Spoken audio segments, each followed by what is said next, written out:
W.F. House presents an unabridged recording of Murder at Mallowan Hall by Colleen, Cambridge.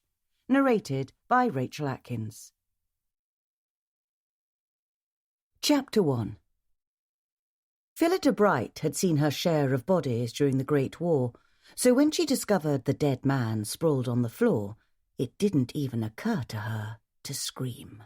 The unanticipated sight did elicit a quiet gasp of surprise and then a rush of concern, with exasperation following quickly on its heels. As if I don't have enough to manage today, she thought, as her battlefield nurse's training kicked in, and she knelt to ascertain whether the man was in fact actually dead. He was quite dead, not to mention significantly blooded due to the fountain pen protruding from the side of his neck. The stains in the library's rug would require an extra 2 hours of work, and then time to dry before it could be replaced, and she didn't even want to contemplate how long it would take to get the blood splatters off the books and wallpaper. Nonetheless, Phillida closed her eyes and wished a sincere Godspeed to the poor man's soul, then added a note of gratitude that she'd been the one to discover Mr. Waring instead of Ginny, the high-pitched parlour-maid who saw to the library each morning. That would have been just the icing on the cake. Already mentally readjusting her staff's schedule in order to keep them clear of the library and its vicinity, as well as giving them as little opportunity as possible to gossip about the room's unexpected contents, she rose, the ring of her keys at her waist jingling pleasantly, and went for the telephone on the desk. As she waited for the operator to connect the call, Phillida turned on the desk lamp, then straightened the carved mahogany tray where the fountain pen rested when it wasn't protruding from a dead man's artery. She also realigned the small vase, always kept filled with flowers or greens, removing the single drooping leaf and tucking it into her dress pocket, and tusked when she noticed a dull streak at the edge of the desk's glossy surface. The scissors and the stack of stationery on the desk were untouched, as was the small agate paperweight. At last her call was connected, and even then what should have been a simple task became tedious. "Yes, Constable, it is in fact a real dead body." It was the third time she'd been required to give this information, and the reason for the repetition was not due to the crackling of the telephone line. "My name is Mrs. Bright. I'm Mrs. Mallowan's housekeeper, here at Mallowan Hall." "Mallowan Hall? Do you mean the place where that detective book lady lives at?"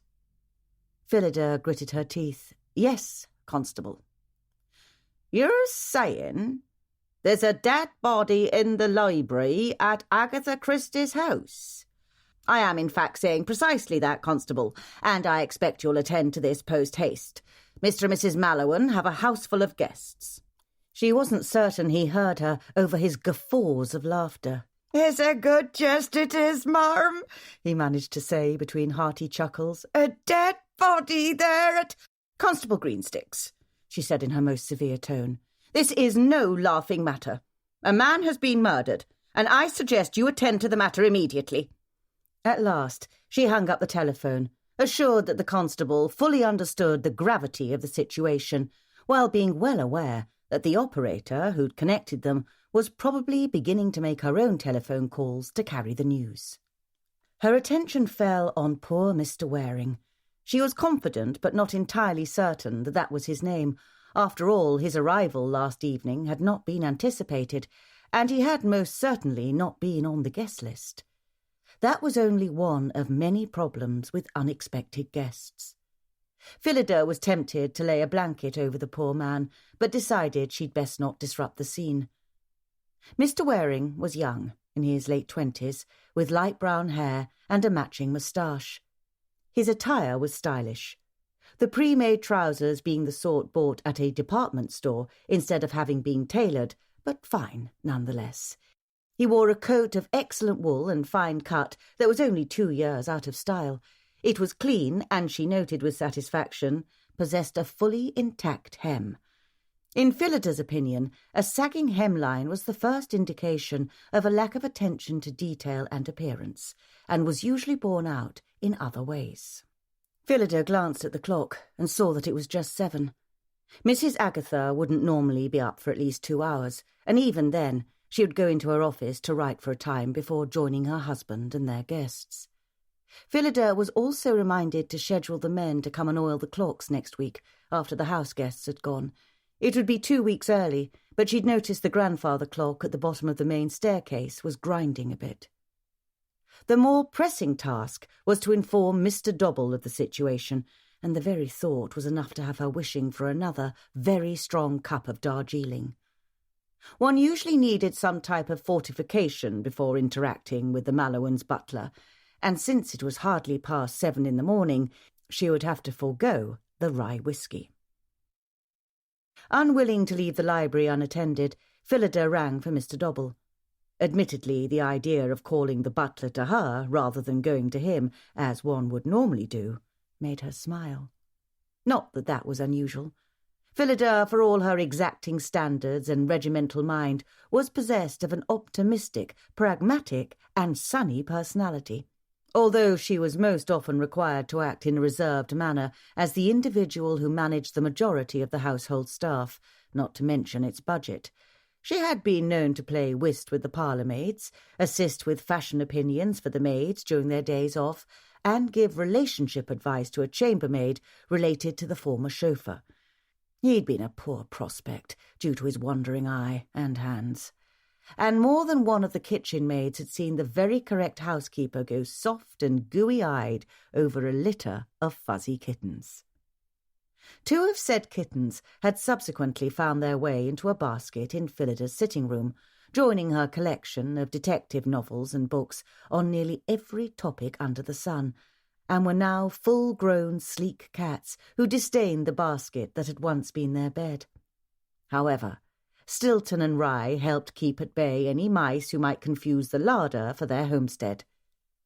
Holding one or the other in her lap, when the felines permitted, of course, also provided Phillida moments of calm and restoration, which was particularly appreciated after dealing with Mr. Dobble. Phillida had not come up working in domestic service, starting as a scullery maid or chambermaid when she was 13 or 14, and making her way to kitchen maid or parlour maid, and then through the hierarchy from there. That made her quite unusual. In fact, she hadn't worked in service at all until several years after the Great War and her work with the army had ended. The reasons she'd chosen employment as the housekeeper of a large manor were excellent, and no one's business but her own. That was part of why she and Mr. Dobble weren't particularly friendly. She suspected he was suspicious of a woman who had come into the coveted position of housekeeper without a long history of scrubbing floors, as far as he knew, and who was comparatively young, although certainly not that young, and most definitely not inexperienced, to have such a prestigious role in a large, gentrified household. And despite his best efforts, she did not deign to share with him the details of her background, marital status, or age, even when pressed. But Phillida was certain most of Mr. Dobble's dislike was due to the fact that she lived up to her name, not only in personality, but with her hair colour. It was bright, bright strawberry gold. The first time she'd met him, the butler had eyed her up and down and suggested that she subdue that fire upon your head. She had refrained from suggesting that he remove the walking stick that appeared to have been inserted into his bottom, and had commenced with ensuring that whenever she was in Mr. Dobble's presence, her fiery hair was smooth, neat, and not the least bit subdued. Fortunately, housekeepers didn't wear caps, and so her uncovered head always shone like a beacon. She'd just finished opening the curtains to allow the light to shine in when the library door opened. Mr. Dobble stepped in silently, as the most excellent of servants did. He was approximately 50 years old. He was just as vague about his age as she was, with a clean-shaven face and an equally hairless scalp, with a pronounced dent above his left ear, a characteristic that led some of the staff to call him Old Dent when safely out of his hearing. Everything about the butler was long. His ears, his fingers, his torso, the hair of his grey eyebrows, with the exception of his legs, which were, in relation to the rest of him, not long at all. It wasn't that he was short, it was simply that his height came equally from torso and lower limbs. He had dark eyes and pale, pale skin that was so smooth, Phillida could only assume he indulged in a very fine facial cream. As most butlers did, he dressed in clothing as fine as that of the gentry. However, because no one in the upper class ever wanted their servants to be mistaken for someone of their status, there was always in a butler's attire some element that was off. A slightly out-of-date necktie, a too-old coat, a pair of trousers cut the wrong way. The minor anachronism assisted those of the upper class from assuming the butler was one of theirs, or vice versa, as when Lord Haldane had once been mistaken for being a butler by a chambermaid while travelling on a train. Mr. Dobble took 3 steps into the library, his expression set and haughty, and his eyes trained accusingly on Phillida, his mouth open in what surely was about to be a crisp reprimand. Then he saw Mr. Waring. Mr. Dobble stumbled to a halt with an inadvertent cry that strangled off whatever snappish comment he was about to make. "As you can see, Mr. Dobble, we have a situation." "I shall contact the constabulary at once." He'd recovered quickly, but Phillida was delighted to note that he'd initially been far more discombobulated than she. She hid a satisfied smile as she replied, "I've already spoken with Constable Greensticks. I expect he will arrive shortly, presumably with the doctor in attendance, so we have only a very short time to manage the staff and to inform Mr. Max and Mrs. Agatha." As one does, she prudently waited for the butler to seize control of the situation.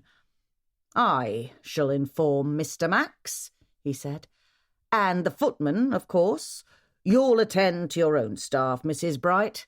I do hope you'll be able to contain their squeals and shrieks. We do have guests, you know." She gave him a frosty smile. "I shall endeavour to ensure the maid's histrionics are kept to a dull roar." He paused, standing over the body.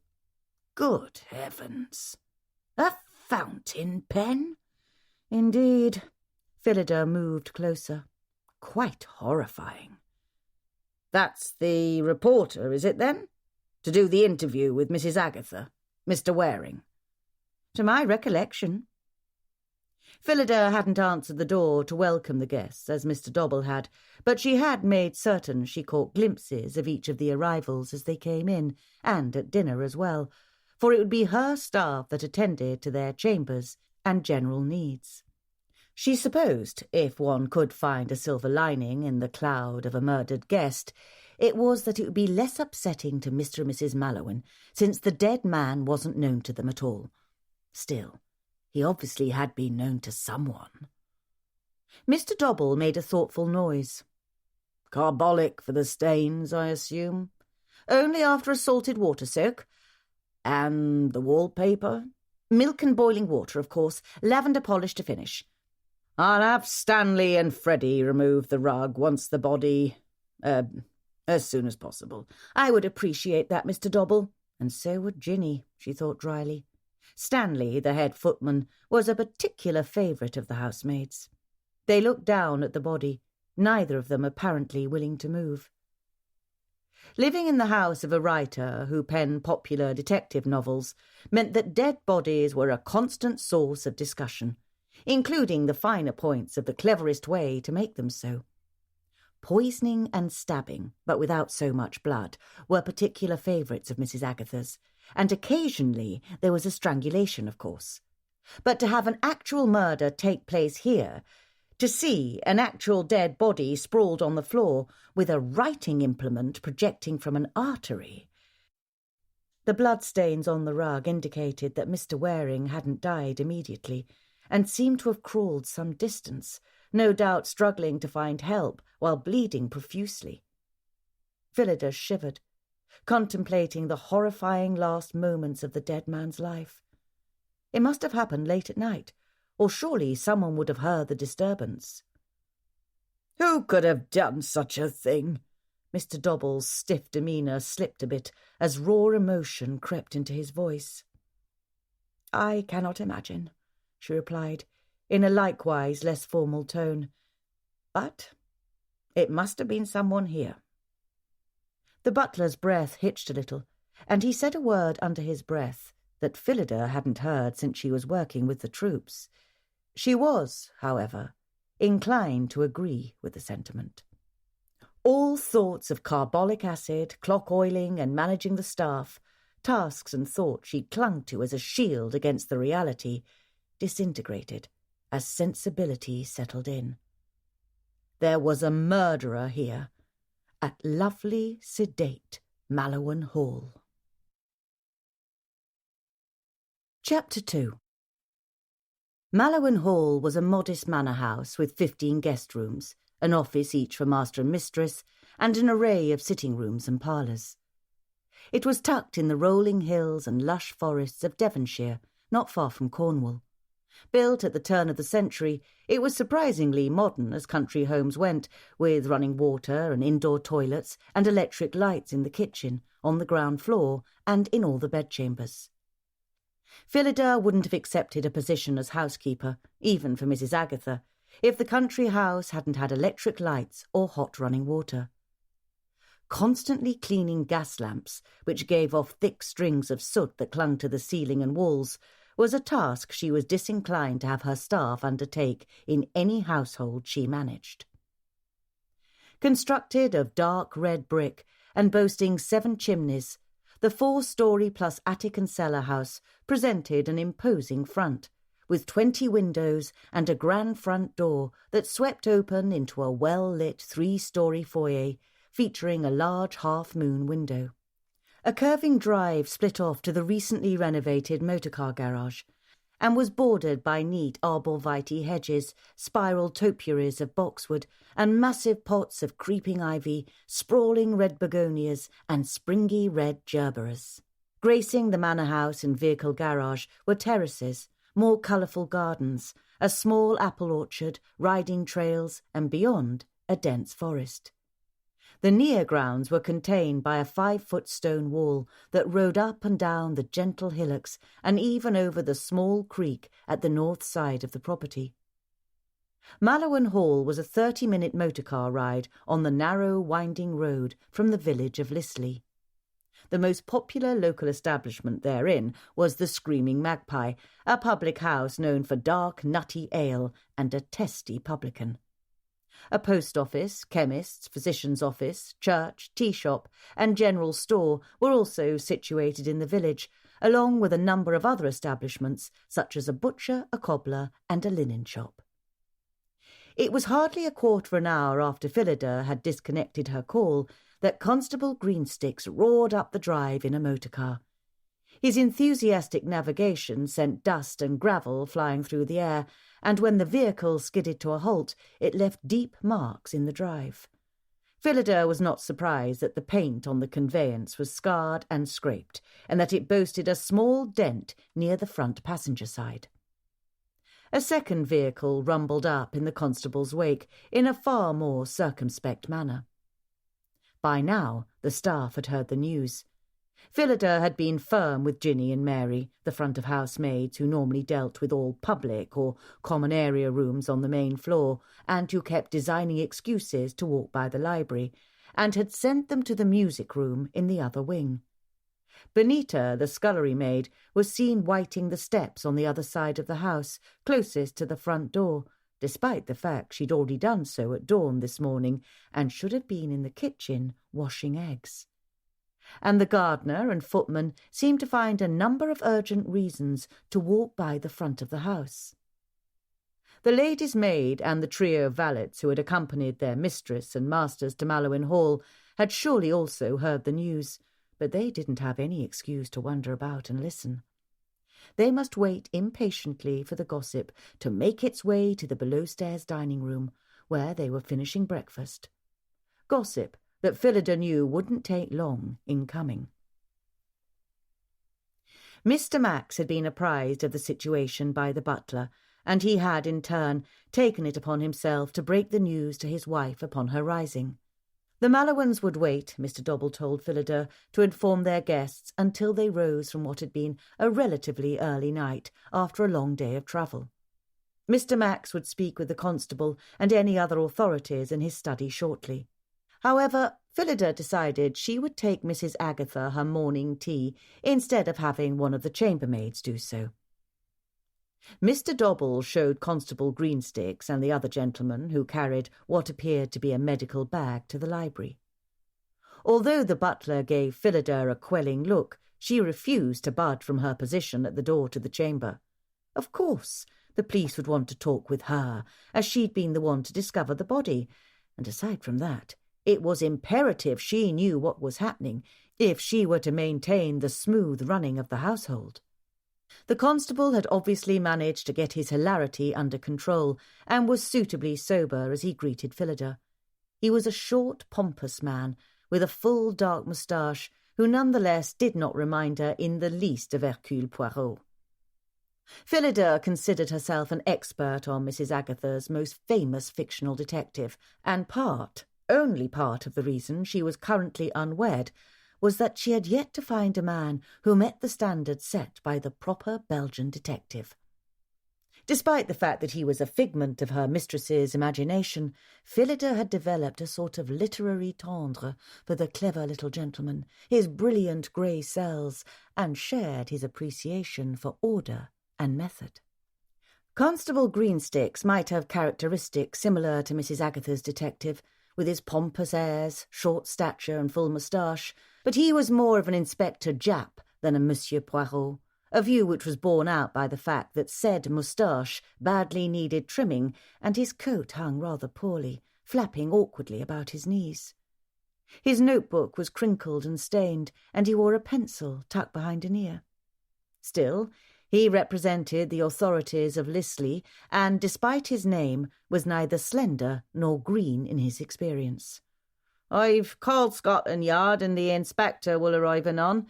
In the meanwhile, I'll examine the scene, take down some information, and assess the doctor here."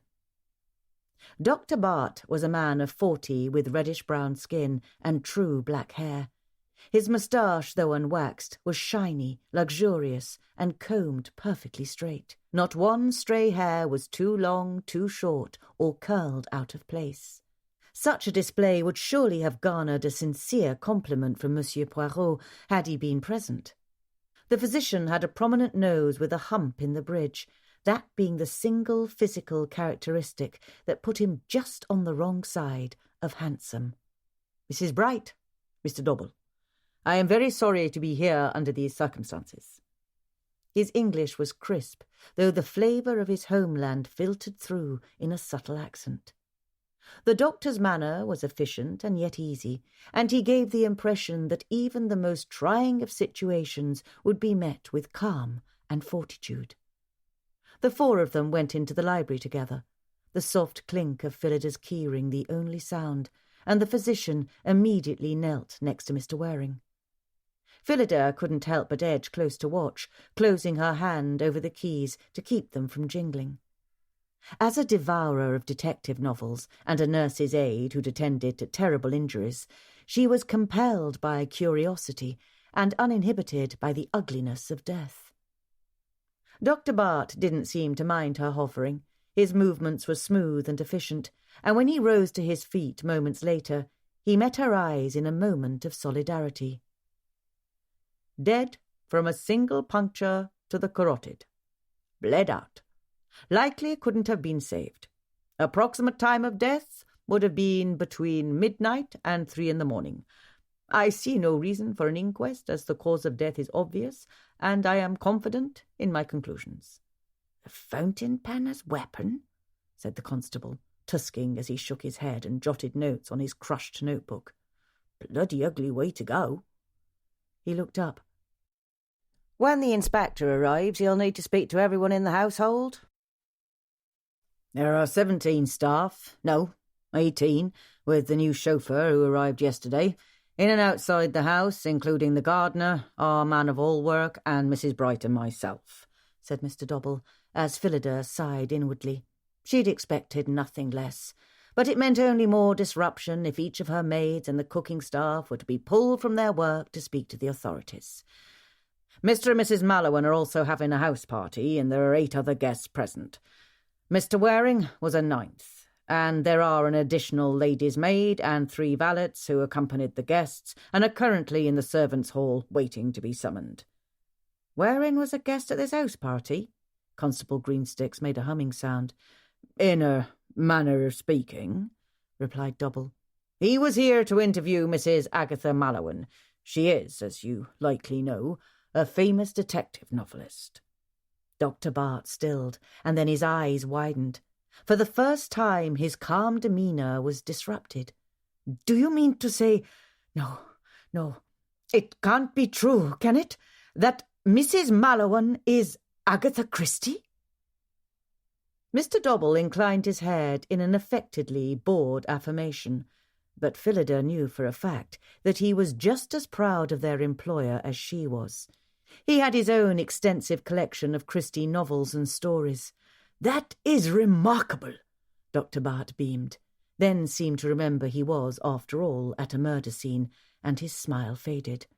But he couldn't resist adding the obvious. I am a devoted fan of Mrs. Christie's novels, and in particular the stories of Mr. Quinn. Whatever might have transpired next, possibly a discussion as to the origins of that mysterious literary character, was interrupted by a knock at the library door, which Mr. Dobble had prudently closed behind them. He went to it, and Phillida noted that he managed to open the door only enough for a gentleman to step inside, but not wide enough for the gawping footman who delivered him to see within. Inspector, the constable immediately greeted the newcomer, then set about introducing him to those present. Detective Inspector Cork did not, at first appearance, elicit great confidence in his skill at investigation, at least in Phillida's mind. He was younger than she, in his late 30s, and his blue eyes bulged slightly in their sockets, as if he were in a constant state of shock. He wore a buff-coloured moustache, the same way he wore his trilby of the same colour. It was simply there to be correct, taking up space and requiring maintenance, which clearly hadn't been done to the hat, for it desperately needed a good brushing. But Phillida's instant prejudice against his detecting abilities was mostly prompted by the smattering of freckles over the bridge of his nose and cheeks. He seemed quite simply too young and boyish to be good at murder investigations. The constable and the doctor filled in the man from Scotland Yard with the information they had. Then Inspector Cork turned to her with his fish-like eyes. Mrs. Bright, you were the one to discover the body. What time was that? Did you notice anything out of place in the room? His voice did not match his youthful appearance, being deep and gravelly. It was a short while before 7. Normally Ginny, one of the parlour-maids, sees to the library, but she hadn't come in here yet, and I wanted to open the windows right away since it stormed last night. Nothing better than the scent of morning after a good summer rain. Nothing was out of the ordinary in here except for poor Mr. Waring. Then, before he asked, she went on, I didn't touch anything, except I knelt next to him to ascertain whether he was deceased, although I was quite certain that was the case, and then I telephoned Constable Greensticks.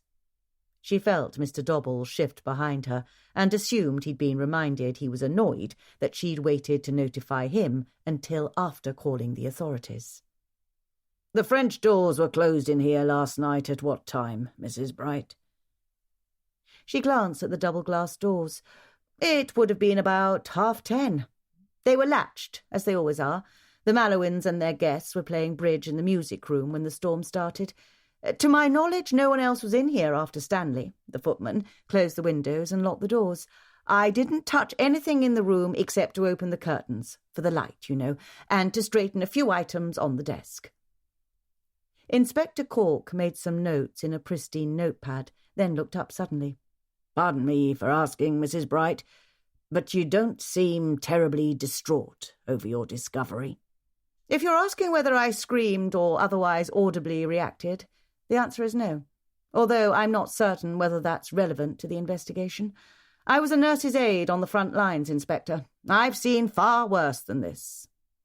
He grunted and glanced toward the desk, and then in Mr. Waring's direction. And the fountain pen.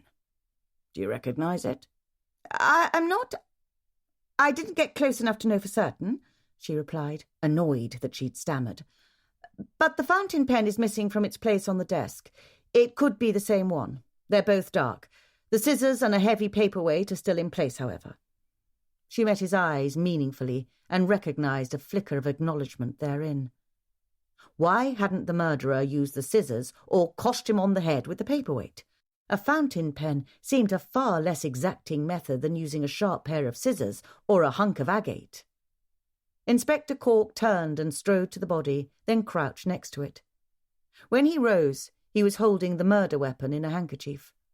Phillida looked at the writing implement, which was slick with congealing blood and other fluids. Yes, that is the fountain pen that belongs on the desk.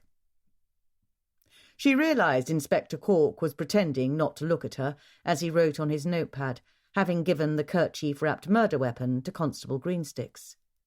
Had the inspector been testing her mettle by thrusting the bloodied instrument toward her, wondering whether she'd react to the disgusting sight? Phillida Bright was made of far sterner stuff than that. You say Mr. Waring was here as a reporter? The inspector turned his attention to Mr. Dobble. Not as a house guest of Mr. and Mrs. Mallowan? Yes, sir. That is correct. He arrived unexpectedly yesterday, just as the others were arriving for the party. Instead of the normal Saturday to Monday, it's a Wednesday to Friday, as Mrs. Mallowan is required to be in London on Saturday. Phillida and Inspector Cork both straightened with interest. Unexpectedly? Do you mean Mrs. Mallowan wasn't expecting Mr. Waring? Not to my knowledge, sir, no. But that isn't terribly unusual for reporters to attempt to meet with her for interviews and such. Sometimes they telephone, and sometimes they simply appear on the doorstep and hope for the best. In this case, Mr. Waring was apparently only hoping for the best, and instead, the poor bloke ends up murdered. Inspector Cork looked at Mr. Dobble, and then at Phillida with a cool, sceptical expression. Very interesting. Those last words sounded more like a threat than an observation. Chapter 3. With that unhappy thought clouding over her head, Phillida excused herself from the library, leaving Mr. Dobble to finish with the gentleman.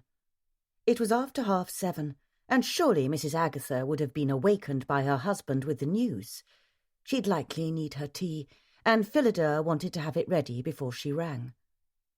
That necessitated a trip down to the kitchen, which Phillida didn't mind, for she needed to ensure that Mrs. Puffley and her staff hadn't been distracted by the events of the morning, which of course they had. Breakfast, luncheon, tea and dinner must go on. She looked in on the guest servants, feeling a bit vexed that only one of the female guests had brought her own maid. That meant the two other female guests would need to be assisted in their toilettes by Violet, Mrs. Agatha's maid, as well as by Bess, if necessary, and Phillida's staff were already about to be stretched and distracted. It really was quite disruptive when women came to house parties without their own maids. It was much easier to feed extra mouths and provide for more sleeping arrangements than to require Violet and Bess to add to their daily tasks. The 4 visitors were sitting at the long table in the servants' dining hall, just down from the kitchen. The remnants of their breakfast were still on the table, but wouldn't be cleared away until breakfast was served upstairs. As visitors, they had nothing to do until their masters or mistress rang for them, which would likely be an hour or 2 from now. "Is it true?" Fanny half rose from her seat when she saw Phillida. Her face was pale and her eyes wide. "If you are referring to the fact that a man was found dead this morning, yes," Phillida replied. "Your masters and mistress are still abed," she continued, speaking to the rest of the guest servants, "and the Scotland Yard inspector will interview each of you, so you'll need to remain here until someone rings for you and takes you to the sitting room upstairs. Obviously, being guests, they would have no understanding of the layout of the large house, especially the main floor, and Phillida certainly didn't want any of them wandering about, distracting her own staff. Having delivered that unpopular news and having no reason to wait for their responses, Phillida swept from the room and went on to see how her own people were doing. "Molly, prepare the tray for Mrs. Agatha. I'll take it up," she said, as she entered the kitchen, "and mind you don't forget a biscuit for Peter." The space was long, loud, and relatively cool, for it was mostly underground. A great work table stretched most of the length of the room, scarred from decades of knives and burns. The 2 kitchen maids worked on one side and the cook on the other. A large gas stove, 2 ovens, and an array of cupboards lined one of the whitewashed brick walls. The scullery was adjacent to the kitchen, and just around the corner was the icebox next to the pantry. Beyond that was the storeroom, where the household linens were kept. Farther down the corridor was the still-room, where Phillida oversaw the creation of household necessities like tooth powder, pomades, and drawer sachets, as well as many of the cordials, syrups, and cleaning solutions used at Mallowan Hall. The sense of sizzling bacon and toasting bread reminded her she'd had only 1 cup of tea this morning, and it appeared Mrs. Puffley had made apple cinnamon muffins with dried Granny Smiths, a personal favourite of hers. Pots and pans clanged, bowls spun, dishes clattered, knives tapped dully, and Mrs. Puffley was red-faced as usual. "Is it true, Mrs. Bright?" the cook asked, looking up from where she was stirring something in a large silver bowl. She was a tall, solid woman, and her muscular arm moved faster than an aeroplane propeller. "If you're speaking of the fact that Mr. Waring, the reporter, was found dead in the library, then yes, it is." Something clanged behind her, and there was an ugly crash. Phillida turned to see one of the kitchen maids staring down in horror at a shattered teapot, its contents seeping into the wooden plank floor. Rebecca, the maid who dropped it, squeaked in dismay and shame at having been so clumsy in front of both her bosses. She dove for the broom as Mrs. Puffley shouted, the scullery maid Bonita came running, and Phillida looked on calmly. She bent to pick up the largest pieces of the broken china. It was to be expected, this sort of disruption, when you had a murder in the house, now wasn't it? And there wasn't a whit to be done but see it through. "And there now, Rebecca, Mrs. Bright shouldn't be bending herself over, cleaning up after your clumsiness," Mrs. Puffley bellowed as she dropped her bowl onto the long table and reached for a dish of sugar. "See you move yourself and get that cleaned up." "Never mind, Mrs. Puffley," Phillida said, tossing the broken pieces into the rubbish bin. "Rebecca will sweep up the rest, and Molly, you go off and find a different teapot for Mrs. Agatha." "They're saying it was murder," said the cook, as she went back to whipping up whatever was in the bowl, likely meringue for the tea's lemon tarts. "Is it true?" "It appears to be, as I don't expect one could fatally stab oneself with a fountain pen." There was no reason to hide the information, especially since everyone would be questioned by Inspector Cork. Phillida preferred to make certain the staff had the facts, so they wouldn't be gossiping about rumours, which, of course, usually turned out to be worse than the truth. "A fountain pen?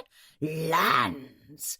Why, I don't see why anyone would use a fountain pen to do something like that." Mrs. Puffley allowed her gaze to sweep the kitchen and its array of sharp knives, as if to say, when there are so many other options. "Where was he stabbed, Mrs. Bright?"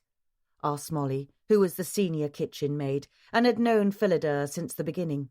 She was the only one brave enough to address her directly. "In the neck.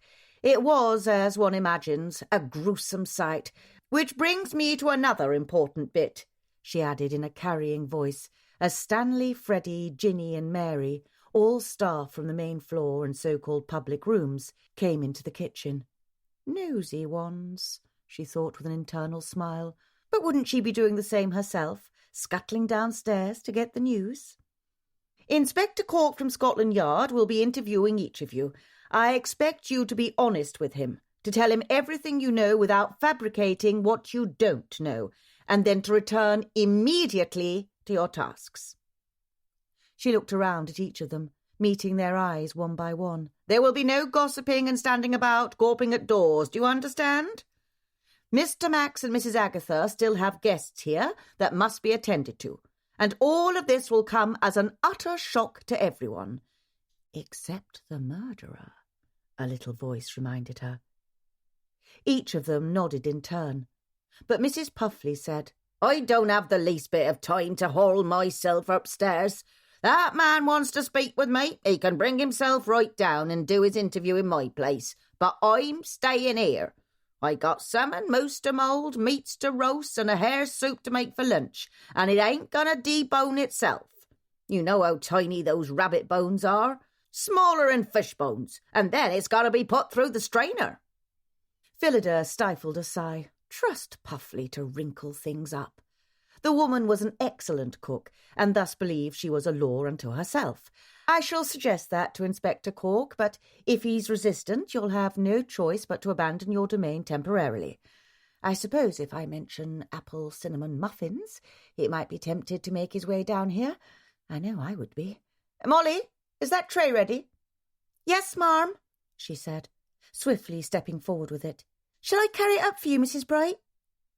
Sympathising with her curiosity, for the young woman had been stuck in the kitchen all morning, likely shredding hare meat, a horribly tedious job, she replied, "Yes, that would be helpful, Molly." As the kitchen maid started to the stairs, the tray's contents clinking gently, Phillida added to the room at large, "I intend to be present while each of you has your interview with the inspector. You'll go by order of seniority, and Mr. Dobble and I have agreed that the staff interviews will be conducted in my sitting room. I'll ring when we are to begin." As the various responses of "Yes, Mrs. Bright" were satisfactory, she left the kitchen and proceeded up to the 3rd floor, using the back stairs. Although Mr. Max and Mrs. Agatha weren't strict about having their servants being neither seen nor heard as they went about their business, some households required that. For example, if a chambermaid was in a bedroom and a member of the family came in to retrieve a handkerchief or other sundry, the maid was required to interrupt her work and immediately and silently remove herself from the room while the item was retrieved so that she wouldn't be seen. Phillida insisted that her staff be as unobtrusive as possible without being inefficient, particularly when guests were present, as they were today. Molly was waiting for her by the swinging door at the top of the back stairs, and so was Violet, the chambermaid who mostly attended to Mrs. Agatha. "Is she up? Where shall I take her tea?" Phillida asked. "She's in her office, Mrs. Bright, although just now. She and Mr. Max were talking in the boudoir for some time about all of what's happened."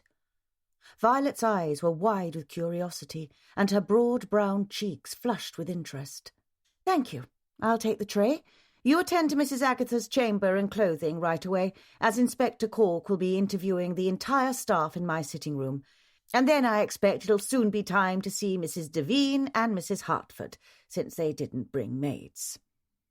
Leaving Molly and Violet to exchange what she hoped would be very brief gossip, Phillida pushed through the swinging door into a corridor. This put her on the other side, the family area of the house, where the Mallowans' bedchamber, private sitting rooms and offices were. Guest rooms were above on the 2nd and 3rd floors, and above that was the attic, where the servants slept. Mrs. Agatha called her through as soon as she knocked, and when she caught sight of Phillida carrying the tray, she smiled. "What a pleasant surprise to see you, Philly. And such awful news coming up from downstairs. You're the one who found Mr. Waring. I expect it's not quite the same finding a dead body in real life as I imagine when writing about it." Her smile turned rueful as she reached to pat Peter, who lay on the floor panting. He rolled onto his back, tongue lolling, and she obliged, beginning to scratch his stomach. "Yes, yes. You're such a good boy, aren't you?" she crooned.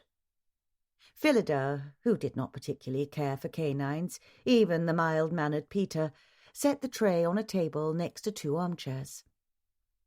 Mrs. Agatha's typewriter, a scattering of notebooks and sheaves of paper were on a desk at the opposite side of the room, her working area. "It certainly wasn't what I expected when I went in to open the windows in the library. I don't know whether to laugh or to cry. A body in my library, of all things." A tall woman, Agatha had risen from her desk and moved to sit in one of the armchairs. Due to a recent illness while on an archaeological expedition with her husband, she'd lost over a stone of extra weight. Now she looked slender and healthy, and much happier than when Phillida had first begun working for her. That was just after the unravelling of her marriage to Archie Christie, a time of which no one spoke.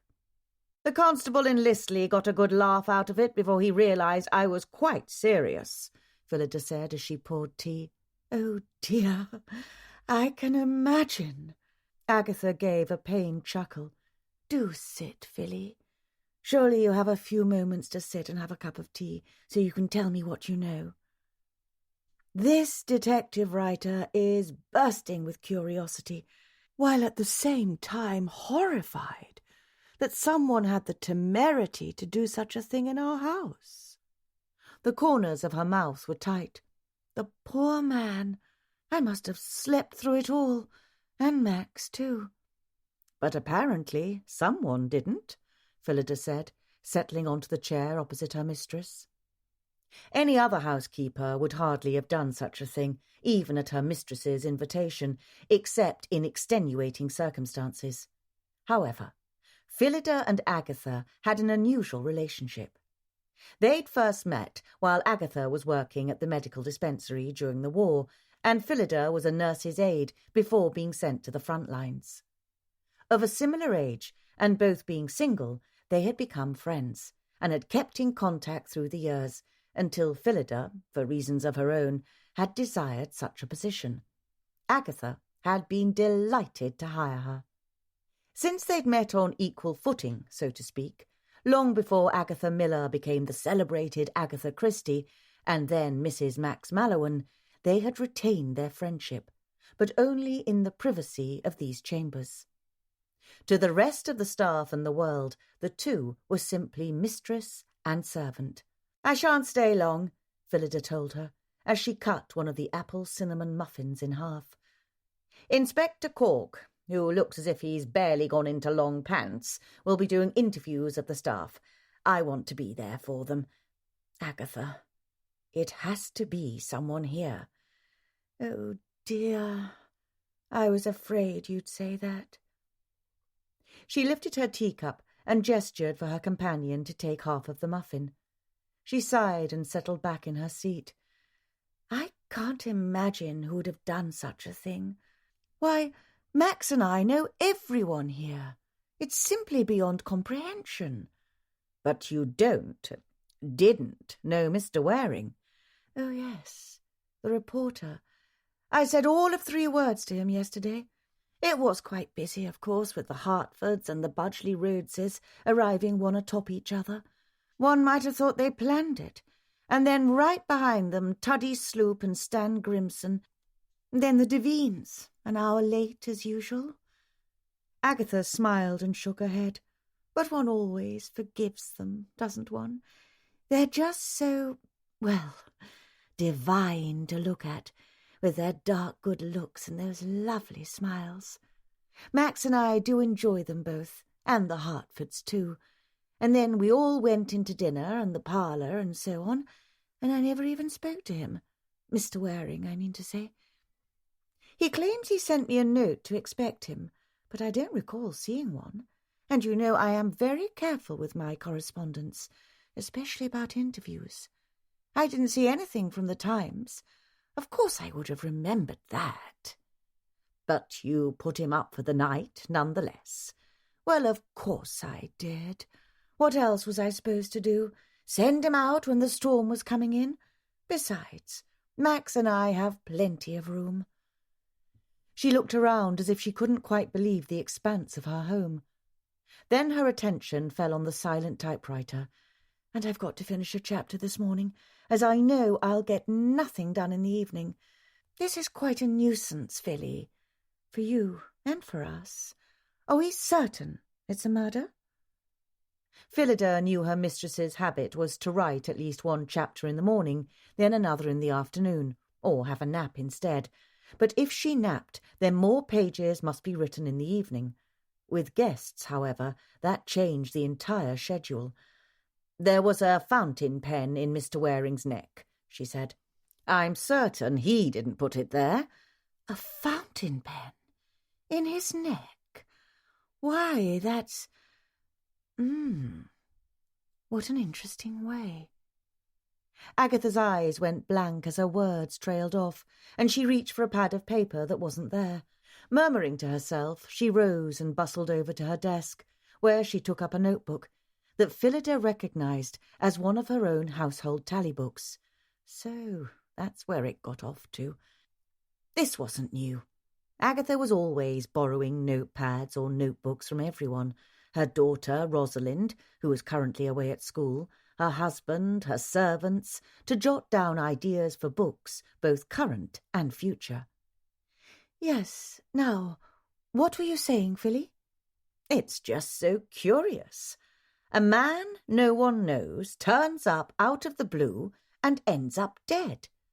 "In my library?" "Yes, that is quite appalling." "I can see the headlines now," Agatha said, pursing her lips. "I don't like it. I don't like it at all." She slapped the notebook vehemently onto the desk. "No." Phillida knew her friend was remembering the last time she'd been in the headlines.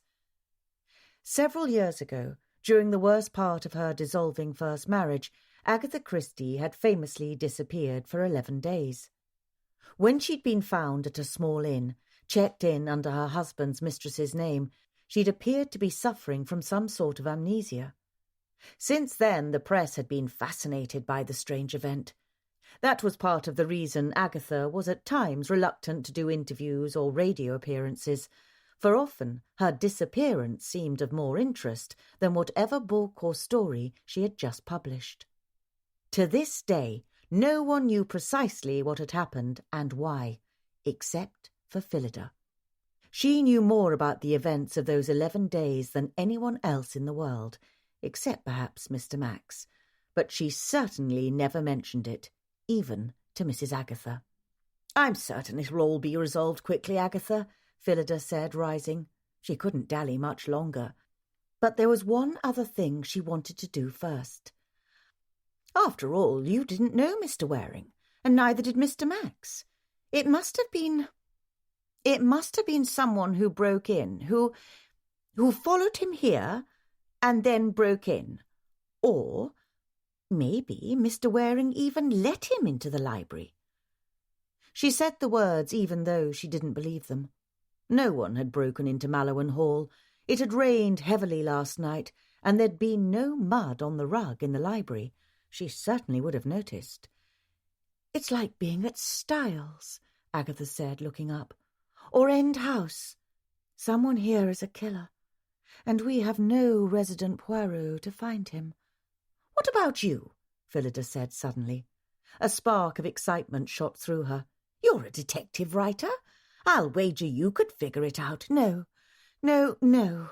Agatha shook her head, glancing at the typewriter again. That was a clear sign Phillida needed to leave. "It's difficult enough to write the dratted things. I'm not about to try and follow clues in real life, mainly because I can't put them where I want them." She gave a little laugh, sounding more like herself. "But I do hope someone will set this all to rights, and soon." "All right, then," Phillida thought suddenly as she excused herself. "If you won't be Poirot, then I will." She knew his methods. She had excellent little grey cells of her own. She adored order and method, and she noticed things. The sooner this could be put to rest, the less unpleasant publicity Agatha would have, and the sooner Phillida's life, and more importantly her staff, could get back to normal. The first thing Hercule Poirot would do would be to examine the victim's belongings and find out everything he could about the man. And a housekeeper had the perfect right to enter a guest's bedchamber, assuming it wasn't occupied, of course. After all, It was her responsibility to ensure that it was made up properly and that her chambermaids had done their jobs. So Phillida had absolutely no qualms about making her way up one more flight to the second floor, where the Devines, the Hertfords, Mr. Grimson and Mr. Waring had been put up for the night. She knew that at least the chamber known as the Grey Room would be empty, for its former occupant was currently being swathed in sheets and loaded into an ambulance. As it was barely past 8 o'clock, there were no sounds from the other bedrooms on this floor or on the third, where the rest of the guests had been settled. Even the bath at the end of the corridor was silent, its door ajar to indicate vacancy. The chambermaids, Lizzie and Bess, would be up later to see to those rooms once the guests had gone down for breakfast. So, Mrs. Agatha hadn't known the reporter was coming, and it was only by chance that he'd been given admission to the house, because of the impending storm and because the house was already prepared to deal with guests. What would have happened if Mr. Waring had arrived on a different day? Would he still be alive? Holding her ever-present keys tightly so they didn't clink, Phillida slipped inside the grey room. She had only to push a button to turn on the electric light overhead and then switch on a table lamp.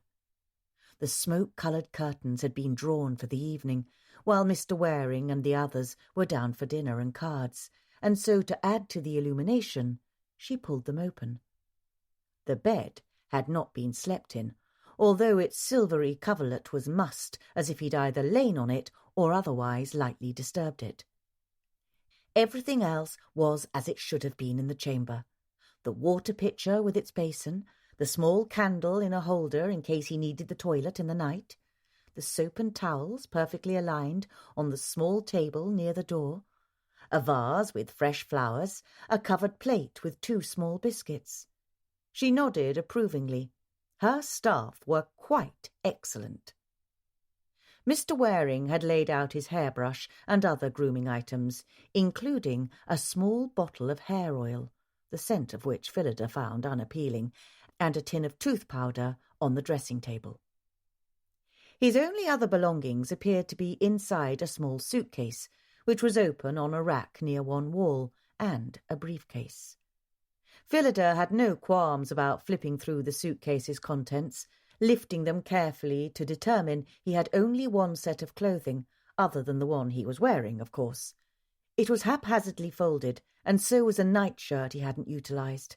The briefcase was locked, dratted, and she expected the key was on his person, which had just been driven off down the drive. She'd seen the rear of the ambulance as it eased away. With a glance at the door, she removed a pin from her knot of hair and set to fudging open the briefcase lock. She was a woman of many talents. She'd just clicked it open when she heard voices at the door. Phillida bolted upright with a jingle from her keyring and shoved the briefcase under the bed. Folding her hands primly at her waist, she turned just as the door opened. "Inspector Cork," she said, smiling calmly. "I expected you would want to see Mr. Waring's room. And you, Constable?" She gave no explanation for her presence and ignored the glower from Mr. Dobble, who'd delivered the inspector and the constable. Instead, she launched into a description of what items in the bedchamber belonged to the household and what did not. All the while, she was very aware of the briefcase stuck under the bed. She'd given it a good shove, so not even a corner stuck out to change the lay of the dust ruffle. If Inspector Cork happened to check underneath, which she expected an excellent detective would do, he would likely see it, but have no way of knowing she'd just opened the lock and shoved the briefcase out of the way. If he didn't see the case, Phillida would be able to examine its contents later and then produce it with the explanation that the maid had found it under the bed. She strongly hoped that the latter would occur. Inspector Cork eyed her with those protruding blue eyes, but did what, in her opinion, was a surprisingly deft and thorough examination of the chamber. He was just approaching the bed when there was a knock at the chamber door. Mr. Dobble answered it to find Ginny, the parlour-maid. Mr. Double, sir, there was a telephone call when I was in the front parlour for a Detective Inspector Cork. Her eyes went to the two policemen, both of whom had ceased their examination at the knock of the door. Was there a message? Asked the detective. Ginny, whose eyes hadn't stopped darting around the chamber, gave a little curtsy. Phillida was pleased to hear the soft crinkle of crisp petticoat and to note there wasn't a speck of dust on the maid's white smock. The girl's honey-coloured hair was confined in a neat bun behind her lacy coronet cap. Yes, sir, Inspector, sir. I wrote it down for you. She held out a slip of paper. Inspector Cork took it from her, and Mr. Dobble closed the door nearly on the maid's nose. Phillida wondered how long it would take her to tell the others what she'd seen. Nothing of import, but since when did that stop gossip? Well, I'll be damned, said the inspector, looking at the paper. He curled his lips, and the moustache bristled out like a horse-chair brush. I had my office contact the Times to let them know about their reporter, Charles Waring, and to obtain his family information. They've called back to say there is no Charles Waring who works for the London Times. But he said, the constable began. Apparently, that man was not at all who he claimed to be, said the inspector. Then why on earth had he come to Mallowan Hall? Chapter 4. The unexpected news about Mr. Waring not being who he claimed seemed to distract Inspector Cork enough that he didn't investigate under the bed, and thus did not find the unlocked briefcase Phillida had shoved there. Despite that bit of luck, however, she felt obliged to follow the inspector, the constable, and Mr. Dobble as they left the bedchamber, which meant she would have to return as soon as possible. Her chambermaids were far too competent to leave the floor under the bed unswept, and she intended to intercept the discovery of the briefcase. Phillida, Mr. Dobble, and the policeman were going down the main staircase to the ground floor when they heard a loud, distressing crash from the vicinity of the library. Phillida and the butler exchanged horrified looks, and she hurried the rest of the way down with a swish of starched skirts, dancing keys, and gritted teeth. The raised voices of individuals of both sexes reached her ears as she rushed, Phillida did not condone running in the house, down the corridor to the library, whose tall mahogany doors were flung open. The blood-stained carpet, now rolled into a heavy cylinder, lay like a downed tree across the threshold, and two footmen and one of the maids stood over it in heated discussion. The three-piece Baroque clock set that normally rested on the corridor's long-side table was on the floor. The glitter of shattered glass sparkled on the rug, and the three pieces, a clock and two ornate side pieces depicting angels with long flowing robes, had come apart as they tumbled to the floor. One of the tips of an angel wing was broken. As soon as the staff saw her, they fell silent. "There's no need to gawp," Phillida said crisply. "Ginny, clean up the glass and take the clock pieces to Piero to see if they can be repaired. Don't miss that angel's wingtip, mind you. Stanley and Freddie, perhaps you'll take more care while manoeuvring out of the doorway this time. I'm certain you're aware the Egyptian vase down the corridor is a particular favourite of Mr. Mallowan." "Yes, Ma'am," the three said in an unplanned chorus, and immediately set about their tasks. With Phillida on watch, the footman paid more attention to the angle of the heavy cylinder of carpet than the gossip they'd certainly been exchanging with Ginny, and the stained rug was successfully removed from the premises. Despite the myriad of other items to which she must attend, Phillida couldn't resist slipping into the library one more time. While Ginny cleaned up the damaged clock in the hall, Phillida closed the door behind her and looked around. The scene of the crime. The thought hung in the air as she stood on the bare wood floor and observed the bloodstains that had seeped through the rug and the splatters on the wallpaper and bookshelves. Sunlight streamed through the window, and Phillida could hear voices from outside. Avoiding the dried, rust-coloured blotches where Mr. Waring had bled out, she moved across the room, her shoes clip-clopping efficiently over the polished oak planks.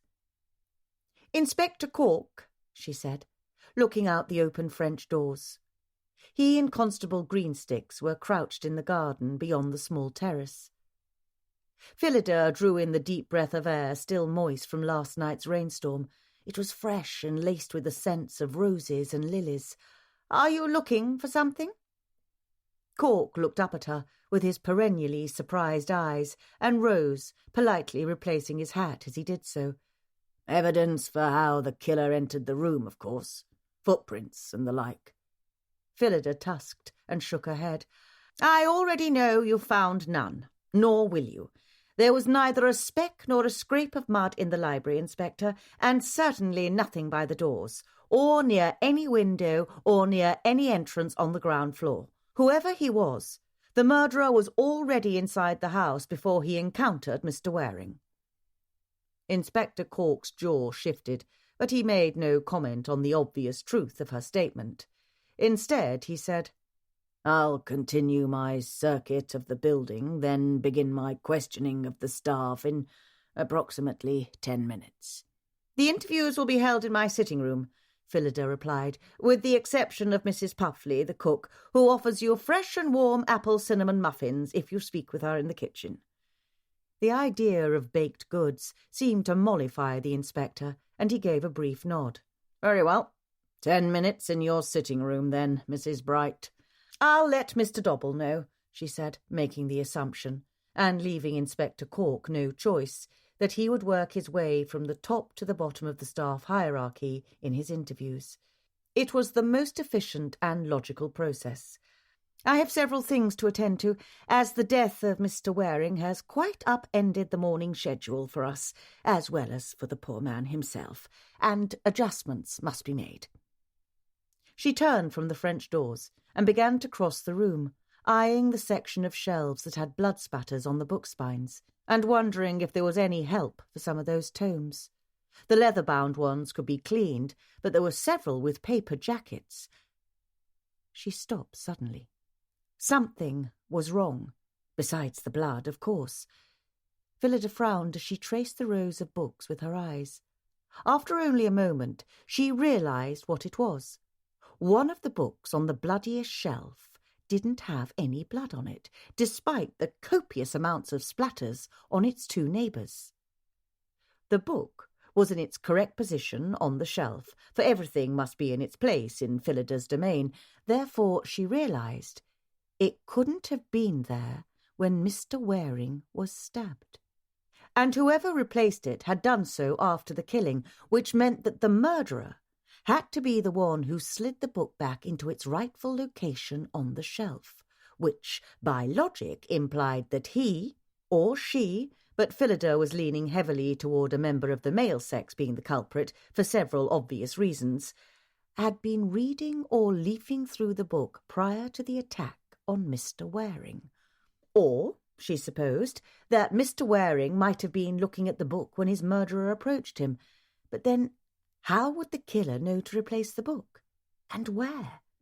And why bother to do so anyway?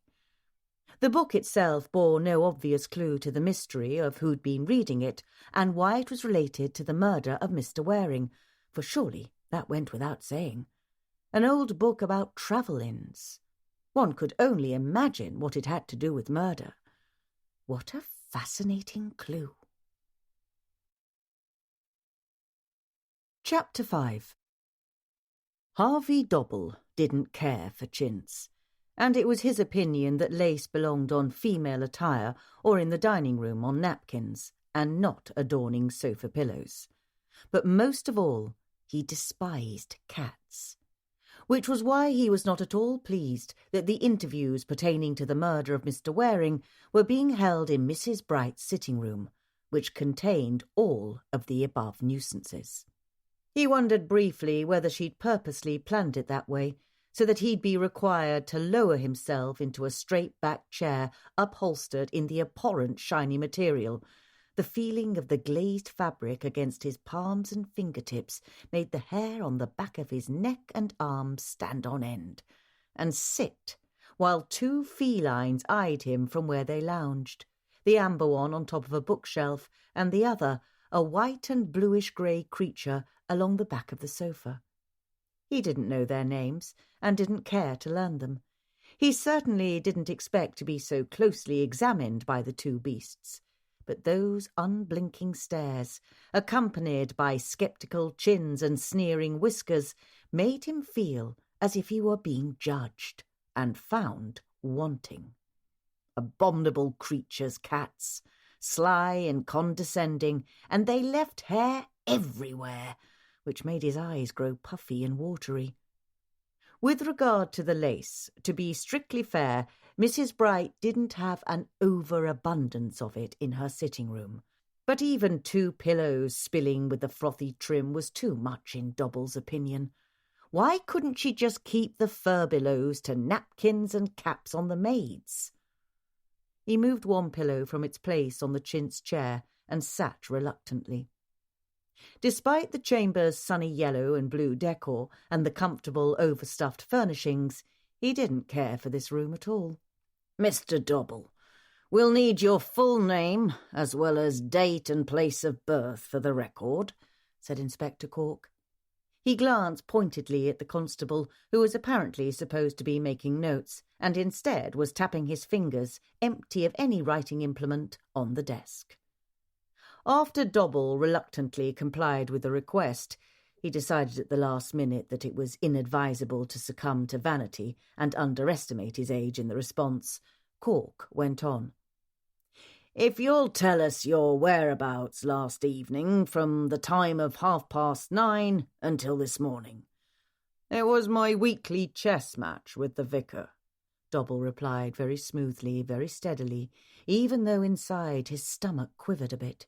His eyes were already watering due to the proximity of the cats and the abundance of white hair one had deposited on the chair. I left here at just before 9 o'clock and was at the vicarage until, well, it was midnight, I should say. How did you get to the vicarage? An absurd question. Butlers didn't own motor cars, and he wouldn't be caught dead straddling a bicycle or worse, a horse. I walked, of course. In the rain? Cork was looking at him closely, and Dobble kept his fingers relaxed, although they wanted to curl against the shiny arm of the chair. There was quite a blustery storm come in last night. It wasn't pleasant, but I have wellies and a slicker. I rarely miss our chess game. Dobble kept on a soft, easy smile as he shrugged. He desperately wanted to pull out his handkerchief to dab at his eyes. Mr. Bill Dopp is a challenging opponent. Chess keeps my mind sharp. Although Cork did not react to that statement, the cat atop the back of the sofa curled its lip at Dobble. The beast with godless blue eyes seemed to look right through him. And you returned at 12:30 on foot in the rain, said the inspector. Did you see anyone or anything upon your return? Dobble shook his head and blinked rapidly in an effort to relieve the sting of his eyes. Blooming cats! Blasted murder investigation! Not a soul, he said. As I understood it, Mr. and Mrs. Mallowan and the others retired relatively early, just after 10, as it had been a travel day for the guests. I came in through the back, of course, and encountered no one, although I did hear the maids in the kitchen finishing up their work. Since I had no reason to check on them, I went on to my pantry, saw that Mrs. Bright had returned the key to the wine cellar, and then I retired to my rooms. I was in bed and asleep shortly after 1 o'clock. Your employers had guests here last night, and you took the night off? Cork asked. Dobble swallowed and saw Greenstick's eyes follow the bounce of his Adam's apple. My weekly chess game is my only night off, and Mr. and Mrs. Mallowan rarely ask me to stay in. Mrs. Bright is very capable of managing the household in the late evening, even with guests. And you were with Mr. Bildop, the vicar, all evening? What time did you leave the vicarage? We played chess and had a bit of sherry, and then I left to walk home well after midnight, as I do nearly every week. Thanks to the blooming cats, his voice squeaked a little. A rather long chess game, wasn't it then? Cork looked at him with pale blue eyes, and when Dobble made no reply, clearly the inspector didn't play chess, Cork pursed his lips. Very well. And what about this morning? What time did you rise, and did you go into the library? I was up and dressed by 6:30. I had no occasion to go into the library until Mrs. Bright rang for me. That was when I first saw the Mr. Waring. Dobble was still put out by the fact that the housekeeper had summoned him to her, that she had discovered the body, and that she had made the calls to the authorities before notifying him. She certainly thought well enough of herself to handle the situation without consulting him. He was also irked that he hadn't heard her scream or otherwise react to such a surprise, for he'd been on the first floor most of the morning. By all rights, she should have shrieked to Kingdom Come. At that moment, none other than the woman in question made an appearance, opening the door and stepping into her sitting room with the annoying constant jangle of keys. The intense strawberry gold of her hair shone like a flame, something that was, in his opinion, unbecoming of a housekeeper, or, quite honestly, of anyone in service. For how could one be discreet and melt into the background when one had a shiny, bright beacon for one's head? One could wear all the starched, correct frocks of grey, blue or black one wanted, with a crisp collar and spotless cuffs, but the attention-seeking hair ruined the entire ensemble. Not that she was wearing a dress made of suitably drab material either. This one was a far too happy bright blue with little flowers on it. Mrs. Bright really had no business being a housekeeper, especially at her relatively young age. Dobble had an ongoing argument with himself as to whether she'd even breached the age of 40, and especially without any service background, at least that she had deigned to make him aware of. And if she insisted on persisting in this role, she should consider wearing a cap to cover up that distraction.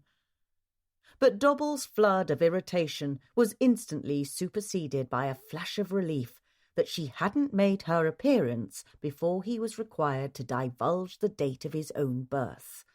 That would have simply given her too much leverage over him.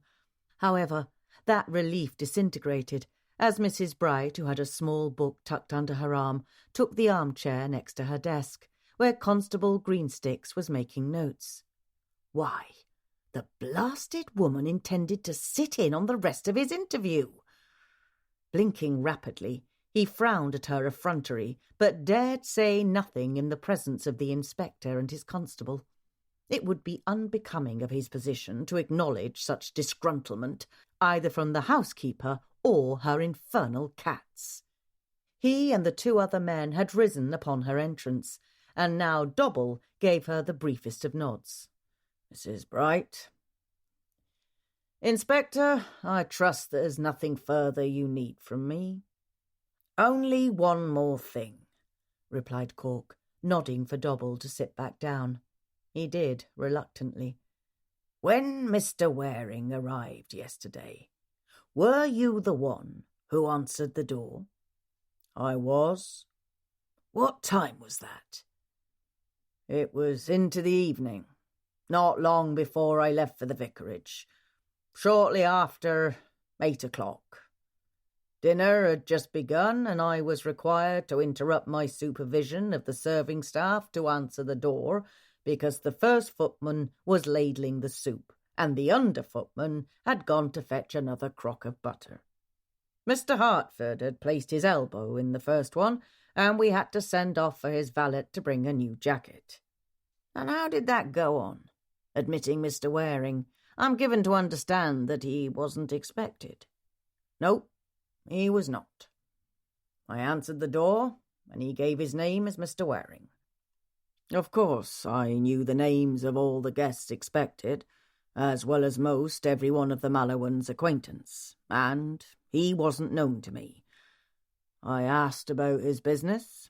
He informed me he was from the Times, and that he had an appointment for an interview with Mrs. Mallowan. Did he offer any credentials to this claim? No, Dobble replied, his lips firming as he tried to keep from sneezing.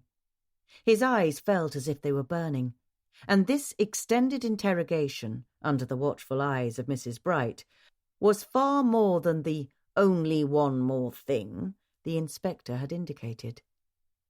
Did he specify that he was from the London Times?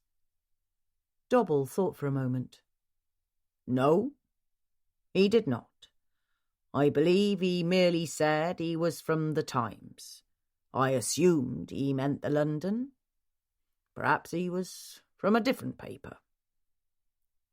When the inspector merely grunted, then lifted a brow at the constable, as if to indicate he should make a note that the butler had made an erroneous assumption, Dobble explained further, hating that he felt compelled to do so in the presence of Mrs. Bright. I had no reason not to take Mr. Waring at his word. For reporters, photographer-journalists and other curiosity-seekers often make appearances in hopes of speaking to Mrs. Mallowan, or at least to some of her staff. Which, of course, I don't abide at all. Catch them sneaking around the grounds on occasion as well, sometimes wanting a book or one of the magazines signed. Once I apprehended a young woman attempting to pry away a piece of stone from the... Yet you invited Waring in and went on to offer the man accommodations for the evening.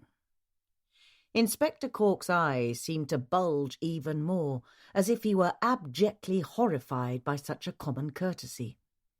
Mr. and Mrs. Mallowan are not in the habit of turning away travellers, particularly late in the day, and certainly not when the weather is going bad. He assured me that his appointment was for the next day, today, that is, and that I needn't interrupt Mrs. Mallowan at dinner. Dobble shrugged. It's not uncommon for unexpected travellers to need a place to stay out here in the country. Either they get lost, or have motor-car trouble, or bad weather might cause them to seek shelter. Was Mr. Waring driving his own motor-car, or did he get a ride from the train station? He was in his own automobile. The constable will need to see it. Parked in the garage, I assume? The chauffeur will know? When Dobble nodded, Cork went on. Right then. At what point did you tell Mrs. Mallowan about her unexpected guest?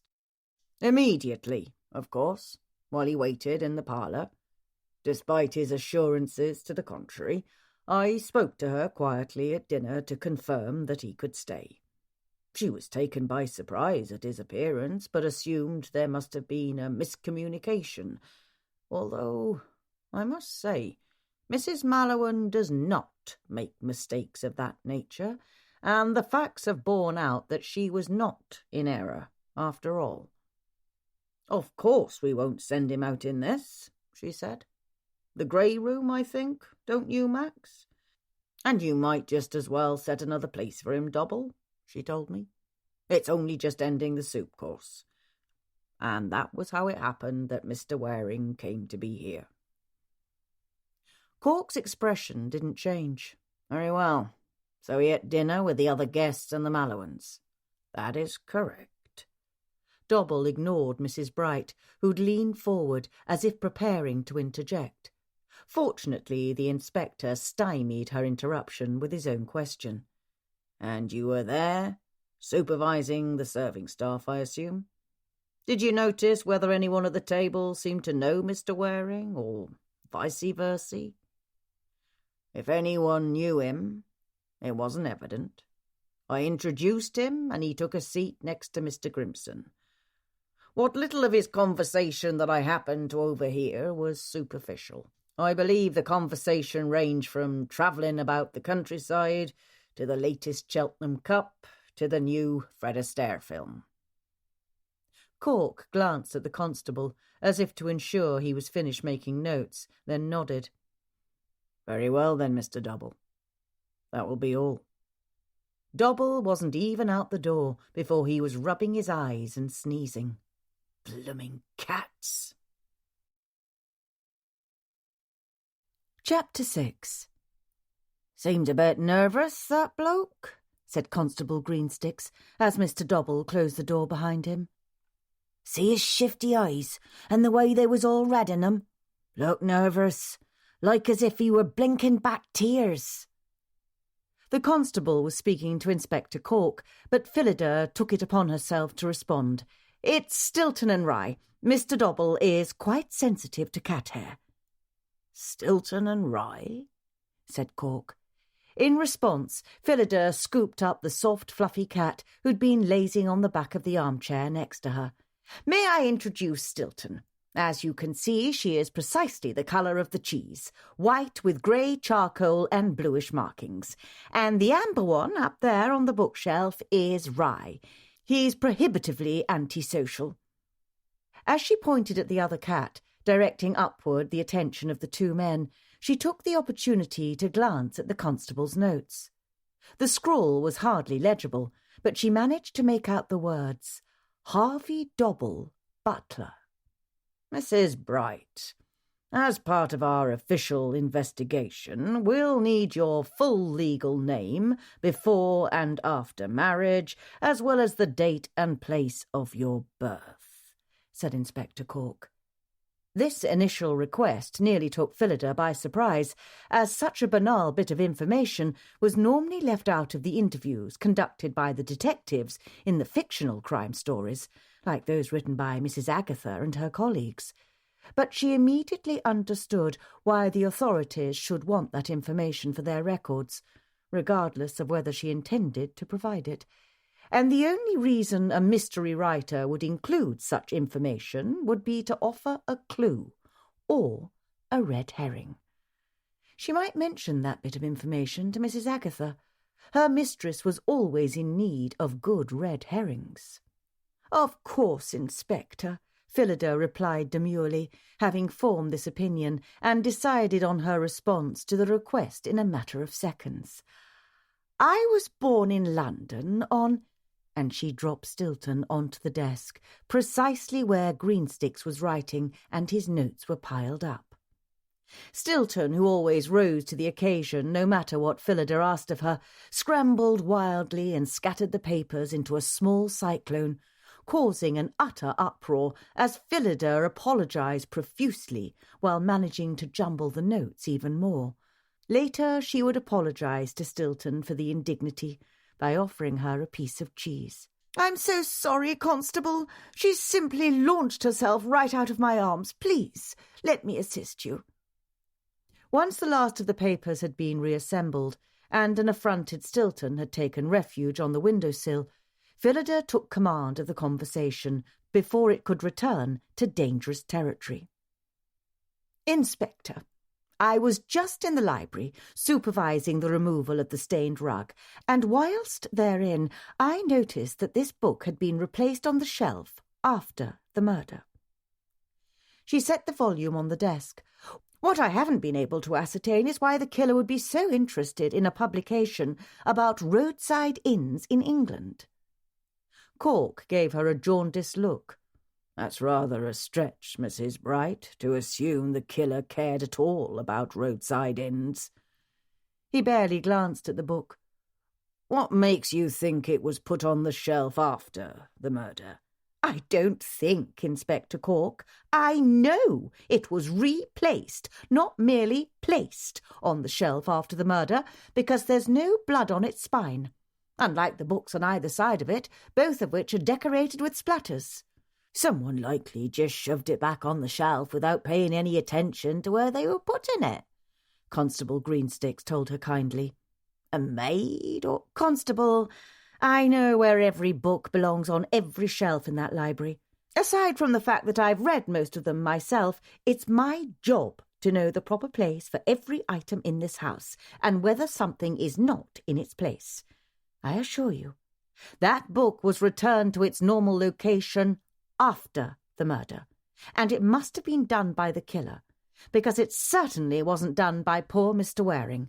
And the fact that it was obviously off the shelf when the violence occurred and then was put back after indicates quite clearly that this book was somehow of interest to the perpetrator, and by replacing it in its proper location, the killer was making a vain attempt to keep anyone from realizing its importance. She settled down into the chair, folding her hands primly in her lap. Cork's moustache twitched irritably, but at least this time he picked up the book and flipped through it. Historic Travel-ins of England, is it? There aren't any notations inside, nor are there any pieces of paper tucked within, Phillida told him helpfully. I've already checked. I'm certain you have, Mrs. Bright, replied Cork. If you need lodging in the area, Inspector, I do recommend you take the notice about the Screaming Magpie in Lisley under advisement, she went on. Very well. Thank you for this bit of information. We'll keep it all in mind, replied Cork. At that moment, someone rapped hesitantly on the door from in the corridor, and Phillida rose, feeling quite pleased with the success of her machinations of distracting the authorities from her personal data. That'll be the first of the parlourmaids. I informed my staff that interviews will begin precisely at 8:30 and will go in order of rank every 15 minutes thereafter, so as not to waste any time or infringe upon their responsibilities.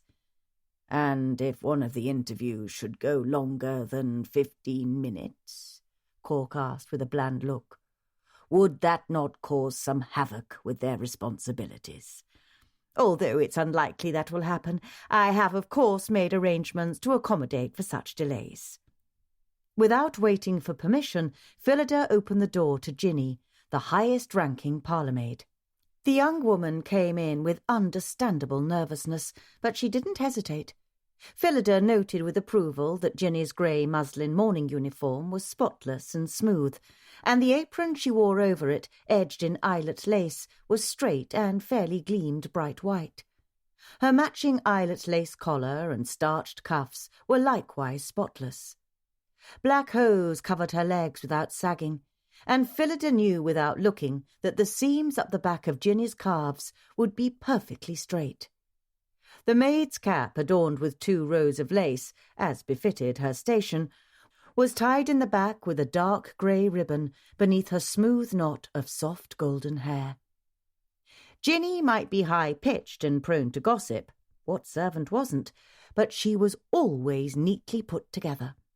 That was why she was first parlourmaid. Good morning, miss. Please.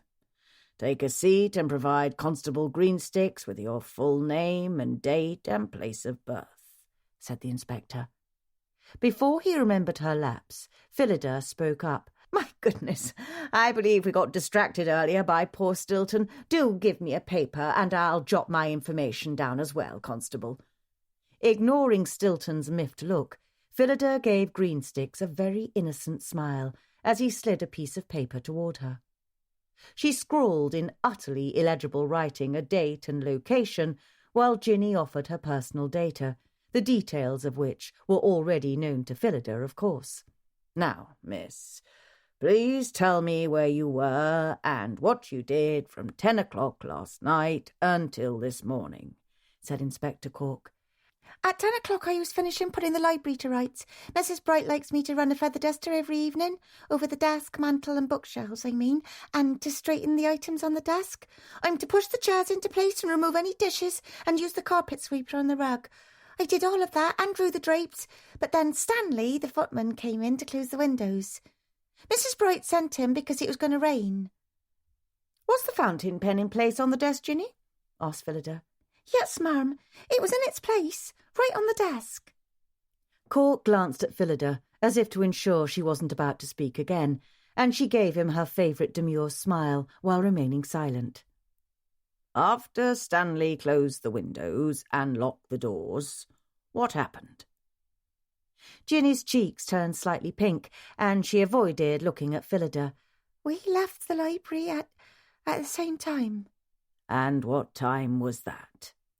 The maid's cheeks pinkened a little more. "It was, I think, just about after 10:30.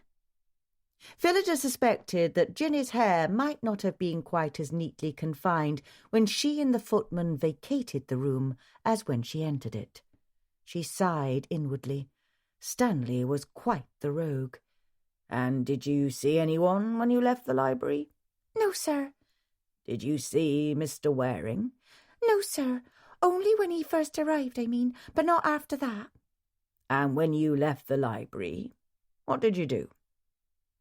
The heightened colour was back in Ginny's cheeks. I stepped outside for some fresh air." "Alone?" No, sir.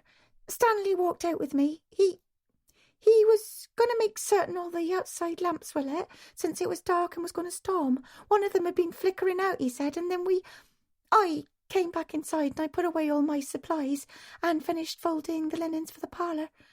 Then I went upstairs to my bedroom and washed up and went to sleep." These last words came out in a rush. "What time was it that you went up to your bedroom?" It was nearly midnight." Ginny carefully kept her gaze from Phillida, who was thoroughly enjoying her maid's attempts at subterfuge regarding the details of her evening, for it would have taken less than 15 minutes for her to fold linens and put away her supplies. But, quite frankly, someone ought to teach the poor girl how to dispel a blush as needed. Phillida supposed that would be another task to add to her to-do list, along with a crisp lecture about making certain the young woman didn't get herself into trouble. "Did you see anyone else when you were outside or when you came out of the library?" Cork asked. "No, sir. Only Molly, who was bringing a tea tray down on the back stairs, and the valets. They were playing cards in the servants' dining hall." "Did you hear or see anything during the night?" "No, sir. We're up on the attic floor, sir, and unless a bell rings I sleep soundly, and I don't hear anything until the morning." "Very well. Thank you, miss." Thus dismissed, Ginny fled the room. Phillida looked pointedly at the watch pinned to her bodice, then at Cork.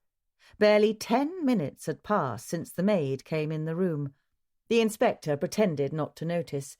Instead, he began to peruse the papers Greensticks had been shuffling around. Before he could notice that Phillida's writing was unreadable, she rose to open the door again. As anticipated, the second parlour-maid was waiting to be admitted. Mary, who was lower in comparison to Ginny, in volume, in pitch, and in status, was startlingly slender and fair-haired, which gave her an ethereal blow-away-in-the-wind appearance.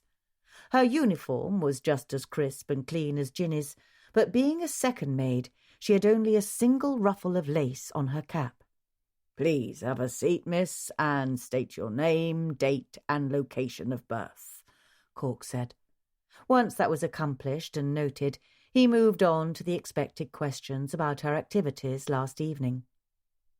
"At 9:30 I'd just finished putting the front parlour to rights, and then I waited for Mrs. Agatha and Mr. Max and their guests to leave the music room, where they were playing bridge. While I was waiting, I dusted up and swept the east corridor and the front foyer. I finished in the music room shortly before 11 o'clock, for they retired early."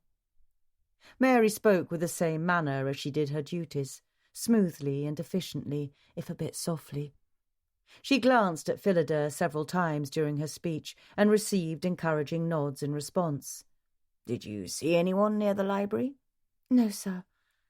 "Did you see Mr. Waring?" "No, sir, I don't think so." "What did you do after you finished in the music room?" "I brought dishes down to the kitchen and gave them to the maids there. Then I went up to bed. It was nearly midnight by then." "And after that, did you hear or see anything unusual?" "No, sir." Cork stroked his moustache. "Very well, then. Thank you." Mary gave Phillida one last glance before she left the room. "Still on schedule, are we, Mrs. Bright?" the inspector said. "Indeed we are," she murmured, standing to open the door once again. And so they remained on schedule, with each interview lasting for fewer than the prescribed 15 minutes, usually far less. Next were the two footmen, including Stanley, who was far more matter-of-fact in his description of closing up the library than Ginny had been. His blithe narrative left Phillida with a distinct impression she might have a heartbroken maid on her hands in the near future. She frowned inwardly. Dramatics between staff members were unavoidable, but she decried them nonetheless. After Cork finished with Freddie, the under-footman, and a far nicer young man than his counterpart, Piero, the man of all work, came in. As expected, Piero, who was magnificently talented with rebuilding things such as broken clocks or repairing small mechanical items, had little of import to offer. He was a quiet man, nearly 50, with sparse grey hair and startlingly blue eyes, but with the simple personality of an 8-year-old. Although he worked at Mallowan Hall, his brother drove him to and from the estate every day, and thus Piero, who had a small work area in the gardener's barn, had been gone by 7 o'clock on the evening of the murder. Next, the first chambermaid, Bess, came into the sitting-room. She and her counterpart, Lizzie, had been on the 3rd floor, preparing some of the guests' room for the evening, while said guests were being entertained in the music-room. Thus, Bess was in and out of the sitting-room in under 5 minutes. However, when the second chambermaid came in and took a seat, Phillida intervened in the questioning, having information Inspector Cork did not. "Lizzie, you attended to Mr. Waring's chamber, the grey room, once he was assigned to it. Did you see him at all, or did you notice anything unusual?" Lizzie rubbed her nose with the side of her thumb, a habit Phillida was determined to help her break, and nodded. She had a round, cheerful face, liberally sprinkled with dark freckles. "Yes, ma'am, I did the grey room, didn't I? Mr. Waring was in there when I first knocked, and he poked his head out and said I was to wait to do his room." "What time was it that you first went there?" asked Cork. "It wasn't 10 o'clock, sir, as I heard the clock chime after, and I was thinking how late it was and how much more I had to do, didn't I?" She seemed to recall belatedly that her boss was sitting in the next chair, and added, "The wisteria room, that's where Mrs. Devine is assigned, took me longer than usual due to a broken coffee pot knocked all over the table, chair and floor. Don't know how anyone could make such a mess of it. Broken china and grounds everywhere, and then she wanted the coffee smell out of the room, and she didn't even bring her own maid, did she? So it was left to me to clean it up and see to the dress it spilt on too." "Have Violet attend to the frock," Phillida said firmly. "She'll know what to do. Rosalind is always spilling on her clothing." Rosalind, who was away at school, was Mrs. Agatha's daughter from her first marriage. "Yes, ma'am. Anyway, the grey room was my last one, wasn't it? And now I had to wait." "How long did you wait there for Mr. Waring?" asked Cork. Lizzie straightened in her chair, and her mouth flattened into a disapproving line. "Mrs. Bright don't like us to be standing around then, sir, just using up the oxygen, so she says." She stole a quick glance at Phillida. "So I went down the hall, didn't I? And I attended to the bathroom, even though I'd just brought up the clean towels.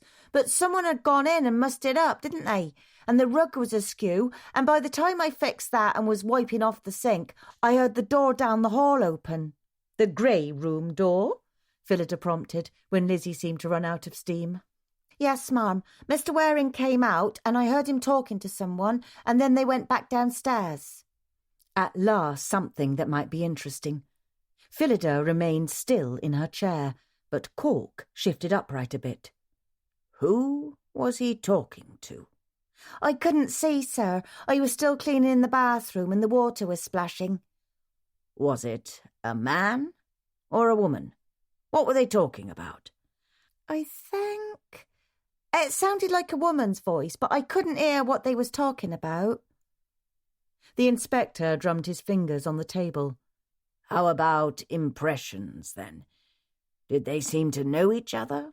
Was it a lengthy conversation, or did it seem to be more like a casual passing in the hallway moment?"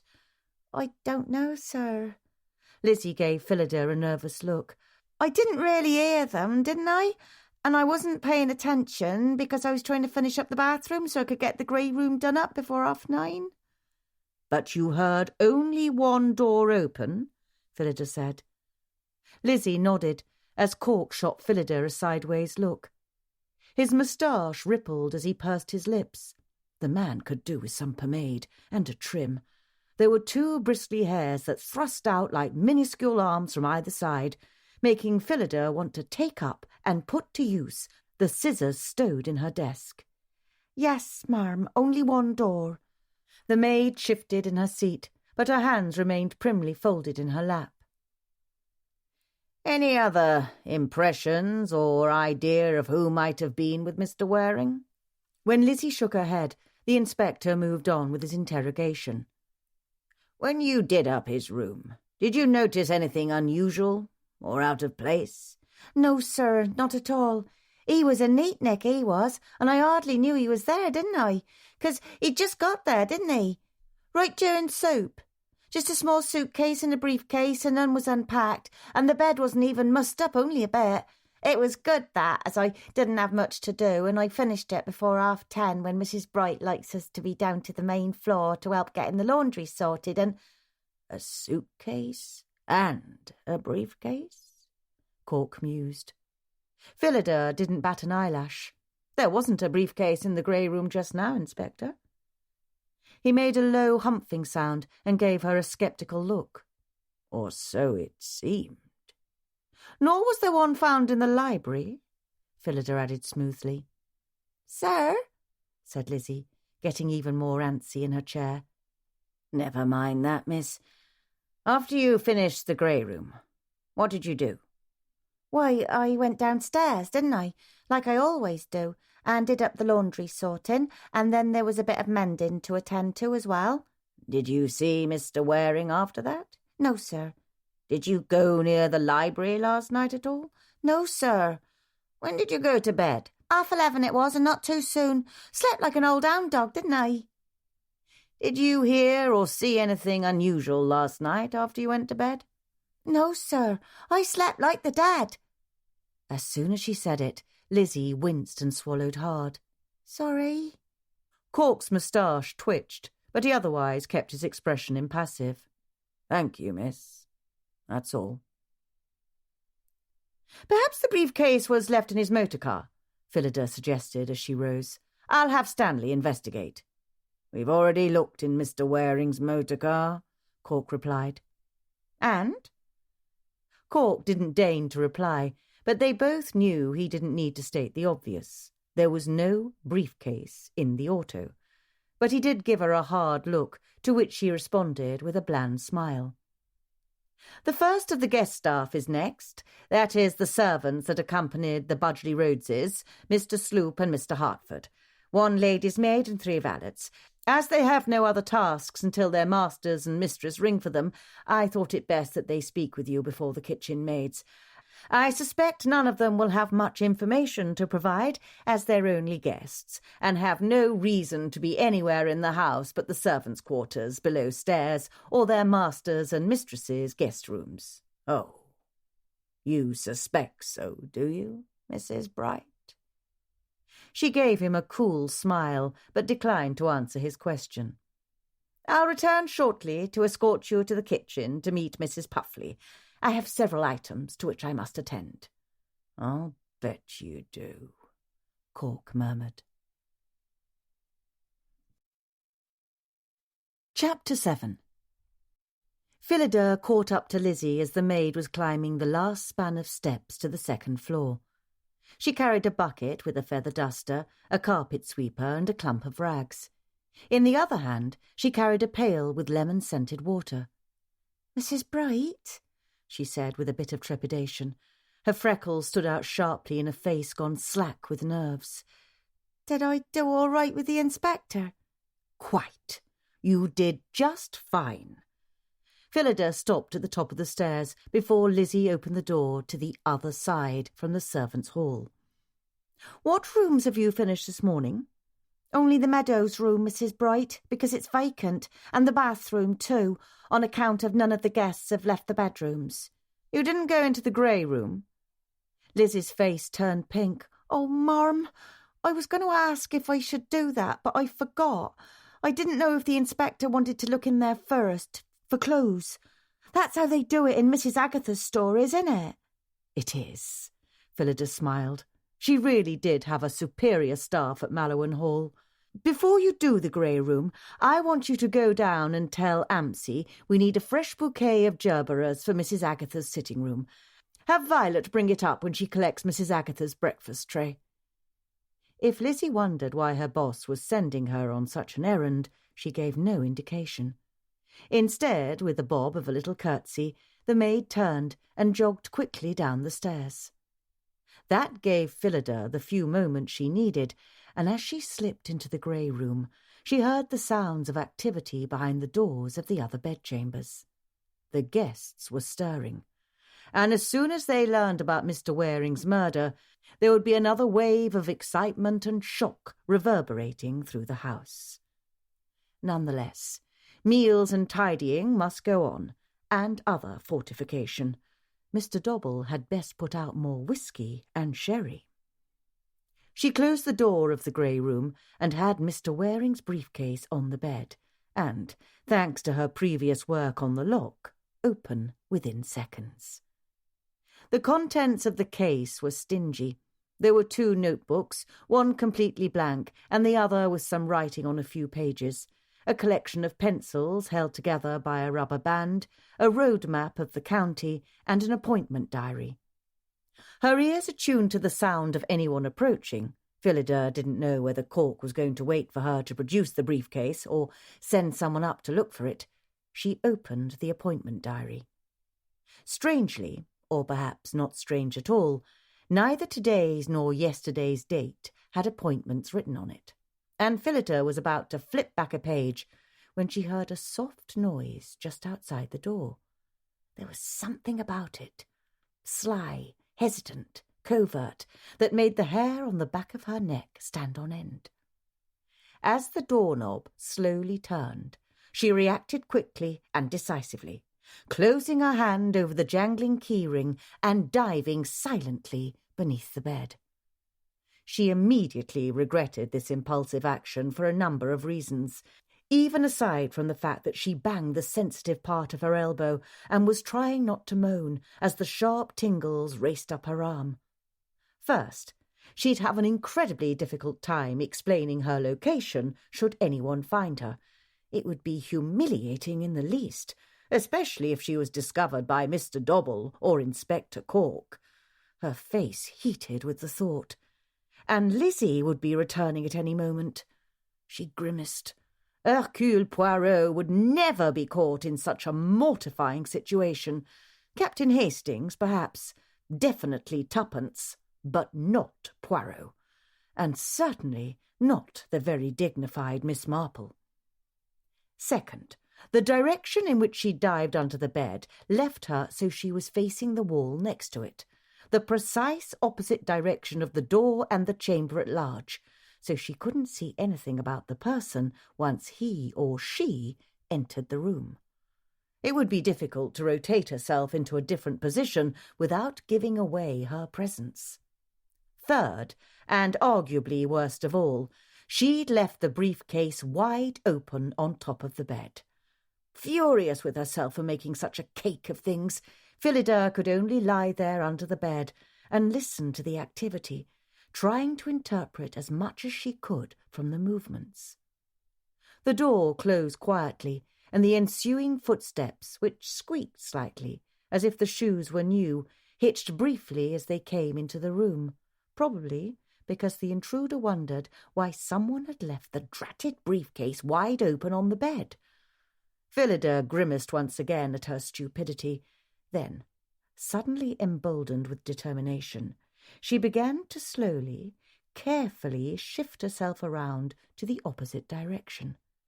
She had to keep the blasted keys from scraping along the wooden floor and lift herself up on her elbows, including the painful one, and her knees, while making sure she didn't make a sound. Above, the shuffling of papers in the briefcase indicated what she had sensed the moment she heard the sound at the door. Whoever had entered was not there legitimately. For if someone had merely been sent up to look for the briefcase, that individual would not have closed the door behind them and would certainly not still be there, thumbing through the contents of the case. Drat and blast! She inched a little more in a counterwise direction, using her elbows and knees to lift herself so her clothing wouldn't rustle over the floor, which, incidentally, was devoid of dust bunnies, and she would commend Lizzie and Bess for that. She had to find out who was there because, well, whoever it was wasn't supposed to be in there, obviously, and... A chill wave rushed over her, and Phillida paused her movements. Her throat went dry. Could the person who was quite literally standing over her be the murderer? It made terrible sense, for who else would be in there digging through Mr. Waring's possessions? Phillida became aware of the sudden hard thudding of her heart. Now it was more difficult to keep her breathing steady and soft, but she somehow managed to keep from allowing her emotions to get the best of her. Instead, she continued to manoeuvre herself gently around in an attempt to see something of the intruder, a glimpse of the softly squeaking shoes at the very least. But just then, the presumptive murderer turned, and before Phillida could get into a position to see, the creaking footsteps moved briskly away from the bed. The door opened, and there was a brief hesitation before the intruder left the room, as if he or she was looking into the corridor.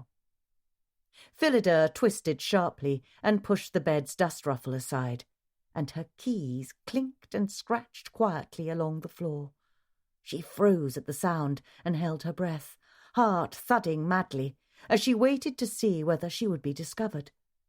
But then she heard the door open wider and the knob rattle as the footsteps went out.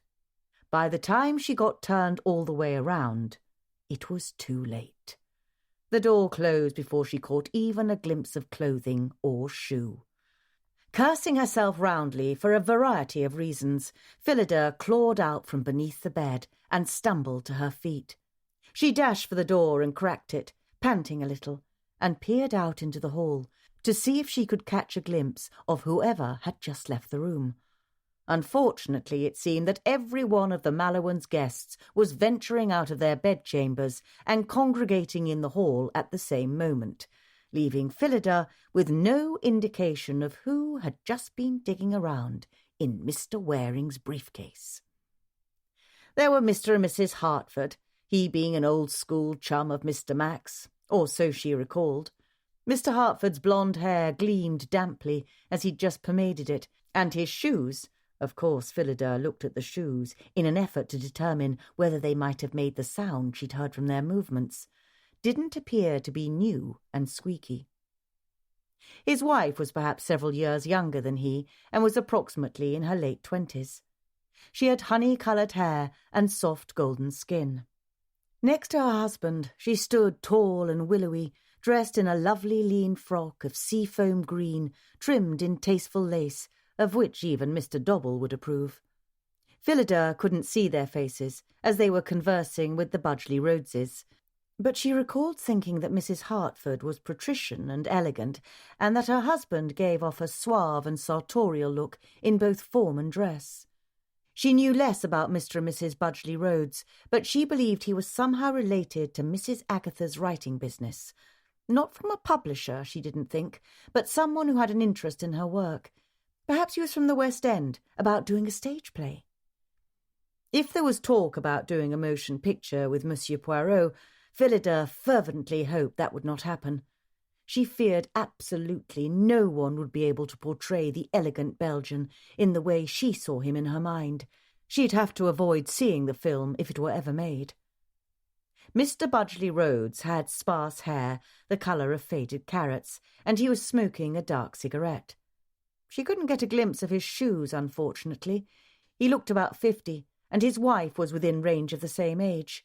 She had pudgy hands with rings that appeared too tight, and wore her hair in a completely outmoded Gibson girl style, which made Phillida want to sit her down and have a frank discussion about the importance of staying up to date on fashion. It was an especial affront, since Mrs. Budgley Rhodes wore such expensive, well-made clothing.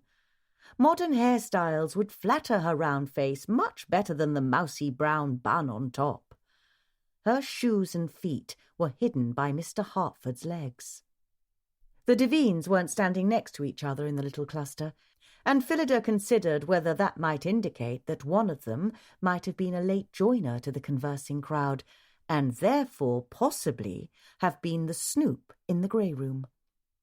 Mrs. Devine had a delightful, infectious laugh, and she was very attractive, with bobbed ink-black hair fixed in little flat curls around her face. Her makeup was perfect, shiny red lips and penciled brows in slender arches, and she wore a long expanse of bangles on her elegant wrist. Mr. Devine was handsome enough to make even the jaded Phillida's heart skip a little, and his voice, low and velvet, matched his dark good looks. Together the dark-haired couple looked like film stars, or, if one were being fanciful, the god and goddess of human beauty.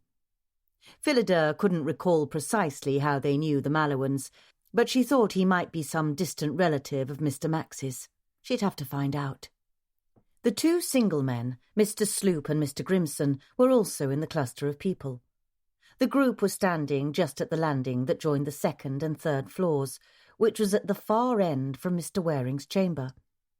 It was quite unfortunate that all 8 of the guests happened to appear at the same time in the same place, even from different floors, when Phillida needed to determine who'd just been sneaking about in the grey room. Mr. Tuddy Sloop was a man with a slick look about him, in a way that reminded Phillida of a sly fox. He was around 30, and he combed his hair straight back with far too much shiny pomade. She felt an instant dislike of the man at first sight yesterday, and watching the way he held himself as he spoke to Mrs. Hartford, stepping too close to her, with his eyes heavily lidded in a condescending manner, only increased her antipathy. Phillida knew better than to settle on him as the killer so soon, but she already wanted it to be. Mr. Sloop, even his given name, Tuddy, sounded superficial and fake, and though she tried to catch a glimpse of his shoes, it was in vain. Mr. Grimson, who was a bit younger than Mr. Sloop, was soft-spoken and dressed in clothing that appeared a bit shabby to Phillida's discerning eye. He seemed more comfortable standing at the edge of the small crowd of people than conducting a conversation, but one could almost consider his actions furtive. He was tall and slender, and he needed a haircut, though Phillida decided not to hold it against him. She did catch sight of his shoes, ones that had recently been polished, but was unable to determine whether they squeaked. The tones of the guests' voices and their lack of excitement as they discussed how well they had slept, how comfortable their rooms were, and what would be for breakfast, indicated that the news related to the murder had not yet reached their ears. Except, of course, for the culprit himself, who clearly had to know the grey room was empty of Mr. Waring. So, whoever it was had to be the killer. And whoever it was might have just heard her moving beneath the bed. She eased back more from the slender opening, suddenly aware that any of them could notice that the bedchamber door was slightly ajar instead of closed. Only the killer would notice or care, and Phillida was averse to the idea of having a murderer aware that he was being spied upon. After observing for a few more moments to see whether she could tell who'd just joined the conversation, she couldn't, or if it was possible to discern whether someone's shoes were new enough to squeak, Phillida drew back into the grey room. Brushing her skirt, which, to her edification, indicated a remarkable lack of dust, back into the room, and straightening her sleeves, she turned back to the bed and the open briefcase. And then she gave a soft cry of dismay. The notebook with writing in it was missing. Chapter 8. Rebecca McArdle was the second kitchen maid and had been at Mallowan Hall for less than 3 months. She liked her boss's boss, Mrs. Bright, just fine. In fact, she thought the housekeeper was one of the handsomest women she'd ever laid her eyes on, not counting in photographs or talkies. Not that Mrs. Bright was movie star glamorous or fancy in her dress and manners, like that cool blonde Mrs. Hartford, but she had a smile that always made you want to smile back, and eyes that twinkled, except when you did something wrong. Then Mrs. Bright laid down the hammer pretty hard, and rightly so, Rebecca thought. On the other hand, Mrs. Puffley, Rebecca's actual boss, was a cyclone in the kitchen. She shouted, she stomped, she groused, and when she was really lit up mad, she pounded bread dough like she wanted to pound your head instead, or used a meat cleaver as if she were beheading a criminal on the cutting board. Rebecca wasn't exactly afraid of the cook striking her or throwing anything. She had to dodge pots and pans in her last position at Bunder House, and once had got clobbered between the shoulder blades with a rolling pin. But she sure could get an earful enough from Mrs. Puffley to make her head ring, for the cook didn't abide anything less from her helpers than work done non-stop and at a brisk pace, and she wasn't shy about letting them know it. If Mrs. Puffley caught you so much as pausing to stretch your back after you'd been bent over rolling out tea cakes for an hour or peeling potatoes since 8 in the morning, she'd start bellowing about what happened to lazy maids in her kitchen, which was why Rebecca was both relieved and agitated to have a few precious moments away from the kitchen. She was grateful to be able to move a trifle slower and catch her breath, and to be away from the constant banging, clanging and chopping. But the fact that she had to be interviewed by the police tied her stomach in knots. Of course, her stomach had been in knots ever since she heard the news this morning in the kitchen, that Charles Waring had been murdered in the library here at Mallowan Hall. How could that be true? Thank St. Pete that her dropping the tea tray in the kitchen and sending china crashing all over had given her a few minutes to get herself under control, so to speak. It had even been worth the blistering reprimand from Mrs. Puffley after Mrs. Bright had left, and the promise that she, not the footman, would be polishing silver till midnight in payment for her clumsiness. But now she was going to have to sit with the policeman and answer questions about it all. Rebecca's fingers twisted together as she paused outside Mrs. Bright's sitting-room door. The last time she'd been invited into the sunny, happy chamber was only last week, when she'd brought a tea tray to the housekeeper. Mrs. Bright had allowed her to come in and visit with Stilton and Rye for a few moments, while she finished up approving a supply list for Mrs. Puffley. But today would be far different. Before she could decide whether to knock or to simply open the door, the knob turned, and Molly, the senior kitchen maid, came out. The door closed behind her. "How was it?" Rebecca whispered, looking with trepidation at the door. "Not so bad," replied the other girl. Molly was nice enough, but she thought herself a little high and mighty sometimes, almost as if she were one of the housemaids or even an upper servant, just because she'd known Mrs. Bright the longest. Rebecca wanted to know more. Were they stern and ferocious? And how many policemen were there? Was old Dent in the room too? Probably he was, because the man thought he was God. Did they threaten to arrest her if she didn't talk? But before she could ask, the door swung open, and there was a man who could only be the inspector. The first thing Rebecca noticed was his freckles, which made him seem a little less intimidating. But then she found herself caught by pale blue eyes that seemed to bulge a little from their sockets, as if they were scouring her for lies. That made her nervous all over again. "Come in, miss," he said in a voice that seemed kind enough. Rebecca stepped inside and immediately saw Rye, the fluffy cat, who was the colour of just browned toast, and she scooped him up before he could dart away. For once, the cat was kind enough not to argue with her when she sat in the chair indicated by the inspector, and Rye even settled onto the lap of her uniform apron and skirt, where she stroked him so as to hide the trembling of her fingers. She could brush away the cat hair later. She didn't like policemen. "I'm Inspector Cork, and this is Constable Greensticks," said the man who had freckles, even though he had to be in his 30s. "Mrs. Bright should return momentarily, but we needn't wait for her." "Oh, but could we, please?" "No, sir," she replied instead, and then went on to give him her full name and place and date of birth, as requested. All the while, she kept her fingers buried in Rye's soft, silky hair. He was purring contentedly against her stomach, and it made her feel a bit less nervous, but only a bit. "Now, miss, if you could tell me where you were last night from 9 o'clock until this morning when you woke." Yes, sir. Yes, sir. I work in the kitchen, you see, and I don't hardly never get up from down there, you see," she said. "I was at 9 o'clock. We were cleaning up from the first 2 dinner courses, see, and I was finishing up the dessert to go up with Stanley, who's the only one Mrs. Puffley trusts to carry up a freestanding trifle, on account of it being so delicate and all, and Freddie, the under footman, of course, the last time he bumped into a wall coming out of the servants' stairs and made it all slip to the sides, ruined it all. Mrs. Puffley nearly had his ear twisted off and red to boot. Not that one can blame her, for it took us 2 days to make it with the layers of meringue and cake, and it was really Mrs. Puffley's finest creation ever, and it was for Mrs. Agatha's birthday celebration."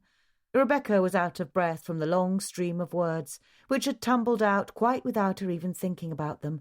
She wasn't even precisely certain what she'd actually said. Inspector Cork blinked at her. "So, you were in the kitchen, and then what did you do?" "Yes, sir.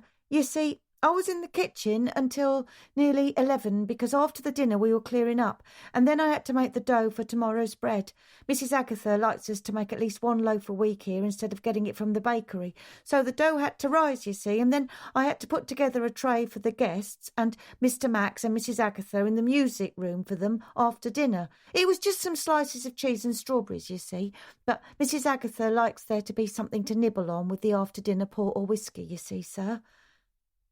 "And did you deliver the tray with these foods to the guests in the music room?" "Oh, no, sir, no, sir. That's the footman or one of the parlour maids. I don't never come upstairs here because there's ever so much to do in the kitchen all the time. Mrs. Puffley can't hardly even spare me to go out to use the—" She stopped with a gasp and felt her face go hot and red. She'd nearly mentioned going to the outhouse to the inspector. She wanted to dive under the desk and hide there until this was all over. "Right, then, yes, miss, I think I understand." He didn't seem offended or horrified by her remark. "And so, is it true to say that you didn't go into the library either last night or this morning?" "No, sir, I mean, yes, sir, it's true that I didn't go to the library at all. We don't come upstairs much at all, sir, we kitchen maids, and when we do, it's only here, to Mrs. Bright's closet, you see, sir." "Very well." He glanced at the constable, who'd been scratching notes on the notepad and been otherwise completely quiet. "Do you have any questions for the Miss Greensticks?" The younger man seemed startled by the sudden swift change of attention, and he dropped his pencil. "No, sir, Inspector, but only, miss, did you hear anything unusual last night or see anything?" "No, sir, nothing unusual at all." Rebecca began to feel as if she might make it through this interview all right. "Very well then, miss, you're free to go," said the inspector, after drumming his fingers on the table for an eternity. Rebecca bolted from the chair, and Rye tumbled to the floor. He gave her a furious look before stalking away, tail held high and twitching just at the top. But she didn't take the time to apologize. For once, she couldn't wait to get back to the kitchen. Chapter 9. Phillida didn't normally spend much time in the dining room. That was Mr. Dobble's domain, his and the footman's, for the serving and seeing to of the meals her staff prepared below stairs. But today was one of extenuating circumstances, and so she positioned herself discreetly outside the door of the dining room, which was open to allow the guests to flow in and find breakfast set up along the buffet. Phillida was ostensibly adjusting a flower arrangement in the hallway, and then she was going to see to the way the curtains at the windows draped and whether they needed replacing, cleaning, or mending. If one asked Mr. Dobble about that, he would inform her that it was not at all appropriate even for the housekeeper to be in the dining room while the guests were eating. But Phillida had no intention of asking Mr. Dobble anything. These were extenuating circumstances, after all, and she knew he wouldn't lower himself to create any sort of conflict in the presence of their employers or their friends, although later he'd likely give her an earful, requiring Phillida to consume yet another bracing cup of tea, with perhaps the addition of a titch of the rye whiskey she kept in her bottom drawer. Besides, Mr. Dobble must know that she, of all people, would want to be there when Mr. Max told their guests the news. And if the butler didn't realise this, Phillida would be sorely disappointed in the man, for it was imperative that an excellent housekeeper be well informed about everything occurring in the household that was her domain. "Good morning, everyone," said Mr. Max as he entered the room. "I trust you all slept well." Max Mallowan was a kind and relatively easy-going employer who spent a good portion of his time talking about archaeological digs in Egypt in which he and Mrs. Agatha participated. In fact, Mrs. Agatha had met him while travelling in Egypt, and she had set several of her detective stories in and around such digs. He was about the same height as his tall wife and was 14 years younger than she. But unlike Mrs. Agatha's first husband, Archie Christie, Mr. Max was devoted to his writer spouse, and the two of them were quite happy together, whether in England or when travelling in Egypt on archaeological digs. The murmurs of response and some hearty morning greetings filtered away as the Budgley Rhodeses, Devines, Hertfords, and the two single men busied themselves filling their plates from the sideboard. No one seemed to notice that Mr. Waring was not in attendance. Mr. Max didn't waste any time with further small talk, and Phillida understood why, when Inspector Cork appeared in the doorway adjacent to where she had moved so as to hear the conversations, and to listen for softly squeaking shoes. She had become busy rearranging the leaves belonging to a potted fern that stood just outside the entrance, and saw no reason to interrupt this task to acknowledge the inspector's proximity. "I'm sorry to disrupt your morning, but there is some news I must share with you," Mr. Max said from just inside the dining-room doorway. "Agatha will be down momentarily to join us, but I shan't wait to fill you all in. Mr. Waring, whom you all met at dinner last evening, was found dead this morning. It was no accident. Charles Waring was murdered." Phillida couldn't watch the faces of everyone in the dining-room at the same time, and neither, she noted with satisfaction, could Inspector Cork, or, for that matter, Constable Greensticks, who was also standing there. Nonetheless, she did her best to observe the reactions of the 8 visitors. Surely one of them had to be the killer, and thus would have to manufacture whatever sort of shock or surprise he or she, most likely it was a he, a fact toward which she was leaning ever more strongly since her adventure in the grey room, would portray. If she were writing the scene in one of Mrs. Agatha's detective stories, Phillida would have Mrs. Budgley Rhodes drop her cup onto the table with a loud gasp, sloshing tea everywhere, and perhaps even shattering the china. And Mr. Devine freeze dramatically, then say something along the lines of, "Good God!" Those two seemed the sort to be overly emotive, with Mr. Devine being the type to be fully aware of how handsome he'd look in an arrested moment of shock and horror.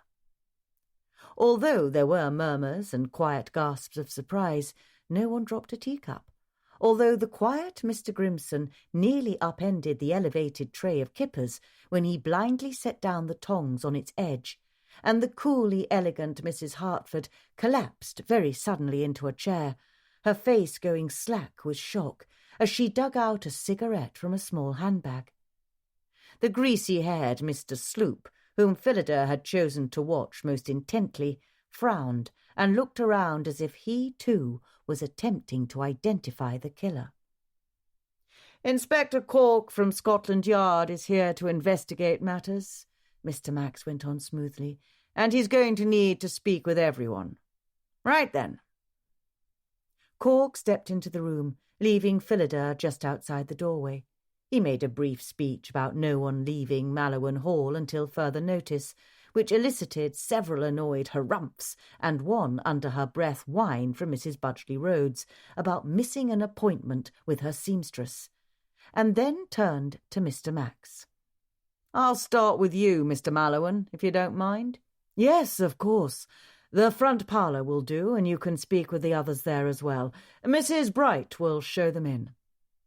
Phillida was delighted with this turn of events, for it would be much easier to lurk about near the parlour than the dining area, as there were no doors to that particular room, and that chamber was smaller, which meant that conversing would be closer to the entrance. Additionally, and most serendipitously, the front parlour was immediately adjacent to her own sitting room, sharing an interior wall. Phillida was not at all above holding a glass to said wall in order to listen to the interviews, or even putting her ear to the scrollwork air ducts that joined the chambers. This meant she could hear most of every discussion with everyone at Mallowan Hall, and not just with her staff. "Of course, Mr. Mallowan," she replied, and managed, just barely, to keep from looking at Mr. Dobble, whose expression surely must be frozen with annoyance. "Mrs. Bright, if you would please show the inspector and the constable to the parlour, I'll be there momentarily," said Mr. Max, just as Mrs. Agatha stepped off the bottom stair and started toward the dining room. As she walked away with the inspector, Phillida heard Mr. Max greet his wife. "Ah, there you are, darling. How was the writing this morning?" Phillida gestured for Cork to precede her into the parlour. "I suspect, Inspector, that you hadn't quite finished speaking with the staff before the guests came downstairs and interrupted you." The parlour was a comfortable, welcoming room, as was most every chamber of the household, a fact that Phillida took credit for and prided herself on. With two sofas facing each other in the centre of the room, a low table between them held a squat vase of fresh white roses atop a delicate cream doily. Though it was summer, a fire danced merrily in its place on one wall to take the chill away from this shaded side of the house in the morning. "I've yet to meet the esteemed Mrs. Puffley or the scullery maid, Benita, I believe it was. Is it true that the kitchen maids never come up to this floor, Mrs. Bright?" "It would be highly unusual, Inspector. They're extremely busy in the kitchen, and there's rarely ever a need for them to venture upstairs. Was there a problem with Molly or Rebecca?" "Not at all. Only I found it curious that neither of them had ever seen the library but once." He sat on one of the sofas and gestured for the constable to take a seat at the writing table in the corner. Phillida didn't have the opportunity to reply, for at that moment she heard excited voices just outside the chamber. They were young and female, and she realized with exasperation most likely belonged to two of her maids. Stifling a huff of annoyance, she said, "If you'll excuse me, Inspector." But before Phillida could leave the room, Lizzie appeared in the entranceway. "Mrs. Bright," she said in a voice that carried too far and was too loud for a proper maid, which was why Lizzie was an upstairs maid and not a front-of-house maid. "I found something, didn't I?" Phillida saw the edge of another skirt as it disappeared around a corner, likely Ginny hightailing it out of there before she got reprimanded for high-spirited, loud conversation in the corridor. And then she noticed what Lizzie was holding. Ah, perfect timing. "And what is it that's got your volume up and your productivity down, Lizzie?" "I found it in the grey room, didn't I?" replied the excited maid, unperturbed by the mild rebuke. "It belonged to the dead... to Mr. Waring, it did." Why don't you bring it over to the inspector, then, instead of announcing it to the entire household?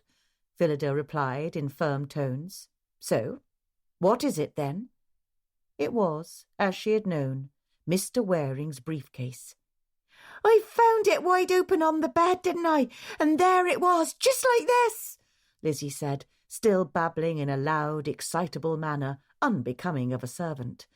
Phillida would speak with her later about decorum and so on, but for now it would be an exercise in futility.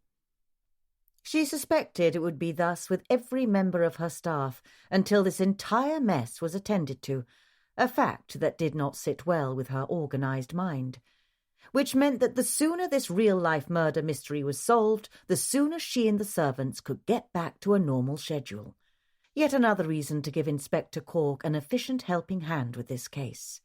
"Let's have it, then," said the man himself. Phillida studiously avoided his eyes as Lizzie brought the briefcase over to the table. "Wide open on the bed, you say?" "Yes, sir," replied Lizzie. Cork looked up at Phillida, who had plastered a mildly interested expression on her face. She didn't think he was fooled, however. After all, she had been in the bedchamber when Cork arrived to search it. So, somehow, someone got into the room and found the briefcase, opened it up. The inspector paused to examine the case's lock, then pursed his lips. And, from the looks of it, didn't have the key, so it was jimmied open, and then left it wide open on the bed, you say? "Yes, sir." "Imagine that," Phillida said, with perfect innocence, as she handed the vase of flowers and the doily to Lizzie in order to make room on the table for the briefcase. Then she took a seat. Perhaps he, or she, was interrupted in their perusal of the contents and left the room in a hurry so as not to be discovered. Perhaps. Cork's expression was none too pleased, and to her frustration, Phillida felt the slight heat of a rising blush, something she hadn't allowed to occur for at least a decade. But thanks to the fair skin that accompanied her strawberry hair, it was a reaction nearly impossible to hide once it got going. Still, she held her breath in an effort to dissipate the flush and hoped that the inspector hadn't noticed, for he returned his attention to Mr. Waring's satchel. "And you just now discovered this, miss?" asked Cork implacably. "Yes, sir. I brought the message down about the flowers for Mrs. Agatha's room like you asked me to, Mrs. Bright, didn't I? And then I came back up to see the grey room, and there it was, wasn't it? Plain as can be. Right there on the bed." Phillida winced inwardly, for at the mention of her sending Lizzie down with the message for the gardener, Cork had glanced up at her with an assessing look. "You were gone quite a while from your sitting room, Mrs. Bright," he said casually, flipping through the meagre contents of the briefcase. "You missed several interviews." "Unfortunately, my business called me away for longer than intended, Inspector. Surely you can appreciate when duty calls. That will be all, Lizzie," she said.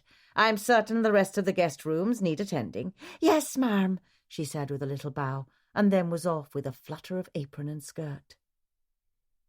"Note this down, Constable.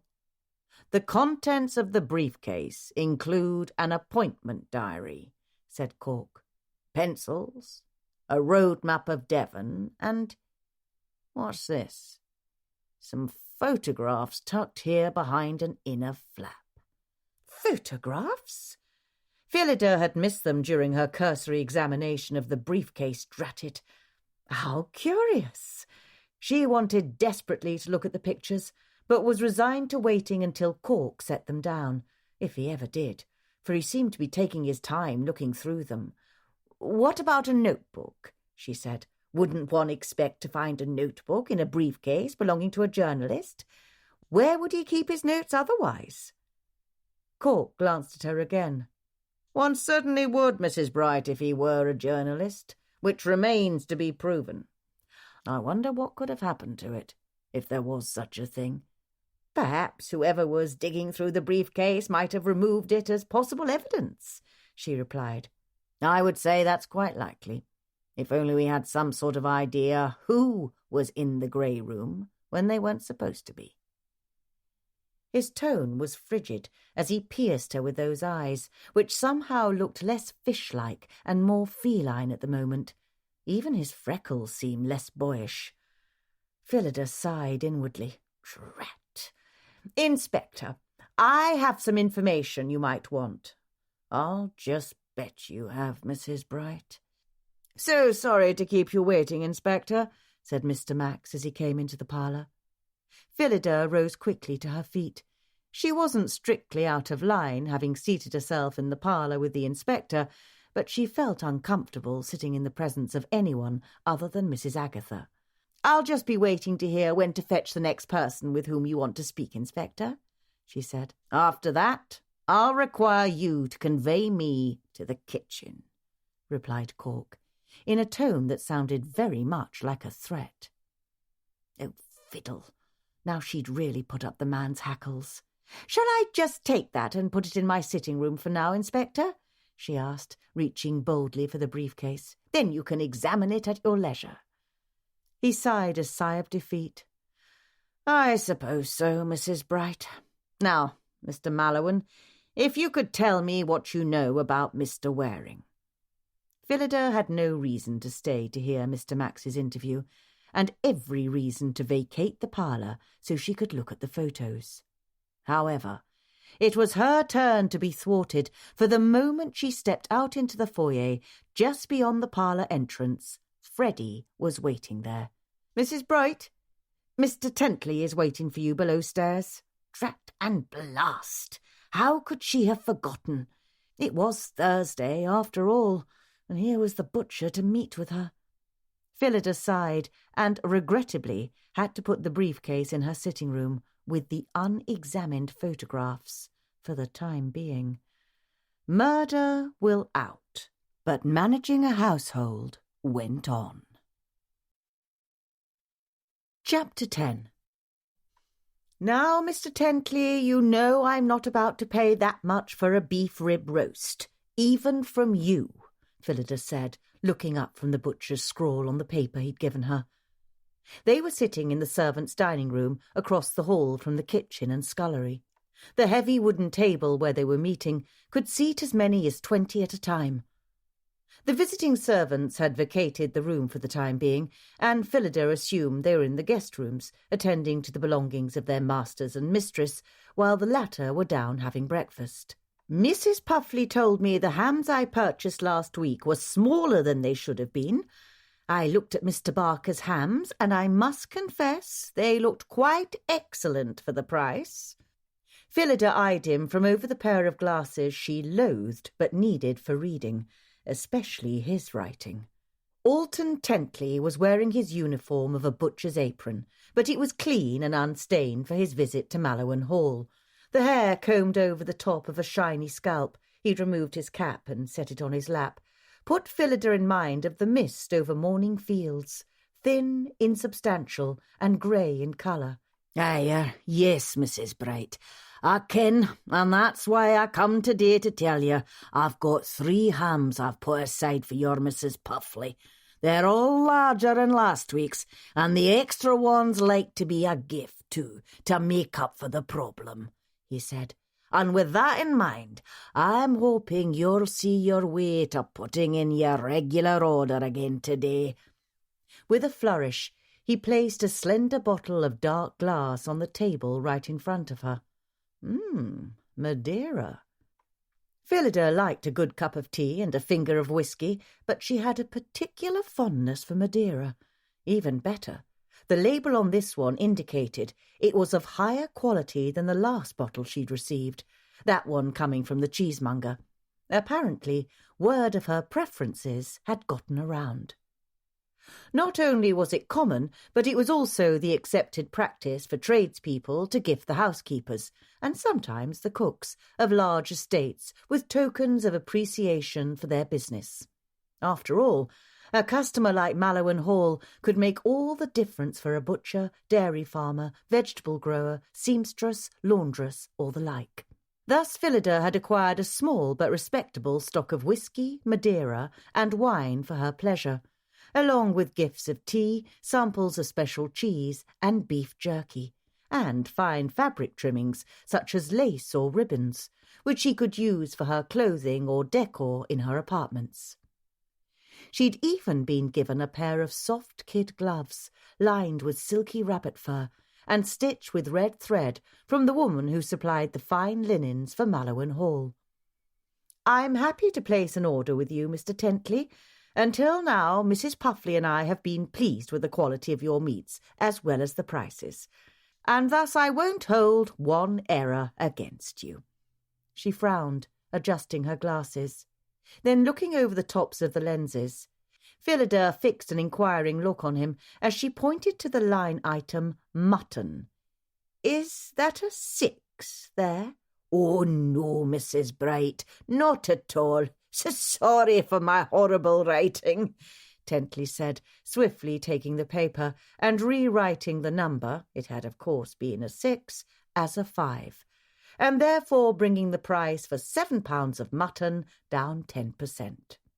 "Thank you for that," she replied, and took back the order and impaled it on the spindle mounted on a block of wood, where she kept such bills of sale until the bank drafts were written out.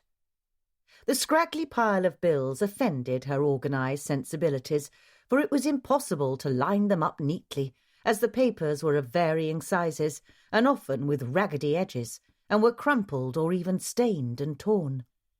And attempting to read the pencil scrawls from tradespeople with varying levels of literacy was an exercise in patience and at times cryptography, which made Phillida feel even more untroubled about accepting the gifts from her suppliers.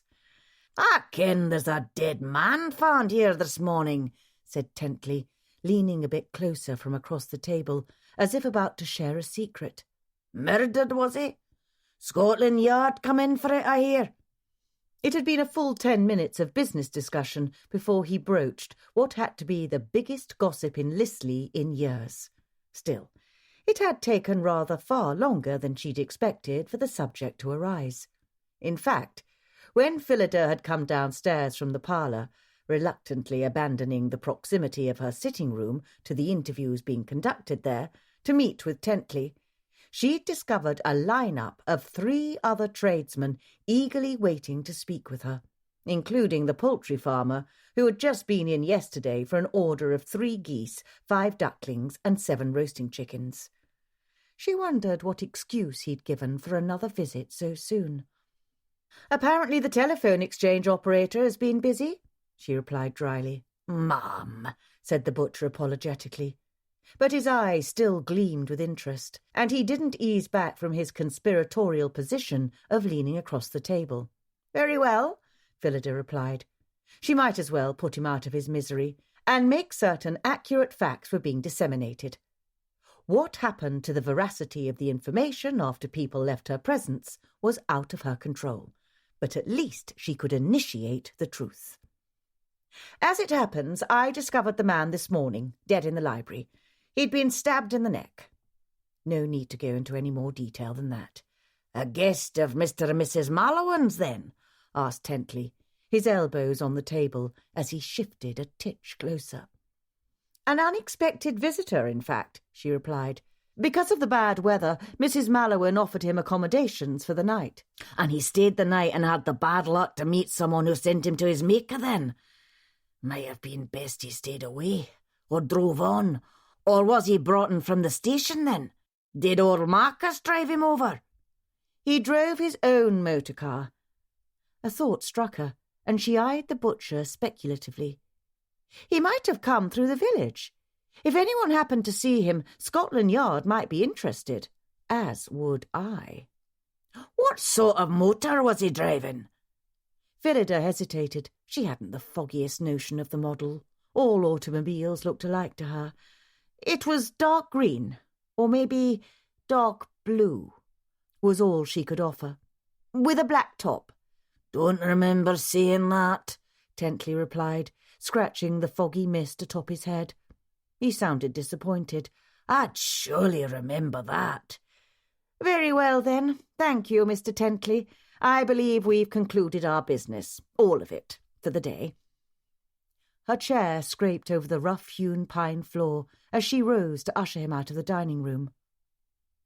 The cheesemonger, who was different from the dairy farmer, was her next visitor. Alicia Amaldi didn't even bother to wait 10 minutes before broaching the subject. She shoved a hastily written bill of sale for 5 different cheeses, most of them in the style of her native Italy, toward Phillida, then said, "I heard about the murder, Mrs. Bright. Here at the Mallowan Hall. Jesus, Mary and Joseph, what is the world a-coming to?" She made the sign of the cross and fingered the crucifix she'd pulled out from behind her cotton bodice, even as her eyes gleamed with interest. "Who was he?" Phillida gave her the same information she'd provided to the butcher, and received the same disappointed response at the mention of the motor car possibly having driven through the village. A similar conversation happened with the chicken man, Roger Winkle, with the same uninformative results, and again with the miller, who, in a surprising turn of events, had brought his wife with him. Phillida assumed it was because Mrs. Miller, aptly named, wasn't about to wait for her husband to return home with all the details about the dead body at Mallowan Hall. She wanted to have the news as soon as possible. The woman's interest in gossip was profound, and her ability to spread information was as efficient as water flowing through a pipe. But when Mrs. Miller offered her a lemon tea cake glazed with sugar and candied violets, and a small tin of expensive Assam tea, Phillida decided it was not at all a hardship to have the wife there.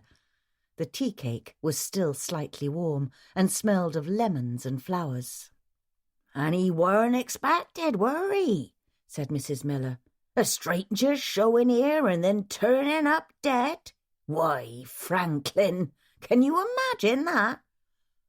The miller opened his mouth to speak, but his wife barrelled on. "And he druv his own motor car and pulled up to the house here as pretty as you please. Was he from London, did you say, Mrs. Bright?" "I didn't say. We don't know for certain," Phillida replied. "His credentials didn't come through when the inspector called on them, and so it's a bit of a mystery who he was and where he came from." "Imagine that," Mrs. Miller said, her eyes wide with shock and greedy with interest. "But he must have known someone here to come all the way in that motor car. Why, he might even have stopped in at the Screaming Magpie, mightn't he then?" Before Phillida could interject, Molly poked her head around the corner of the servants' dining room. "Mrs. Bright, excuse me, but Mr. Dobble would like to speak with you right away." Phillida rose, grateful for the interruption that would bring her back to the main floor, where the more interesting things were happening. She scooped up the bottle of Madeira and the packet with the lemony tea cake and assam, then tucked the former under her arm. "Mr. Miller, I'll need only our regular supply this week, as I indicated, although I do thank you for stopping in to make certain nothing has changed. Good day, and thank you again for the cake. Molly, please show the Millers out and tell the others waiting that I'll not be meeting with anyone until tomorrow. We are, understandably, unexpectedly busy today. All previous orders will stand." With the bottle of spirits wedged safely against her side, Phillida took up the wooden block with its spindleful of bills and swept from the room. She glanced into the kitchen, where a red-faced Mrs. Puffley was sewing a large rolled roast into shape, and Rebecca was scooping salmon mousse into a large copper form in the shape of a fish. 2 other copper moulds, smaller fish, sat on the counter waiting to be filled as well. Benita was just beyond in the scullery, washing the dishes and cookware from the servants' breakfast, and what had come down from the guests' meal. Rebecca glanced up as her boss looked in, and although Phillida didn't pause, she caught the flash of a strange expression, guilty, or perhaps merely wary, on the girl's face. Was Puffley on a tirade again? Had she been throwing pots and pans? Or was she still annoyed by the broken tea set this morning? Nonetheless, Phillida didn't have time to attend to that drama at the moment, and as none of the kitchen maids had red noses or swollen eyes from crying, the usual indicator of a Puffley outburst, she decided whatever the problem was, it could wait. For Mr. Dobble rarely sent for her, possibly because he feared she might ignore his summons, and therefore it must be important, possibly related to the murder. when Phillida pushed through the door covered in green baize and mounted into place with round brass tacks around the edges, this door on the ground floor being the literal divider between the world of servant and the master, the upstairs and the downstairs. She was startled to find the butler actually waiting for her. Dratted fool was hovering so close, if she hadn't been paying attention, he might have been skewered by her bill spindle. "Yes, Mr. Dobble," she said, tightening her arm against the Madeira. It wasn't that she needed to hide it from the butler. She simply thought it good practice not to flaunt her good fortune. "Mrs. Bright, we have a situation." His lips were so tight with tension, they barely moved when he spoke. "Several of them, in fact. To which in particular are you referring?" she replied. He glanced at the dark bottle. Then his attention slid to the aromatic package she held, and his mouth flattened even more. "Perhaps you should relieve yourself of your burdens, and then we can attend to that particular one." With an unusually plebeian gesture, he jerked his head, led by its broad prominent nose, toward the front door. "I see what you mean," replied Phillida, when she caught sight of the small crowd clustered in front of the house. Oh, fiddle. It wasn't difficult to construe the general intent of the individuals, for some of them held pads of paper and writing implements, while others brandished cameras. "Has Mrs. Agatha seen them?" "Not yet," Mr. Dobble replied, glancing furtively toward the parlour. "She's been in with Mr. Max and the inspector for some time, but surely they won't be in there much longer. Surely no one can suspect either of them of having done murder?" "Certainly not," Phillida agreed firmly. "That would be ludicrous." "But with all the talk of poisons and stabbings and death, and all the research Mrs. Agatha conducts," he said, again looking worriedly in the direction of the parlour, "and that strange disappearance of hers—" "I'm surprised you haven't sent Stanley and Freddie out there to disperse them," Phillida interrupted sharply. There was simply no reason for him to voice such terrible thoughts. And incidentally, the exterior grounds weren't the purview of her staff, so why Dobble should interfere with her day to assist him in chasing off the press was mystifying. "Freddie is engaged with serving breakfast at the moment, while I am forced to attend to more pressing matters. Incidentally, do tell Puffley the yolks in the boiled eggs were not centred. I noticed 3 of them that had sunk to the bottom." Phillida kept her mouth firmly closed, although she had several peppery thoughts she would like to share with the butler, related to the waste of time it would be for a kitchen maid to stand at the stove, constantly turning boiling eggs so that the blasted yolks cooked in the middle of the whites instead of slipping to one end. Who in the world cared? Certainly not Mr. or Mrs. Mallowan. "And Stanley is nowhere to be found," added the butler stiffly. Phillida frowned. Stanley might be quite the ladies' man, but he was a good worker and was responsible. It was mostly unheard of for a servant simply to go missing in action.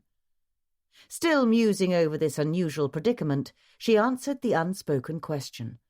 "I saw him last during his interview with Inspector Cork, just about an hour ago," she said, looking at the watch pinned to her bodice. "What's kept you from speaking to them yourself, Mr. Dobble? I should have thought you would have run them off long before now." "Right, Mrs. Bright. I was about to do so, but I decided it might be best if the 2 of us presented a united front to the rabble-rousers out there." Phillida had no intention of chasing off any rabble-rousers that might be part of the press corps and might snap her photo or obtain her name. She preferred to remain anonymous and inconspicuous here in her role as housekeeper, tucked away far from London, outside this lovely little town. "I am certain you can manage a small handful of reporters without my feminine assistance, Mr. Dobble," she said blandly. "And as I hear Mrs. Agatha and Mr. Max taking their leave from Inspector Cork, might I suggest that time is of the essence? I cannot imagine what our mistress would think if she was to be hounded by the press again." but Phillida knew exactly what Agatha would think and how she would feel if she knew there were reporters and photographers camped out on the grounds of her estate. She would be devastated and horrified, and it would bring back all the terrible memories from the disintegration of her marriage to Archie Christie, and the most talked-about event of her life. It was sad, Phillida thought, that the press was more interested in those 11 days of Agatha's disappearance than in her creative works of detective fiction. Mr. Dobble gave her a strange look that seemed to border on fear, but apparently whatever made him nervous about facing the rabble-rousers was less of a threat than upsetting dear Mrs. Agatha, and he moved swiftly and stiffly to the front door, the tails of his coat fluttering. Having attended to that problem, Phillida moved just as efficiently to her sitting-room, where she quickly dispensed with her burdens.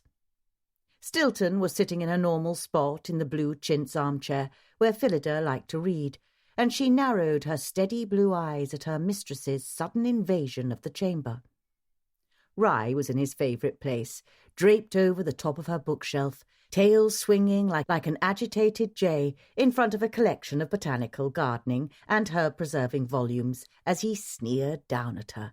"Yes, I'll share, but not now," she told both felines, when she caught them slyly lifting their noses to sniff the tea-cake. She saw no reason to keep her good fortune to herself, and the cats were well aware of her penchant for sharing. They'd made clear their preference for crumbles of carrot cake instead of lemon, but though they pretended to protest over anything citrusy, in the end both were practical enough to consume any offering Phillida made. She reached over to give Stilton a firm stroke, eliciting a pleased ripple along her spine, accompanied by a rough purr, before the beast settled back into her nap. Phillida's attention slid over her desk and landed on her appointment diary, which was open today, although she hadn't even looked at it since she turned the page last night, for obvious reasons. But the list of items on it reminded her that she was woefully behind on today's tasks, which included making a new batch of tooth powder, or rather, supervising while Bess and Lizzie did so, and distilling rosemary, orange and rose waters. All that sort of work, which was the housekeeper's purview and not the cook's, happened in the still room, just next to the storeroom that was located adjacent to the kitchen. Far away from the interviews happening between Inspector Cork and the Mallowan's guests. She couldn't even spare a moment to look at those photos in Mr. Waring's briefcase. How on earth was she going to investigate a murder when she had a household to run? And now that Stanley had gone missing from action, she tusked to herself. Strictly speaking, an AWOL footman was Mr. Dobble's concern and not hers. But in the end, it was the butler's and housekeeper's joint responsibility to ensure the estate ran properly, which meant Phillida couldn't ignore this new turn of events, much as she would like to.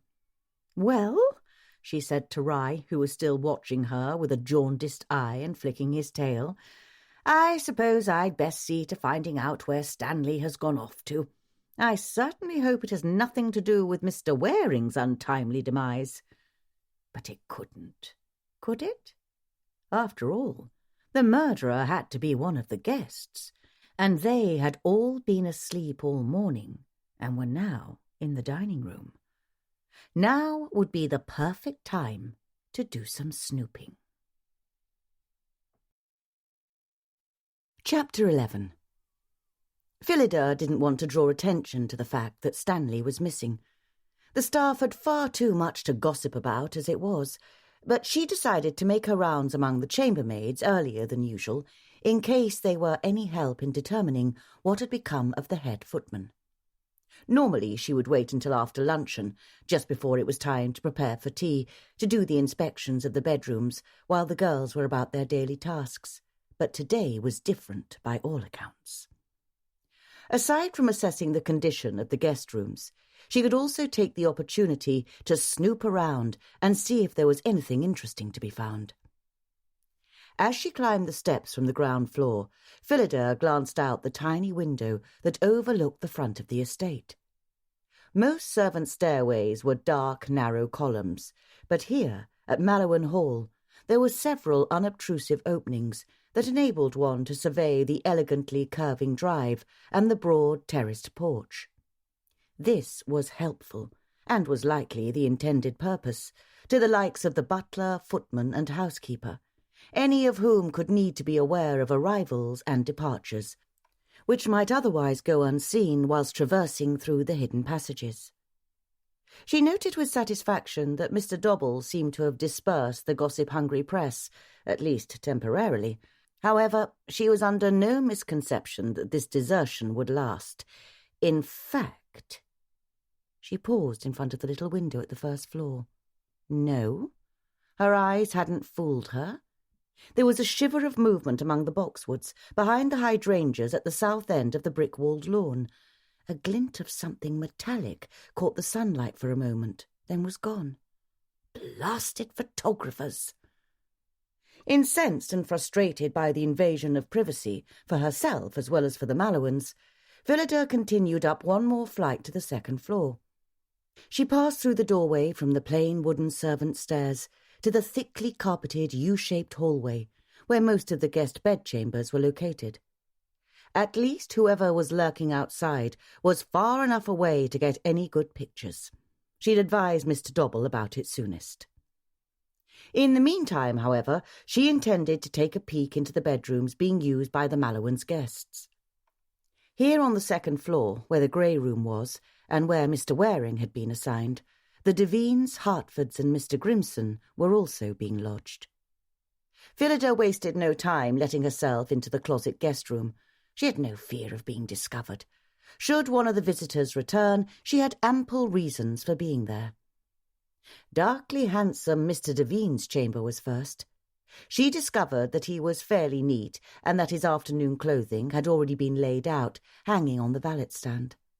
There was a pair of shoes against the wall, and she attempted to determine whether they squeaked when they were used, but she felt her experiment was inconclusive, as she couldn't actually walk in them. On the bureau was a jumble of cufflinks, tie studs, and 2 small rings that he would likely wear on his littlest finger. He had a jar of pomade, a small grooming kit, a pot of shaving cream, and 9 crisp white shirts for a 3-day house party. She flipped through the rest of the clothing folded in his trunk, but found nothing exceptional and nothing hidden beneath it. His bed had been slept in, and it was obvious the maids hadn't come through yet. She peeked in the trash receptacle and found nothing but a crumpled piece of blank paper. There was nothing on his bedside table except a handkerchief and a small appointment diary.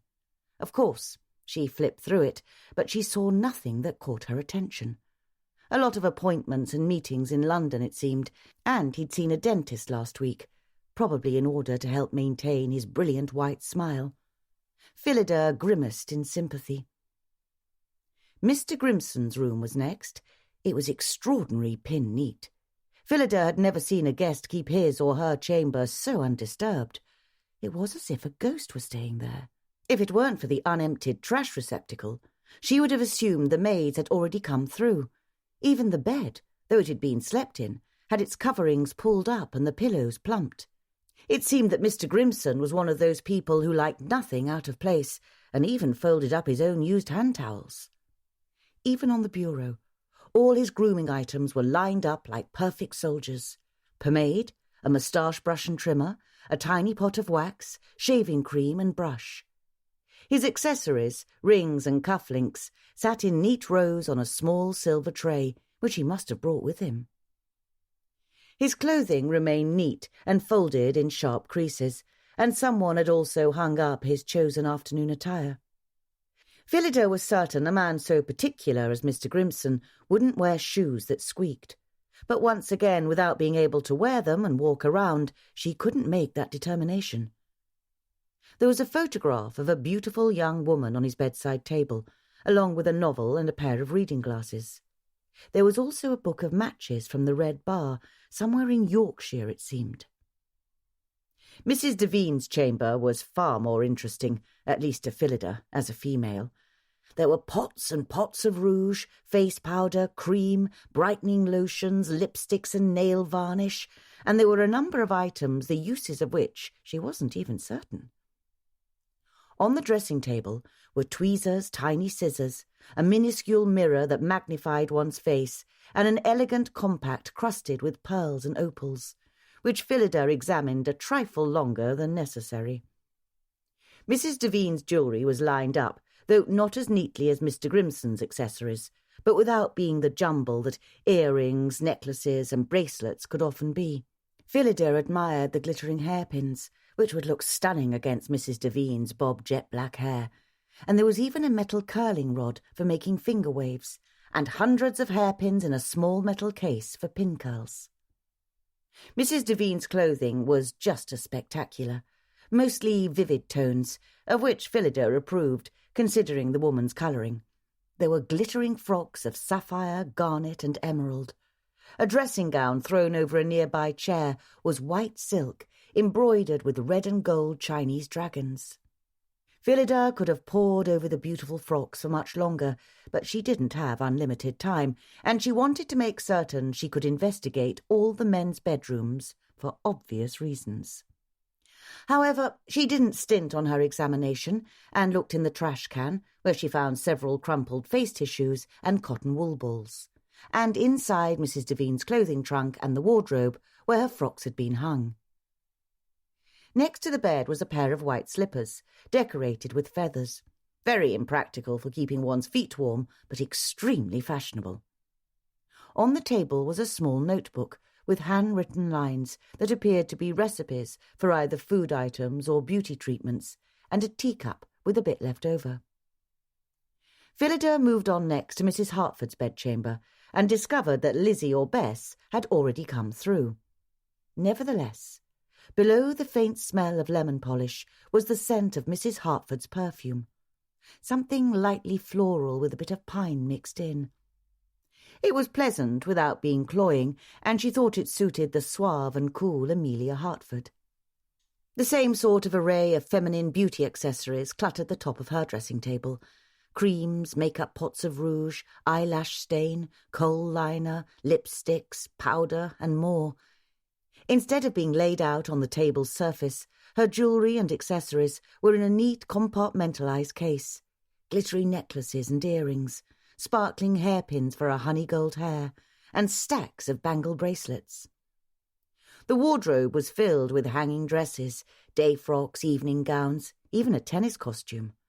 Soft, dense colours suited Mrs. Hartford: seafoam green, aqua, cornflower blue, burnished gold and rose-petal pink, and she had 7 pairs of shoes which matched these different ensembles, as well as flowing dinner robes and a sheer white sleeveless tunic with gold-embroidered hems that appeared to be a covering for a bathing dress.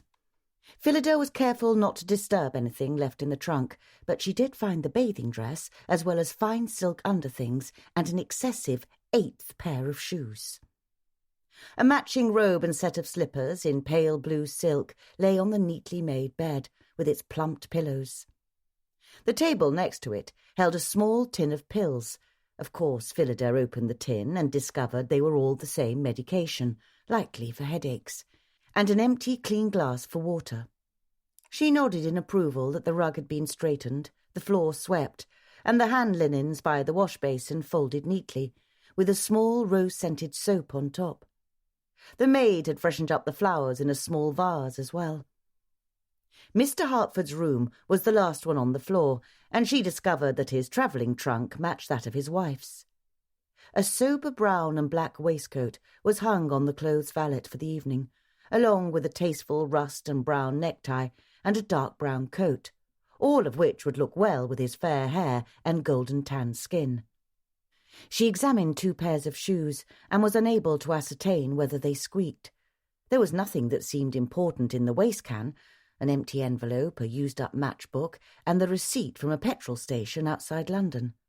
Like his wife, Mr. Hartford kept his jewellery in a neat leather case, with slots for each set of cufflinks and tie-pins, as well as slots for several rings. There was also a small collection of fine ivory and tortoise-shell buttons, presumably to replace those on his favourite clothing, in one of the slots. Nothing but clothing in his trunk, and a hairbrush, comb, pomade, and shaving implements made up a small clutter on top of the bureau. She was just preparing to leave his room when there was a knock from the maid. She opened the door, and Bess started when she saw her boss. "Oh, Mrs. Bright, I'm just getting to it, I am," said the maid nervously. Yes, not to worry. Did you do the lavender room? It looks quite well." "Yes, Ma'am, and then I had to go down to get a new feather duster, as the last one was losing its feathers. I'll get to this one right away." "Of course." Confident in her maid's work, Phillida made her way to the 3rd floor, reflecting that so far there'd been nothing of interest in anyone's bedchamber. But of course, what had she expected? The murderer wasn't about to leave anything incriminating lying about, now was he?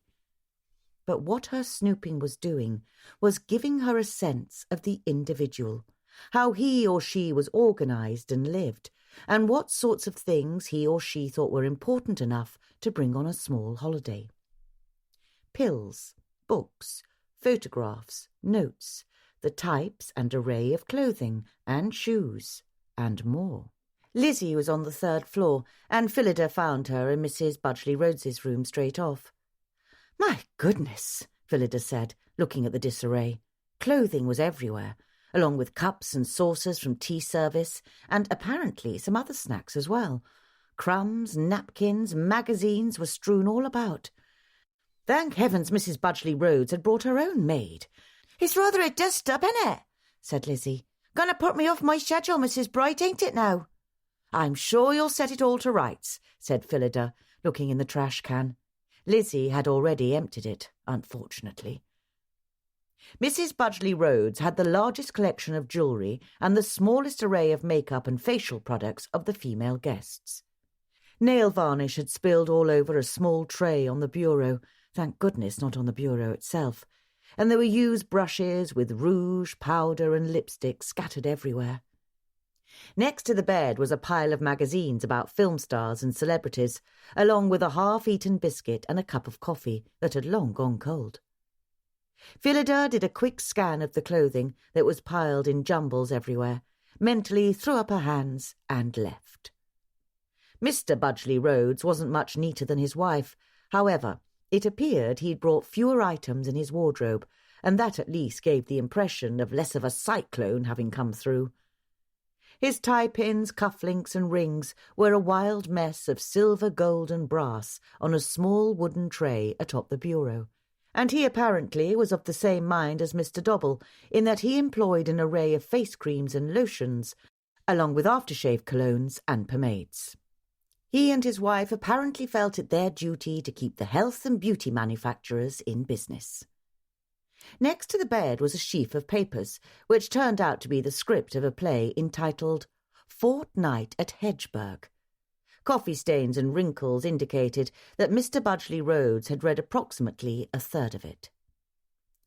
The waistcan held an empty matchbook and a crinkled, torn road map spoiled with coffee stains, as well as used cotton wool balls and what appeared to be toenail clippings. At least he hadn't left them in a drawer, as Mr. Brevoort had done last year. Phillida shuddered as she left the room. Mr. Sloop's chamber was well ordered, since Lizzie had already come through. He had one large travel trunk that was still half filled with clothing, despite the fact that the wardrobe was bursting with whatever his valet had chosen to hang. Phillida spent a little more time in this chamber, simply because she didn't care for the man's smarmy personality. She was hoping to find something interesting. She most certainly did. In the bottom of one of his trunks was a magazine that had a certain sort of pictures in it, the sort that one would not want one's mother's to see. There were bare breasts, round bottoms, and a large quantity of skin. Well, if nothing else, she'd certainly had her impression of the man confirmed. Phillida tucked the magazine back beneath the clothing, careful to ensure it looked exactly as it had done when she pulled it out.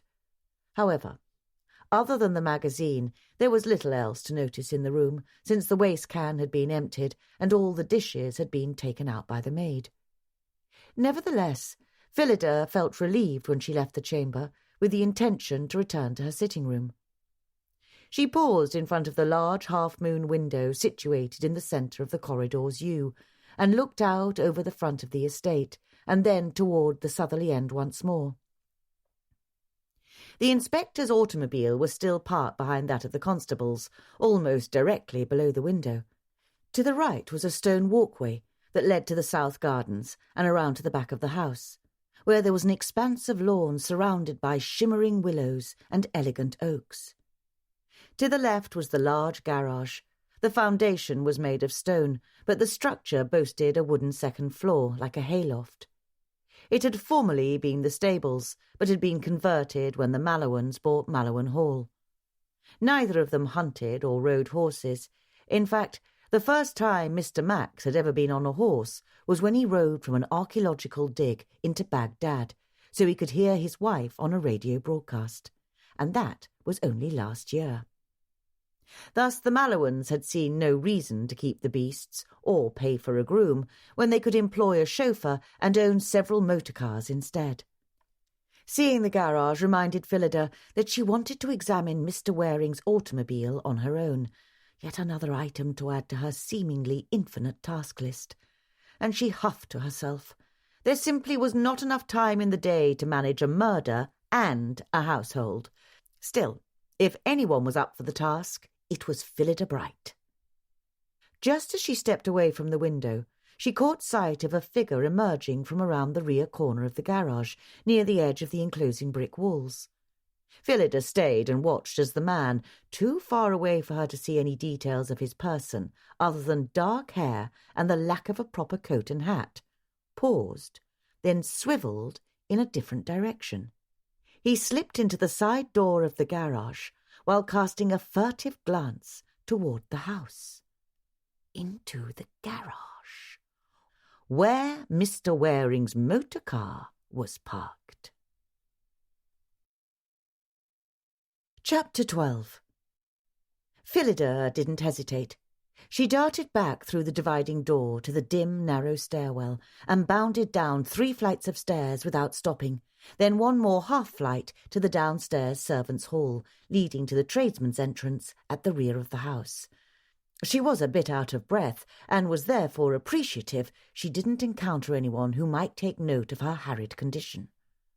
Swiftly, she hurried past the kitchen and through the back door out into the side yard. The warm sun and fresh air were a welcome change from the darker, more staid interior of the mansion, but Phillida didn't have the time or the inclination to take in the moment. She rushed across the yard to the garage, noticing with satisfaction that the back steps were freshly whitewashed, while paying no mind to the small flock of chickens that scattered out of her path. The side door to the garage was slightly ajar, and Phillida hesitated before pushing through.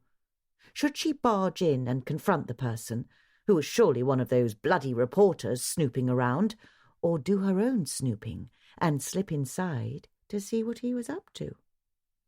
Unfortunately, any items of interest in Charles Waring's automobile would surely already have been found by Constable Greensticks. At least, one would hope. But Phillida wasn't confident in either his or Inspector Cork's ability to notice a clue when it was right in front of their noses. Consider Historic Travel Inns of England, the book that surely was important to discovering the identity and motive of the murderer, but had been pooh-poohed by the so-called experts. But a journalist might also be interested in poking around the other vehicles parked there, perhaps in an effort to identify who else was in residence at Mallowan Hall, and might be fodder for news, interviews, or even as suspects. If she was a journalist looking for a story, that was what she'd do. She'd waffled long enough. It was time to confront him. Unless... She stilled, her hand outstretched to push at the door. She pulled it back. What if it was the killer himself, who had sneaked out of the house and was looking in or around Mr. Waring's motor car for anything that might incriminate him? Then Phillida immediately rejected that possibility, for she was certain the man she'd seen darting into the garage, albeit from a height of 3 stories, was not one of the Mallowan's guests. Aside from the sin of being coatless as well as hatless, the intruder had curling dark hair that needed a decisive trim, far too dishevelled and disordered to be any of the guests, and he had no facial hair. No, surely not the killer. Unless the murderer had some sort of accomplice, someone who was not a guest of the Mallowans. No. She could argue with herself all day, and that would accomplish nothing. She had no choice but to, paraphrasing the words of Shakespeare's Henry V, dive unto the breach once more. Feeling as if she actually was girding herself for battle, Phillida took a deep breath and stepped into the garage. Since the spacious buildings had once been a barn for stabling horses and storing their feed, the ceiling loomed high above. All the stalls had been removed, leaving a large open space with a packed dirt floor, which was now stained with oil instead of animal debris. Although she couldn't see it from there, in the back corner there was a storage room with a desk and a small bedroom and sitting room. The scents of mechanical oil and grease, along with smells she couldn't identify but were not organic in nature, filled the air. Due to the intricacies of automobile mechanics, clean, bright electric lighting had been installed since the days when horses had lived there. But since it was midday, the only illumination was a short string of bulbs in the far corner, where an array of tools was located, along with a bit of light from 2 high windows at either end of the building. The 2 large swing-up doors were both closed, leaving the place dim and gloomy. Perfect for someone to sneak around unnoticed. 6 vehicles were parked in one long row, making bulky shadows inside the massive building, and there was room for at least one more. One of the autos belonged to the Mallowans. Despite her ambivalence towards motor vehicles, Phillida recognised it even in the shadowy light, and obviously a second one was Mr. Waring's, although it was difficult to make out the actual colours in the dim light. The remaining quartet must have arrived with the guests, and that meant either some of them had ridden together or had gotten a ride from old Marcus from the train station. The place was silent and still, and if Phillida hadn't seen the man sneaking inside, she wouldn't have known anyone was there. Surely he hadn't slipped back out during her mad dash down the stairs. Leaving the door slightly ajar, a little more light wouldn't hurt, she stepped further past the entrance. Whoever had come in was making an effort not to be seen or heard, certainly indicating a nefarious purpose. Closing her hand tightly over the ever-present jingle of keys at her waist, she walked silently and purposely toward the row of cars. Admittedly, her pulse was faster than normal, and her palms were a trifle, only a trifle, clammy. After all, there was a slight chance she was about to accost a killer or his accomplice. That reminder had her looking about for some sort of weapon with which to defend herself, and since it was a garage, it was no strange coincidence that her attention should light on a tire iron. Brilliant. She gripped its heavy comfort and continued walking along the row of cars, past the first, second, third. There was a soft thunk ahead, the sound of something bumping against metal, followed by the shift of a shadow near the 6th automobile. Of course. Charles Waring had been the last to arrive, and his dark green or blue vehicle would be parked on the farthest end. And that meant the shadow probably belonged to the snooping journalist, or perhaps the killer. But she'd very nearly talked herself out of that possibility. She was no tuppence Beresford to go charging into danger without thought. Well, whoever it was doing precisely what Phillida had intended to do, search the vehicle. Still brandishing the tire iron, she no longer worried about her jingling keys. "Sir," she said, as soon as she caught sight of the dusty, unblackened boots and the denim-trousered legs protruding from the vehicle's open door. The feet and legs jolted at the sound of her peremptory voice. Something thunked metallically, and the body began to withdraw from deep inside the automobile. "What do you think you're doing?" He was up and out of the motor car sleekly, faster than she'd expected, and Phillida was so taken by surprise she nearly stumbled backward.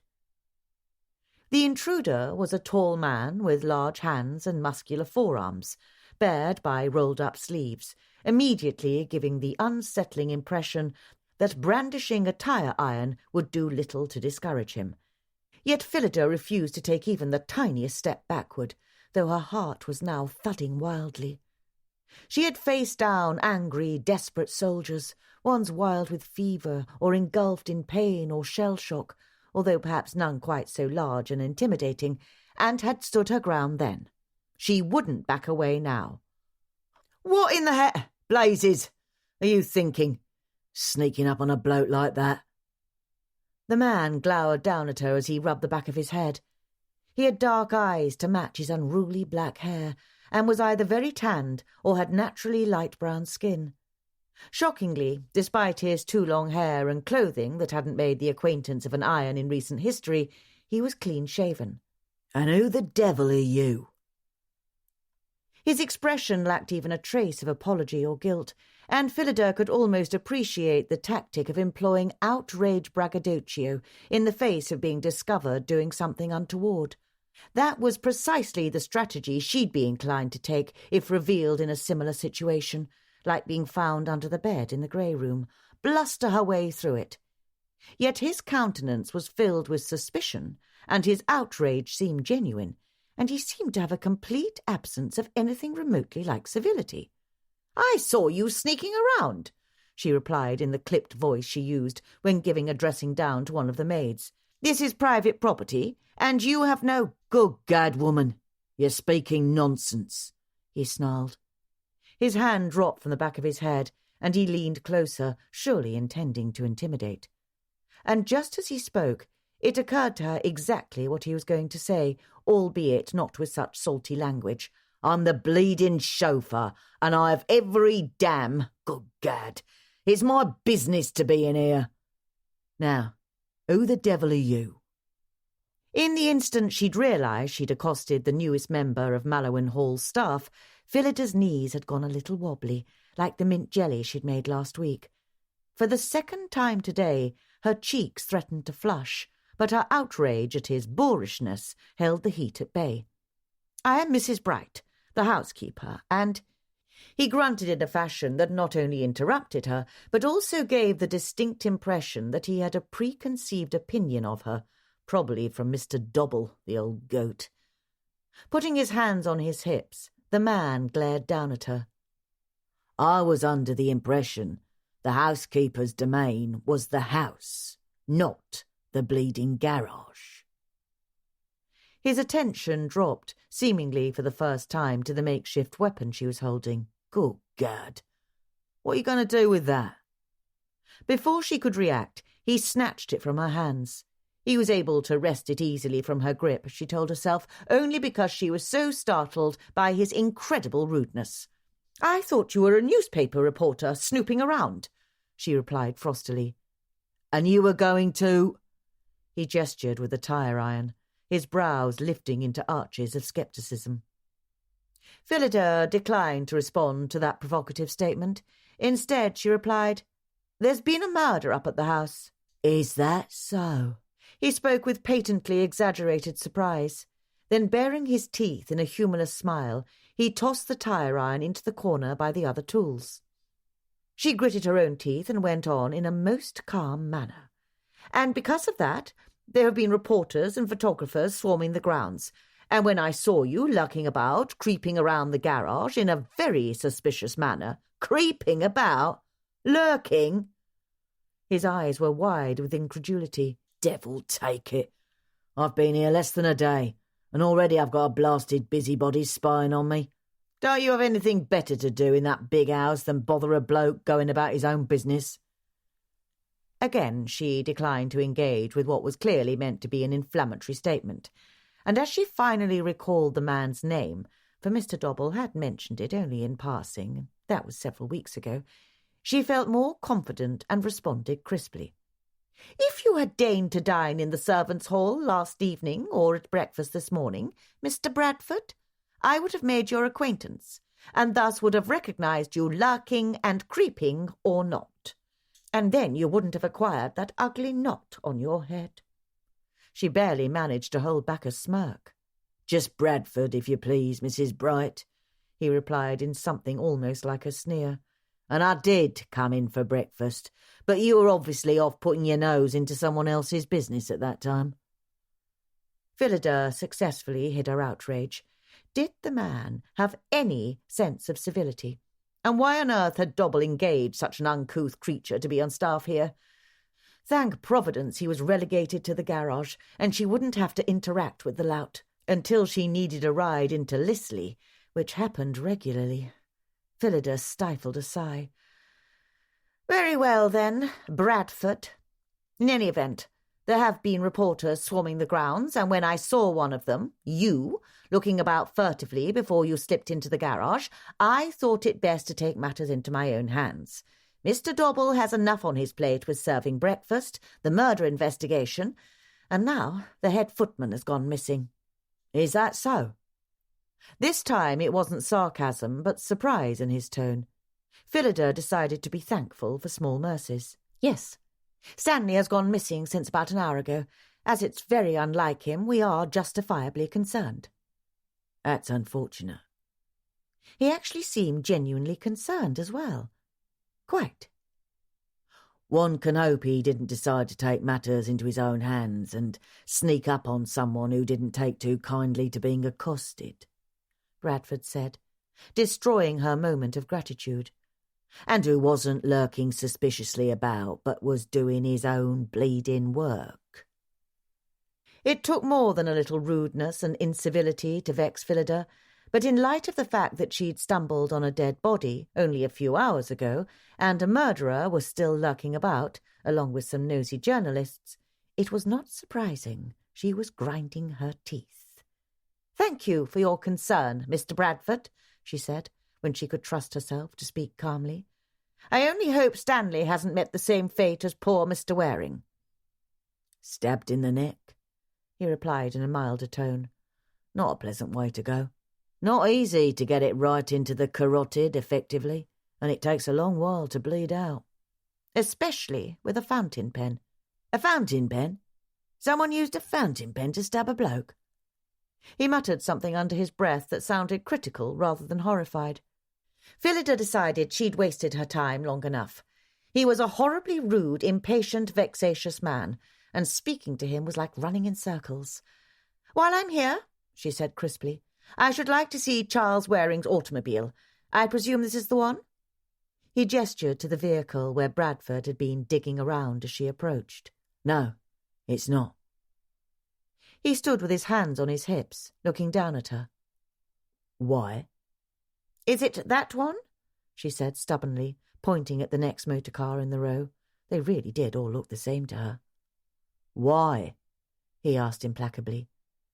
Her jaw was aching from clenching it. "I want to see Charles Waring's vehicle, Mr. Bradford. I'm not required to give my reasons for doing so." "The Aston Martin ST18. Phillida looked around, hoping to see an ST18 emblazoned on one of the vehicles. "The one in the middle," he said flatly, and jerked with his thumb in the direction of the Aston Martin. "With the top down." As Phillida stalked away to the car, which she was relieved to note was dark blue, he added, "You won't find anything there. The constable has already been all over it." She turned to look back at him. He was still standing there with his hands on his hips, watching her with a surly expression on his face. "I wouldn't trust Constable Greensticks to find his nose if it was sneezing," she snapped. "And even if he did, it's doubtful he or Inspector Cork would know what to do with it, even if I handed them a handkerchief." He made a strangled sound that could have been a laugh or snort, but Phillida had already turned away, and quite frankly, she didn't care to know which it was. She just knew that if she continued speaking with that man, she was going to do something regrettable. And that would simply not do. Phillida Bright did not allow her emotions to rule her actions. Chapter 13. Phillida didn't find anything in Charles Waring's vehicle. Instead, when she withdrew from the depths of the motor car, she had only a wrinkled skirt and far too many loose strands of hair to show for her determination to dig around in the vehicle. Fortunately, Bradford was nowhere to be seen, and therefore wasn't witness to the dishevelment unbecoming of a housekeeper. As she didn't intend for anyone to witness such dishevelment, Phillida quickly removed the fasteners from her hair, smoothed it into place, and then expertly rolled it into a chignon. It only took 3 pins to anchor the thick twist into place, and she was set back to rights. She was just about to quit the garage when another thought struck her, something she was certain had not occurred to Cork, and definitely not to the constable. She was confident the killer had to be one of the guests inside the manor. Perhaps there was something in a vehicle that might give him, she had settled on the gender of the villain, away. What? She didn't know. But she was here. She had the opportunity. "You're still here?" Bradford's approach caught her off guard, and she jumped a little. How mortifying. Good gad, woman. If I'd known how little housekeeper had to do to keep busy, I'd take the job myself. She resisted the urge to pat at her hair to ensure it was still smooth and in place. "I don't think donning a frock would suit you, Mr. Bradford. Now, if you could please turn more of the lights on, I would appreciate greater illumination as I continue my examination." His eyes widened into something like incredulity, but to her surprise, he merely turned away. Moments later, 10 bulbs fizzed to life, casting pure white electrical light over the centre of the garage. Phillida opened the door of one of the vehicles that didn't belong to the Mallowans and began to poke around between the seats and in the small storage console between them. It took her only a moment of observation to determine that the Budgley Rhodeses had driven this motorcar, based on the receipt for a night at the Old Ivy Inn. A little prickle skittered over her shoulders. The Budgley Rhodeses had just stayed in a small country inn, and the killer had replaced a book about historic country inns on the shelf in the library. If one believed the tenets of Sherlock Holmes, whom Phillida loyally found far less interesting than the dashing Poirot, there was no such thing as coincidences when investigating a crime. "What are you looking for?" came a now familiar, annoyed voice from behind her. "And bloody hell, you've got grease on the back of your skirt, you daft... Mrs. Bright, a garage is no place for a housekeeper." Phillida didn't even wince at his language. She'd been known to use a bit of salt in her verbiage at times, although certainly not in front of the staff. But the fact that he'd noticed a splotch of grease on the back of her skirt made her back out far too rapidly, and she bumped her head on top of the blasted, dratted, bloody door opening. When she looked up, Bradford wore an expression that could only be described as smug, and although she'd knocked herself bloody hard on the roof, she refused, absolutely refused, to rub at the throbbing bump. "Thank you for your attention to the details of my attire," she replied crisply, wondering precisely where the grease spot was on the back of her skirt. This was one of her favourite frocks, made from a cornflower blue fabric with tiny white flowers scattered over it. She resisted the urge to try to look or feel for it herself, and clasped her hands at the front of her waist in order to keep from doing so as her head thrummed with pain. "And you needn't concern yourself with my activities, Mr. Bradford. I'm quite capable of conducting my business without supervision." She turned away from him, and despite the unpleasant throb from the bump on her head, resumed her examination of the 4 motor cars brought by the Mallowans' guests. Unfortunately, her continued search yielded nothing more of interest, unless one considered that there weren't any other receipts for little country inns. She was able to identify which automobiles belonged to the Devines, thanks to a shiny strand of black hair, and the Hertfords, due to a pink lipsticked cigarette butt on the floor, and was fairly certain the one without a speck of dust or debris on the floor had been driven by Mr. Grimson. That left the sly, smarmy Mr. Sloop, his valet and his huge clothes trunk, as likely having been driven from the train station by old Marcus. A glance at the watch pinned to her blouse made Phillida gasp at the time. Heavens! She'd been out here for nearly an hour. Not that anyone would miss her. The staff were far too busy with their own work, and even if they did, no one would have the temerity to mention it. Even Mr. Dobble. He'd make a snide comment, perhaps, but it was the privilege of the upper servants to have far more free time than any of those working under them. It wasn't as if he didn't disappear into his pantry under the guise of working, but instead read a detective novel or had a nip of beer in the middle of the day. Once she'd heard him snoring from outside the door just before tea. Still, she did have work to oversee, and being out there meant she was missing interviews between the guests and the authorities. But now she had something else of interest to show Cork, who had surely retrieved Mr. Waring's briefcase from her sitting room by now. Perhaps in exchange for this information, and that about the squeaking shoes, she'd be able to convince him she should look at the photographs that had been found in Mr. Waring's satchel. However, she did have one more item to speak about with the chauffeur before she took her leave. Phillida located Bradford by the metallic sounds coming from the back corner of the garage. The smell of grease and oil became stronger as she made her way, carefully, so as not to add to the stains on her frock, toward him. He was doing something to a tire on a low table and glanced up as she approached. "Don't you have anything to do up at the house?" The man really was insufferably rude. "Mr. Bradford, when I saw you earlier today, you appeared to be sneaking around. Your actions were uncertain, and it was clear you didn't want to be seen, which I found quite suspicious." "So I've been told, multiple times." His arm muscles bulged and flexed, and he grunted a little as he tightened a bolt on the tire. "Perhaps you can enlighten me as to why you were slinking about so suspiciously?" she said. Her head was still throbbing from being bumped, and he was certainly not making it any better. But she would not give him the satisfaction of rubbing the knot. "You want to know why I was slinking around suspiciously? If I tell you that, will you leave me in peace?" "Of course." "Because," he said, grunting again as he tightened a second bolt, "I'd forgotten in which direction the bloody outhouse was." "But you—" "And when I came back," he continued tightly, "I was turned around, coming in on the wrong side of the garage, and I had to go all the way around to the side door." He looked up at her. "Does that satisfy your curiosity, Mrs. Bright?" "Well, yes," she began. It did make sense, and he probably didn't want anyone to notice him wandering around looking lost, so he was a little furtive with his movements, but— "You said yes. Now stop talking."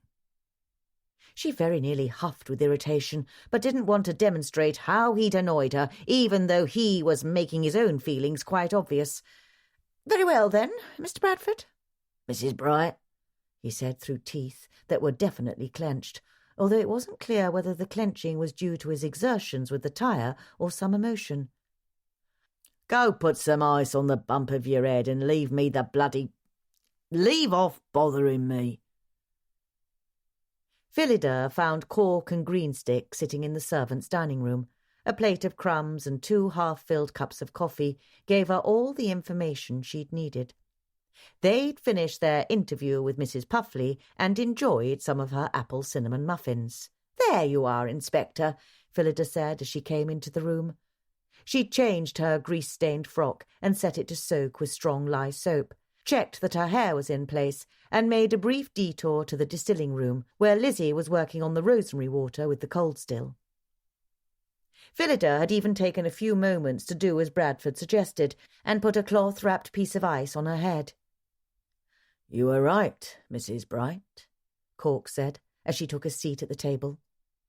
She noticed immediately that he had indeed retrieved the briefcase from her sitting room, for it was sitting on a chair next to him. "Of course I was correct," she replied. "But to what specifically are you referring?" His moustache twitched a little. "Mrs. Puffley makes the best apple cinnamon muffins I've ever had." "Indeed. Now, shall I enlighten you regarding something else in which I'm also correct and is relevant to the murder investigation, which is rather more important than a full belly?" "Why not?" replied the inspector. It seems said full belly made him a more reasonable man. She slid the receipt for the Budgley Rhodeses' night at the Old Ivy Inn across the table to him. "I found this in their automobile." Cork looked at it and then back up at her. I suppose you believe this is relevant because of the book you claim was removed from the shelf by none other than the killer. Most certainly. He looked at it briefly, then sighed. Very well, I'll take it under advisement. Now, on to a more important concern of mine, Mrs. Bright. Why didn't you tell me there was a briefcase in Mr. Waring's bedroom, and when did you look through it? I've no doubt you are well aware that you are obstructing a police investigation. His eyes had become hard glints of blue-grey, and for the first time Phillida had an inkling as to how he might have bumbled his way to Chief Inspector Detective, freckles notwithstanding. And, most importantly, what did you do with Waring's notebook? I'm assuming there was one, or you wouldn't have mentioned it. I always survey the bedchambers, Inspector, to ensure the maids are doing their job. I discovered the briefcase under Mr. Waring's bed, and, as I recall, you didn't look under there during your search of the chamber, she told him primly, then quickly went on when she saw the flash in his eyes. I took the opportunity to glance through it. I fully admit to a base curiosity about solving the murders. One cannot live under Agatha Christie's roof without acquiring that peculiarity. She gave him a sunny smile, meant to ward off the storm that seemed to be gathering at his furrowed brows. The notebook, Mrs. Bright. Where is it? She hesitated, then plunged on. Whilst I was looking through it, I heard someone at the door. I thought it prudent not to be seen at that time, so I hid myself from the newcomer and— You hid yourself where? Asked Cork, fixating on a detail she would have preferred to leave unmentioned. She swore this time the flash in his eyes was that of humour, as if he completely recognised her reluctance. Under the bed, which is why I didn't see anything that might have enabled me, or you, she added sweetly, to identify him.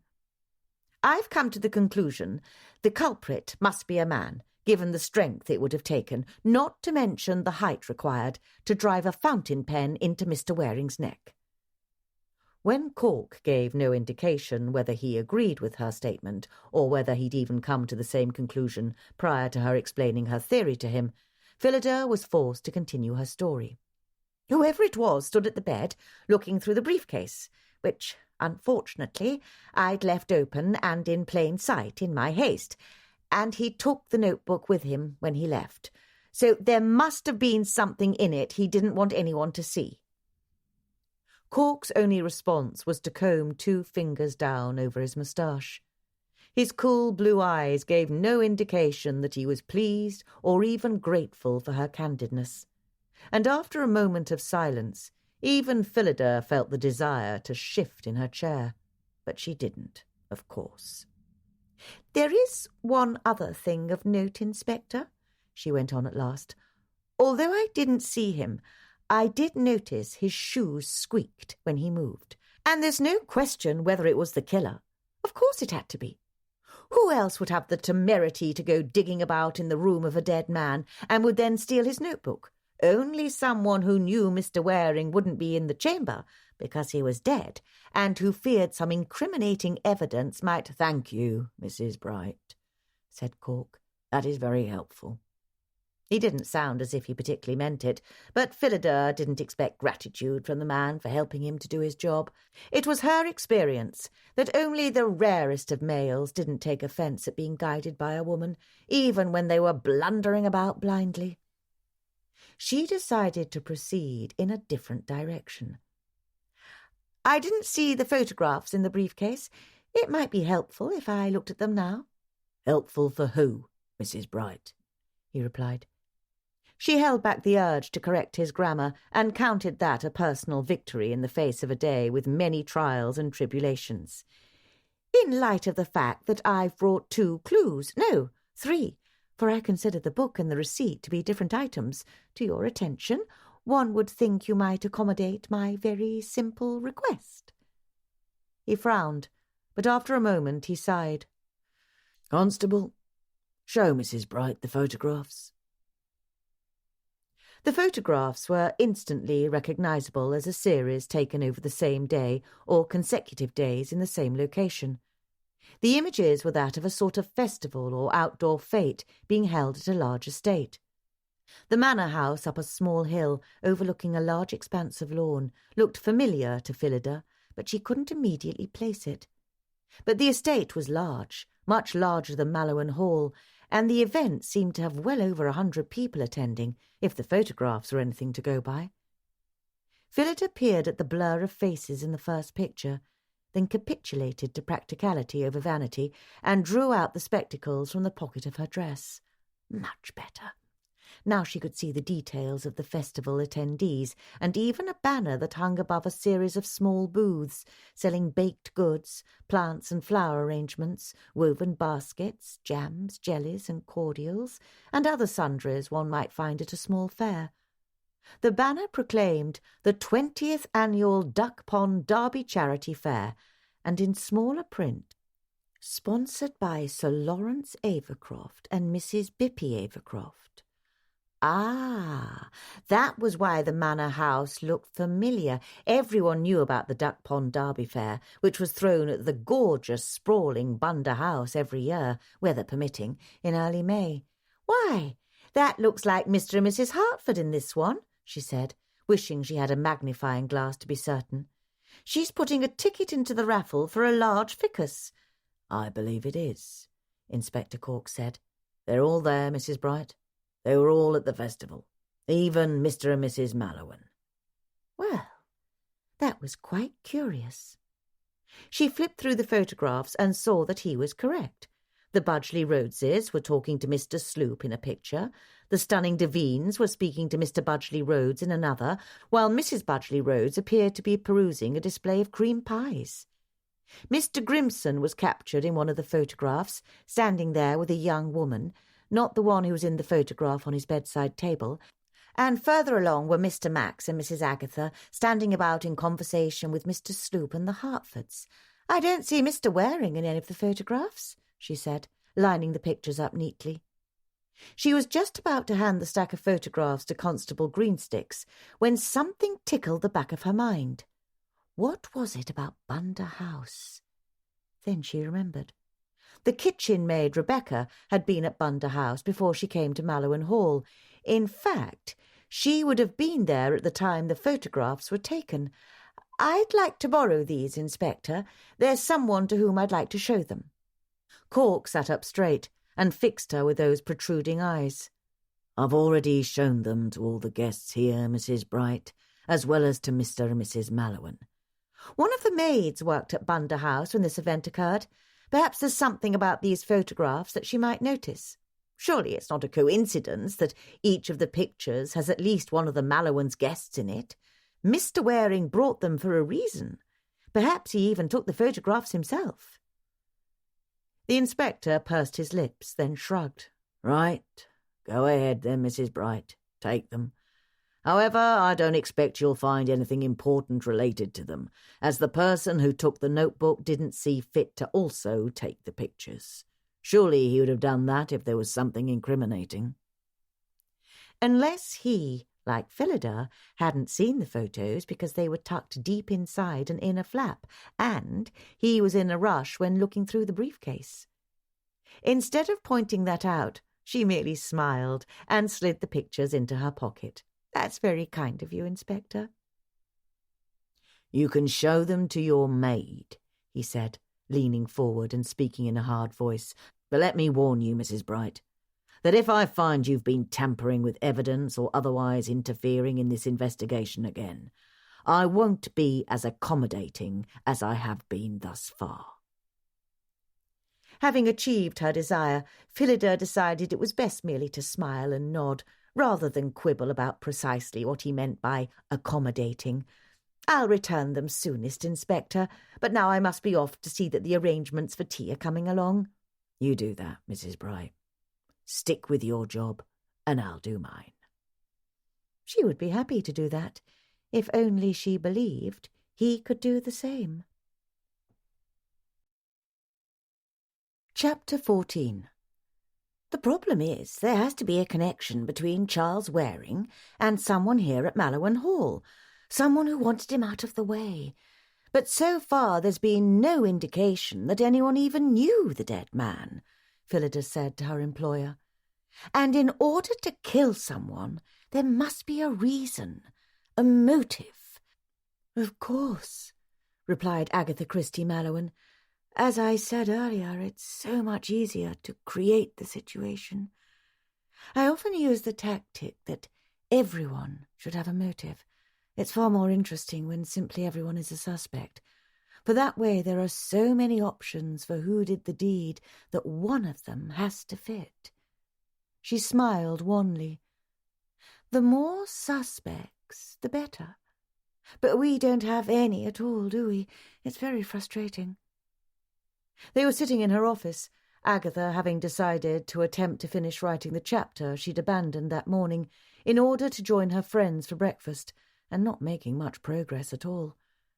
At the moment the guests were off to visit a nearby castle ruin, a small excursion led by her husband, who would be giving an archaeologist's perspective on the remains of the old Motte and Bailey keep, in order to give Agatha a chance to do some work whilst keeping their visitors entertained. Phillida had come up to the first floor while making her rounds over the maid's work, and had found her old friend staring blankly at the typewriter. The fresh vase of orange gerberas sat next to it on the desk. At Agatha's invitation, she'd closed the door and sat in the chair next to the desk where Agatha was working. They'd fallen into their old habit of sitting and chatting about death and murder, just as they had years ago during the war. Somehow, back then, thinking about and plotting specific fictional killings had been an escape from the horror of mass murders, as wave upon wave of men and women died or were brutally injured from motives that had very little to do with any of the victims personally. But today, now, the actual concept of death and murder and motive had come home to roost, so to speak. No suspects, and so far no one here even has a motive. We can't connect anyone to Charles Waring at all, who wasn't even who he claimed to be, Phillida said. Although Inspector Cork did tell me that Charles Waring was his real name. They found identification in his motor car along with a camera, and there was a slew of photographs in his briefcase. Did you look at them?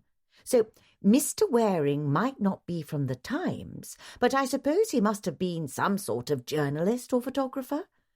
She wished she'd brought Mr. Waring's photos up for her friend to see, but they were still in her sitting room. It's as if a stranger was found murdered in someone's library, and no one in the house even knew who it was or how he got there, let alone had a reason to do away with him. Agatha, who'd been about to speak, suddenly stilled. Why, that's quite an interesting idea, isn't it? Finding a dead body in a library is rather passé, but finding a stranger dead in one's library? Why, what a magnificent plot that would be. Her eyes took on the faraway look that indicated she'd trundled off on a different path, a private adventure that might someday, if people were lucky, turn out to be a cleverly plotted detective story. It would be a case for Poirot, of course, said Phillida, beaming at the thought, and willing to be distracted from reality for the moment. No, not Hercule. Agatha held up a hand, shaking her head. She was the only person Phillida knew who felt comfortable referring to the Belgian detective by his familiar name. No, it has to be Jane's. It'll be Jane's story. Yes, I like it. A stranger found dead in someone's library. It'll be horribly incongruous, this shabby little library, well-loved and oft-used, and suddenly there's a tawdry, overused stranger, dead on the floor, whom no one in the household has ever seen. Before they can determine the why and the who of who did it, they have to ferret out who the victim even is. And in someone's home, which is quite different than if they found a dead body on the street and had to solve that murder. No, somehow the killer got a strange person into the house and murdered them. I really like that. Thank you so much, Philly. You always give me the best ideas. Agatha smiled over her shoulder, for she had turned to scrawl notes on a pad of paper at her desk. After all, it was you who suggested a story with a victim who everyone thought was an accidental murder, but turned out she was really the actual target and had been killed by the supposed victim as a way to hide her villainy. That is still one of my favourite twists. Right, yes, but Agatha, we really must find a connection between Charles Waring and someone here at Mallowan Hall. Are you certain you never met Mr. Waring before?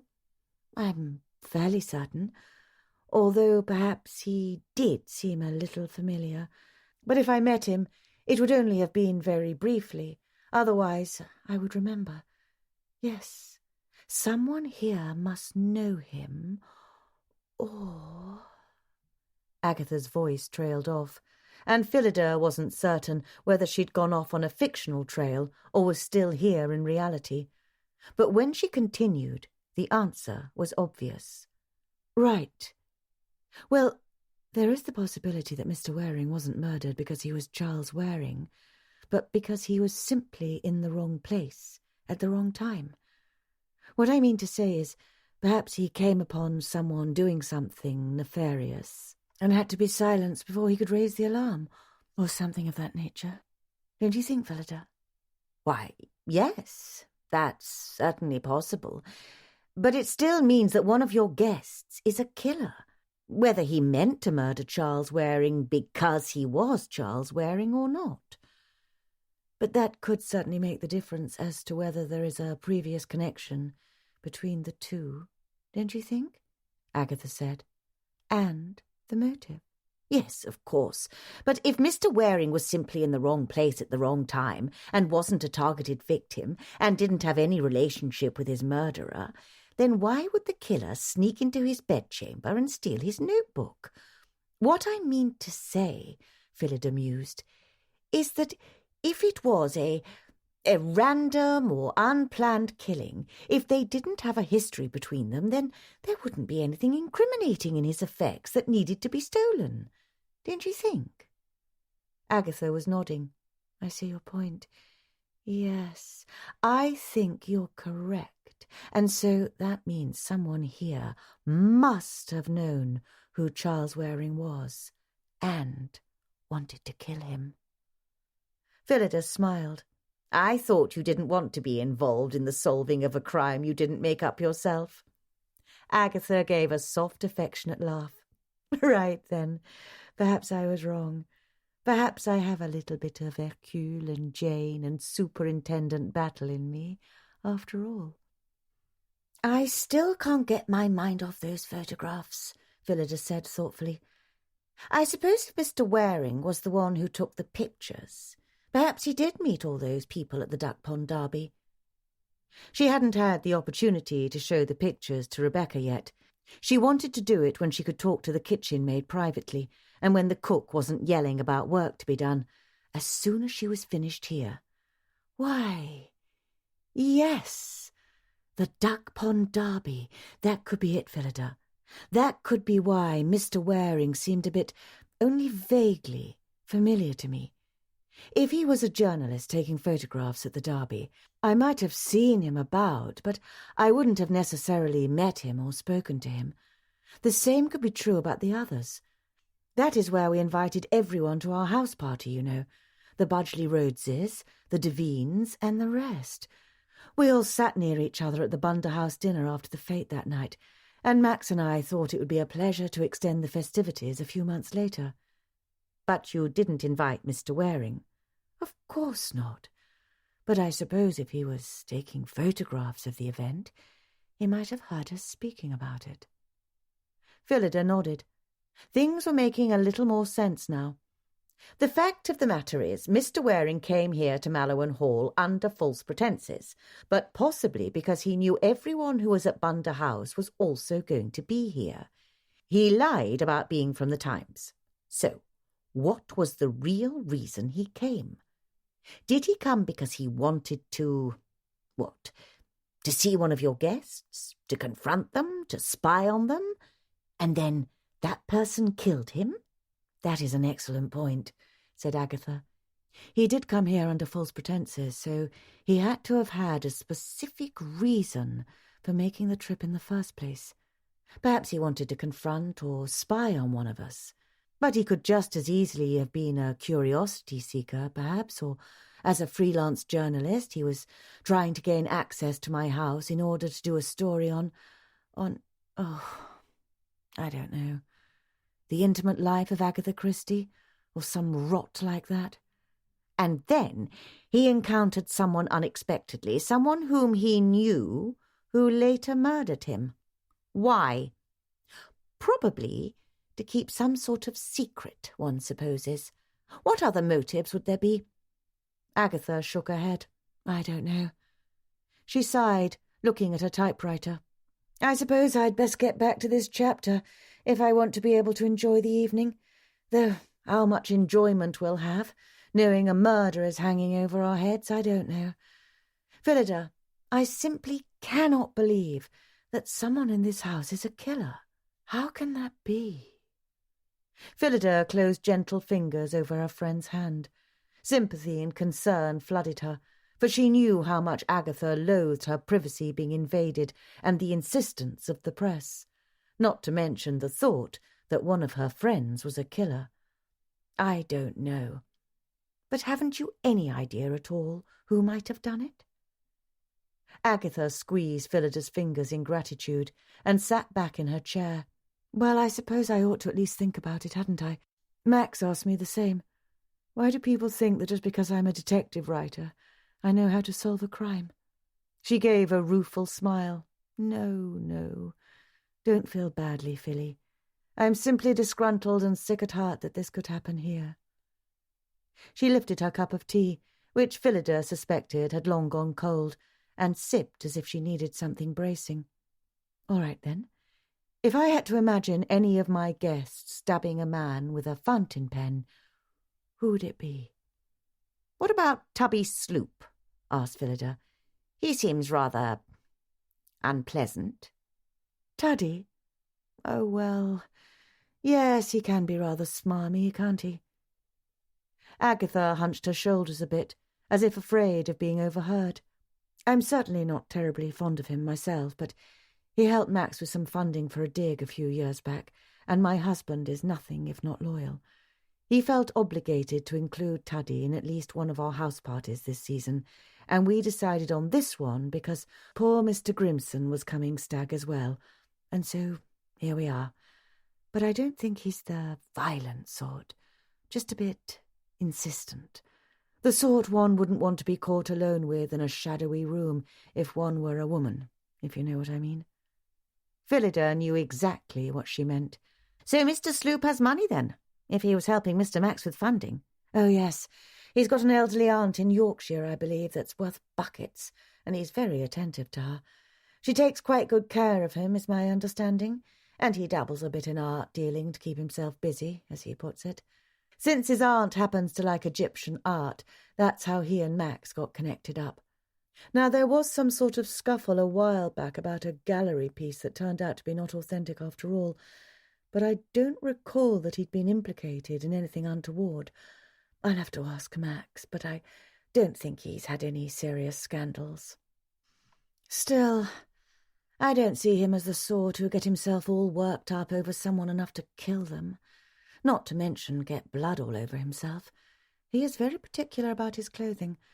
I feel quite sympathetic toward his valet, considering the number of complaints he made about creases and cuffs and neckties and what-not during bridge last night. We were partners for the first 2 rubbers, Agatha explained. He's rather passable at bridge, in fact. The way one plays cards can certainly give one an idea of how someone approaches life as a whole, you know, whether they take risks, think things through, and so on. What about the Budgley Rhodeses? Mr. Budgley Rhodes, I mean. I think it had to be a man, Phillida said, in order to be strong enough and tall enough to plunge the pen down into the carotid.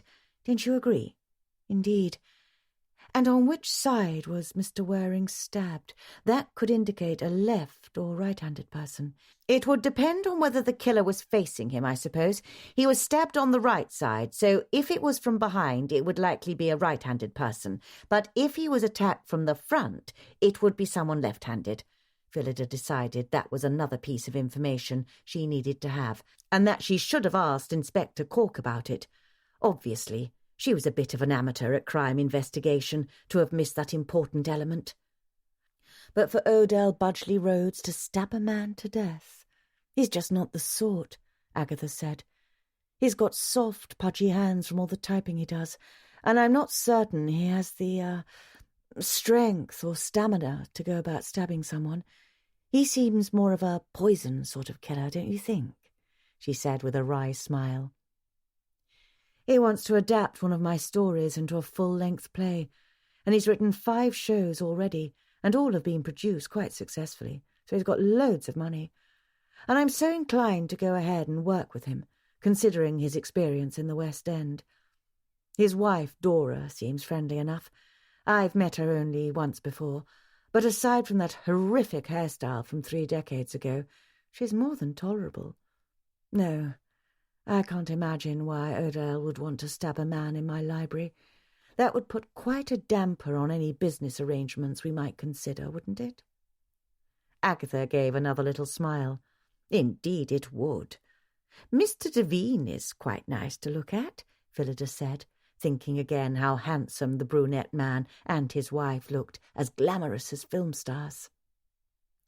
Oh, yes, it's a sin how good-looking he is. He's trying for the stage, you know, which is one of the reasons Max and I wanted to invite Odell Budgley Rhodes while Geoffrey Devine was here. I think he'd be good in pictures as well, but he has to start somewhere, and Odell knows everyone in London theatre. He would look very nice on the large screen, Phillida admitted with a smile. Does he or Mrs. Devine have money? Oh, it's all his, all right. Very old family, lots of coal mining in the north, and they have pots of it. So he's devastatingly good-looking and rolling in it to boot. And Tana is quite a good match for him, in my opinion. He and Max knew each other from summers when Max visited his cousin up there.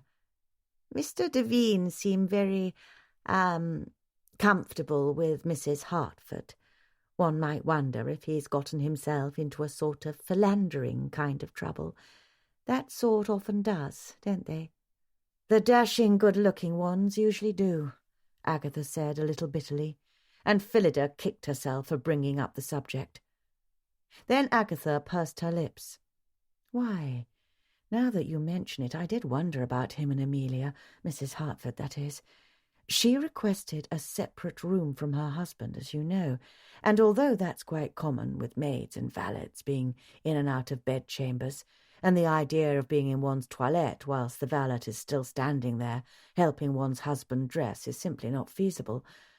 Well, it is something to think about. Of course the Devines have separate bedchambers as well, for the same reason. But not the Budgley Rhodeses, I don't believe. She was the only one who brought her own maid, and he has his valet. Are you suggesting Mrs. Hertford and Mr. Devine might be carrying on?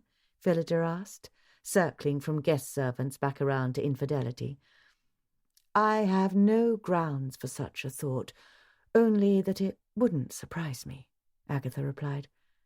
The Hertfords and the Devines do run in the same circles often enough, I suppose, and I don't think Amelia is very happy being married to Paul, Mr. Hertford. She's such a lovely woman. I'd hate to think it of her. Perhaps she and Geoffrey, Mr. Devine, I mean. Well, this is just between you and me, isn't it? Agatha smiled uncomfortably. Of course it is, unless it has to do with murder. Right, well, it's just that I came upon the two of them, Amelia Hertford and Geoffrey Devine, standing in the stairwell yesterday afternoon before dinner, and they were standing quite close too close, if you understand me. I certainly do. I distinctly saw her hand on his chest when I came around the corner, and at dinner they were sitting across from each other, and I noticed they seemed to be avoiding speaking to each other or even looking at the other. Agatha sighed. And now I'm a gossip. As someone who'd been on the receiving end of spousal infidelity, Agatha was very sensitive to such a topic. But this was a murder investigation, and there was nothing that could be discounted in Phillida's opinion when it came to possible motive. She was certain Agatha would agree. I must confess, her friend went on, that it makes me far more comfortable knowing you've taken an interest in this situation, and that it isn't just the authorities. They really have no sense of sensitivity. All they've done so far is establish that everyone was in their rooms all night. Of course, that's what everyone is going to say. Thank you, Phillida replied, then sighed. Even if Mr. Devine and Mrs. Hartford are carrying on, I don't see how it would relate to Mr. Waring's death. What about Mr. Grimson? Sometimes the quiet ones were the most dangerous, Phillida thought. Oh, certainly not. The poor man's just lost his wife only 6 months ago, and he's been rather a wreck about it. She was run down by a motor car, you know, stepped into the road without looking, and the driver didn't even try to stop or avoid her. Phillida didn't know, of course, but she wasn't about to question Agatha's opinion. How horrible! There had been more and more instances of automobile deaths over the past few years, now that so many people were driving them. There was talk of putting in speed limit laws, but nothing had been finalised yet. Many drivers complained the onus was on the pedestrians not to get run down. Their position was that since one wouldn't walk out in front of a team of horses or a spirited pair of fillies and expect not to get trampled, one should take care when stepping out into the street and should not place the blame on the motor-car driver. Phillida had her own opinions about the matter, but this was neither the time nor the place to air them. And I can't imagine Geoffrey Devine taking a fountain pen to a man if he wanted to kill him. It's far too, well, spur of the moment and unplanned. He's much too structured and careful to do something so haphazard as that, Agatha said. She sighed again. If only it were a huge mistake, and it wasn't a murder after all. But it was, and they both knew it. Chapter 15. Rebecca always volunteered when Mrs. Puffley needed someone to go outside for anything, to the small garden patch to collect herbs, or vegetables for a particular dish at dinner, ice from the ice house or eggs from the coop. She didn't particularly like to confiscate the eggs from beneath the chickens. Those hens were mean, and their flying feathers tickled her nose, but she was always eager to get out into the yard and away from the noise and steam in the kitchen, especially on a bright, mild day like today. Since it was so nice out, and she was out of sight from the house, she'd taken off her cap and tied it to her apron strings. The sun beat warm on her uncovered hair, and a gentle breeze filtered over her face. Days like today, she didn't so much mind being a kitchen maid and relegated to the cellar level all the time. The upstairs maids didn't ever get to go outside, and she did, often multiple times a day, and not just to go to the outhouse. With a large basket on her arm and a pair of scissors in her hand, she walked through the patch to where the herbs grew. Rosemary, thyme, sage, dill, lavender. Their fragrances mingled with the warm, sunny day, and it was easy for Rebecca to leave all her thoughts of what had happened inside Mallowan Hall back in the house. So horrible it was. So awful and horrible and frightening. Her knees had felt wobbly all day, and she hadn't even had any breakfast. She'd just stayed in the kitchen while everyone else ate, and spent her time deboning hare meat while trying not to think about it all. But she had nothing to worry about, Rebecca told herself, as she bent to snip several sturdy twigs of rosemary.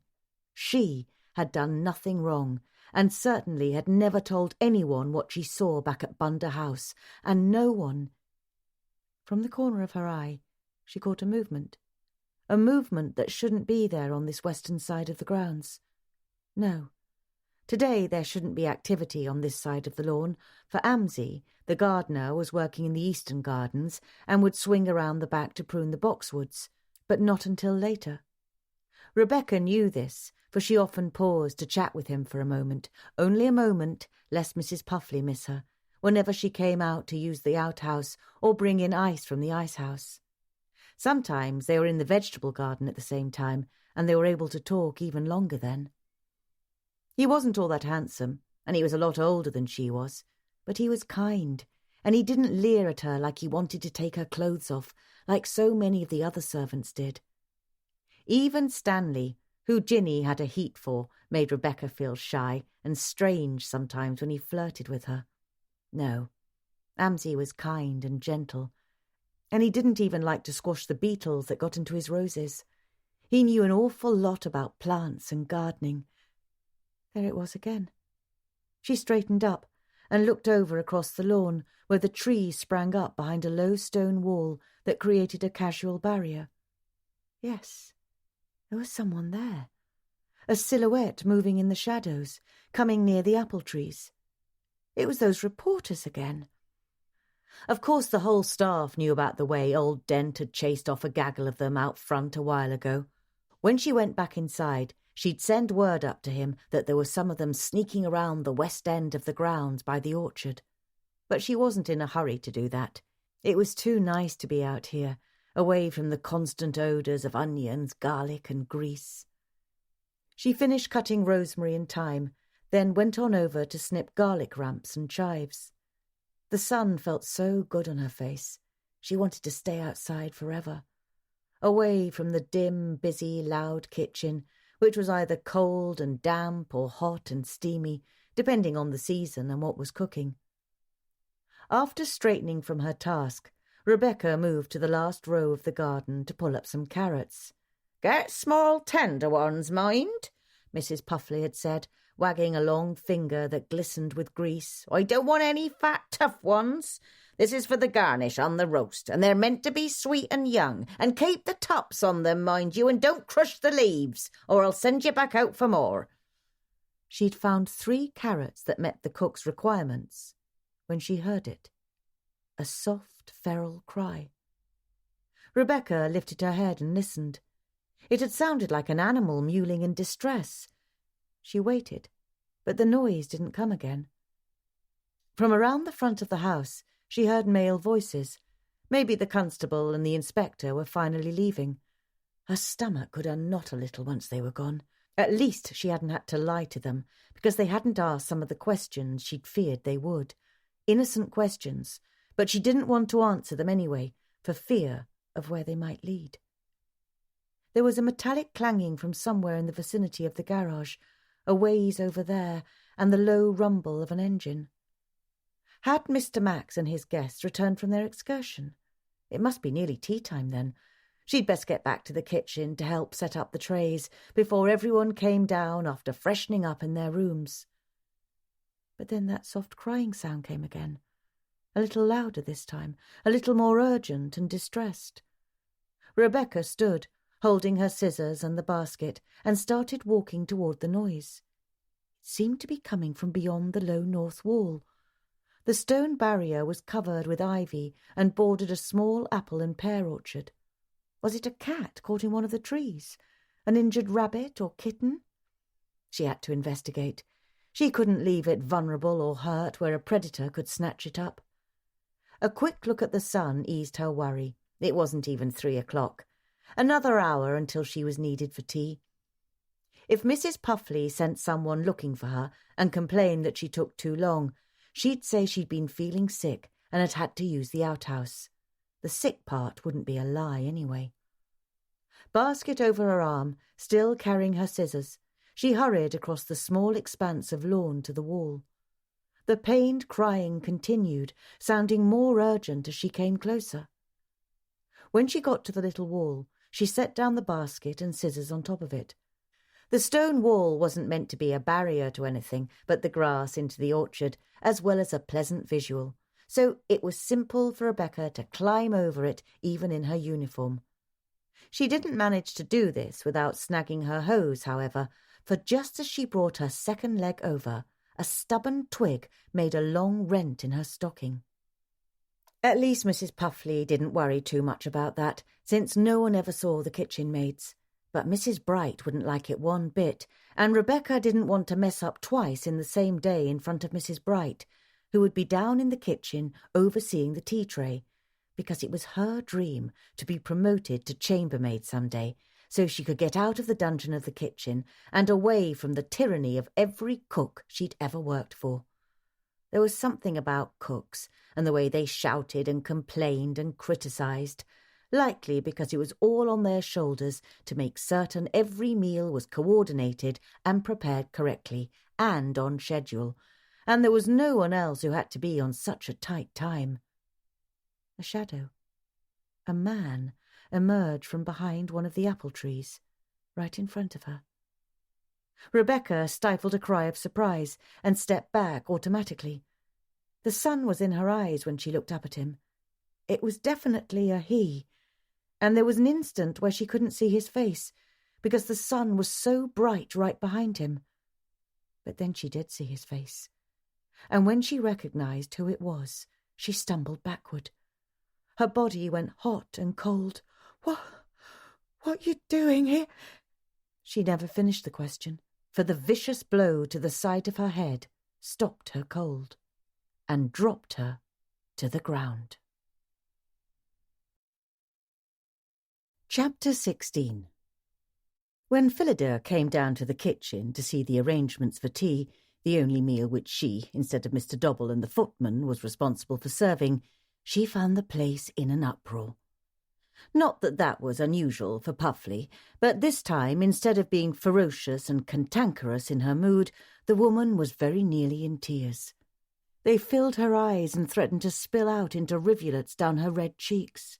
"I'm gonna quit, I am!" cried the cook, even as she continued rolling out pie pastry with great violence.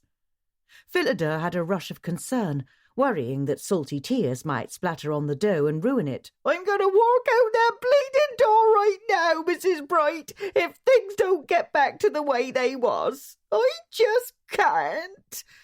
"What is it this time?" asked Phillida, looking around for some sort of clue as to what caused the woman's distress. "It's that lazy bones Rebecca. She's been out nattering in the garden for over an hour now, and I can't send Benita or Molly to fetch her because we've too much work to do, because we're bloody short a kitchen maid, because she's loitering about. And there's been a murder, and Stanley's gone missing, and I'm gonna quit." The tears were flowing now, and her rolling pin was trundling haphazardly over the delicate dough. Phillida knew enough about pastry to know that too much work ruined it, so she stepped over and plucked the rolling pin from the cook's grip. "I'll find Rebecca. You wash up your face and cease with the bawling now, Puffley. There'll be time for that later, and you can go at it then. You can be assured I'll give Rebecca a good talking to when I find her." Feeling a bit discomposed herself, Phillida set down the rolling pin at a safe distance from the distraught woman. With one last stern look at the cook, who seemed to be pulling herself together, and then a measured one filled with warning at gawking Molly, she hurried from the kitchen. Puffley was right. There was altogether too much going on here at Mallowan Hall, and Phillida couldn't imagine where Rebecca had gotten herself off to, although she did like to talk to Amsey. Maybe she'd lost track of time. It was such a fine day. Still, maids could not lose track of time and expect to keep their positions, and footmen couldn't go off and disappear and expect to keep theirs. But for two of them in one day to go missing, it was so improbable, even ominous, that it worried her more than it should. Phillida didn't even glance in the direction of the garage as she marched up the steps out of the house and onto the back lawn. Mr. Max and the guests had returned from their afternoon excursion some time ago, and all the motor cars were back in the garage, giving that Bradford creature plenty to keep him busy. She went directly to the vegetable patch, which was out of sight of the terrace and most of the windows of Mallowan Hall, and not necessarily convenient to the kitchen, in favour of the views for guests and residents to be traditional English landscaping. But even as she approached the garden, she could see that it was empty of any human. The outhouse was the next obvious place to look for the absent kitchen maid. It wasn't unheard of for a servant to take a snooze in the privacy of the privy, although Phillida had never caught one of her staff doing so. There were indoor bathrooms for the Mallowans, for the guests on the second and third floor, and upper servants like herself, Mr. Dobble and Mrs. Agatha's maid, of course, but the lower servants were relegated to using the outhouse. The latches were loose on both doors of the outhouse, indicating that neither side was in use. But Phillida knocked, then poked her head inside each stall to be certain. No, empty. Now beginning to feel even more anxious about Rebecca, Phillida went to find Amsey in case he'd seen or spoken to her. The gardener was where she'd expected him to be, for it was Thursday, and he was always in the East Side Gardens on this day. "Mrs. Bright, ma'am," he said, looking up in surprise when she approached. He was holding large hedge clippers, and he gave a little bow as she approached. The gardener was about 40 and had a mild, calm manner about him. He was wearing clothing quite different from that of most gardeners she'd seen, a loose pullover linen shirt and matching loose pants that ended halfway down his calves, both articles of clothing dyed dark, and wellies. The wellies were British, of course, but the rest of his attire was more suited to his homeland. Amsey had come from Egypt with Mr. Max after one of his expeditions years ago. From what Phillida knew, there'd been some sort of political ruckus there, and it had been safer for him to be here in England, and had taken to the British climate surprisingly well. Having been head gardener at one of the large tourist hotels in Cairo, Amsey was well suited to overseeing much smaller grounds in a much safer geographical locale. Not to mention his English was better than that of half of Phillida's maids. "Have you seen Rebecca?" she asked. He shook his head. No, ma'am. Not for a while. She was in the garden last I saw her. It was some time back, ma'am." He squinted at the sun. "Maybe it was an hour ago." "You didn't speak with her?" No, ma'am. Not today. I only saw her when I went to get a load of peat in the wheelbarrow." His expression changed from reserve to tension as he realised something was wrong. "I'll help you find her, ma'am." "Not at all. But thank you. You've got your own work to do. I shall find her." She started off, then turned back, suddenly feeling even more apprehensive. "Have you seen Stanley?" No, ma'am.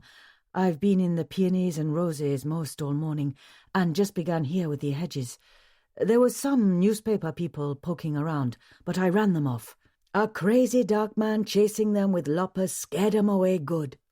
He flashed a smile that was quickly subdued. "I hope everything is all right.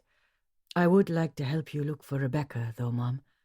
With all the happenings and strangers about, perhaps it would be best." "All right, then." Phillida couldn't deny her concern, and she knew Amsey and the kitchen maid had a close friendship, perhaps even more, and 2 people searching were better than 1. Where would Rebecca have gone after the vegetable patch? She sent Amsey to look in the chicken coop and then in the garage, so she didn't have to bother attempting a conversation with Bradford and the ice house, and she went back to the garden to look from there. Maybe there were footprints. What about the orchard? Maybe the girl had had a hankering for a pear. It seemed so unlike her, however, to have wandered off and lolled about. Despite Puffley's ranting, Rebecca had always been a hard and willing worker, or else she wouldn't be at Mallowan Hall. As Phillida approached the ivy-covered wall that ran along the orchard, she saw a basket sitting on top of it, with a few carrot tops spilling out, but there was no sign of the kitchen maid. Still, it seemed she was going in the proper direction. Could Rebecca have come across one of the newspaper reporters and got trapped in an interview? Those journalists were persistent and demanding, and could easily have cowed the right maid into talking to them. When she reached the wall, Phillida saw scissors next to the basket and a bit of thread fluttering from a twig near the top of the wall. So she went over the wall and left a bit of her stocking, did she? she thought. Of course, Phillida went over the wall without leaving any of her stocking, and once she was over it, she cupped her hands to her mouth. "Rebecca!" The orchard was silent and still. The trees were thick with leaves, heavy pears and apples still too small to be ripe yet. She looked around, turning in a fan-like direction, and saw no sign of the missing maid. But she'd definitely come over the wall, so... Phillida cocked her head and listened. A sort of buzzing sound caught her ears, faint but insistent. She looked over and saw something several trees away that made her chest tighten. No. Please. No. But she was rushing toward the small swarm of flies that seemed to be hovering and diving over something on the ground, somehow knowing, but at the same time not willing to allow herself to even consider. Dear heaven! Phillida practically fell to her knees next to the bloody, beaten girl, swatting at the flies that had already gathered. Rebecca! She didn't need to feel for a pulse to know that it wasn't necessary. "Oh, you poor, poor dear," she said, blinking back the sting of tears as she pushed a bit of hair from where it clung to the girl's bloody face. Her eyes were open in blind terror. "You poor thing." She closed Rebecca's eyes gently, then offered up a quick prayer of Godspeed. Good gad, for the second time that day. Then she pulled herself slowly to her feet. Phillida wasn't ashamed to admit that her knees were trembling and her insides were painfully tight. Whatever was happening here at Mallowan Hall was awful, horrific, and incredibly sad. This was cold-blooded, evil murder. Twice in one day. Perhaps thrice? No. Phillida firmly removed the very idea from her thoughts. Stanley would show up any time now, and with a reasonable, logical, or at least non-violent explanation. Instead, she focused her mind and gathered up a mental cloak of responsibility and action. Something must be done, and she, Phillida Bright, must always be the one to do it. The one to get things done. At the same time, she was loath to leave the poor girl alone, but she must call for help. Just as she turned to start back towards the orchard wall, she saw Amsey and Bradford coming across the lawn. She was too upset to mind that the rude chauffeur was going to be present. When the two men saw her standing there, hands helplessly at her sides, they must have comprehended, for both started to run. Bradford leapt over the wall without hesitation, while Amsey clambered over a bit behind him. Thus the chauffeur arrived at the scene a few moments before the gardener. When he saw Rebecca, Bradford muttered something short and violent under his breath, then knelt next to the girl for a moment. Even Phillida didn't feel the need to speak. There was nothing to say, even though inside she kept hearing her own voice saying, "Who would have done this? Who could have done this?" And then all at once, the realization dropped into her head. She'd never got the chance to show Rebecca the photographs of the festival at Bunder House. And now she never would. A chill rushed over her body. Just then Amsey loped over, panting, and he gave a soft moan as he too fell to his knees next to Rebecca. As neither of the men were wearing a coat, there was nothing with which to cover her, and Phillida acutely felt the ignominy of the situation. She drew in a deep breath, blinked back tears, and reminded herself who she was. The woman in charge. "I'll call the constable to come back." "I'll stay with her," Amsey said, his voice gravelly. "I'll stay here." "There's a sheet in the garage," Bradford said. "I'll be right back with it." He dashed off without having said a word to Phillida, and she followed at a slower yet brisk pace. Grim, saddened, and suddenly exhausted, she returned to the house. tea was going to be very late. Chapter 17. Someone bashed her head in? Dobble felt blindly behind him and settled his hand on a side table to steady himself. Good God! For the first time in his memory, Mrs. Bright looked less than luminous, and he was quite certain it wasn't because she was suddenly short a kitchen maid during a house party. Her face was more pale than usual, and although every strand of that shocking hair was in place, even it seemed subdued. She'd come to find him in his pantry immediately after calling the constable, and Dobble didn't even have the heart to be irked that for a second time she'd notified him after the authorities. "I'll have to take them out there when they arrive," she told him. "They'll have questions about how she was found and so on. I've already informed Mr. and Mrs. Mallowan that tea will be delayed, and of course they understand." Dobble couldn't even summon up vexation that he, the butler, was the fourth person she had notified about the second murder, mostly because it was simply inconceivable that there had been a second murder in less than 24 hours. This sort of thing only happened in detective stories. "In fact, Mrs. Agatha said we should just serve a cold tray and be done with it. Of course we'll have hot tea and coffee and chocolate as well, but I am inclined to agree that a cold tray will do. Puffley will be utterly overset when she learns about it all. She was already beating the beef's pastry dough into a blanket, and it'll be all I can do to ensure that dinner is ready on time. Of course, I'm confident that if anyone could do so, it would be you, Mrs. Bright," Dobble said, then realised he'd actually given the blasted woman a compliment. Just smashing. Now it would go to her head, and she'd become even more high and mighty. "She might huff and rant like a madwoman," the housekeeper went on, "but she liked Rebecca. Oh, everyone did, and the news will be quite a blow to her." "Yes, of course." Dobble was well aware of the cook's volatile temperament. He'd never met a cook who didn't have one, as well as her well-buried sympathetic heart. "I shall have to go into Lisley tomorrow and see about engaging another kitchen maid. It may seem hasty and unfeeling," Mrs. Bright said in a subdued voice, "but it must be done. We do have guests, and they must be fed and cared for, particularly since the inspector has insisted no one take their leave from here." That reminded her. She would have to increase the order from the baker and the vegetable grower, since the guests would be staying longer, and from Mr. Tentley as well, and the laundry would need to be sent out soon too.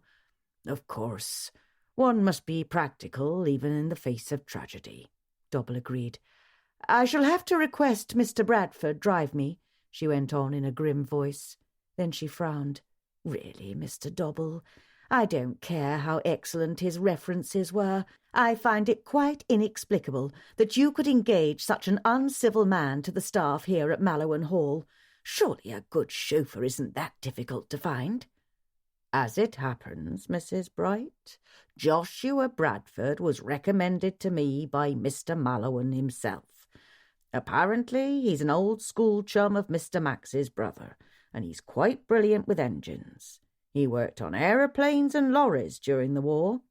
"So he did." She nearly strangled on the syllables, then went on smoothly. "Well, that explains his lack of concern for the security of his position." Dobble swallowed a smug comment. He'd already realised that Joshua Bradford was a law unto himself.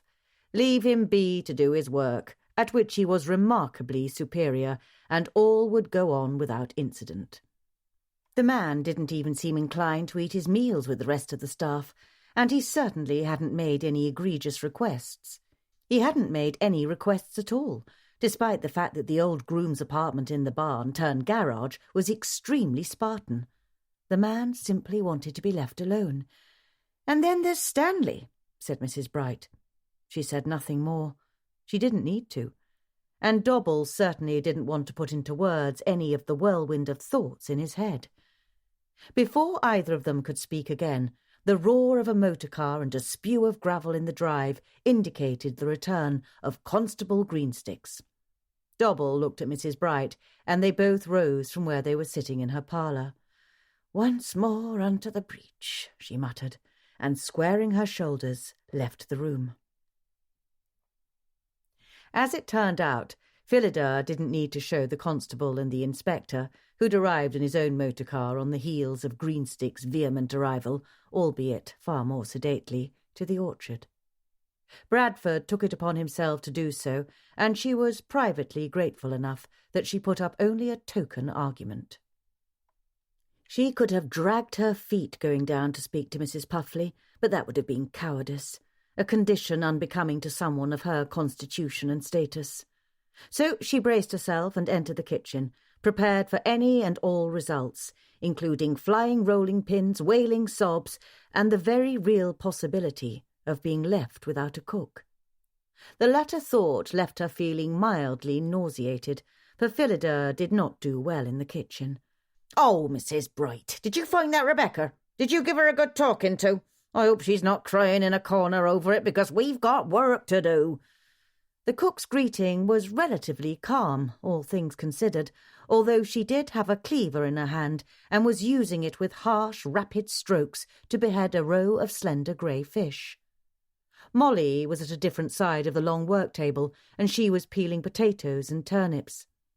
She looked up with interest and perhaps a little glee. There was always at least some rivalry between the maids, at least when it came to who was the current recipient of reprimand or criticism from the cook.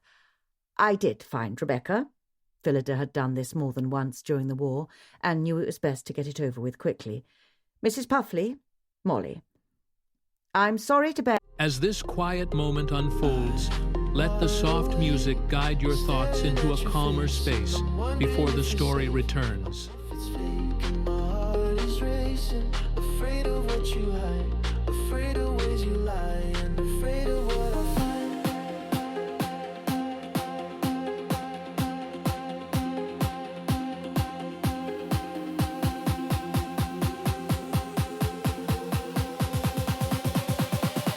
Crying when I'm smiling.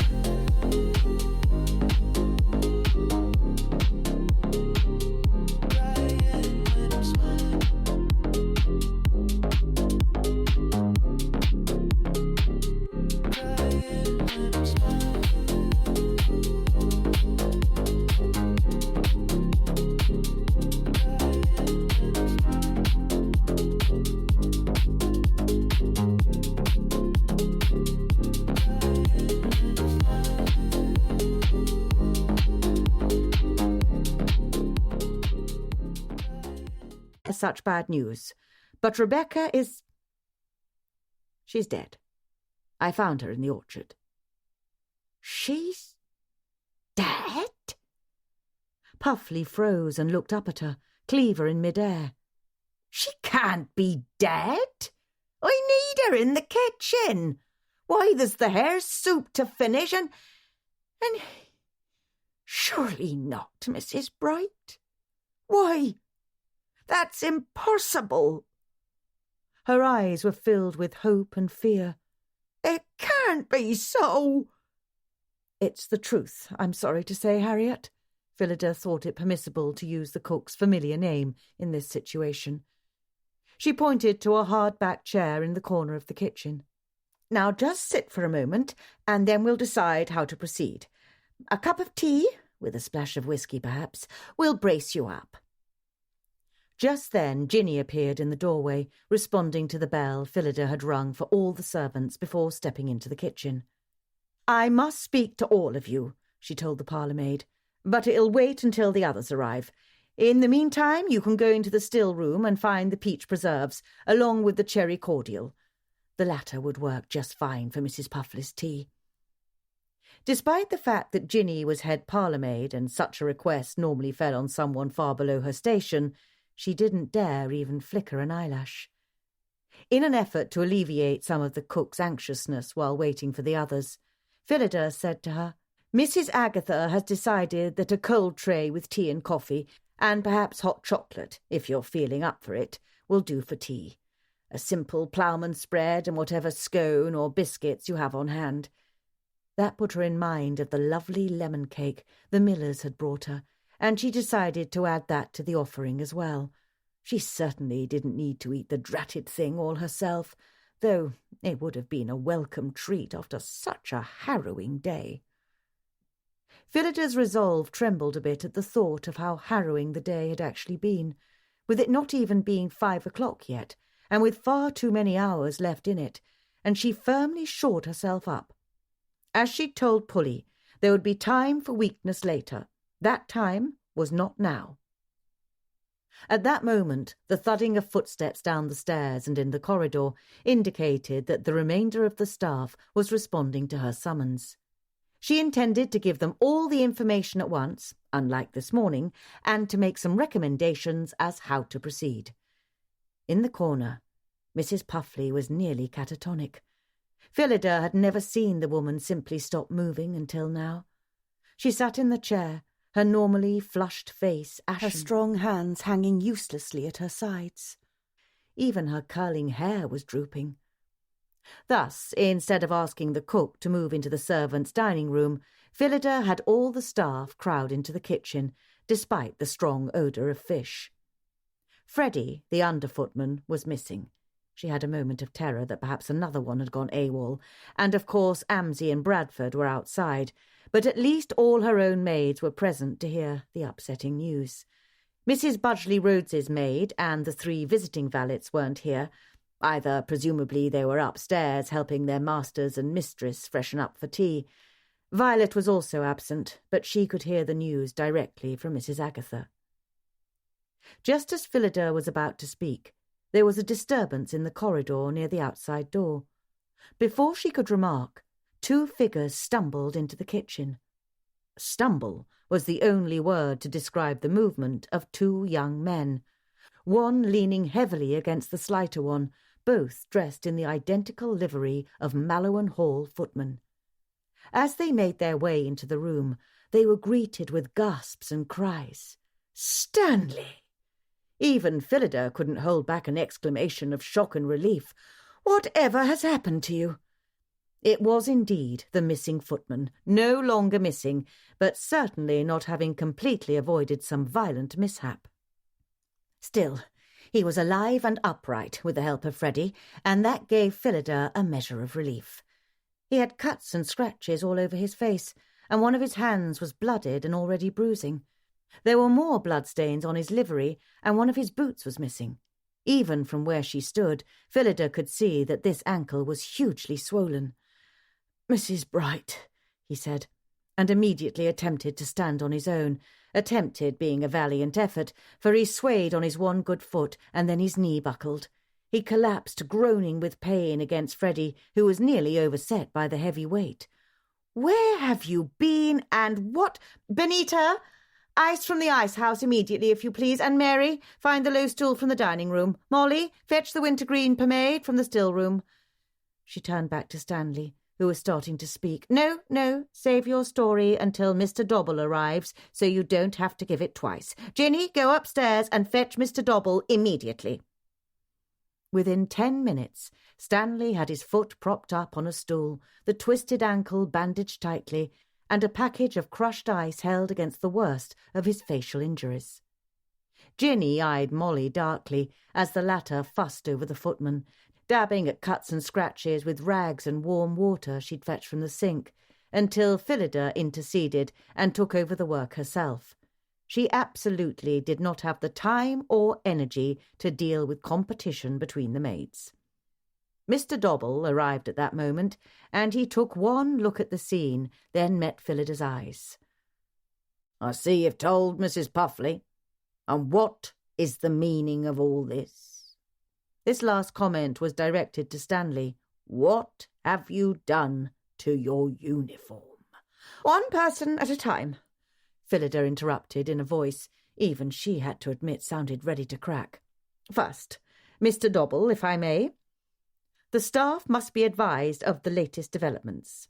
She gave him a meaningful glance, and to her surprise, he quieted and gave her a deferential look. "Yes, of course, Mrs. Bright. Do go on. Phillida told them about Rebecca, bluntly and calmly. The reactions were as suspected: gasps and cries, horrified wide eyes, and nervous looks about. "Therefore," she went on as pragmatically as possible, "and especially in light of whatever has happened to Stanley, which we will get to in a moment," she said to forestall any questions or narratives that might derail the conversation, "everyone will work in pairs for the time being. I don't believe anyone is in danger, but in order to ensure the safety of us all, no one is to go about any business or conduct any task alone until the situation has been resolved. Is that understood?" 9 heads, all with their eyes fixed on her, bowed in acquiescence, then looked back up at her. "But, Mrs. Bright," said Benita in a quavery voice, "how do we know no one is in danger? Who would have ever thought Rebecca was in danger?" Phillida glanced at Mr. Dobble, whose face was as implacable as that of a carved bust, and knew she was on her own. And before she knew it, she was speaking something that had only been in the back of her mind until now, but that somehow seemed to be the truth. "It's my belief that Rebecca was murdered because she knew something that put the killer in danger. And I'm fairly certain it has something to do with when she worked at Bunda House, before she came here 3 months ago. As none of you have worked at Bunda House, I feel confident in saying that you're not in any danger." She studiously avoided looking at the battered, discomposed Stanley. She could only imagine his story, but that would come in a few moments. "And there's one more thing," she said. "None of the maids are to be answering a call from Mr. Sloop in the Pines room. Freddie, you'll have to see to anything he requires, or have his valet bring up the trays and what-not. Is that understood?" When Lizzie and Bess nodded vehemently, exchanging relieved glances, Phillida knew her suspicions had been well-founded. She hoped the arse hadn't badly accosted either of them before now. If she hadn't been distracted by the murders, she would have said something sooner. Drat it! "Now everyone back to work. Freddie, you'll be setting up tea in the music room immediately, as Mr. Dobble and I have other things to which we must attend. I shall serve, of course, but you see to it being ready. Are you quite all right?" The young man still seemed a bit out of breath from whatever he'd done to help Stanley, but he nodded stoutly. "Yes, marm," he said. "Mrs. Puffley," Phillida said when the maids and the under-footman had been dismissed to do their chores, "I believe the fish requires your immediate attention." The cook blinked, but Phillida's words seemed to rouse her. Yes, I see. But how?" "I'll procure another kitchen maid tomorrow," Phillida said briskly. "But for now you'll make do with Molly and Benita, and Lizzie and Bess can help with some of it too, if necessary. I have the greatest of confidence that you'll sail through this tragic day, Mrs. Puffley." The other woman blinked reddened eyes, but she nodded. "Poor mite," she said, obviously speaking of Rebecca. "I'd like to get my hands on the man who did such a horrible thing." She flexed her fingers as she reached for the cleaver, her voice strong and hard, and Phillida knew that dinner would be ready on time after all. "I shall be back for the tea trays shortly. Molly, make certain everything is ready, and then you'll help Freddie bring them upstairs for me. Mr. Dobble, shall we speak with Stanley in your closet?" Phillida's logical suggestion did not invite argument from the butler, but she was mildly surprised that he didn't even give her a look for her presumption, or that he didn't question why she should even be present, with the footman being his charge and not hers. He must be even more agitated than he let on. However, she prudently allowed Mr. Dobble to take the lead in the interview once the 3 of them were settled in the butler's pantry, which wasn't a pantry at all, but a surprisingly spacious office. Although it wasn't as comfortable as Phillida's own sitting room, in her opinion anyway, there was a handsome desk and several chairs, along with a work table, where Mr. Dobble might do repairs to his master's clothing or buff and shine his shoes, since Mr. Max didn't keep a valet. A thick crimson navy and cream rug, which Phillida privately coveted, lay over the floor. "Fighting, disappearing, your livery is an abomination. Tell me why I shouldn't dismiss you out of hand, Stanley," said Mr. Dobble, in a cold, controlled voice that reminded Phillida just how superior of a butler he was. "I'm sorry, sir, Ma'am. I'm so terribly sorry," Stanley said, speaking from behind the packet of ice he held to his eye. "I didn't mean to. I saw them reporters loitering about, they were, and the sneaky a sneaky lot they were, trying to come close enough to peep in the window, and so I chased after 'em to get 'em to go away. I went after them. There was 3 of 'em, and past the far south wall, and just as I was turning to come back ears, another come out of the woods and shouted at me about how I didn't know nothing about nothing." Phillida considered it yet another personal victory that she didn't even wince at the jumble of his grammar, although inside she couldn't help but count the double negatives and edit his poor syntax. "Of course I couldn't let that go by, the dirty snake, and so I asked him whatever he meant by that, and he said that no one knew anything about Charles Waring but hisself, and he wanted to know what happened to the bloke when he was up to the big house. So he was baiting me, he was, Mr. Dobble, and I couldn't let that go by.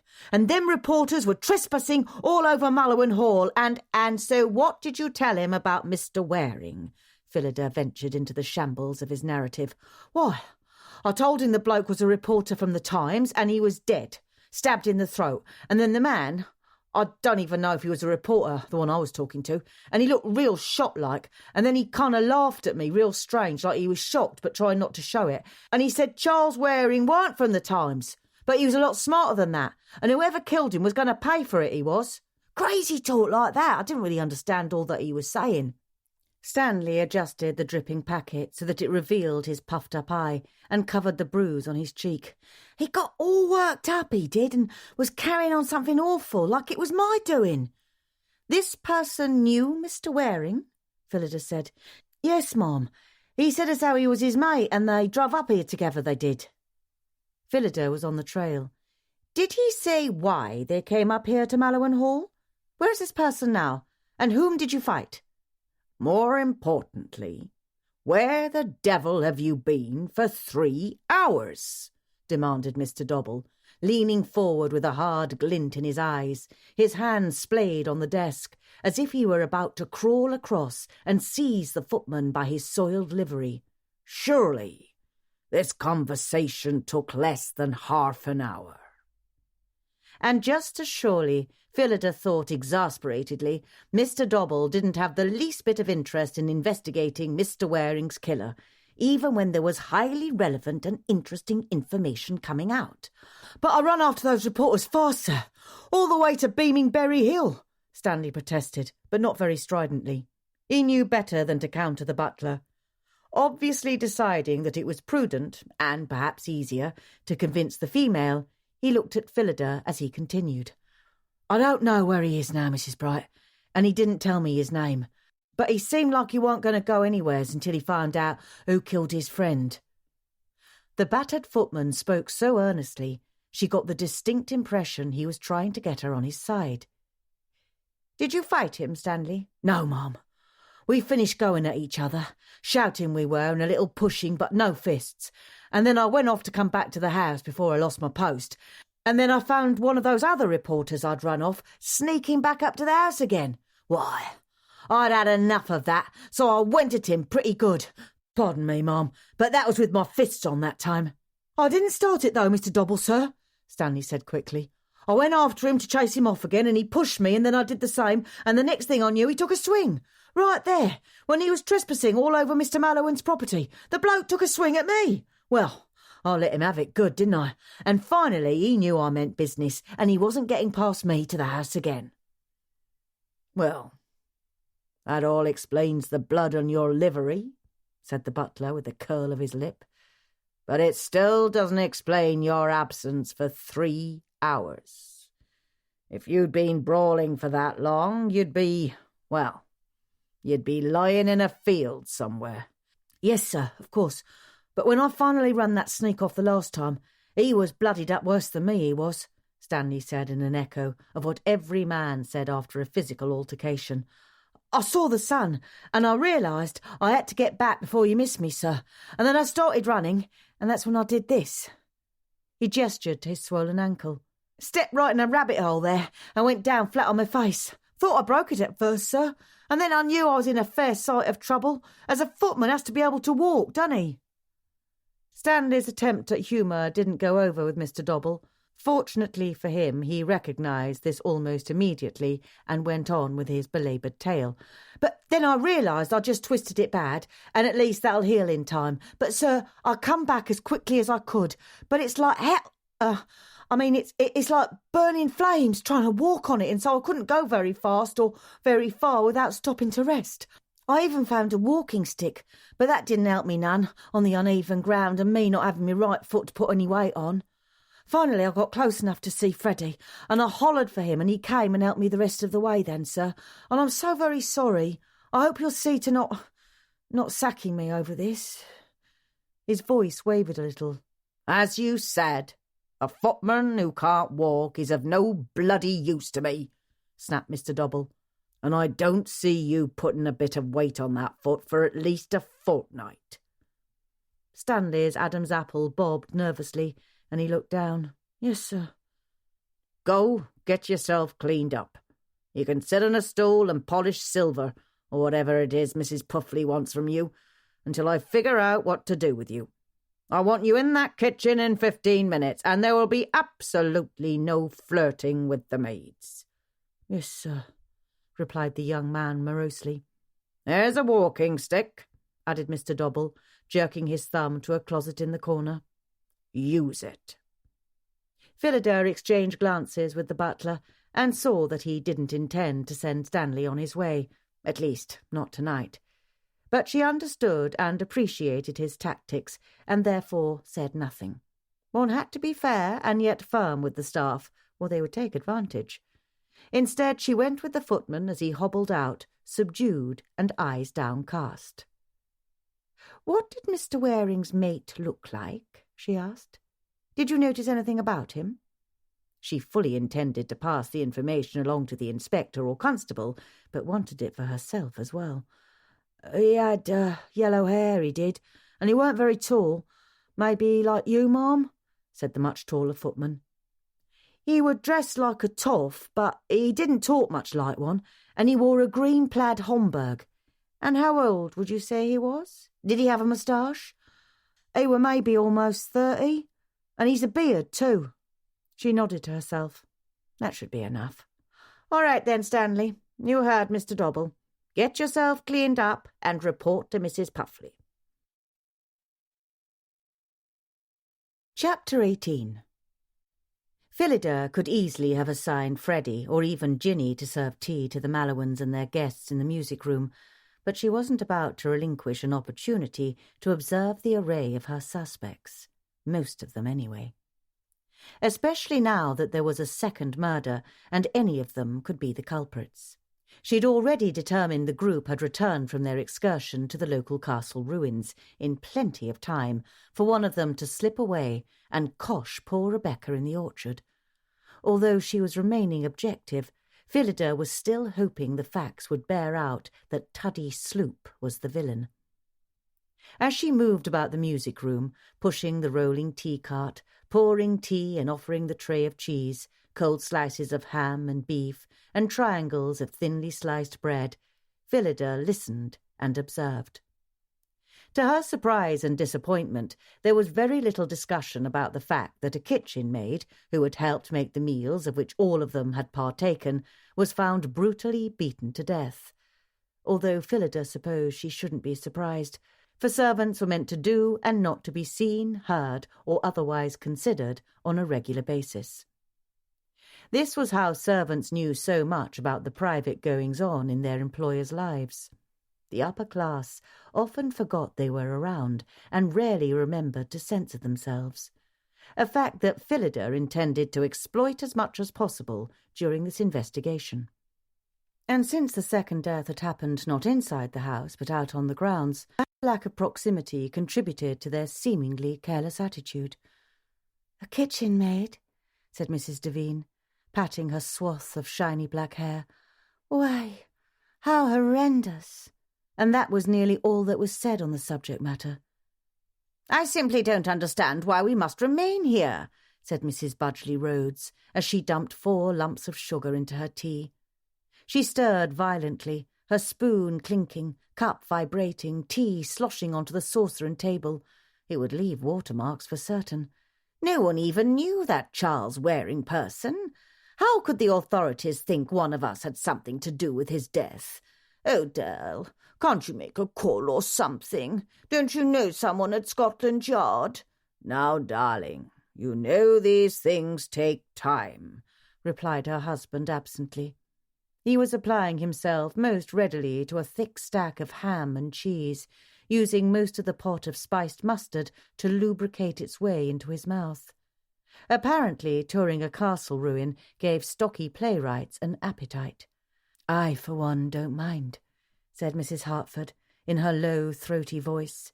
She looked very elegant, sleek and cool, rather a miracle, considering they'd all been traipsing and hiking about hillocks, crumbling staircases, and across a dry moat for much of the day.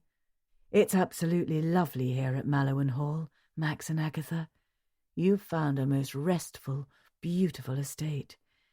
"Except when there are murders occurring daily," Phillida thought. "But perhaps there's the added benefit of giving someone an opportunity to carry on with an affair."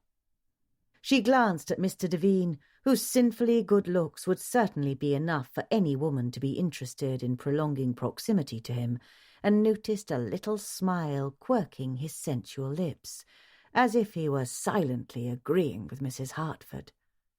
The two of them were sitting on separate sofas, back to back, and as Phillida came around with a tray of cream, sugar, and thin slices of lemon, she noticed Mrs. Hartford tilt her head back just a little, just enough to gently brush against Mr. Devine's arm, which rested along the top of his sofa. Once, twice, making it clear, at least to Phillida, that the caress was intentional. As Mr. Devine didn't move his arm away, as one might politely do if one's personal space was accidentally encroached upon, she took that as confirmation that Agatha's instincts were correct. So, that brought to bear the question, did Mrs. Devine or Mr. Hartford know that their spouses were philandering together? But more relevant to Phillida's problem, had Charles Waring known? Could he have tried to blackmail one of the four and been silenced for his trouble? For some marriages, particularly in the upper classes, cheating and infidelity were tolerated and even expected, since many unions were arranged in order to protect family lineage or to serve financial ends. But for just as many couples, philandering could be a horrific scandal or reason for divorce, which in itself would be highly scandalous. It was a shaky possibility, but a motive nonetheless. People had killed for far less than to protect a reputation, Phillida knew, particularly if a divorce would mean a severe change in one's financial situation or social status. She watched Mrs. Devine to see whether she seemed to take any notice of the interactions between her husband and Mrs. Hartford. Mr. Budgley Rhodes was lighting a cigarette, and Mrs. Devine leaned forward with her own, asking for a light as well, seemingly unaware that her husband was accepting quite public caresses from another woman. She settled back into her seat, gracefully exhaling a stream of smoke as she laughed over something Mrs. Budgley Rhodes had said. "Lemon tea cake, Mr. Sloop?" Phillida asked, offering a small platter with slices of the sweet bread the Millers had brought for her. He looked up at her. His expression sharpened, and his eyes flared with interest.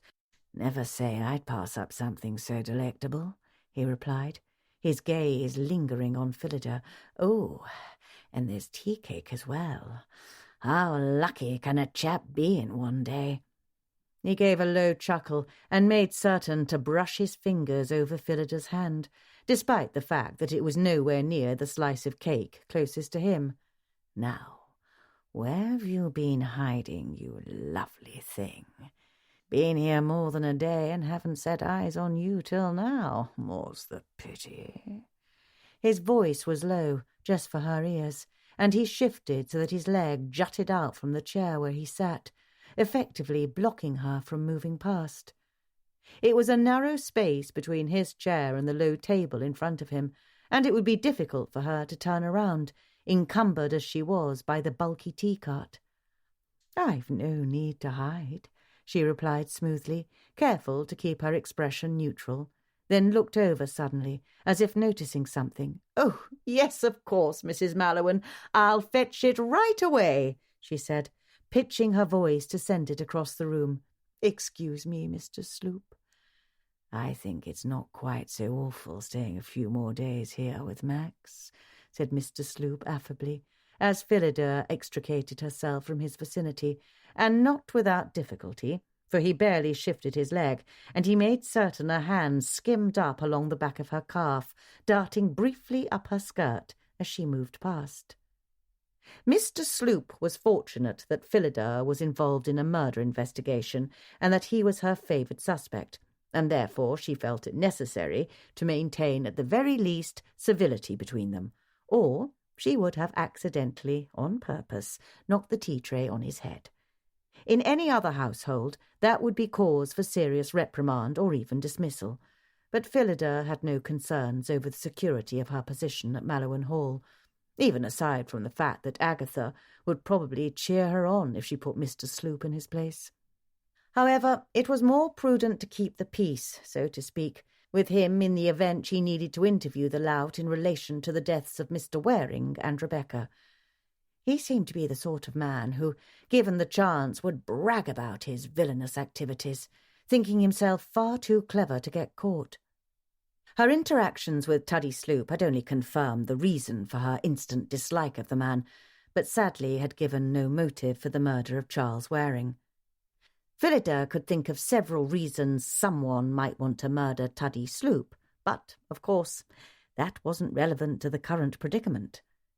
Mrs. Agatha, who had obviously heard Phillida's comment to her from across the room and had understood the reason for it, met her gaze, and then slid her look subtly toward Mr. Hartford. Phillida followed with her own eyes as she navigated the rolling tea-cart around the sofas, chairs, legs, both animate and inanimate, to the opposite side of the room. Poor Paul Hartford, the cuckolded husband, sat next to Mr. Grimson, the youngish recent widower, and appeared to be engrossed in conversation with him. But Mr. Hartford's hands were fisted tightly in his lap, and Phillida saw the way his attention travelled to his animated wife, then to Mr. Devine, and then jittered back to his companion. So it seemed Mr. Hartford knew, or at least strongly suspected, what his wife was doing with the theatre-seeking Mr. Devine. Mr. Hartford's expression was one of pain and resignation, but Phillida didn't recognise anger, violence, or even vengeance there, even when she rolled the cart closer and got a good look in his eyes. "May I offer you more tea, Mr. Hartford? Or perhaps you'd prefer something a bit more bracing? Whiskey or brandy, Mr. Grimson?" Normally, spirits would be saved for pre-dinner cocktails, but in light of the situation, Mr. Max had told Phillida to be generous with the whiskey, brandy or sherry, whatever anyone cared for. "Brandy for me, a large one," said Mr. Grimson, in the same subdued manner he'd had every time Phillida saw him, "and a match, if you please." He certainly didn't seem to have the energy to be overcome by loathing or hatred for anyone, let alone have the grit to take up a pen and stab them or beat them to death. "Whiskey, neat, please, thank you," replied Mr. Hartford, as he fumbled a silver cigarette case from his coat pocket, "and a light for me as well." Hadn't Mrs. Agatha said she believed Mrs. Hartford wasn't happy in her marriage, and that might be why she was finding affection and attention elsewhere? All indication from Mr. Hartford, however, was that he was unhappy and pained over his wife's infidelity. He didn't seem like a tyrant, just a bit worn down and resigned. Phillida shook her head as she poured the whiskey from a heavy glass decanter. These interactions and relationships were interesting and enlightening in a psychological manner and in relation to the study of human nature, the sort of thing at which Poirot and Miss Marple excelled, but she didn't see how the affair between Mr. Devine and Mrs. Hartford was related to Mr. Waring's death, and Rebecca's demise made even less sense. She served the spirits to Mr. Grimson and Mr. Hartford, then offered a tray of matches.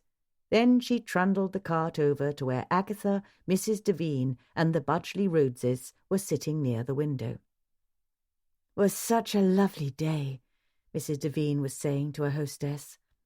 "It was so very kind of Max to take us off and manage the lot of us all on his own."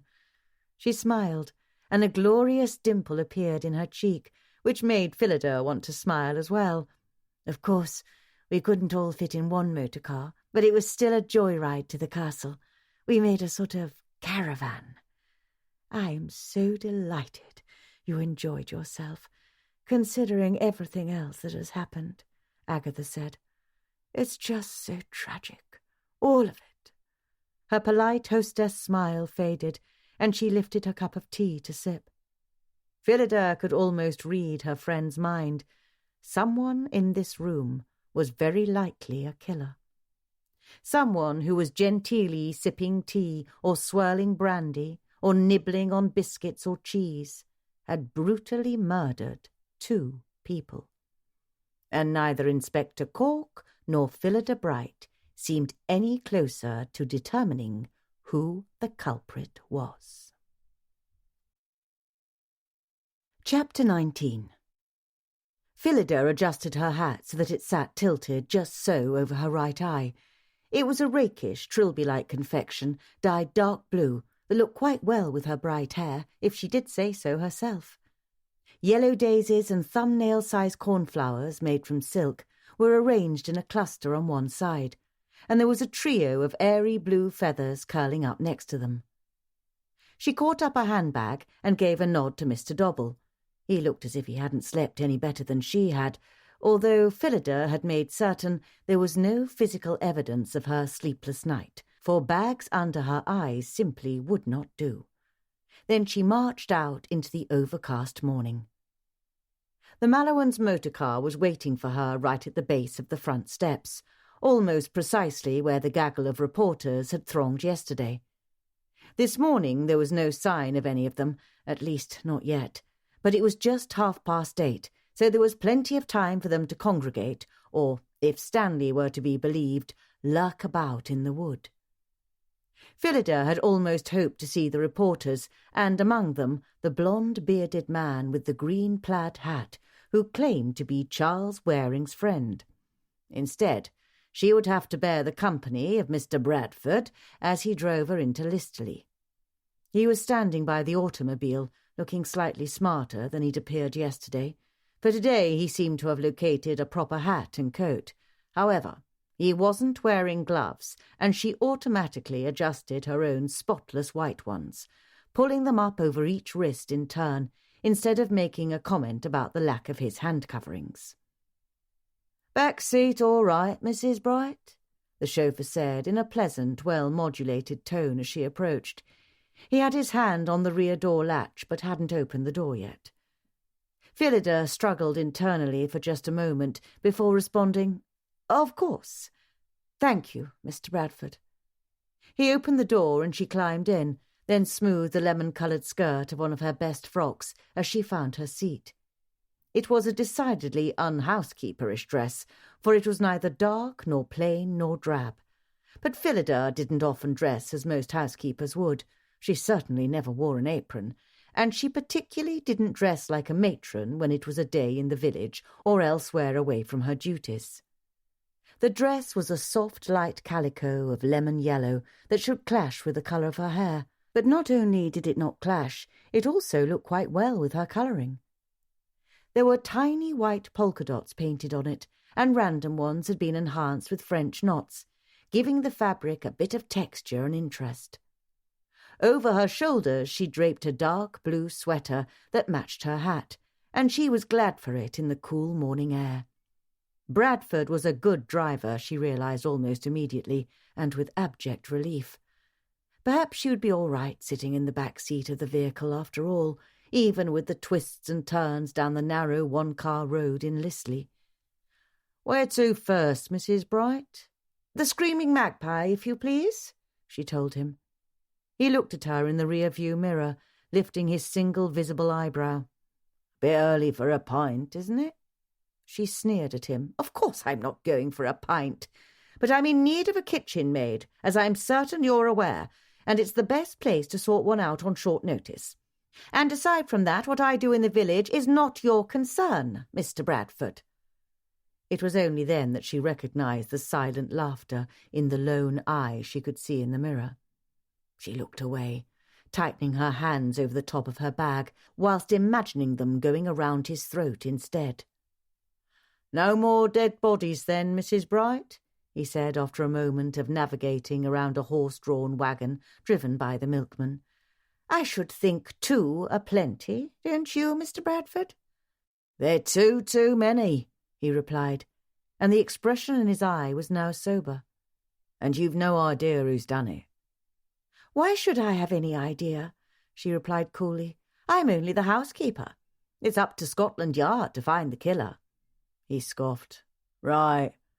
If you're not poking your nose around and telling those blokes what to do, I'm not driving a Daimler to a pub at 9 a.m.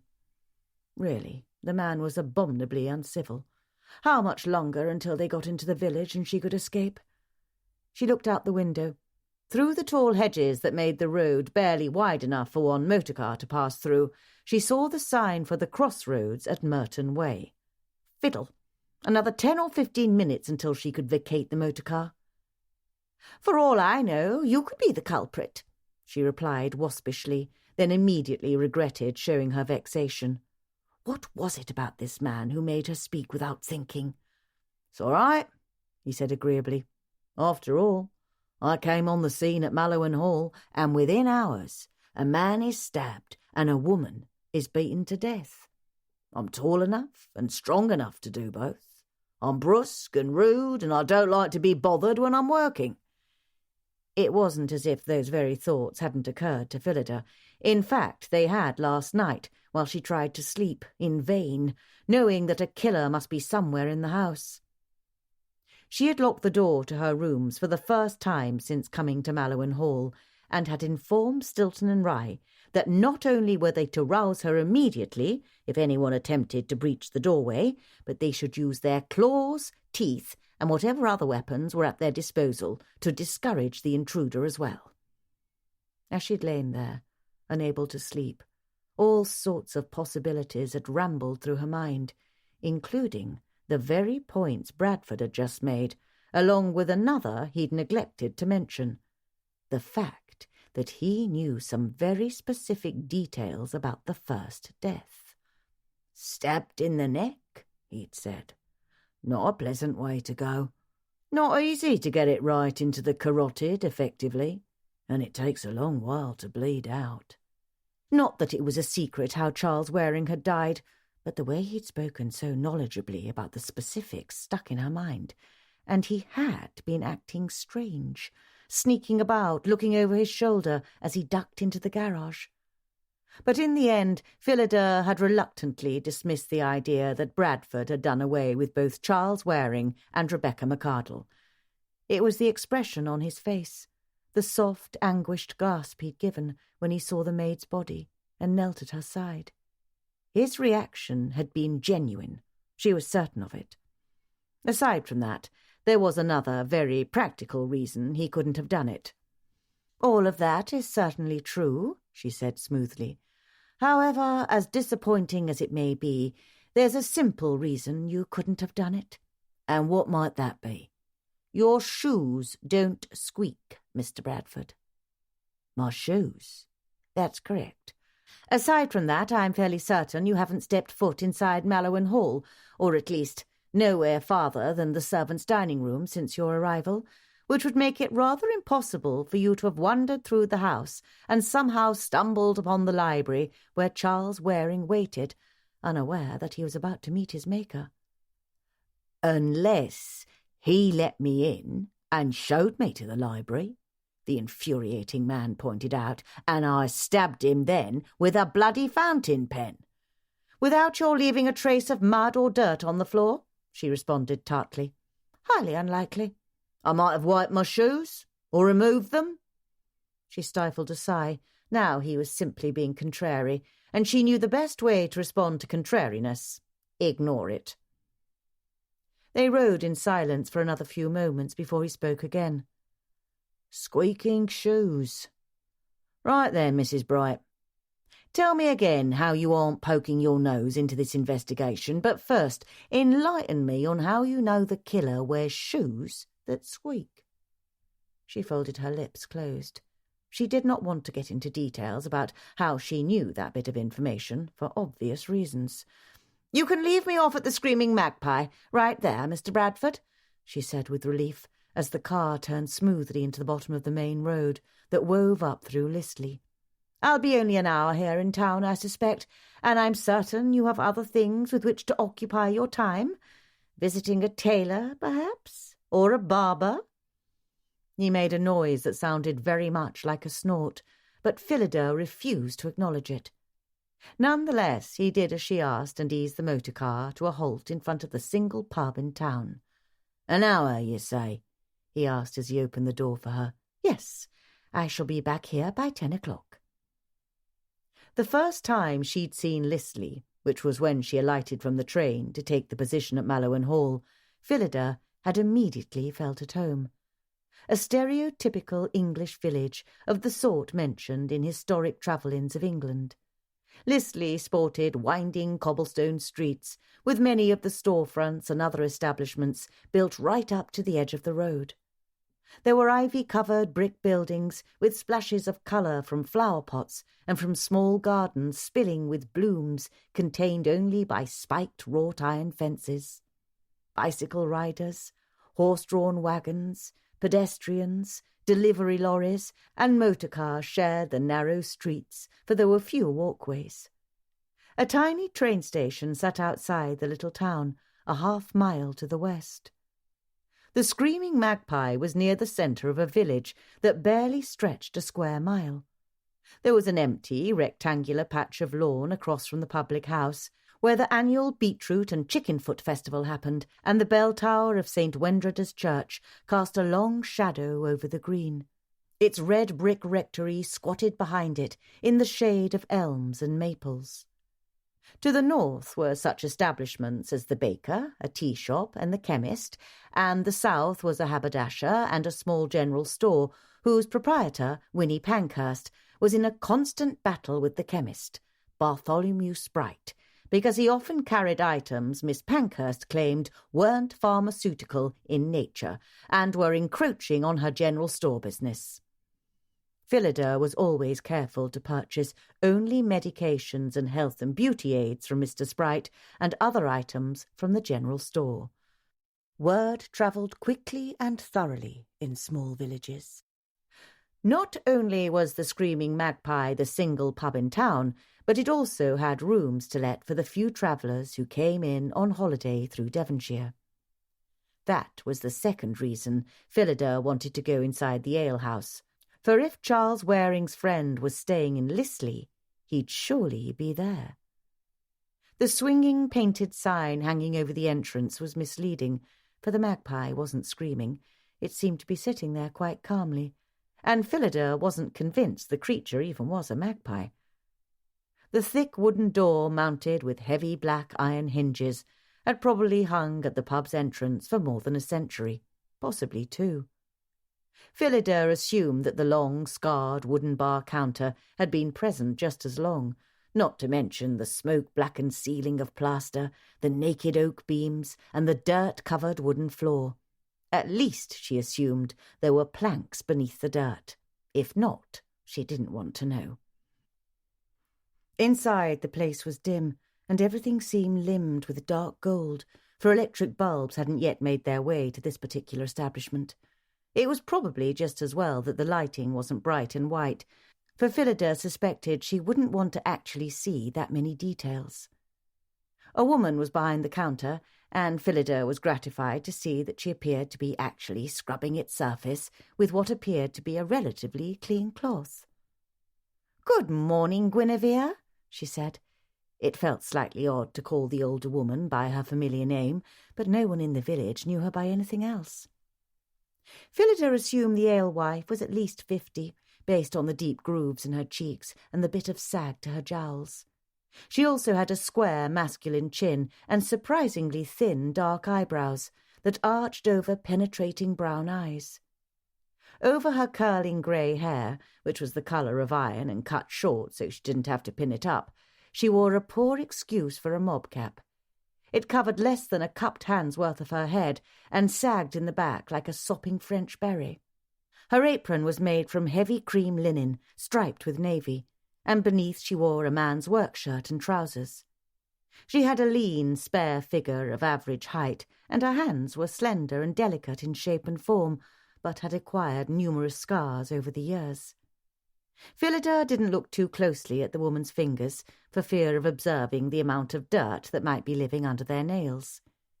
If Phillida was a bit tentative in her greeting to the other woman, it was to be expected, for the wildly ranging, volatile temperament of the screaming magpie's owner was the stuff of legend in Lisley. She had even seen that fact noted in historic travel-ins of England, which she'd hopefully pointed out to Inspector Cork. The Screaming Magpie in Lisley is known for its brilliant nut-brown ale and rich dark brown bread, best served with a sharp cheddar made at the monger's shop down the street. But traveller, beware of the magpie's proprietress, for if she doesn't take a liking to you, you'll just as likely be wearing the ale as drinking it. Well, Mrs. Bright, you're here right early. I hope you aren't expecting me to stand on ceremony for you this morning. Murders or no murders, ain't got no bleeding time for gossip. And I ain't ready to pull no ale yet, neither, because I ain't done cleaning the place. Of course not, Phillida replied smartly. It didn't even occur to her to be amazed at how quickly the news of a second death had made its way here. It had, after all, been overnight, which was a fair eternity in village gossip. No ceremony or ale necessary. I'm in search of two things: the loan of a kitchen maid and the identity of a visitor who might be staying here, or who at least was likely in here yesterday. Guinevere stopped what she was doing and planted a fist on her hip. And you expect I know everyone who was in here yesterday? Was hopping all day myself and had to get me own help in here, with all them people filling my tables. Too many of 'em. She scowled. Murder brings 'em in every time. No wonder that Mrs. Christie lady writes about killers and poisons and the lot. Right. Phillida gave her a soothing smile. I suppose you were terribly busy yesterday with all those reporters stopping in here for a pint and a meal. Didn't even have time for me afternoon rosary, Guinevere said, her dark brows snapping together. Put me off, it did. Gonna have to say 2 of 'em today. And didn't even have time to use the outhouse until Kimmy got here to help pull the pints and slice the bread.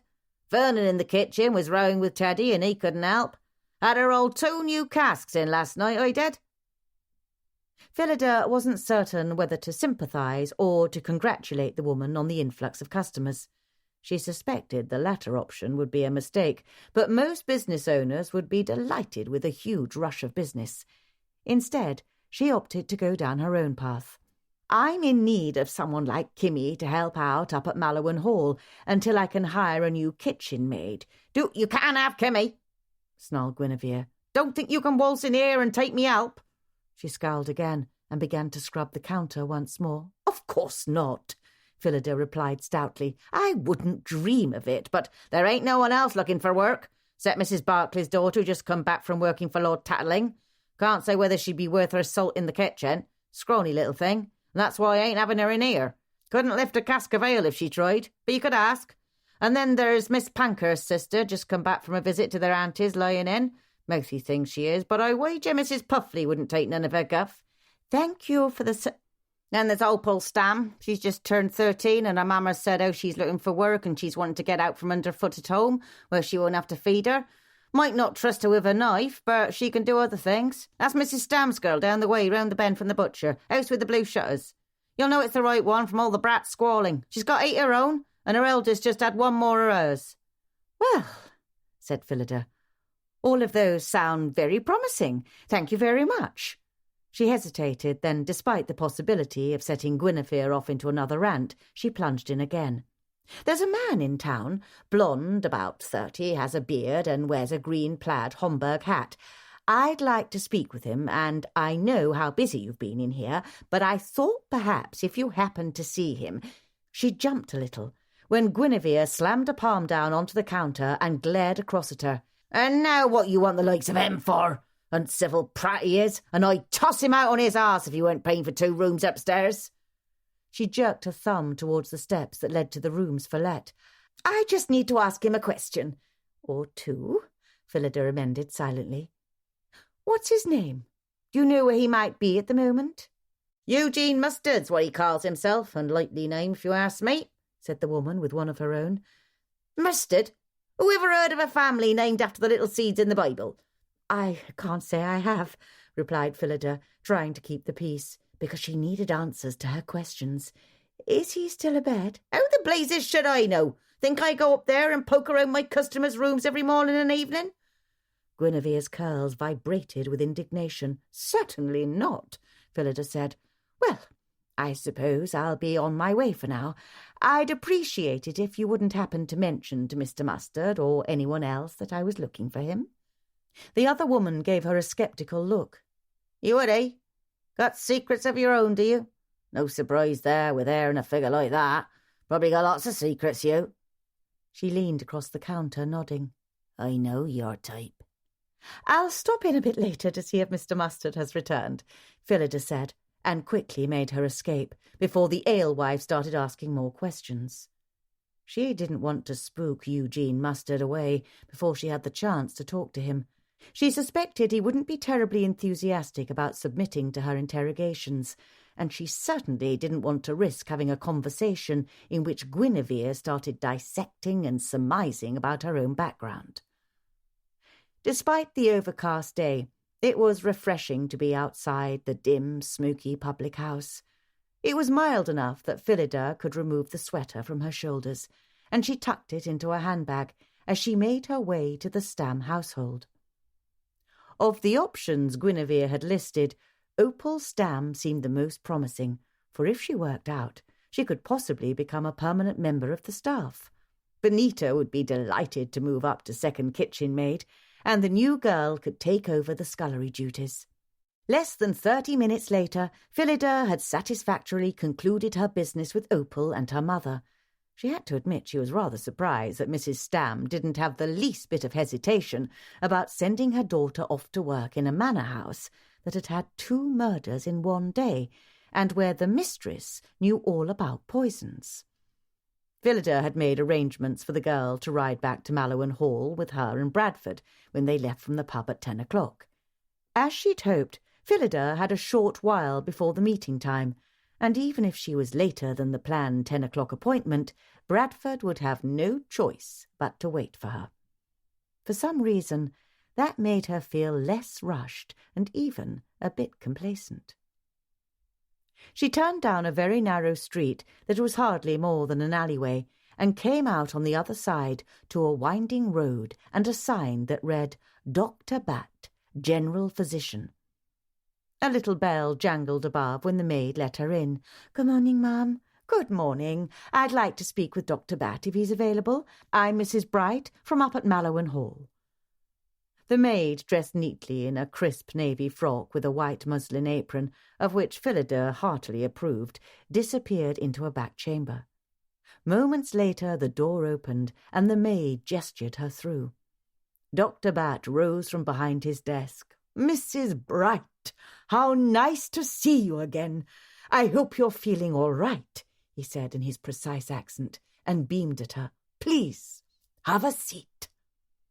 Phillida was pleased to see that the physician's office was just as neat and organised as his personal grooming, and this gave her confidence in his efficacy as a man of medicine.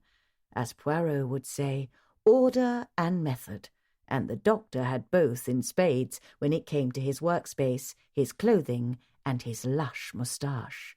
"Thank you," she said, and took a seat on the upholstered chair across from his desk. His moustache really was a splendid bit of facial hair. If there was indeed a talk he made from a Poirot mystery, perhaps the producers could utilise Dr. Bat's moustache for inspiration. "What can I do for you, Mrs. Bright?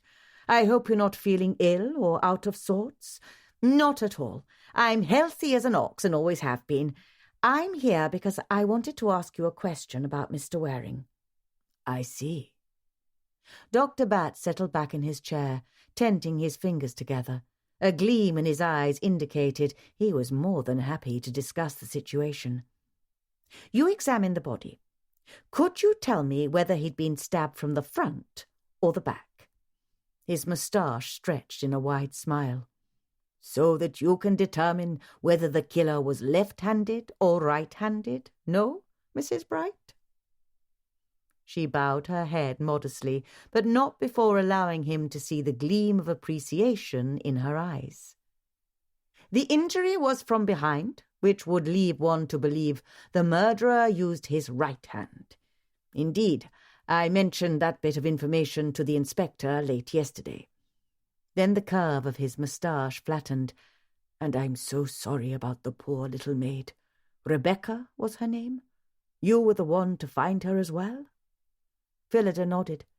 She had seen the physician's motor car parked in front of Mallowan Hall and was aware he'd been called in to file the death certificate, just as he'd been that morning for Mr. Waring.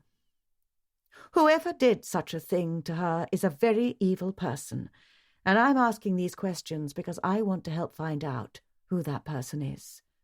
"An ambition which I wholly support," replied Dr. Batt. "And if it helps, Mrs. Bright, it's my opinion that the person who bludgeoned Rebecca to death was also right-handed." Unfortunately, that was not what she'd hoped to learn. There were far more right-handed people than left-handed, which meant it was possible there were two different killers lurking about at Mallowan Hall. "Do you have any idea what was used to do that to her?" she asked. "It was a large stick, a branch, really. Mr. Bradford, is that his name, the chauffeur? He found it flung not far from where the girl expired. Blood on it, of course." "And so he just used whatever was convenient," she murmured. "A nearby branch, just as in the library he used the fountain pen." There were other, more lethal potential weapons in the room, an envelope cutter and a marble paperweight, both on the desk. She reached over and plucked up a fountain pen from its holder, then examined the sharp metal nib. It was dangerous looking, certainly, but not an item one would aspire to use as a murder weapon. Such an imprecise way to kill someone. The killer must have been very fortunate to stab him in exactly the right spot, with only one blow. "Indeed," replied Dr. Batt. "I was thinking the very same thing, and that these appear to be killings that were unplanned, possibly made in a moment of rage or some other high emotion." Poirot couldn't have said it any better. It's about the psychology of the killer. "But it was only the one blow to Mr. Waring, was it not?" she asked. And when Dr. Batt nodded his assent, she went on, "While poor Rebecca was beaten. Yes, Mrs. Bright. She took several blows to her head, 3 or 4 at least." Phillida straightened in her chair, for a thought had just occurred to her. Such an elementary consideration that she hadn't spent any time thinking over. Blood. Of course there would have been blood on the person who beat her, wouldn't there? "Most assuredly some," replied the doctor. "Little droplets, perhaps some streaks and splashes, but nothing like what would have sprayed onto whoever stabbed Charles Waring in the neck," he said, almost cheerfully. "Once punctured, the carotid would have pumped everywhere." "Of course. And so there would be blood on his clothing," she said. "Undoubtedly."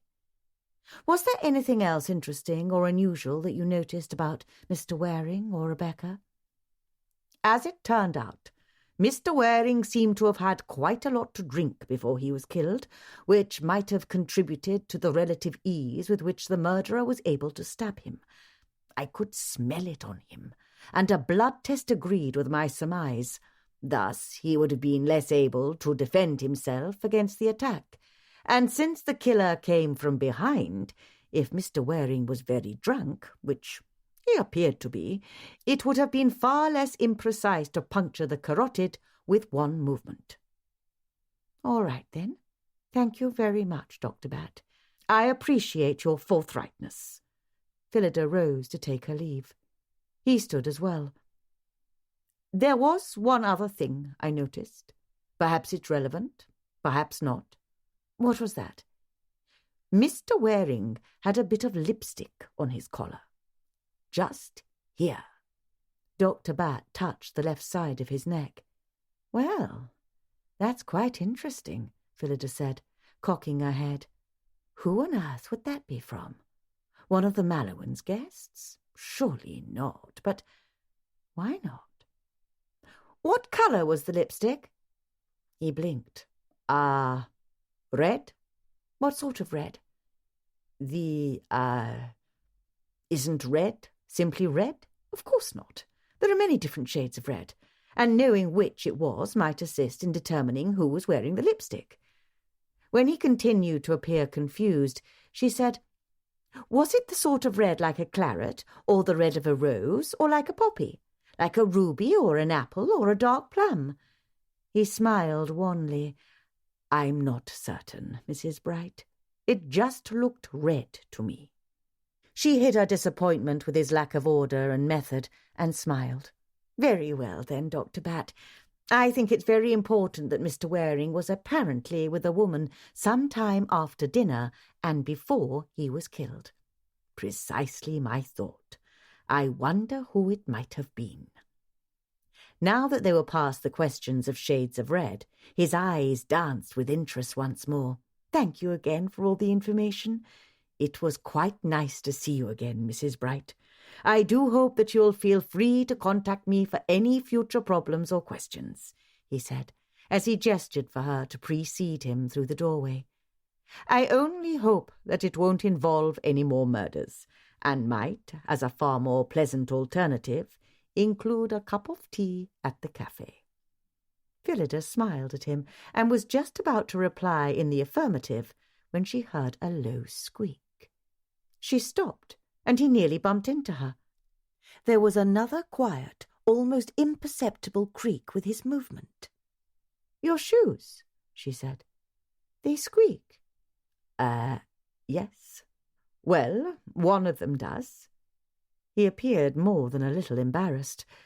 "It's quite annoying and rather disconcerting to be accompanied by the noise. As quiet as it is, it's still not what one wants to hear when one is consulting with a physician. I've been meaning to take them over to Mr. Sanders to fix. The sole is coming just a bit loose from the upper." "Right," Phillida replied. "Mr. Sanders will fix it up, I'm certain. I promise I shall wear my other shoes when we meet at the tea shop," he said with a smile. "I rarely wear this pair, in fact, but the other ones got quite muddy the other day, and they're still wet from being cleaned up. So much rain in this country."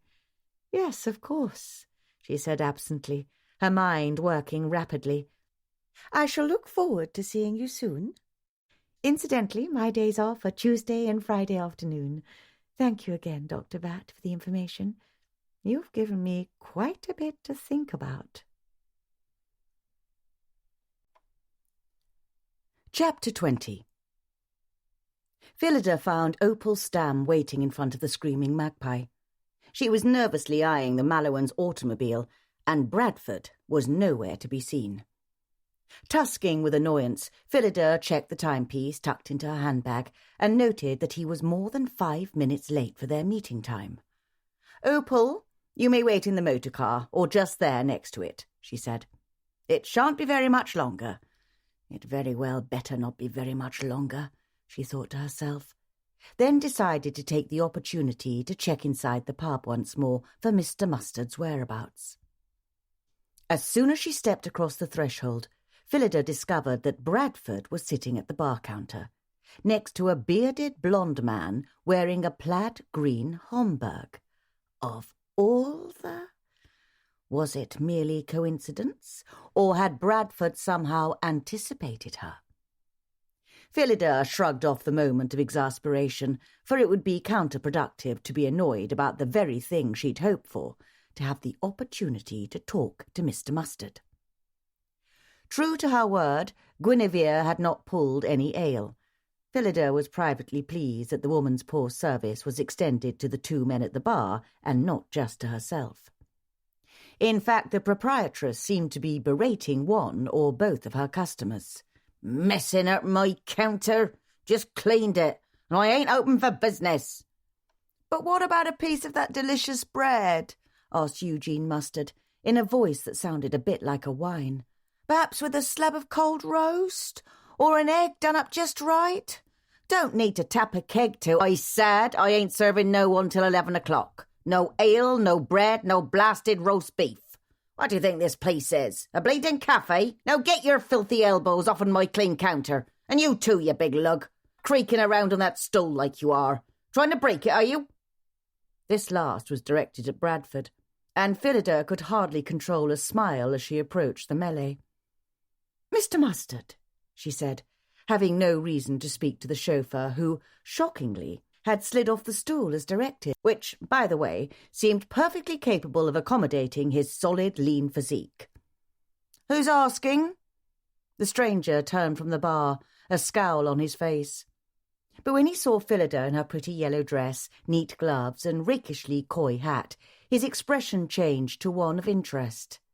"Well, now you can ask me anything you want there, love." I do hope you remember saying that later. But instead of speaking aloud, Phillida merely smiled, adding an extra layer of warmth to her expression. "How kind of you. Perhaps we could sit over here, so we don't upset Guinevere's cleaning." Still ignoring Bradford, she walked over to a round table as far from the counter as possible. She pulled out a chair to sit, then thought better of it. She was, after all, wearing lemon pulp yellow, and heaven knew when the last time the seat had been cleaned of sticky ale, gravy, and who knew what else. To her surprise, Bradford seemed to understand her hesitation, and he spread his coat over the chair so she could safely lower herself into it. "Thank you, Mr. Bradford," she murmured, and hoping there were no grease stains on his coat that might transfer to her skirt, she took a seat.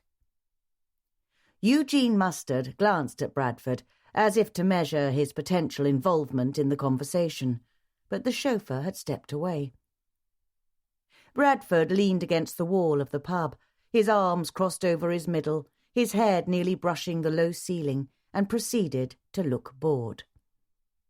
Phillida dismissed all thought of him and turned her attention to the man who'd taken a seat across from her. "You're a friend of Charles Waring's." "Yeah? What of it?"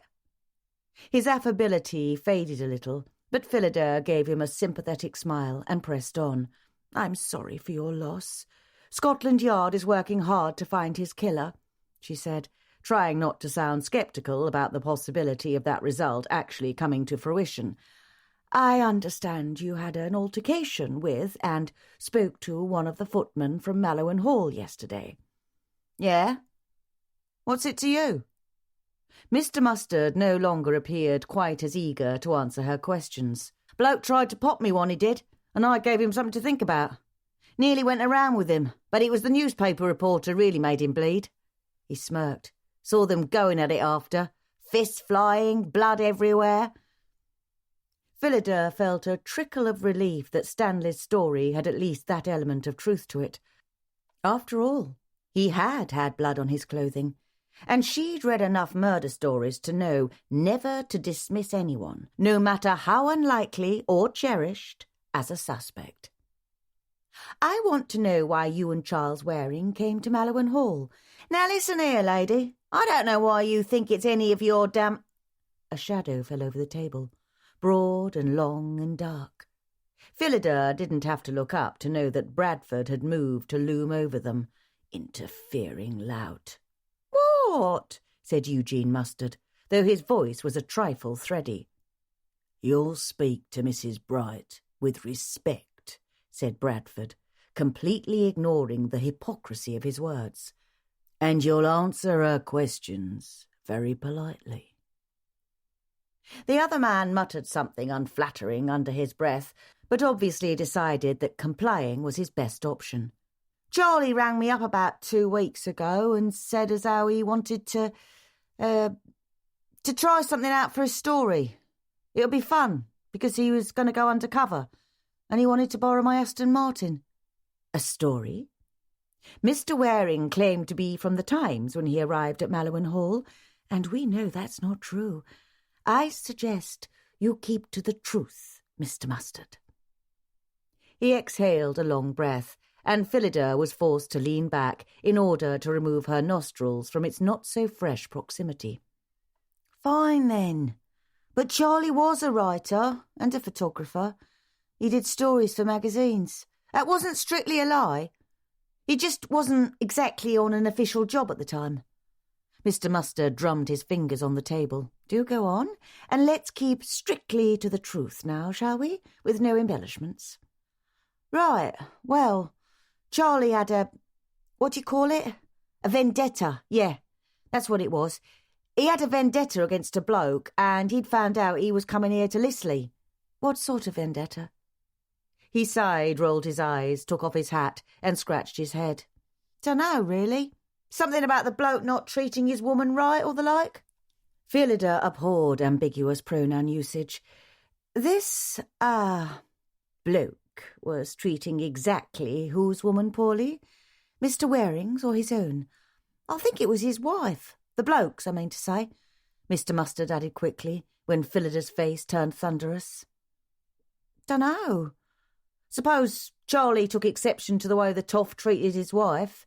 It's certainly laudable, even obligatory, to be a champion of the female sex, Phillida interrupted, and one cannot fault a man for doing so, but it seems rather a weak excuse to travel to Lisley and crash a house party under false pretences. I don't know about that. Wanted to use my motor car. Seemed to think having his own car would give him... what's the word? Credibility. That's it. Credibility for joining a house party at a fancy place with a famous writer. He smiled and spread his hands in the picture of absolute innocent ignorance, even adding a shrug for punctuation. I don't know. I didn't ask all the details. Just come along for the fun of it. Didn't have nothing better to do. His eyes danced, and his feckless expression put Phillida in mind of the young men who had signed up to fight in the war, thinking it would be an exciting adventure. But now my motor car's there, stuck at the big house, and... So you came along, just for the fun of it, with your friend, so he could... Do what, precisely? Confront the man about his wife? Despite her caustic words, a picture was beginning to form in her mind. After all, there was the lipstick on Mr. Waring's collar. Why did Mr. Waring care about the well-being of this man's wife? Was he in love with her, or was she his sister, or was there some other reason? Told you, lady. Love. He glanced over at Bradford, who had gone back to holding up the wall in his boredom. I just come along because he wanted to borrow my Aston. I find that quite difficult to believe, Phillida said, adding a bit of menace to her voice. It worked with maids, footmen and gardeners, though obviously not with chauffeurs. Surely you know more than you are telling me. Told you, I don't know. Charlie didn't tell me all that much about it. Just wanted my car and I wasn't going to let him take it on his own. You do understand that if Mr. Waring intended to injure, or worse, this husband who supposedly mistreated his wife, and you came along with him, providing his transportation, in fact, that would make you an accessory to the crime. Phillida put on her most severe expression.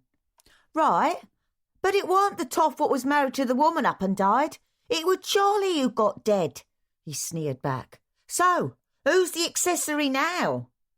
Well, fiddle. The man had a point, drat it. Nonetheless, Phillida began to sympathise with Guinevere's opinion of Eugene Mustard being a prat.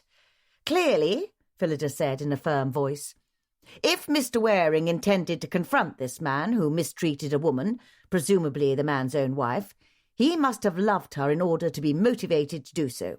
What other explanation is there? I expect he intended to confront him at Mallowan Hall, and that is why he presented himself there under false pretences. Mr. Mustard grunted in a manner she took to be an assent, and so she continued.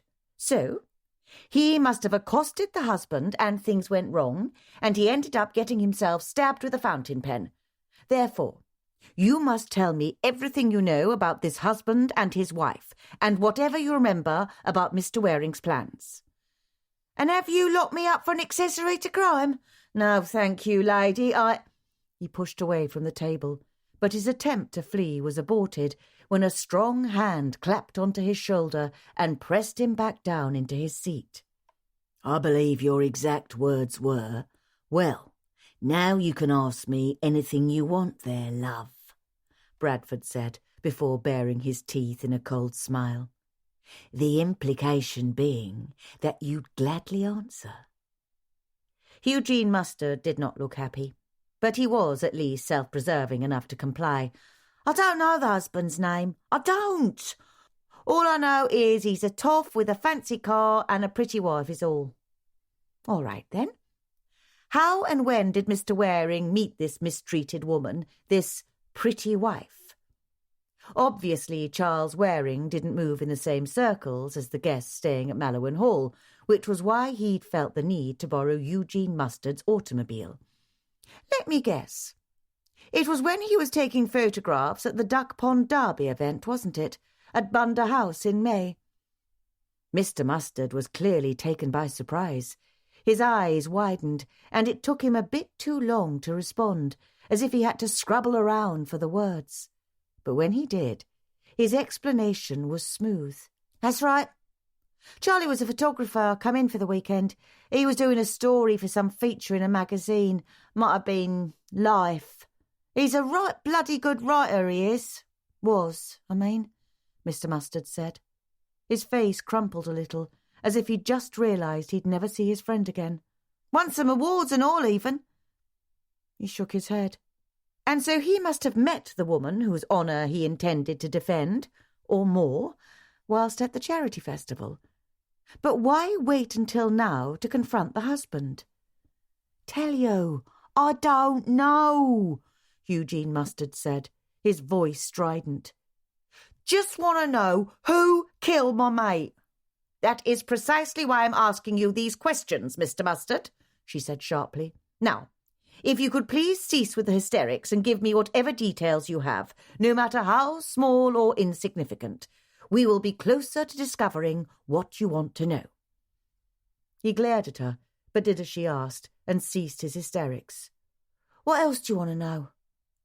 She thought for a moment, then decided to plunge. Do any of these names sound familiar? Devine, Budgley Rhodes, Hertford, Sloop, Grimson. She watched Mr. Mustard carefully, but he didn't make a visible reaction to any of them. No, never heard of any of them before. Again with the innocent smile and spread hands. What about the woman? Do you know anything at all about her? Her first name, the way she looks, where she lives? Look, I don't really care. The bloke wants to moon all over a married woman. That's his concern. I just came along for the ride and to make sure he didn't crash my motor car. She lifted a sceptical eyebrow, then went on. And so, what was your plan? You drove to Listley together, and then he took your motor car to Mallowan Hall. What next? We were supposed to meet that night. Wednesday it was, so he could tell me how he got in and how it all went. I think he was going to try and talk to the woman, maybe. Again, he was to drive into town and meet me here, but he never showed up. And now I know why. I heard about it next morning, but I couldn't believe it. That's why I was, watching around the grounds of the house. My Aston Martin is still there, you know. And Mr. Bradford is taking very good care of it, I'm certain, Phillida said, pitching her voice in the man's direction. He didn't even flicker an eyelash. Is there anything else? Eugene Mustard said, in something very close to a whine. I believe I have exhausted my questions for now, but don't you even think of leaving Listley, she said firmly. I'm certain the constable will want to speak with you. He winced and glanced toward Guinevere. Do I really have to stay here? She's a right mean old hag, she is, and there ain't nowhere else to stay in this town. Why, she wouldn't even let me take Coco to my room last night, and after Charlie's getting axed off like that, I needed it. That was definitely a whinge. Perhaps you would prefer to spend your nights in the Listley jail instead of the rooms at the Screaming Magpie, Phillida said sweetly, although she knew it was a weak threat. Eugene Mustard seemed to actually consider that possibility, then sagged in his seat. Right then, fine, I'll stay here. First, however, You shall march yourself to the constable's office and tell him everything you've told me, she said, rising. It's far better to offer information to the authorities than to have them drag it out of you. It tends to make them believe in your innocence if you come clean. She looked down at him with a stern expression. I'll be phoning Constable Greensticks and Inspector Cork this afternoon to confirm that you've done so don't delay. Good day, Mr. Mustard. Then, without further ado, she handed Mr. Bradford his coat and sailed out of the Screaming Magpie. Where to now, Mrs. Bright? Asked the chauffeur as he opened the motor-car door. Mallowan Hall, of course, she replied. This is Opal Stam. She'll be returning with us. Opal, this is Mr. Bradford, the chauffeur. Fine to meet you, miss, he said with far more pleasantry than he'd ever shown to Phillida. And it's just Bradford. Opal hesitated, then climbed in the back to sit beside Phillida. The latter suspected the young girl hadn't been in very many motor-cars, considering the way she was looking at it with a combination of trepidation and awe. The new scullery maid was barely 13 and had 2 very large front teeth, which one expected she'd grow into eventually. Though still gawky, she was quite pretty, with golden skin and soft walnut hair that was braided, then coiled into 2 knots on either side of the back of her neck. For her eyes were luminous grey like the gem. Opal had a sturdy build, which made Phillida quite optimistic for the girl's fortitude. Now, said Phillida, as the automobile pulled smoothly into the road, when we arrive at Mallowan Hall, Benita, the scullery maid whose place you'll be taking, will show you where you can put your things. We don't have a uniform that would fit you at the moment, but I shall have that arranged by tomorrow. Until then, you can wear what you have on and put an apron over it. Benita will find you a cap as well. You'll eat with the lower servants, that is, the cook, the kitchen maids, the chamber and parlour maids, the footman, the gardener, and the chauffeur, if he deigns to dine in the servants' dining hall. Dinner and tea are served to the upper servants. That includes myself, Mr. Dobble, the butler, Mrs. Mallowan's maid, Violet, and currently the visiting lady's maid and 3 visiting valets as well, in Mr. Dobble's pantry, and you may need to help with that if Molly is too busy. Mr. Dobble and the footman will serve Mr. and Mrs. Mallowan and their guests, of course. Molly is the first kitchen maid, and she'll be telling you what to do when Mrs. Puffley is busy. She paused, then said, Do you have any questions? You give me a uniform? Opal asked in a voice barely audible above the rumble of the motor-car. Clothes? Yes, of course. And Mr. and Mrs. Mallowan are quite generous and will give you a pair of shoes and a new uniform along with a coat at Christmas, and then another pair of shoes and another uniform at midsummer. I might have 2 pair of shoes at one time. Her eyes were wide, and Phillida, who'd noticed the frayed hem and bursting seams of a dress that had been oversewn and let out for several growing girls multiple times, felt a little pang of sympathy. You might very well have 2 or even 3 pairs of shoes at one time if you don't grow too fast and don't wear them out too soon, she said with a smile. They rode in silence for a moment as Opal digested this information, and then she said in a slightly louder voice that was still timid, And what will you call me, Mrs. Bright? Phillida looked at her and saw worry in those soft grey eyes, though the girl tried to hide it, and so she softened what would have been a more brisk reply in any other circumstance. Why, your name is Opal, and a fine one it is. Shall we call you Opal, then? Yes, ma'am, replied the girl, and her hunched shoulders relaxed. She apparently had no further questions, for she fell into silence and looked out the window as Bradford smoothly negotiated the road. Her eyes were wide, and her mouth was slightly open as she gripped the inside of the door. Phillida closed her eyes momentarily as the world swung one way, then the other, when the motor-car swept around a series of curves, rather faster than she would have preferred. She didn't like riding in the back of a vehicle, for oftentimes it made her head hurt and her stomach nauseated if the road was taken too quickly or if it was too bumpy. Fortunately, the thoroughway straightened out after that, and in a moment she was able to safely open her eyes. When she did so, she saw Bradford's single eye watching her and realized he must have seen her moment of weakness. She looked away and was relieved that they were just about to turn into the grounds of Mallowan Hall, and none too soon. "Now, Opal, you'll go in and present yourself to Mrs. Puffley in the kitchen. She'll be very glad to see you," said Phillida as the car drew to a halt. "And if you prove to be a hard worker, why, I'm certain she'll want to keep you on here as long as you like." "Thank you, Mrs. Bright," said the girl as Bradford opened the car door. Phillida showed Opal to the back servants' entrance and pointed down the 5 stairs that descended from the side lawn to the downstairs area. "I'll be along shortly. Benita and Molly will be there to show you what you need." "Yes, ma'am." Phillida turned and nearly bumped into Bradford, who was examining something on the side of the car. "My goodness," she said involuntarily, and reached up to adjust her hat, which had not actually gone askew, but this gave her something to do as the chauffeur looked down at her. He was quite close. She stepped back and was vexed with herself for doing so. "Why did she ask you that about her name?" he said, pulling a rag from somewhere beneath his coat. He began to wipe away a bit of mud from the front wheel well.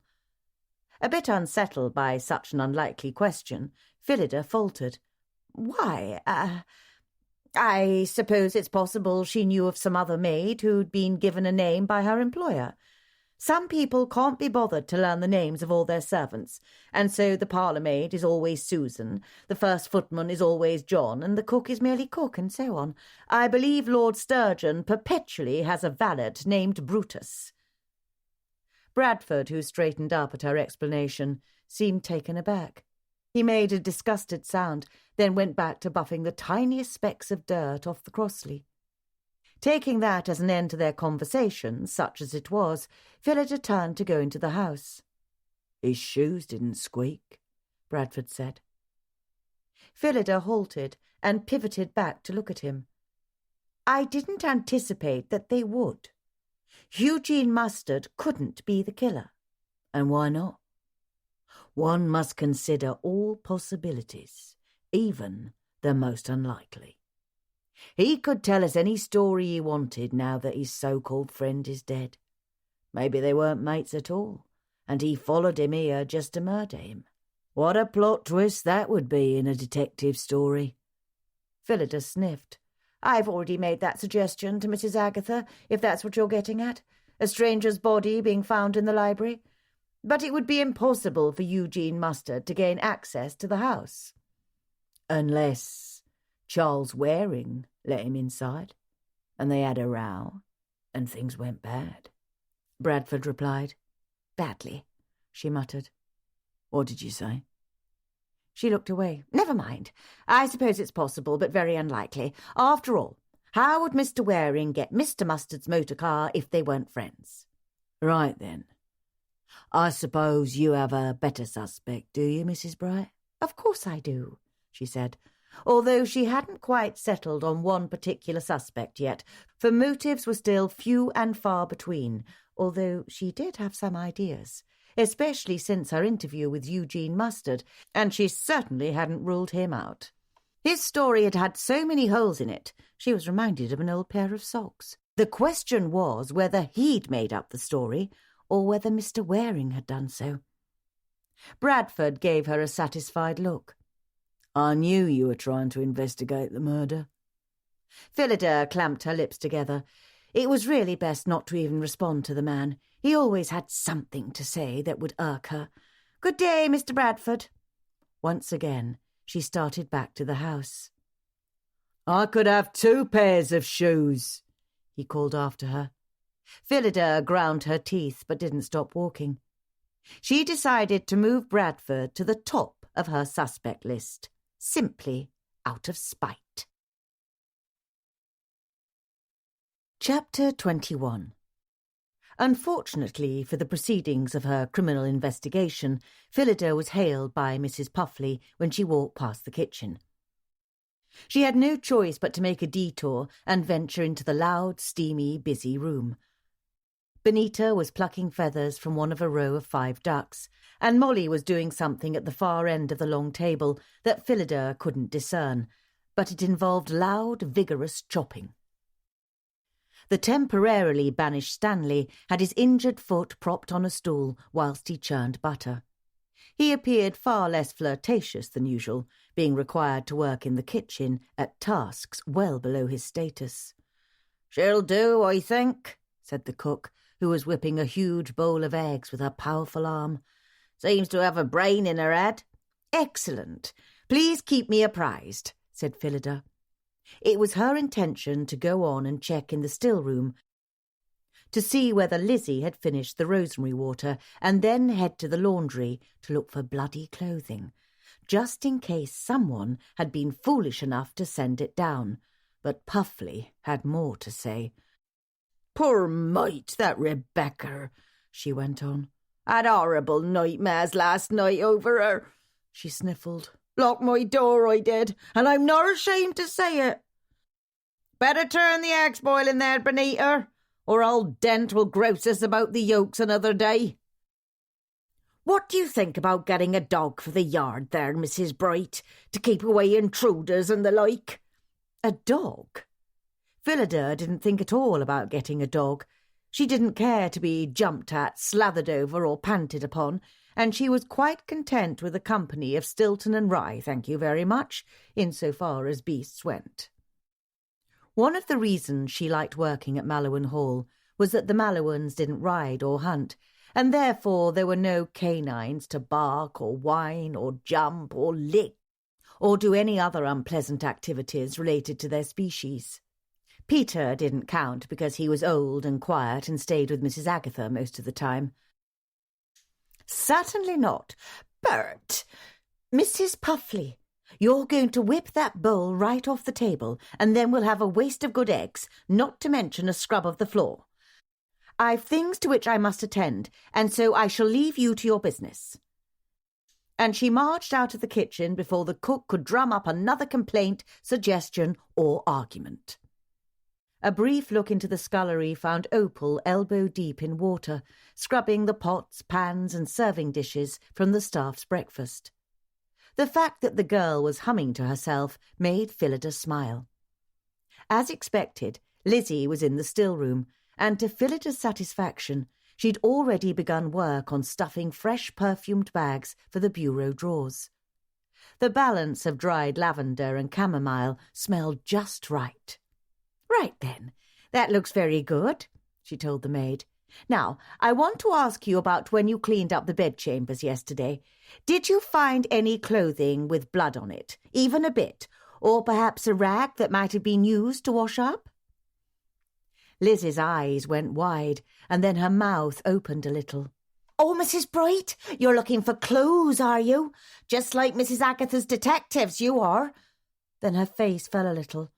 "I just can't believe it about Rebecca. I can't.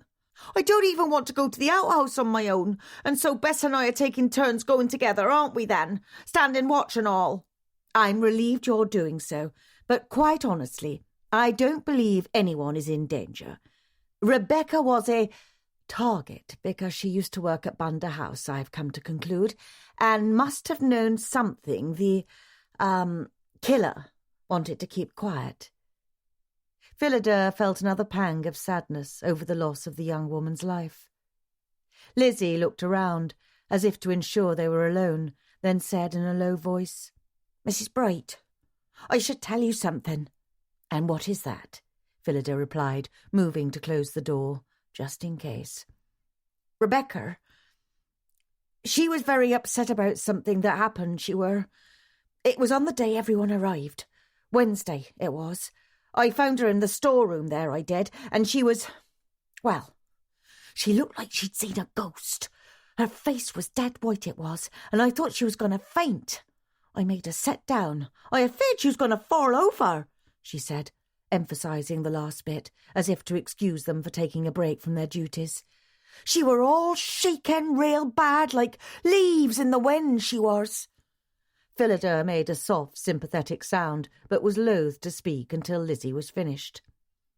She wouldn't tell me what was wrong at first, just said over and over, "He's here. Why is he here? How can he be here?" And did she tell you who he was? Lizzie shook her head. I asked, and even asked what she was afraid of, and all she would say was, "He won't see me down here.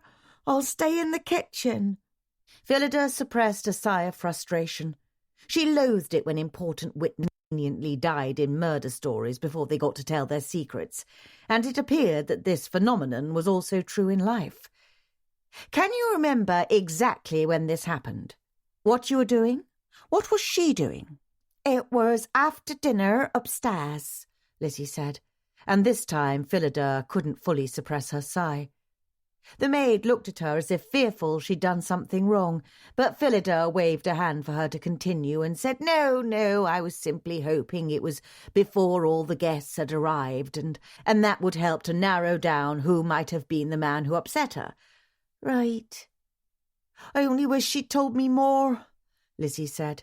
Well, I'm pleased that you told me about this, Phillida said, and decided when she was interviewing them about bloody clothes, she would also ask the other maids in case Rebecca had told one of them anything else.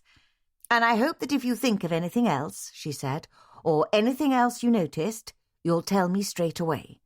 Like blood on clothes, said Lizzie. Yes, or if you notice anyone wearing shoes that squeak a little.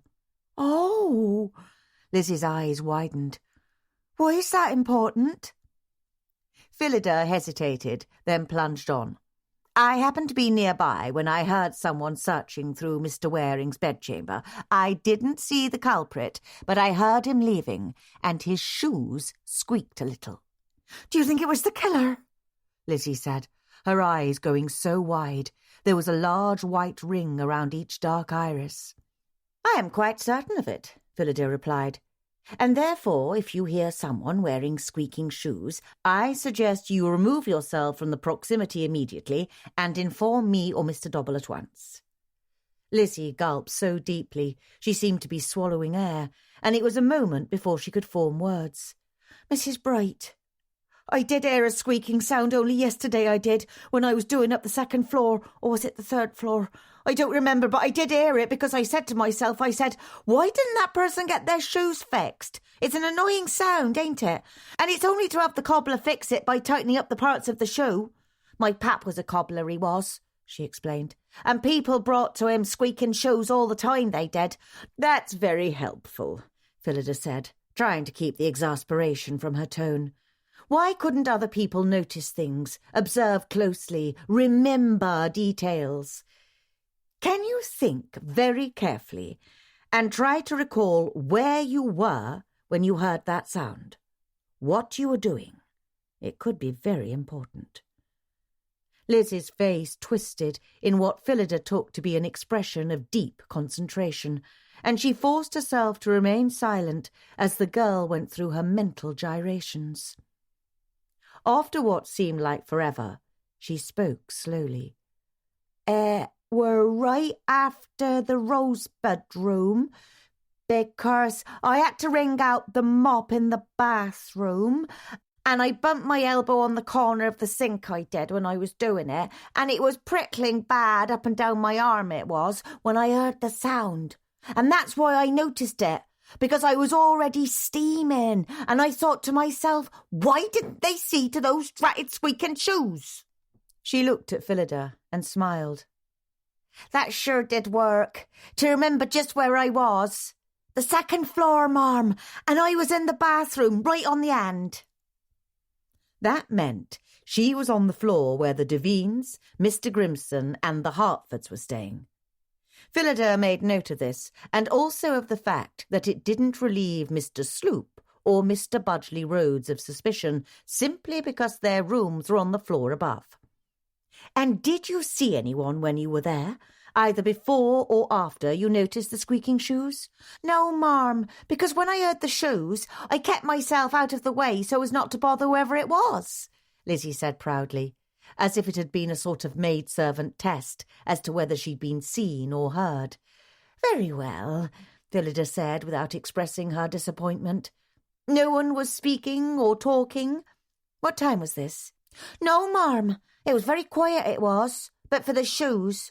I'm glad now I didn't say anything, because then the killer would know I knew who he was, and then I'd be a target," she said in a rush, as her face took on a sickly cast.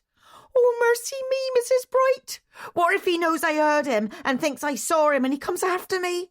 "If you didn't see him, how could he have seen you?" Phillida said soothingly. "And he hasn't any idea we know that his shoes have given him away. Nonetheless, you'll do as I said and work in pairs with Bess, as you've been doing. I am confident this will be resolved very quickly." Which reminded her that she needed to call the constable and make certain Eugene Mustard had come in to divulge his information. She also wanted to take a look at that lipstick on Mr. Waring's shirt. She was just about to move on to the laundry when Mrs. Agatha's bell rang from her bedchamber. Phillida hesitated, then strode back into the war room of the kitchen and said, "Molly, I need Mrs. Agatha's tray right away, unless Violet has already taken it up." "No, ma'am. Violet is with Fanny and Lawrence showing them the laundry and sewing room," replied Molly. "Fanny wanted to press Mrs. Budgley Rhodes's dinner frock, and there was something about Mr. Budgley Rhodes's trousers." Fanny and Lawrence were the Budgley Rhodeses' maid and valet, and it was their responsibility to see to any wardrobe mishaps for their master or mistress. "Very well, then, I'll take the tea up for Mrs. Agatha. Has anyone else rung for a tray in their rooms?" Phillida asked. "Only Mr. Slope, and Elton came down for it already," said Molly. She smiled, showing a perky dimple. "He's a right looker too, that Elton, and what a charmer." "Ain't he, though?" said Benita with a sigh. Until this morning, when she'd been promoted from scullion to kitchen maid, she would never have ventured into such a conversation, but apparently her new position had emboldened her. "When did you get to see him?" asked Molly, a trifle sharply. "Why, I had to bring coffee and tea in for the uppers yesterday because Rebecca was too busy," replied the younger girl stoutly. "And I don't mind saying that Elton has the broadest shoulders I ever seen that don't make him look like an ogre, and his coat was off, and there's a nice look to him under that shirt as." She seemed to be making a point of speaking as much as she wanted in order to demonstrate her new position. "He sneaked right up behind me and stole a kiss while I was folding linens yesterday," Molly said with a sly smile, sallying forth into the competition between the kitchen maids. "Took me all by surprise, that Dad. Otherwise I wouldn't have let him. But it was so nice. I might even let him do it again tonight instead of him playing cards with the others." If she were younger or less mature, she might even have stuck her tongue out at Benita, Phillida thought wryly. "The bloke creaks when he walks," Benita said, "so I don't see how he sneaked up on you without you knowing. He tried the same to me in the scullery, but I heard him coming in plenty of time." She gave Molly a sceptical look. "Tree's ready, Mrs. Bright," said Molly, possibly in an attempt to forestall any further parries from her counterpart. Phillida saw that Agatha's tray was exactly as it should be, including Peter's morning biscuit, and took it from the room. She could have enlisted Freddie or Lizzie to help carry it up 2 flights of stairs, but Phillida was of the opinion that a person should maintain a regular exercise regime that included vigorous movement as well as some heavy lifting. Therefore, she wasn't even out of breath when she reached the first floor and pushed through the door to the other side. The corridor was empty, as was to be expected, for Bess was up on the 3rd floor, cleaning the bathrooms in readiness for the stirring guests, and arranging tea and coffee pots on a hall table to be delivered to each room as requested. "Come in," Agatha said at Phillida's knock at her office door. "Oh, good. It's you." Although her eyes had dark circles beneath them, and her face was drawn, she beamed. "I was hoping you'd be the one to come." "I can't take much time," Phillida said, as she poured the tea and brought the cup over to where Agatha was sitting and studiously ignoring, at least it seemed to Phillida she was ignoring, the typewriter next to her. "Of course not. I can't imagine how busy you must be with everything. And now Rebecca gone." Her voice trailed off. "I was able to find a young girl to come in and help," Phillida said, and went on to explain about Opal Stam. "I certainly hope she works out," Agatha said. Then her attention strayed to the window, which overlooked the south lawn. "I can hardly believe what happened to Rebecca, just out there. Why, if I had looked up from my work at just the right time, I might have seen something." Phillida's heart gave a disappointed lurch. "But you didn't, I suppose. That must mean the chapter was going well." "It was. And no, I didn't see anything out of the ordinary." She sighed and passed a hand over her forehead, then straightened and smiled. "Now, Philly, tell me what you learned in town today, and if you found out anything instructive about our guests while serving tea yesterday." After giving a detailed description of her interview with Eugene Mustard, leaving out the unwanted interference by Bradford, of course, she concluded by saying, "I'm not certain what to believe of what he said, but there is one thing of interest. Eugene Mustard was at the Duck Pond Derby Fair. I thought he looked vaguely familiar, and when I looked at the photographs again after meeting him, I realized he was there in at least one of the pictures." "Well, that's quite interesting." "Indeed. I intend to confront him with that information now that I've confirmed it, but that will entail another trip into Listley." "Of course. Bradford will take you, I'm sure." Phillida held her tongue on the subject of the recalcitrant chauffeur and embarked on a less vexing subject. "Incidentally, Agatha, after watching them during tea yesterday, I am in complete agreement with you that Mr. Devine and Mrs. Hartford are having an affair. And Paul Hartford is either aware or suspects, and is quite aggrieved over it, although I don't sense the sort of violence one must have in order to be willing to murder someone over it. He simply seemed sad and resigned." Her friend was nodding. "And I wouldn't see how that relates to Mr. Waring at any rate. I see you've also confirmed your dislike of Tuddy Sloop." She gave her a knowing look. Phillida shook her head in disgust. "I only hope he is the culprit, for I'd like nothing better than to see him incarcerated where he can't bother anyone. That reminds me, I should speak to the maids and make certain he hasn't been accosting them." "I certainly hope not," Agatha said sharply. "If that's the case, I want to know. And Tuddy Sloop won't be welcome at Mallowan Hall again, funding for digs and rare artifacts or not." Phillida smiled, grateful for her employer's support. "Very well. Now What's this?" She picked up a notebook from Agatha's side table. It looked very familiar. "I've got notes in there about a new idea I had, about someone committing murder whilst they're playing bridge." "This is Mr. Waring's notebook, the one that was taken from his briefcase." She began to flip through it, but all she found were, as Agatha had said, notes in her handwriting about a card game that went wrong. "Where did you find this?" Agatha was looking at the notebook in surprise. "Why, I'm not certain. I suppose I just picked it up somewhere when I needed something to write in, as I often do." She smiled ruefully. "But there wasn't any writing in it." "Someone took it from the grey room and probably tore out all the relevant or incriminating pages. If you can remember where you found it, or when, perhaps we can narrow down who—" A loud crash, followed by a woman's shriek, interrupted Phillida. Chapter 22. As Phillida ran up the stairs to the second floor, she realised the sounds were from an altercation that was in progress. Mr. Hartford was in the hallway and appeared to be attempting entrance to the chamber where his wife was staying. Just as Phillida came on the scene, there was a shriek from within the bedroom, followed by something that flew out the doorway. Mr. Hartford ducked, stepping back, and the water pitcher shattered against the opposite wall of the corridor. Lunging back toward the open door, he bellowed, "You don't know!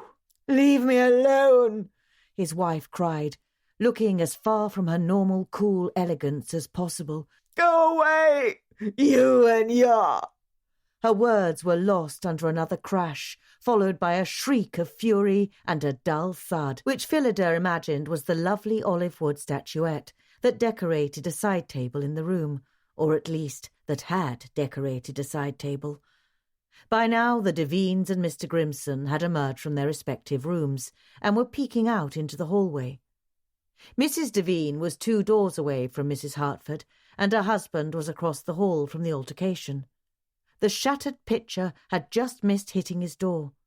Mr. Grimson had actually ventured into the corridor, but he was at the opposite end, near the grey room, and seemed more curious than upset by the battle raging on his floor.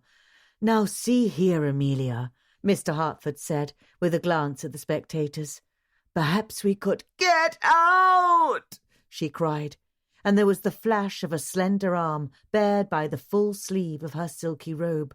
"Don't you dare!" "Paul, perhaps you might, well, she seems rather upset." Mr. Devine stepped into the hallway, reaching out a placating hand toward Mr. Hartford. "Perhaps you might, Mr. Hartford stared at the hand, which came to rest on his arm, froze, then shook it violently away.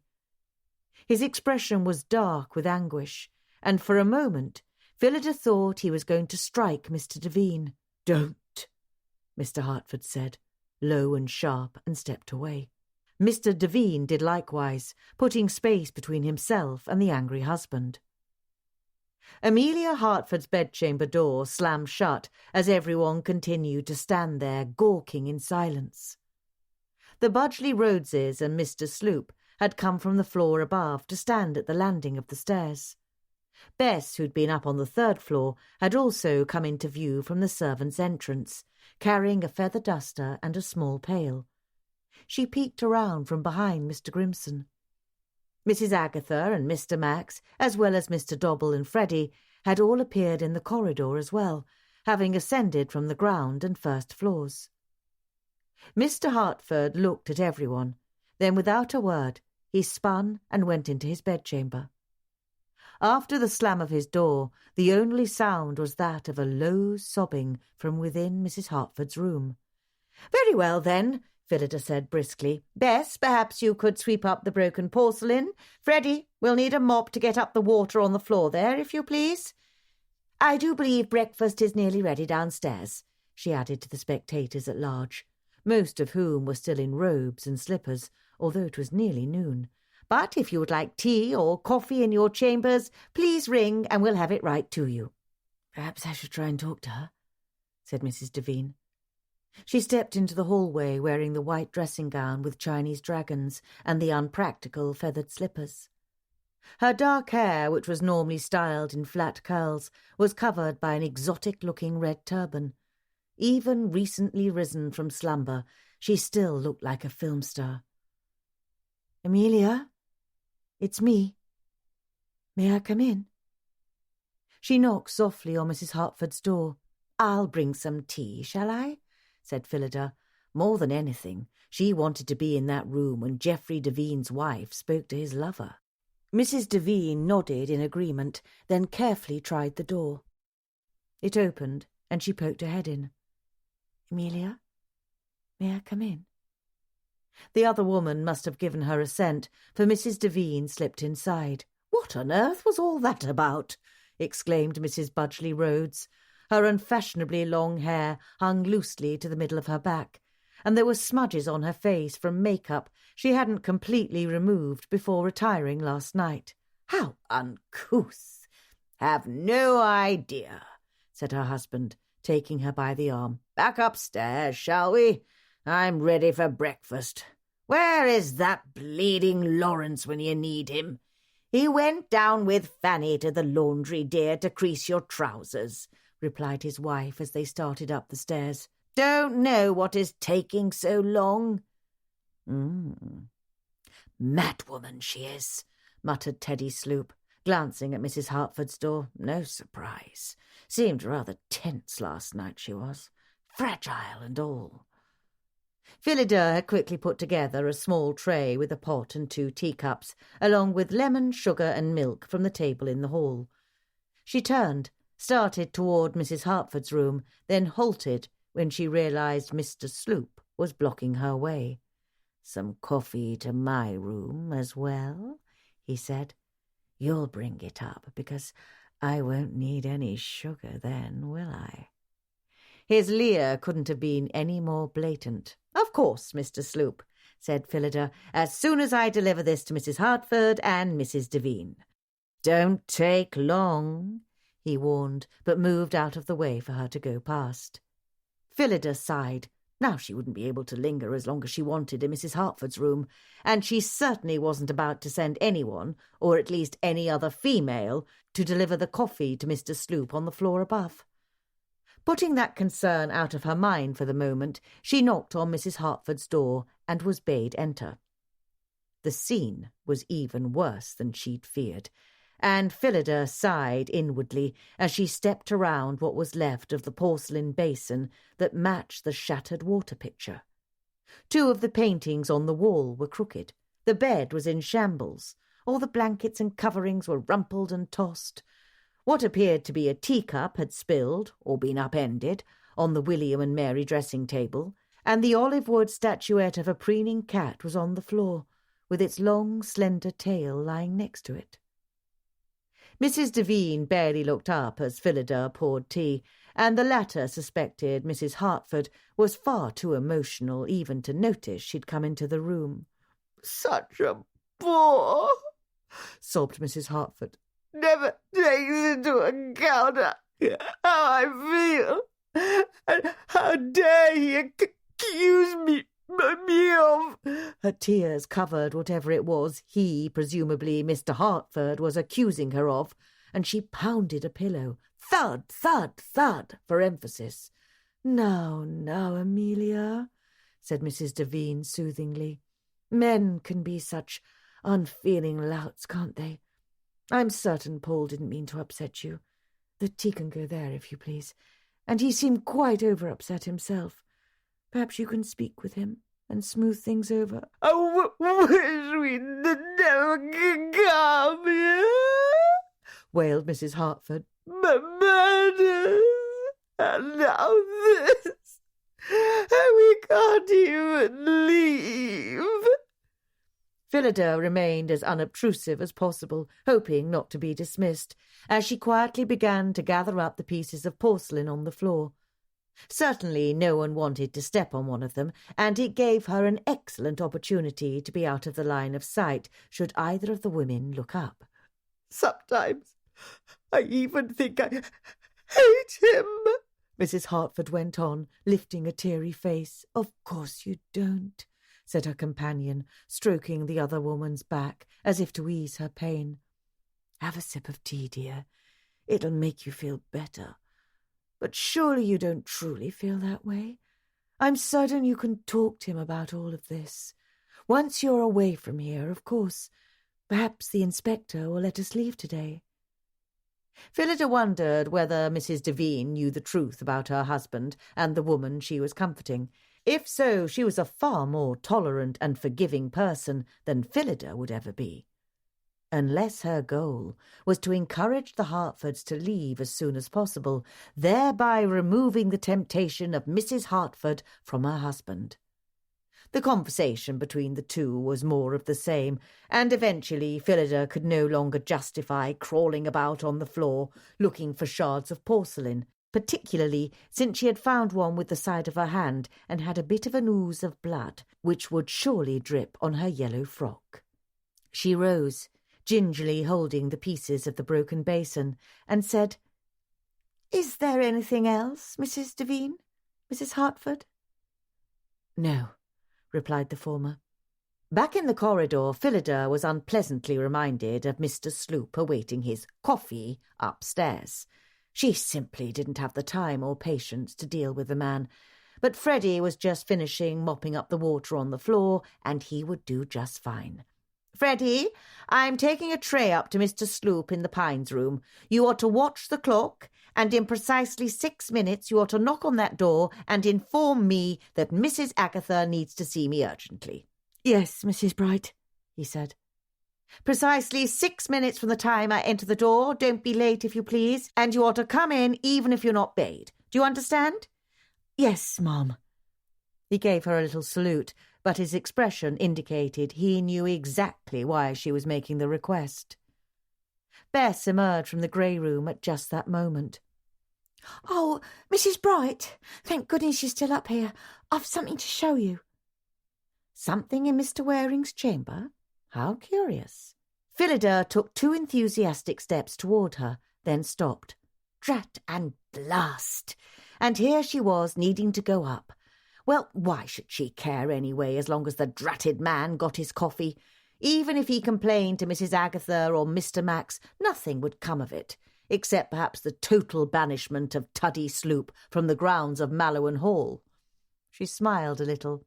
"Freddie, you'll have to take this tray of coffee up to Mr. Sloop. If he asks, simply tell him that Mrs. Agatha summoned me and that I asked you to make certain he got his coffee." Phillida looked at the tray, then, with a smug look, added an unusually large bowl of sugar. "Now, what is it you need to show me?" she said to Bess. "I don't know if it's important, Mrs. Bright, but I thought it was a bit strange because no one is staying in the grey room now that Mr. Waring's, well, gone, but someone has lit a fire in here." Phillida had followed her into the room, and upon those words she went immediately to the fireplace. Sure enough, the remains of a small fire still smouldered. A little tendril of smoke curled up from a pile of ashes. Not ashes from wood, from paper. Someone had been trying to burn something. She used a poker to shift some of the larger pieces around and saw the charred, partly ruined remains of whatever had been set ablaze. Some of it hadn't burned. Phillida snatched up the pitcher and dumped its contents over the small fire. She didn't wait for the sizzling and the smoke to cease before snatching up the 2 pieces in the back. Photographs. "What is it, Mrs. Bright? Is that... Oh, my heavens, is that... Bessie's face went bright red, and she gulped hard. Why, that's obscene." She dug behind her collar and pulled out a chain on which hung a small gold cross. "Saint Sebastian, pray for me." Phillida rose to her feet, still looking at the photographs. She wasn't at all horrified by the images, surprised and mildly intrigued, but not horrified like the maid. There was very little she hadn't seen or experienced, or at least didn't know about, in her lifetime, and as shocking things went, this was quite far from being obscene, at least in her mind. There was enough left of one photograph to see the bare buttocks of a tall, lean man and the shadow of another person in front of him. This second person did not have the curves of a female, but instead possessed a muscular forearm and a large hand which was covering his companion's rear end. The second image was even more explicit with the 2 men. Phillida wasn't even certain they were the same 2 as in the first photo, embracing and kissing. Both were naked, and their hands were strategically positioned to make it quite clear precisely what sort of activity was going on. Unfortunately, the top part of the photograph, where the faces would have been, was the part that had burnt. "These photographs had to have been taken through a window," Phillida murmured, "or from a tree, somehow to get so close without being noticed." She peered at the photos more closely, paying more attention to the details of the chamber in which they were taken. There was something on the fireplace. Drat!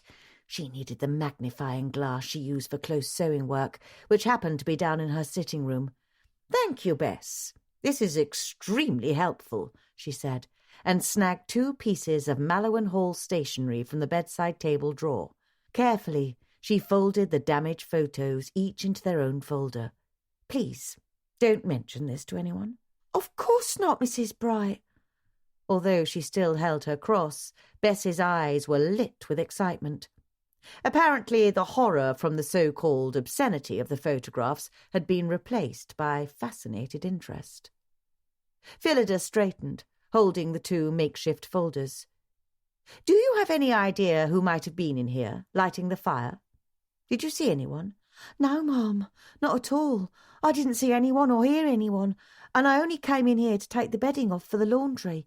I thought it was all right since Mr. Waring was gone and the policemen weren't here any more." "Quite right. Very well.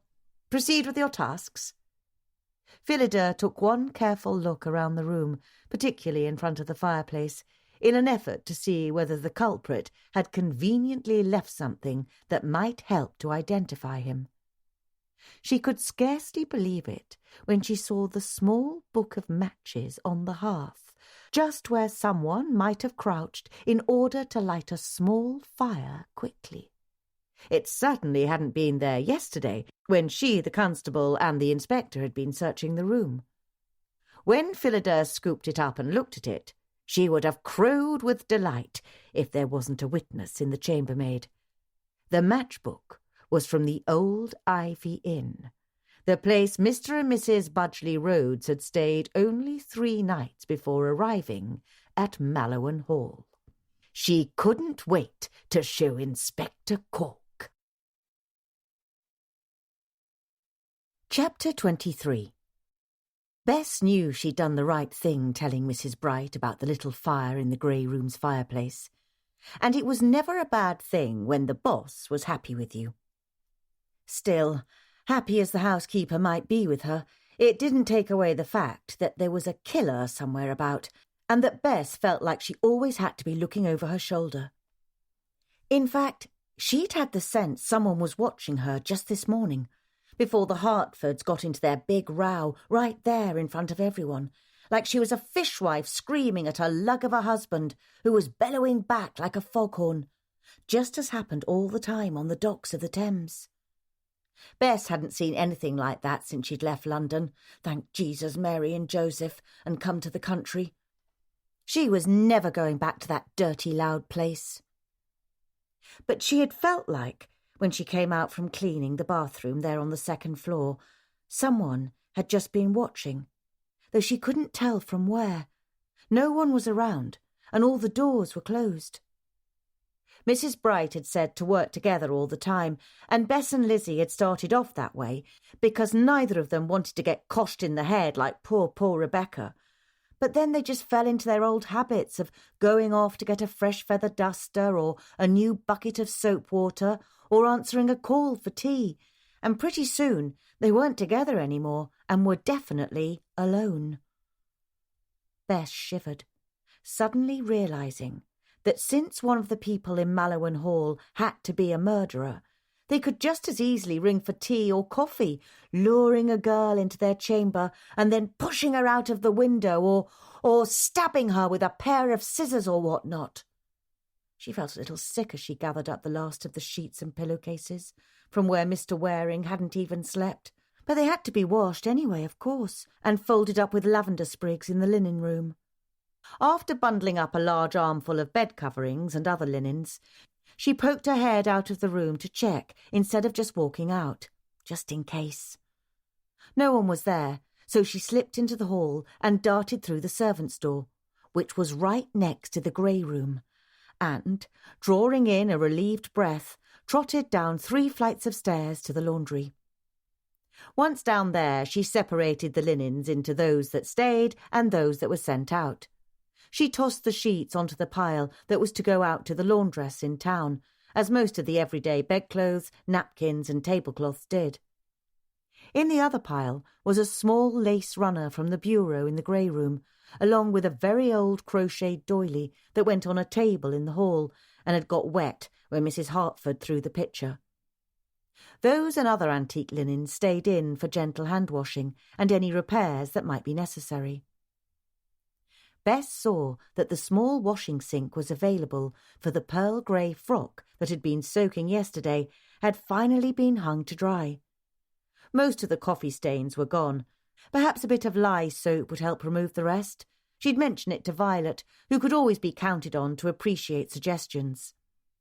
It was Bess's most cherished desire to be promoted to lady's maid some day, and so she read everything she could in Mrs. Beeton's and elsewhere about attending to clothing and fabrics, along with all the news about updated hairstyles.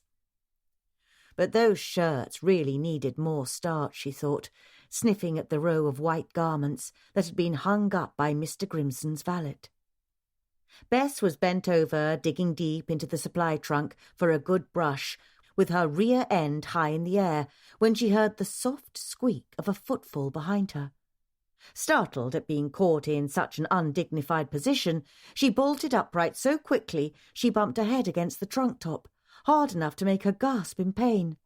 "Well, try not to sneak up on a girl like that, will you?" she said, holding the brush she'd managed to retrieve and rubbing her head with her other hand. "Couldn't help it. Was such a pretty sight to be seen," replied the newcomer. Elton was one of the visiting valets, and was far too easy on the eyes for her to be able to look away very quickly. It was just too nice a view. He grinned in that way a bloke did when he wanted to let a girl know he was noticing her, and Bess felt her cheeks heat up. "Now go off, you," she said, knowing she was nothing special to look at, with her pointy nose and pointy chin, and the spot she couldn't ever completely get rid of on her forehead. "I just say what I see," he said with a grin, and went over to take down a set of neckties that had been hung up after being pressed. "Maybe I'll see more of you later, then." "And maybe you won't," she replied tartly, having already heard from Molly how he'd sneaked up behind her and stolen a kiss. But he was a fine-looking man, he was, with broad shoulders and berry-red lips that looked like they'd be just delicious to taste. Elton just laughed, winked, and then was off with his handful of pressed and starched neckties. Bess's cheeks were still warm at the memory when Lizzie came sailing in with her own armload of linens from upstairs a few moments later. "You'll never guess what," Bess said immediately.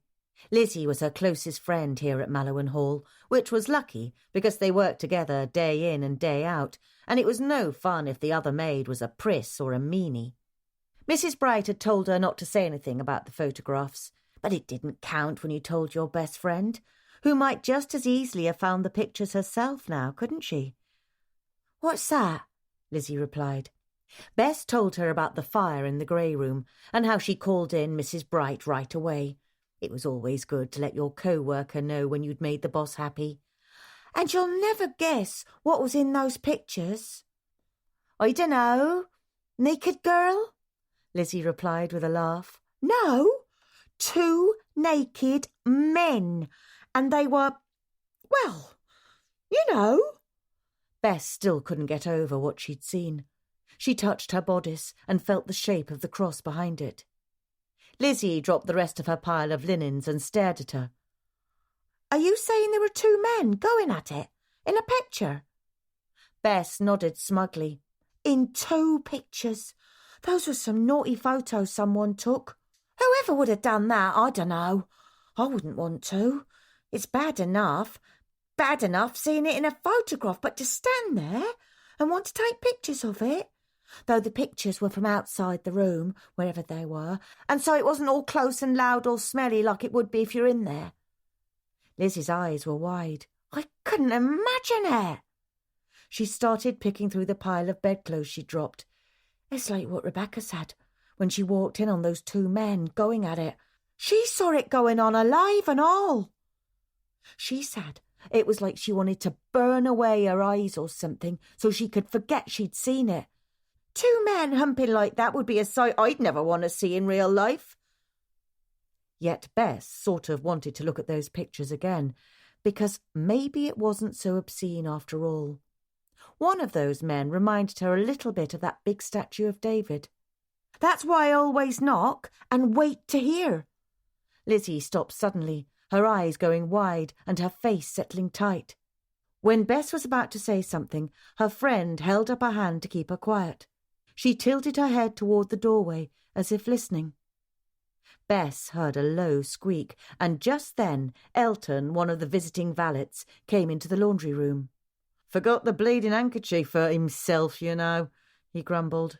As if the bleeding toff doesn't have enough of them already folded up and packed. He wants the polka-dotted one. Not like we can bring his entire bleeding wardrobe to a house party, you know. Something's put him off this morning, I tell you. First he wants the striped waistcoat, then the paisley one, and then he wants the polka dots, which means I have to come all the way down here to get them. But they're not the Swiss dotted ones, so he's not going to like it. Didn't bring those. Couldn't fit them in the trunk, you know. And then the footman brings in the coffee, and it ain't good enough for himself, and when he sees the sugar dish in the middle of the tray, he throws it across the room. He'd snatched up the handkerchief in question. It's a right mess up there now, with sugar and china all over the place. Lizzie and Bess looked at each other and just barely managed not to roll their eyes. One of them would be cleaning up that mess. I'm off, he said, and disappeared just as quickly as he'd come. Well, Lizzie grabbed Bess's arm to shut her up. Lizzie's eyes were wide, and her face was still tight with nerves. He was listening to us out there in the hall, she whispered, looking at the door, as if afraid Elton would reappear. I heard his shoes. They squeak when he walks, you know. I heard it. And then it stopped for a minute, and then he came in. Well, I don't suppose that really matters, Bess said, pulling her arm away from Lizzie. Really, this murder thing had gotten everyone caught up and nervous. But Mrs. Bright told me to stay away from anyone with squeaky shoes, Lizzie hissed, grabbing her arm again. She says the killer's got shoes that creak when he walks. Bess's jaw dropped, and so did her stomach. Whatever Mrs. Bright said was gospel. She was always right, and so very smart, and mostly calm all the time. And if she said the murderer had squeaky shoes, then the murderer had squeaky shoes. Oh, Jesus, Mary and Joseph, she breathed, hauling out the cross from behind her collar. Oh, lands, I was just in here by myself with him only just before you came in. What if he'd coshed me on the head? Now that Lizzie had delivered the news, she seemed more at ease. Well, there's nothing here to cosh you on the head with besides a bar of soap, so you're probably safe then, aren't you? But he could hold my head under water in the sink or strangle me with one of Mr. Max's neckties. Bess was still clutching her cross, and she closed her eyes. St. Julian the Hospitaller, deliver me and pray for me. St. Julian the Hospitaller? Asked Lizzie, causing Bess to cease praying and look at her. He's the patron saint of murderers, Bess replied, then closed her eyes again, presumably to continue to ask for intercession. You're asking the patron saint of murderers to pray for your deliverance? Lizzie said. She never did understand Catholics, and she certainly didn't know how her friend would even know there was a patron saint of murderers. Bess's eyes popped back open. Right, well, if he's all for murderers, he'd want them to succeed in their work then, wouldn't he? Lizzie asked, barely resisting the urge to scratch her head in confusion. Right, but if Elton murdered me here in the laundry, he'd surely get caught, and St. Julian wouldn't want that if he's his patron saint now, would he? Lizzie just blinked at her. There really was no understanding papists. Where to this time, Mrs. Bright? Bradford didn't seem terribly pleased to be driving her into Listley a second day in a row. But as he didn't have anything to say about it, Phillida gave him a civil response. To the constabulary, if you please. He glanced at her with that single eye in the rear-view mirror, but said nothing more. She sat in the back seat and tried not to watch the winding, curving road as the motor car skimmed right, left, up and down. Although the drive was smooth and steady of speed, she commanded her insides to remain calm and still, regardless of how elaborate were the road's twists and turns. It was her intention to meet with Constable Greensticks and Inspector Cork, if the latter was present, share her information as well as her theories, and return to Mallowan Hall in time to serve tea. To Phillida's surprise and vexation, Bradford insisted on accompanying her into the constable's office. "Don't have anything better to do," he said when she protested. "Went to the barber and the tailor yesterday." She swallowed her ire and sailed past him, then marched down the street and up the single step into Constable Greenstick's domain. "Mrs. Bright," said the man in question when she stepped into the reception area from the outside, "what can I do for you?" He seemed apprehensive and even displeased regarding her appearance, but Phillida elected not to take offence. "Is the inspector in?" Before the constable could respond, the Scotland Yard man stepped through the doorway from some back office. "Mrs. Bright, please don't tell me you have another murder to report," said Cork. Once again she declined to be offended by the man's lacklustre greeting. After all, in a few short moments she was about to hand him quite a few interesting clues, which she hoped he would use to put together the puzzle of who'd murdered Charles Waring and Rebecca McArdle, and why. She'd certainly done so. "Not at all. In fact, I have some very interesting pieces of information that might just assist you in solving the 2 murders that have already taken place, and hopefully prevent a third one." Cork glanced at Bradford, who'd remained a silent, looming form just inside the doorway, and gave him an acknowledging nod. Then he bestowed a heavy sigh in Phillida's direction. "Very well, then. What is it?" "Someone burnt these, most of them, in the bedchamber where Mr. Waring had been staying." She handed him the photographs and waited. "Good gad," said the constable, looking over the shoulder of his superior. His face had gone dark red. "Why, that's a motive for murder, Constable," Phillida said crisply. "It certainly is," replied Inspector Cork, and then to her vexation he handed the photographs to Bradford, who had come to stand closer and was peering toward them as if actually interested in the proceedings. "And you say someone attempted to burn these?" "Presumably there were others of the same, but this was all that was left in the ashes. If you look closely, use a magnifying glass if you please, you'll notice the coat of arms in the keystone on the fireplace in the chamber, where at least one of these pictures was taken. Do you recognise it, Inspector?" "I'm afraid I don't, Mrs. Bright," he replied resignedly, "but I can only assume you do." "It's the Avercroft coat of arms, of course.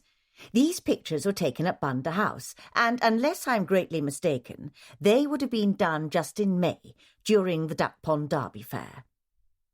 Bradford handed back the photographs. He stepped back, folding his arms over his middle, and remained uncharacteristically silent as Phillida went on. "One must conclude that at least one of the men in these pictures is currently present at Mallowan Hall and was trying to destroy this evidence. One could even make further assumptions as to whom it might be, based on the build and physique of the subjects, but only one of the figures is, fully visible, at least in these photographs. One could speculate there were other images that clearly identified the participants, or they wouldn't be very useful as blackmail devices, would they? I examined the figures in the pictures quite closely," she went on, ignoring a choked noise from the irritatingly nosy chauffeur, "for any identifying factors such as birthmarks or tattoos, but came up short." Cork harumphed, and she noticed the tip of his nose was tinged red. "Thank you for your close attention to those, details, Mrs. Bright." "Yes, of course. I was quite happy to do it," she said blandly, handing one of the pictures to him. "And if you notice on the back of that particular picture, one can see just a corner of the stamp of the photographer. Does that look familiar to you, Inspector?" Without turning over the picture, he said, "I can only assume it is the same stamp as the one on those photographs that were in Charles Waring's briefcase." "Quite right." Phillida gave him a complacent smile. "That makes everything so much clearer, doesn't it?" "I should say so." "And now that you've spoken with Eugene Mustard, I can only assume everything has made quite a bit more sense," she said.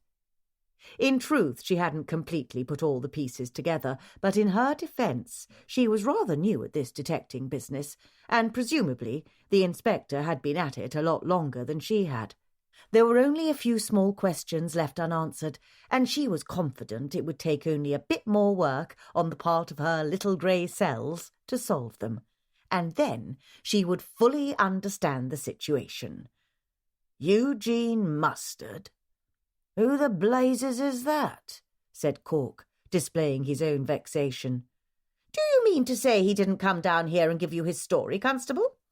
I made it quite clear to him what he must do in order to keep himself above suspicion and safe. And now what has he done? Thrown himself right into the fire, now that these photographs have been rescued from one? Mrs. Bright, if you could please enlighten me as to who this Eugene Mustard is, pressed Cork, making free with proper grammar. Studiously ignoring Bradford, who'd made a sort of snorting sound during her exclamations about Mr. Mustard shirking his duty. Really, the man should just say what he was thinking rather than making all sorts of ambiguous noises. Phillida said, Eugene Mustard is Charles Waring's friend, and he is staying at the Screaming Magpie. Poor sot, said Greensticks. He claims he came down with Mr. Waring, allowing the latter to use his motor car in order to make a good impression on Mr. and Mrs. Mallowan when he arrived at Mallowan Hall, under the false pretence of interviewing her for the London Times. According to Mr. Mustard, Mr. Waring had a more compelling purpose for coming to Mallowan Hall. He intended to speak to a neglectful husband and indicate his displeasure in the way said neglectful husband treated his wife, for whom, one can conclude, Mr. Waring had a tendre. There was very little of Mr. Mustard's story that I found plausible. Here there was such an audible snort from Bradford that she was forced to cease speaking and fix him with a very dark glare before continuing. Other than the fact that he and Mr. Waring were friends and that they'd come down to Devonshire together. Also, the fact that Mr. Waring was a photographer-journalist. That has, by now, I'm certain, become quite clear, even to yourself, Inspector. Quite so, replied Cork weakly. However, one item I wasn't certain of when I interviewed Mr. Mustard yesterday was only confirmed after I returned to Mallowan Hall and was able to look once again at the photographs of the Duck Pond Derby at Bunter House, which I am herewith returning to your custody, Constable. She flicked through the stack of photographs before handing it over to Greensticks, extracted one and placed it on top. That gentleman there, standing next to the pie-shooting booth, is none other than Eugene Mustard. I see. Cork took the top photo from the constable and examined the picture, then returned it to the stack. But he has not come here to make his statement.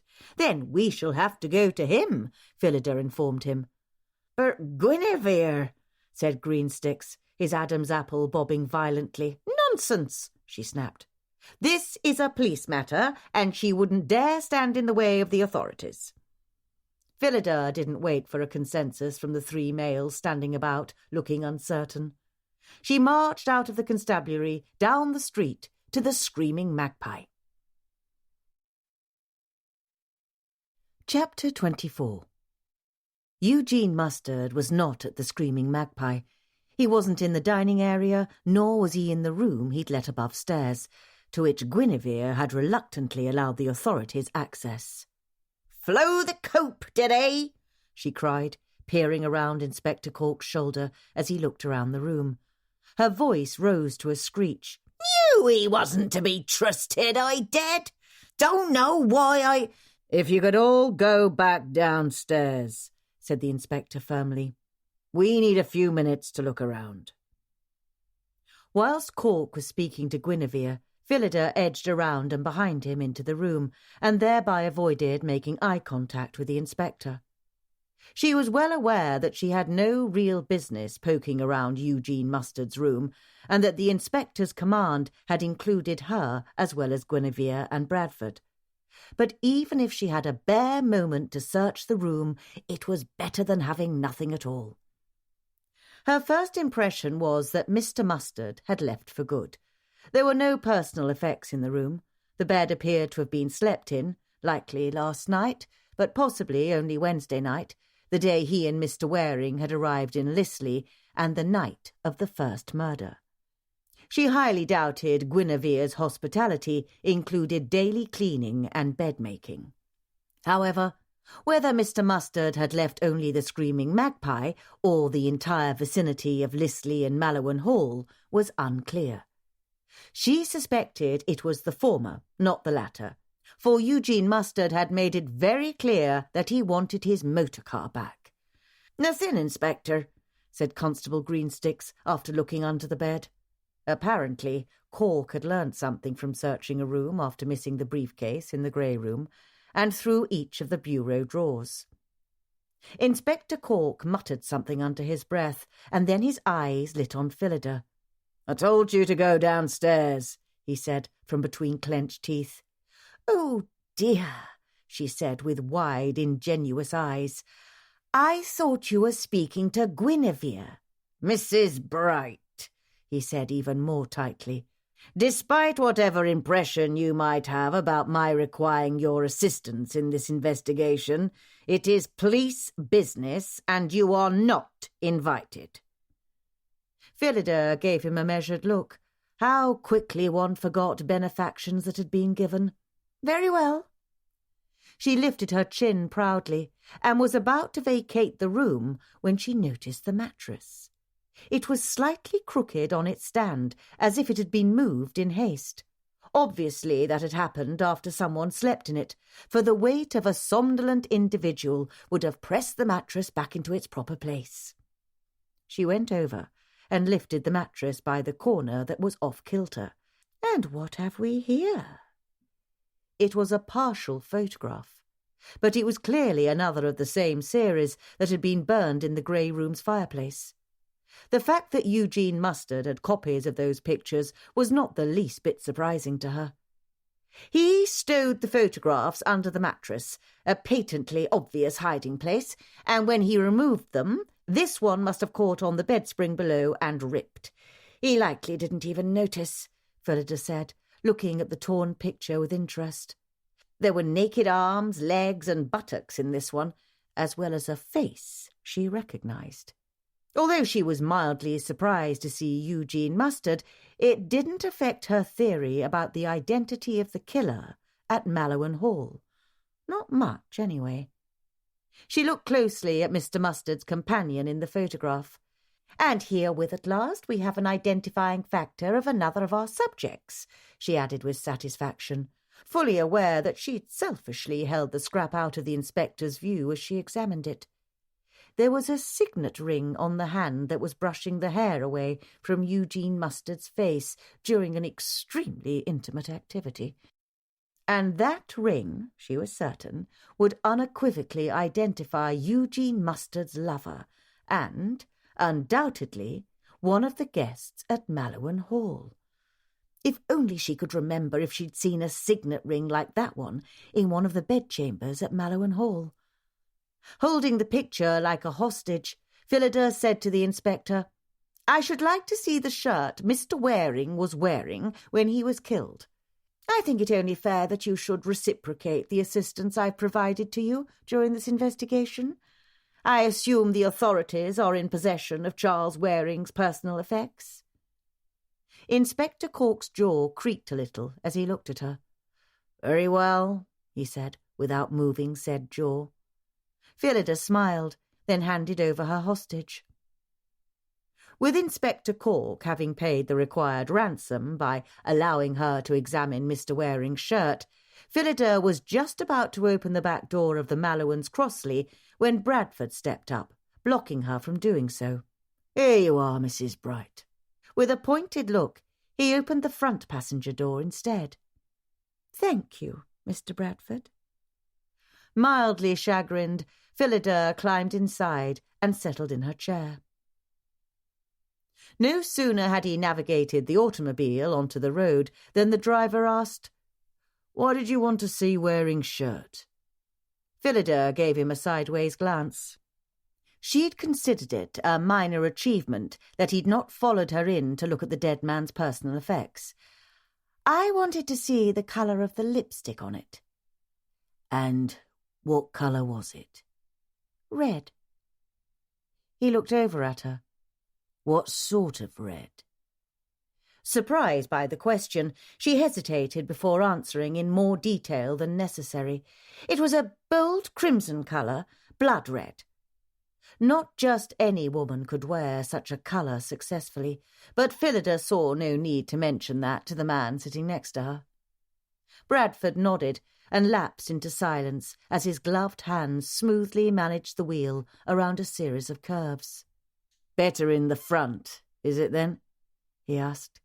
"Yes, thank you," she replied stiffly. She didn't think it had been that obvious how uncomfortable she'd been sitting in the back. Best to change the subject. "You didn't seem terribly shocked at the contents of those photographs, Mr. Bradford." "Nor did you, Mrs. Bright." She lifted her chin. "It takes quite a lot to shock me, Mr. Bradford. While those pictures were very explicit, I didn't find them in the least bit obscene, and I certainly don't find the content unlawful, despite what others might think." "That is certainly an even-handed opinion," he replied. "It's my own. And quite frankly, I feel that if two consenting adults wish to engage in any sort of personal interactions, that is their business." "I see." "If Mr. Waring took those photographs, which it appears he did, and endeavoured to use them as blackmail tools, which one must surmise was his reason for coming to Mallowan Hall, then one cannot be terribly surprised that he is no longer with us.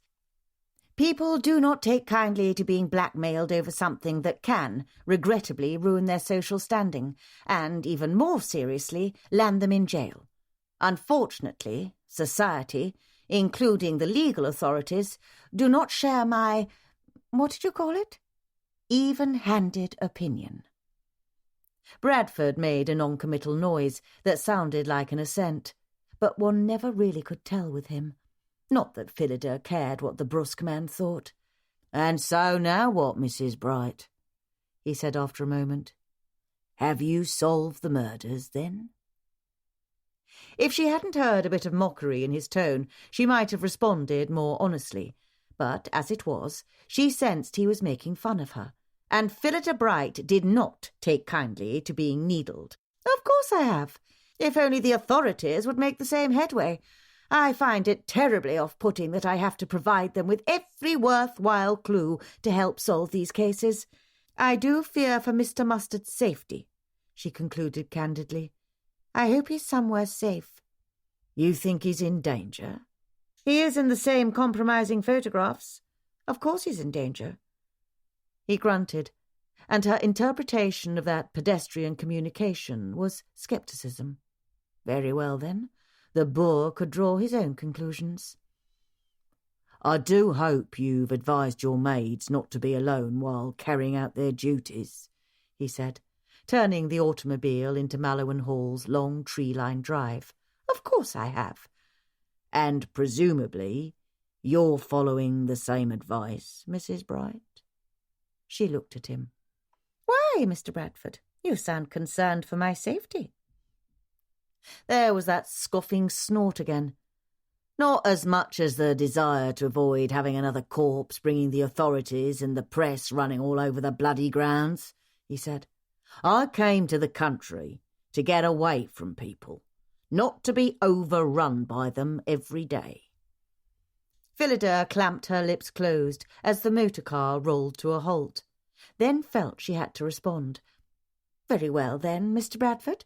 I shall endeavour to keep from causing you any further bother." She opened the door to let herself out of the vehicle and heard him say something that sounded like, "Not bloody likely." As planned, Phillida returned in ample time to serve tea to all the guests. It was a task which she looked forward to, even more now that she had a signet ring to identify. Between the small signet ring and the shape of the mystery man's hand, Phillida felt certain she would soon confirm the identity of the man who was in the pictures with Mr. Mustard, especially since she had a strong suspicion she already knew who it was. She hadn't, however, counted on Mr. Sloop's persistence. He kept calling her over to where he sat in the corner, conveniently away from everyone, so no one would see what his hands were doing as they swept up and down her legs, asking for a match and then a whiskey and then the plate of scones and so on. He was subtle enough about requiring her attention that she doubted the other guests noticed, for they were too busy grousing about when they could leave Mallowan Hall, at the same time as being highly complimentary to the Mallowans about the comfort and beauty of the place. Nonetheless, Phillida had to dance about quite deftly in order to keep those nosy fingers from making their way up past her knees. Finally, she decided the only way to stop the nonsense was to respond with her own subtle dodge, parry, and thrust. My goodness, those sweet peas smell lovely, don't they, Mrs. Budgley Rhodes? When they're in season, I simply cannot get enough of them in every room. The bright colours and the scent just make everything seem happy. I made certain the maid put some in your chamber. I hope you're enjoying them. Why, yes, Mrs. Bright, I am. The fragrance is just lovely. Mrs. Budgley Rhodes, who sat slightly away from Mr. Sloop in his corner, smiled at her. It was very kind of you to ask. The flower garden is so quiet, since it's on the far side of the house. I often take a walk there just before dinner, Phillida went on, and Mr. Sloop's ears literally twitched in her direction. She kept a smug smile to herself. While everyone is gathering for sherry, of course, for I know I won't be needed, as Mr. Dobble is handling drinks. It's so lovely with the gardenias and phlox blooming everywhere, and very private and quiet. After that, Tuddy Sloop no longer seemed to require as much of her attention, which left Phillida free to examine the hands of every man in the room, except for Mr. Budgley Rhodes, whose fingers were far too pudgy, and Mr. Max, both of whom she'd already eliminated from the list of potentials. Of course, having experienced Mr. Sloop's hands far too closely and personally, she'd also had to remove him from her list of potential photograph subjects. His fingers were simply too short to belong to the elegant hand that was wrapped around Mr. Mustard's. "Mrs. Bright, do you have the clotted cream?" asked Mrs. Hartford. "Paul and I simply can't get enough of the cook's scones. I do hope you'll send our regards down to her." Unsurprisingly, Amelia Hartford seemed very subdued after the blazing scene earlier in the corridor. The skin around her eyes was a bit puffy, and she wasn't quite as smoothly elegant in her movements as she normally was. She and her husband were sitting next to each other on one of the settees, obviously to give the impression they'd made up, or at least settled their differences. Their gilt heads tilted toward each other, hers dark honey, and his like burnished gold, as they spoke privately and quietly. Phillida even noticed Mr. Hartford taking his wife's hand and holding it, as if to comfort her. His was a golden-skinned hand that had slender, well-formed fingers, but no sign of any rings. His appendage resembled the hand in the photograph, but she wasn't prepared to conclude whether it was his or not. Mr. Grimson's hands were busy with a handkerchief, dabbing at some dust or dirt on his coat, when Phillida brought him a cup of coffee, and to her vexation, she wasn't able to get a proper look at them with all the movement going on. Mr. and Mrs. Devine were sitting together as well, which Phillida realised was unusual. While the gorgeous couple didn't seem estranged, in fact they interacted quite easily and warmly with each other, she'd never seen them sitting or standing next to each other. She wondered if this development had anything to do with the scene this morning, and was somehow the result of Tana Devine comforting her husband's presumed mistress. Geoffrey Devine's hands were just as handsome as the rest of him, and Phillida couldn't eliminate him from being in the running as the photograph's second subject either. It was difficult to tell from the picture whether the hands were as tanned as they appeared or were simply in shadow. If only there were such things as coloured photographs. She sighed. No signet rings on any hand, which wasn't a surprise to her, as that would have been far too easy, and aside from that, she certainly would have noticed a ring before now, and 3 inconclusive opinions. If she had the photograph with her and could compare it with reality, things would be different.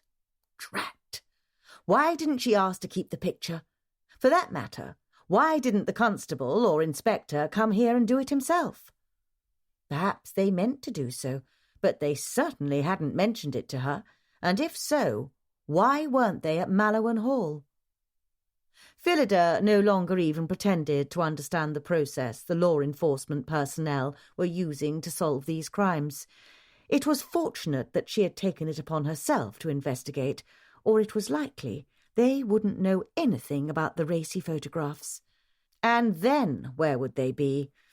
She was beginning to understand the frustration of Poirot and even Sherlock Holmes when it came to dealing with law enforcement. With a sigh, she began to clear away the tea dishes. She was so close to understanding everything, and yet, despite her easy boast to Bradford, was still too far from a solution. And now, in a few hours, she was going to have to contend with Tuddy Sloop in the flower garden. Chapter 25. Nasty business, all of it, said Dobble, looking up from the notes in front of him. He resisted the urge to smooth down a tuft of hair that no longer existed on his bald head. 2 deaths, murders, no less, in fewer than 24 hours. Not at all what I expected coming to the country, replied Bradford dryly. It's certainly not like this all the time, said the butler stiffly. I should hope not. Have a seat, if you please, said Dobble, feeling as though the very tall, very large man was just a bit too tall and too large to be looming over the desk above him. The chap could certainly use a haircut, although admittedly the unruly dark hair did suit his gruff personality. The two were in Dobble's pantry, his private office and workspace, reviewing the list of proposed purchases and the maintenance schedule for the Mallowans' automobiles. The window was open, allowing the gentle summer breeze to waft in, along with the fragrance of sweet peas and gardenias from the flower garden sprawling outside. Beyond the potted gardenias and tangle of sweet peas, on just the other side of a small lip of ground bursting with low-growing moss and creeping myrtle, was the quiet splash of a small goldfish pond studded with water lilies. Dobble considered the view and the quiet rhythm of water offered by his domain well worth the fact that it was placed on the cellar level rather than on the ground floor, where Mrs. Bright's rooms were. When Bradford had requested a meeting only 2 days after arriving at his new job, Dobble hadn't known what to expect. He knew next to nothing about these new-fangled motor cars and their upkeep, which was why he had been secretly relieved when Mr. Max proposed his brother's mate, Joshua Bradford, for the position of chauffeur and garage man. He's gruff and broody, doesn't like people much at all, but a hard worker and brilliant with a motor engine, Mr. Max had said, and that was that. And of course, as Dobble wouldn't decline the request for a meeting from one of his people, now he was looking at a list of supplies and costs that sounded reasonable. But he was so out of his purview that, for the first time in literally decades, Harvey Dobble felt inadequate. He did not like the feeling, did not like having this very large, very male, very dark man in his office. Yet he was the man's superior, and thus he had no reason to feel intimidated. I shall have to review the budget. However, I see no problems with anything you've proposed, Dobble said, after staring uncomprehendingly at the list in the dark block letter scrawl for far too long. As long as it remains within the budget and the vehicles are maintained to Mr. Mallowan's specifications, I foresee no problems, Mr. Bradford. It's just Bradford, replied the other man. Very well, then, Bradford. I am certain I'll be able to approve these expenses. I'll get back with you tomorrow. He sighed. I do hope the authorities will allow everyone to leave by then. With us being short a footman and having extra people in the house, it's been quite a challenge. He wasn't certain why he'd allowed himself to be so frank, especially with a subordinate, but he simply felt as if he needed to speak to fill the void of the room. It was a strange sentiment, and he became annoyed with himself for feeling that way. Mrs. Bright was speaking with the constabulary today, said Bradford. If she has anything to say about it, things will be wrapped up soon. His tone was dry and sceptical. It was she who found those photographs, said Dobble, then immediately regretted bringing them up. Of course the news had run rampant through the downstairs at Mallowan Hall. There were sordid photographs of 2 naked men found half burned in the fireplace in the grey room. Right. I'm certain surely she was horrified by them. After all, considering what they were, Dobble said, speaking around a strange lump in his throat. Absolutely obscene, I understand. Bradford shrugged, his large shoulders shifting beneath the shirt and work apron he wore. It appeared the man didn't care for coats, caps or gloves.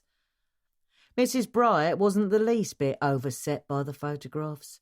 Apparently, she examined them so closely she used a magnifying glass to identify the coat of arms on the hearthstone of the room where the pictures were taken. Dobble was taken aback. She didn't. She did?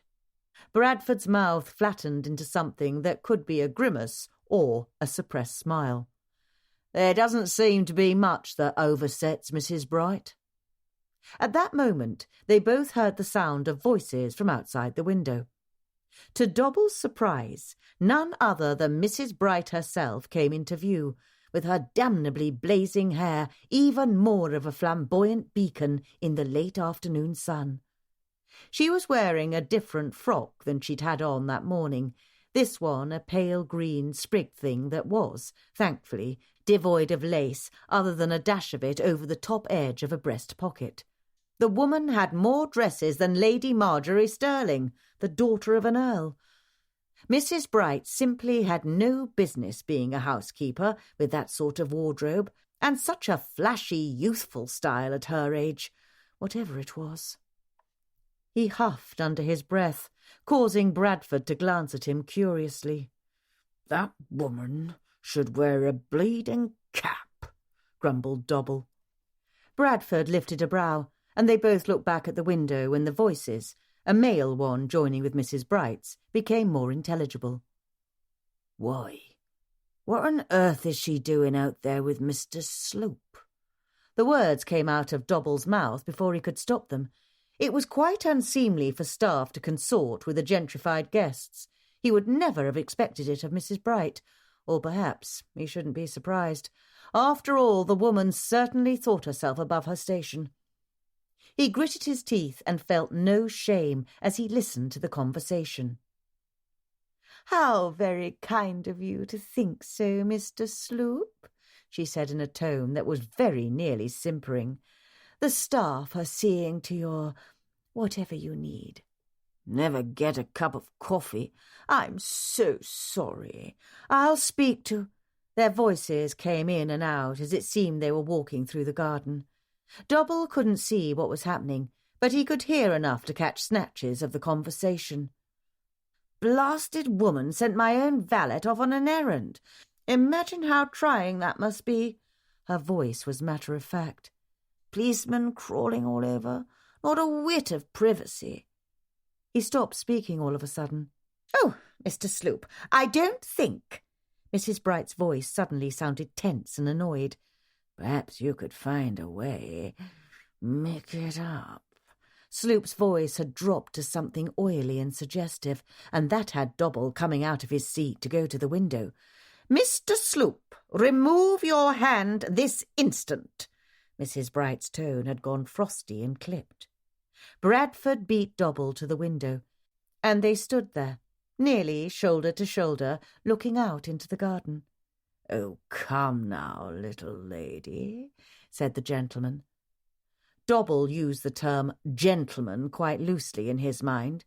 "No need to be coy. No one will see us."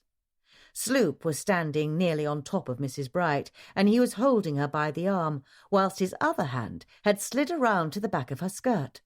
Dobble gasped with shock and was about to shout out through the window when Bradford put up a silencing hand. "Wait." The driver's single word was low and tight. "I'll not say it again," said the housekeeper. Her voice was still crisp and calm, but it was evident she was in quite the pickle.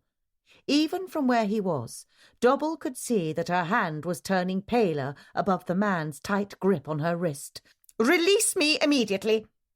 Despite Mrs. Bright's warning, Sloop did not release her.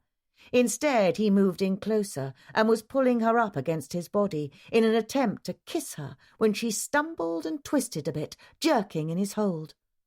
This movement set Sloop off balance, and she was able to move away, but he followed and grabbed at her once more, as they did a sort of awkward dance up along the mossy, myrtle-covered berm at the edge of the garden. Dobble could take it no longer, and he couldn't understand how Bradford could simply stand there and watch a woman being assaulted.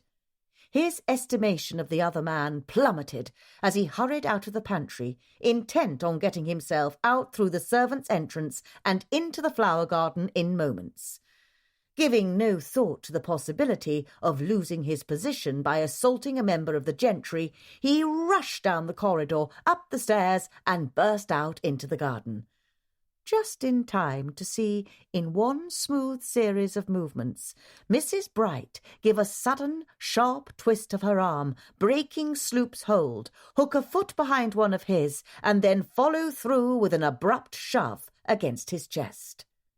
Sloop stumbled back, arms flailing, and fell with an ugly splash into the goldfish pond behind him, just as Dobble realised, with reluctant admiration, Mrs. Bright had choreographed and planned. He heard the low bark of a laugh and turned to see Bradford standing among sweet peas just outside the window, watching as well. "Figured she didn't need us," said the other man, as Dobble walked over toward him, feeling slightly foolish over his aborted heroism. If Mrs. Bright noticed either of her would-be saviours surrounded by a tangle of yellow and pink flowers near the butler's pantry window, she gave no indication. She simply turned from the bellowing, accusing, threatening, and very, very wet and algae-covered Tuddy Sloop, smoothed her pale green dress, patted her hair into place, and walked back toward the house. She was wearing a very satisfied smirk. Phillida didn't know whether Tuddy Sloop had dared to complain to her employers about the incident in the garden, but she did know he'd had to slog back into the house through the front door. He wasn't about to use the servants' entry, covered in slimy green algae and smelling of fishy water. He would have been forced to walk past the parlour where everyone was just gathering for drinks in order to go upstairs and freshen up. And surely he'd been seen by his peers. She hid a grin. He'd gotten precisely what he deserved, even after she'd given him a number of clear verbal and physical rejections. He had not only ignored her, but had also doubled down on his efforts. He'd been warned. Phillida had no fears about any sort of dressing down from either of the Mallowans. She knew she was fortunate in this situation, for that would not be the case for many, if not most, servants at the majority of gentrified households across the country. In fact, she remembered that had been part of the reason Rebecca McArdle had come here to Mallowan Hall, leaving the much larger and prestigious Bunder House. There'd been some sort of incident there that caused her to leave. She'd never told Phillida exactly what it was, but Phillida knew how to read between the lines, so to speak, and had understood what hadn't actually been said. It hadn't been a performance problem or dissatisfaction on the part of her employer. It had been something unpleasant that had happened to Rebecca.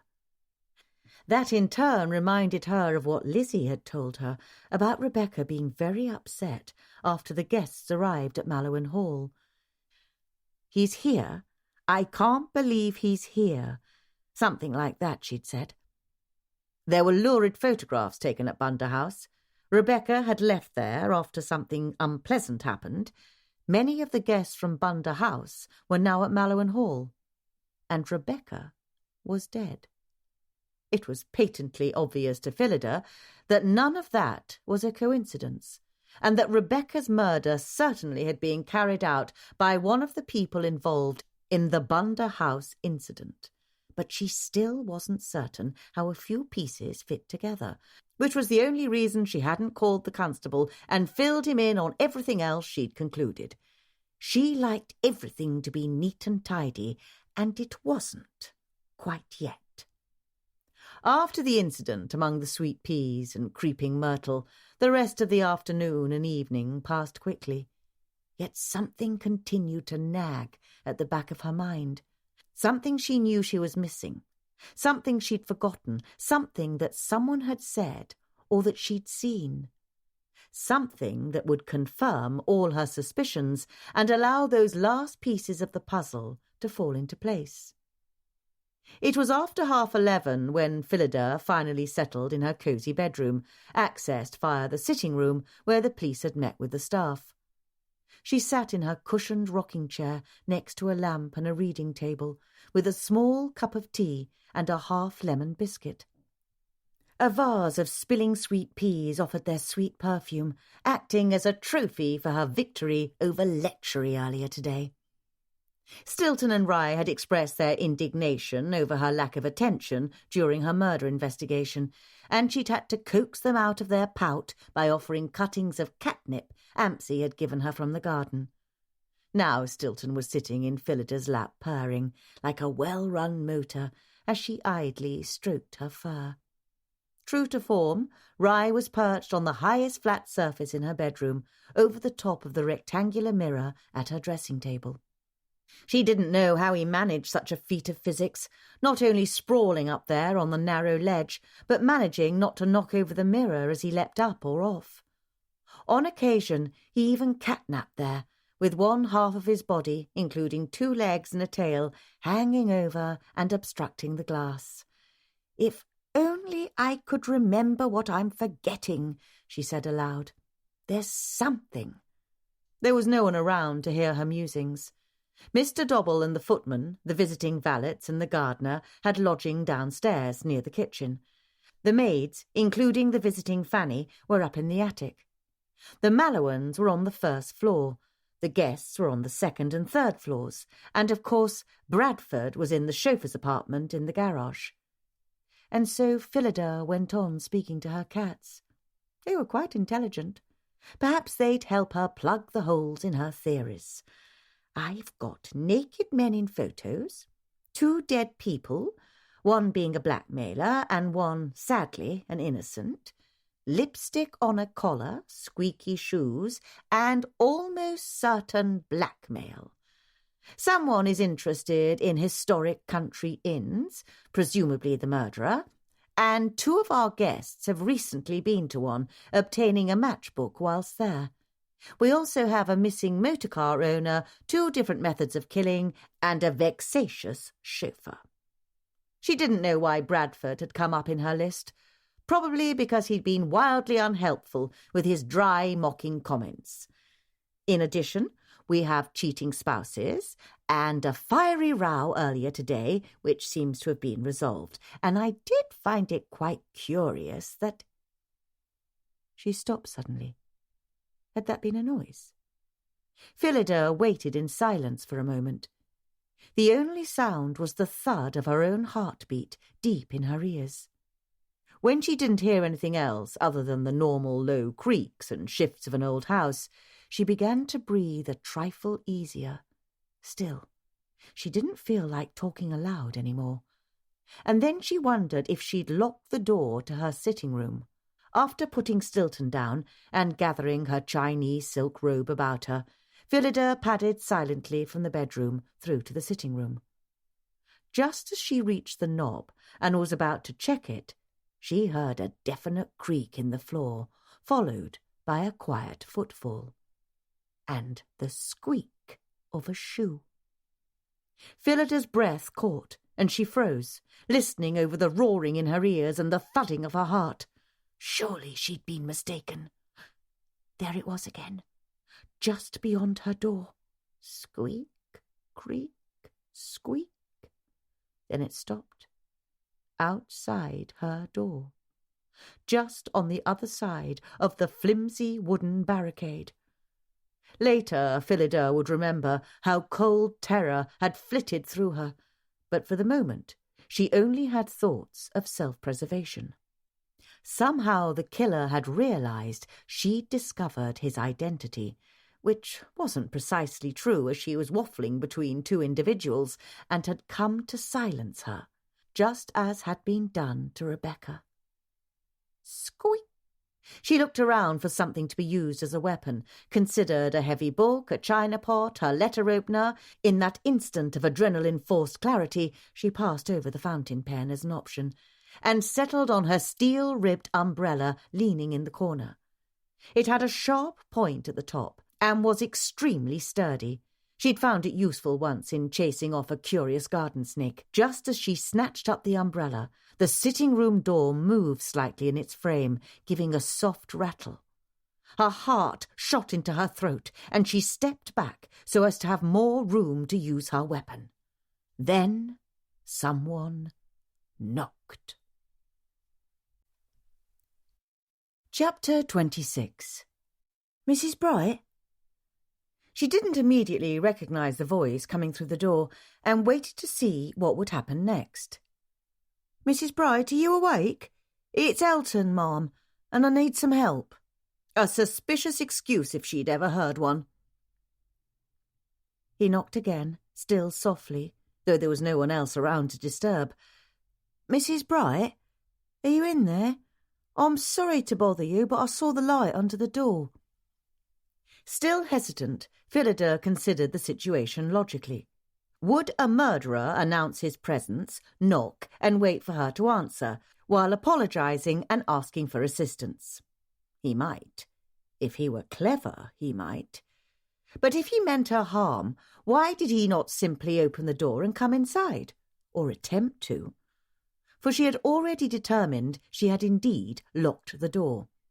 He hadn't even tried the knob. "What is it?" she replied, deciding it was best to do so, thus advising him that she was awake and aware, and could certainly shout, for Phillida never screamed, the house down should things go wrong.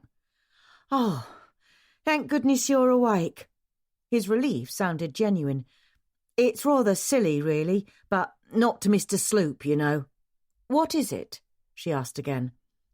"It's just that I don't know where the music room is, and Mr. Sloop believes he lost a cufflink in there. And, well, he's very particular about his clothing, and if I don't have it for him when he wakes up tomorrow, he might sack me." Considering the situation, she found it comforting that he had neither tried to open the door nor asked her to do so, despite the awkwardness of speaking through the wooden barrier. "What does the cufflink look like? Did he say where he was sitting in the music room?" The more information she had, the easier it would be to determine whether he was lying or was truly in distress.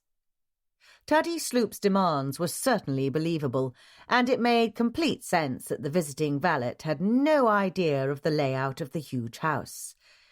"It's jade and silver, Ma'am, and he says he was sitting in a tall blue chair and then was near the piano for a while, but I'm to look until I find it." He sounded weary. Still gripping the umbrella, her stomach a little tight, Phillida unlocked the door. When she opened it, the valet stepped back from the threshold, and that made her feel even more confident about her decision. "I'll show you where the music room is and how to turn on the lights. None of the staff have mentioned anything about finding a cufflink, however. And then a thought struck her. Was he wearing the cufflink when he came down for drinks before dinner? Why, yes, he was. That was before he... Oh... The valet's eyes widened comically, and she swore his mouth twitched a bit. Indeed. It's very possible that cufflink is either among the sweet peas or at the bottom of the goldfish pond. They looked at each other in complete solidarity for a moment, and Phillida decided she concurred with all the maids who'd been a twitter over the handsome valet. Elton was a rather fine specimen of masculinity. Very well then, Mrs. Bright. I'm terribly sorry to have bothered you. Not at all, she replied. I do hope you have a good rest of your night. She stood in the hallway for a few moments, just to make certain he did indeed go back down to the servants' quarters, and then she decided, quite suddenly, that she wanted another lemon biscuit. Having the life scared out of one, and then finding out the catalyst thereof was completely innocent, apparently stimulated the appetite. She was making her way down to the kitchen, still prudently armed with her umbrella, when she glanced habitually toward the single window in the stairwell. What was that? She stopped. There'd been something out there, a bit of illumination, a glint, a flash. A lightning bug? Was her mind playing tricks on her? Phillida waited for a moment and saw nothing. She continued down the stairs to the kitchen, but before she went in to find a biscuit, she detoured to the 5 steps leading to the outside door. There was a window, and she looked out onto the grounds, peering closely into the darkness. And there it was again. A flash. Definitely not a lightning bug. It was more like an electric torch. Someone was trying to keep unnoticed whilst moving about. Whoever it was moving toward the garage. Phillida hesitated, but only for a second. It could be Bradford, but if it wasn't, things could be far worse than another terse exchange about her interfering with his work. The telephone was upstairs. There wasn't time for her to run up and call over to the garage and try to awaken him. Whoever was sneaking around out there could do whatever nefarious thing they intended, or worse, could run away. Nor did she have time to run down the corridor to awaken any of the footmen or valets. It would take too long, and she might lose the intruder. Brandishing the umbrella, she opened the door and stepped out into the mild summer night. Fortunately, she was wearing her slippers. Unfortunately, they were made from the same sapphire silk as her Chinese embroidered dressing robe, and the damp grass was going to ruin them. Muttering a curse under her breath, she gathered up the robe in her free hand so as to keep as much of the hem from dragging across the grass and becoming soiled as possible. Umbrella in one hand, wad of silk in the other, she crept out into the yard and looked in the direction of the garage. Yes, there he was. In the moonlight, she could see the shadowy figure of the intruder making his way to the side door of the garage. He seemed to be cupping his hand over the torch, then moving it away for a brief moment in order to illuminate his path. And now that she saw the figure more clearly, she recognized that it definitely wasn't Bradford. In fact, she was fairly certain she knew who it was. Sticking to the shadows and wincing mentally every time she stepped onto the soft, damp grass, Phillida eased her way along the path of the intruder. Once he opened the garage door and slipped inside, she felt safe enough to dash toward the building and still remain unseen. She was only slightly out of breath from bolting across the lawn when she reached the garage, so she waited for a moment. Didn't want the intruder to hear her breathing when she came up behind him in surprise. However, before she even had the chance to duck into the garage, she heard a low, dull rumbling. It wasn't a car engine, and it took her a moment to realise it was the large door at the front of the building being rolled open. Her suspicions were confirmed, and Phillida sprang into action. "Stop right there, young man!" she shouted, and pushed the light switch near the door. Only one string of lights fizzed to life, but it was enough to recognise Eugene Mustard's blonde beard and green plaid hat. He jolted in shock and dashed toward his car, but Phillida was on his heels. "Get out of my way!" he cried, fumbling with the motorcar's door. She ran toward him, wielding her umbrella like a broadsword, with the intent of chasing him away from the vehicle and further back inside the garage where he might be cornered. "Not so fast!" she panted, struggling a little to keep from tripping over her robe, whilst using two hands to swing her umbrella. "You—" Suddenly, every light in the garage popped to life, and there was Bradford bolting out from the shadows. "Stop him!" Phillida cried needlessly as Mr. Mustard shoved past her and yanked at the door of his car. He fumbled the latch free and dove inside, then slammed the door just as she jammed her umbrella into the opening. The metal crunched a little, but kept the door from closing all the way. Phillida held on, trying to pry the door open. "Bradford, hurry!" she shouted. The car roared to life, and as it leapt forward, she was thrown violently off her grip of the umbrella. She stumbled backward and landed on the dirty floor of the garage, in her fine blue silk dressing robe. Bradford tore past her after the automobile, which barely made it through the half-open garage door, as the driver's side door flapped open due to her umbrella. She struggled to her feet in time to see Bradford launch himself at the passenger side of the car and grab it by the door handle. To her amazement, with the vehicle barrelling away from the garage, picking up speed as it went, he held on, riding with his feet on the running board and somehow managing to stay upright and on. Phillida ran out of the garage after them, in time to see Bradford disappear inside the moving motorcar. And then, moments later, the vehicle swerved once, twice, and then on a third swerve, it went off the drive into a small ditch, where it halted nose deep into the depression. The driver's side door, which had never latched and had likely contributed to the vehicle's haphazard skittering, hung open. Eugene Mustard tumbled out and collapsed on the ground. She didn't realise until after the fact that she'd had her hands over her mouth, and now she removed them as she ran toward the stopped vehicle, stopping to pick up her umbrella on the way.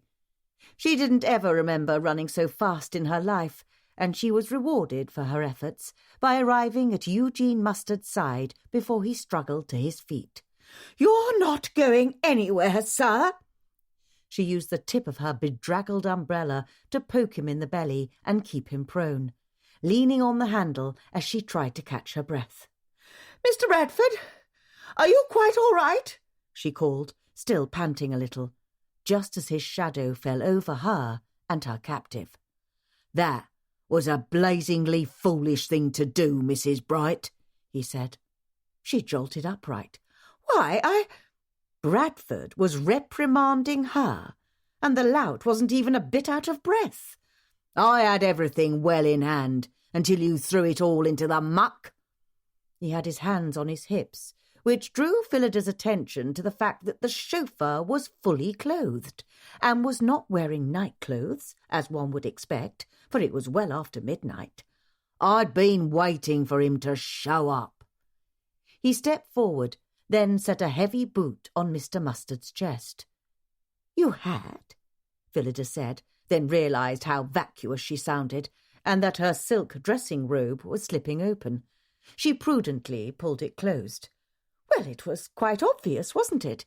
He wanted his car back so he could abscond in the night and never be seen in Devon again."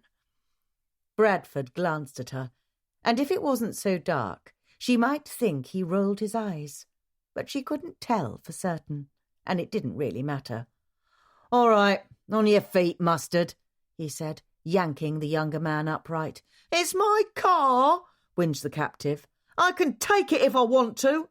"You may eventually get your vehicle returned," Phillida told him smartly, "but not until after—" She stopped cold right there, literally and figuratively. She didn't know why, but all at once everything fell into place. It was like the sounds of coal dropping down the chute.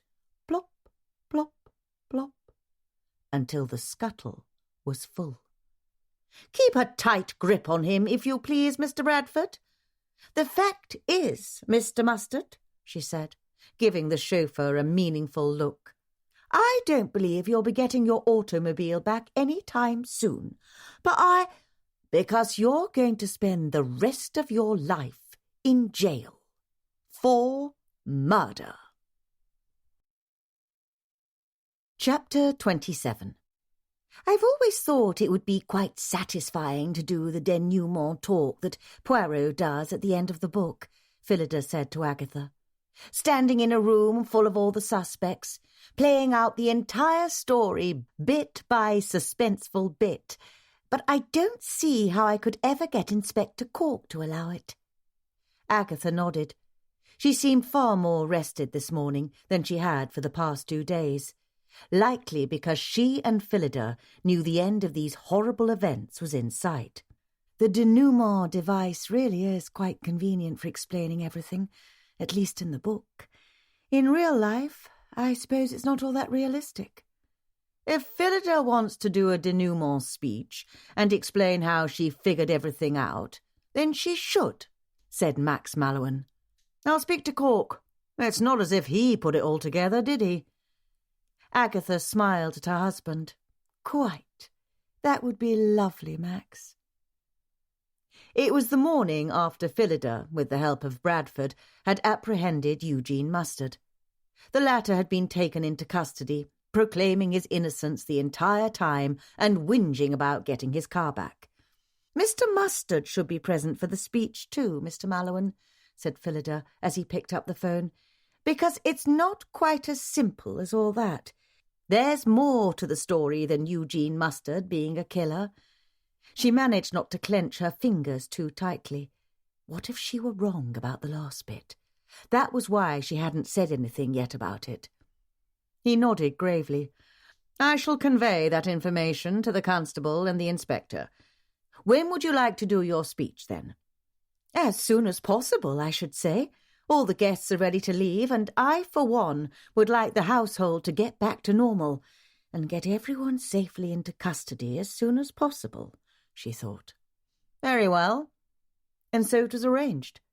Phillida wasn't present during the conversation between Mr. Max and the inspector, so she didn't know how hard he'd had to influence Cork to make it happen. But she did know that the constabulary and the other authorities, more often than not, bowed to pressure from the gentry. And since this was a case of not one, but 2 murders, and the authorities had fumbled their way through it, she suspected Cork simply couldn't refuse the request of the gentry.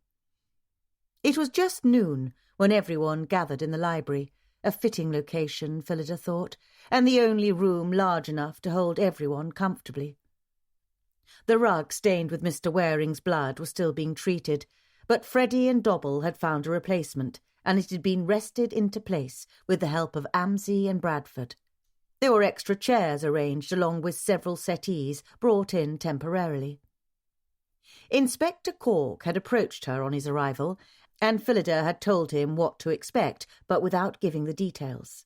She wanted him to hear how it all had worked out, step by step, so he could understand her brilliance and realise where he and Greensticks had gone wrong.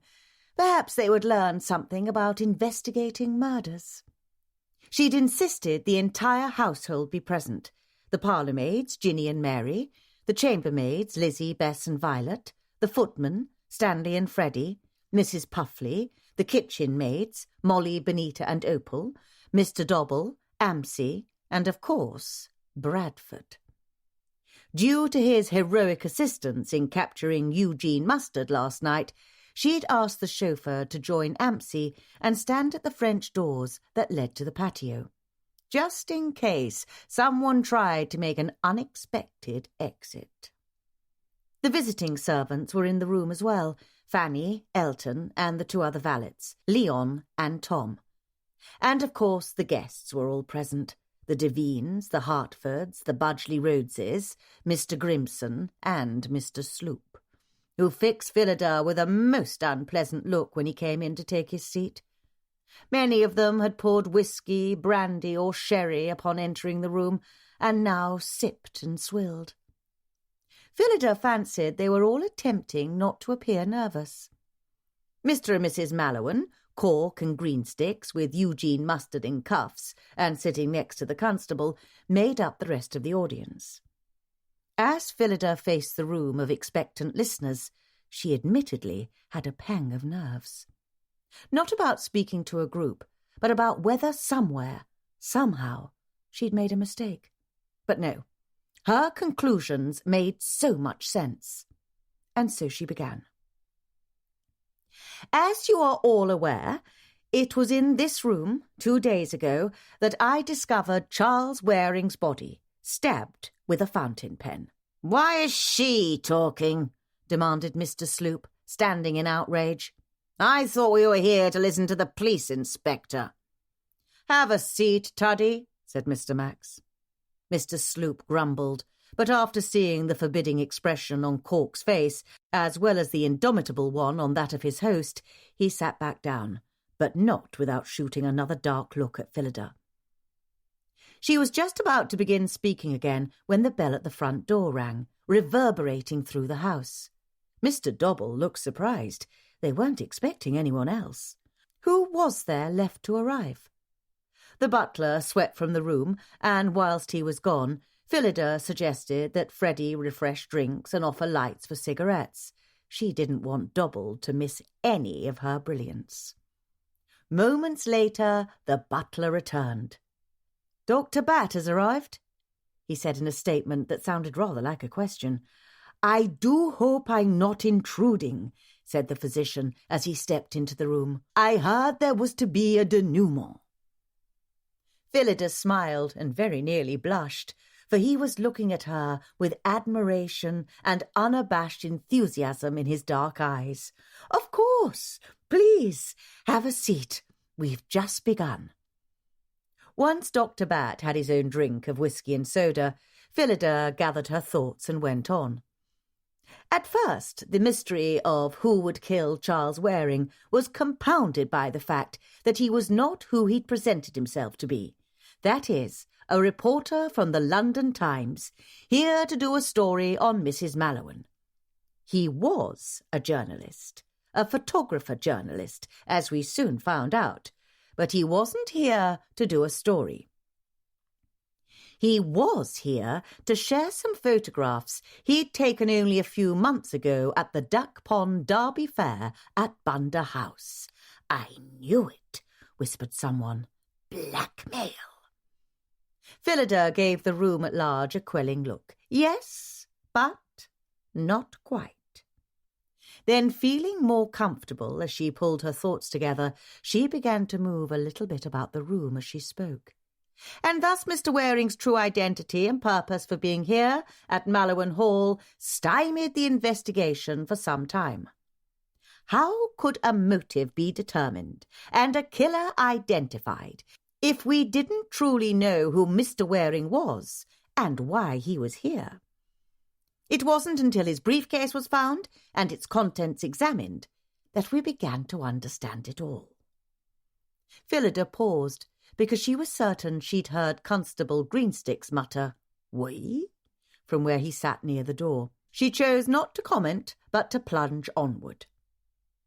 Someone went into Mr. Waring's bedchamber and removed a notebook from the briefcase the morning after his death. I'll get to that particular event in a moment. The notebook was discarded, then later found by Mrs. Mallowan, who has a propensity for, collecting and using notebooks or notepads from wherever she finds them. Although any incriminating pages were torn out, the impressions made by Mr. Waring's pen went through to a page beneath, and we were able to decipher those notes earlier this morning. The most recent page that had been removed had a note that read, "There are more where these came from." A rather threatening statement indeed. Phillida looked around at her audience, but gave no further information. Not long after that, we learned from Lizzie, one of the chambermaids, that Mr. Waring had been speaking to what sounded like a female in his chamber. No one saw or heard anything to confirm this, But later, when I learned that there was a lipstick stain on Mr. Waring's collar when he was found here in the library, I realized that had to be true. But who was the female with whom he'd been talking? And obviously in conducting other business, likely in the library, at midnight. That is a question I shall also answer momentarily.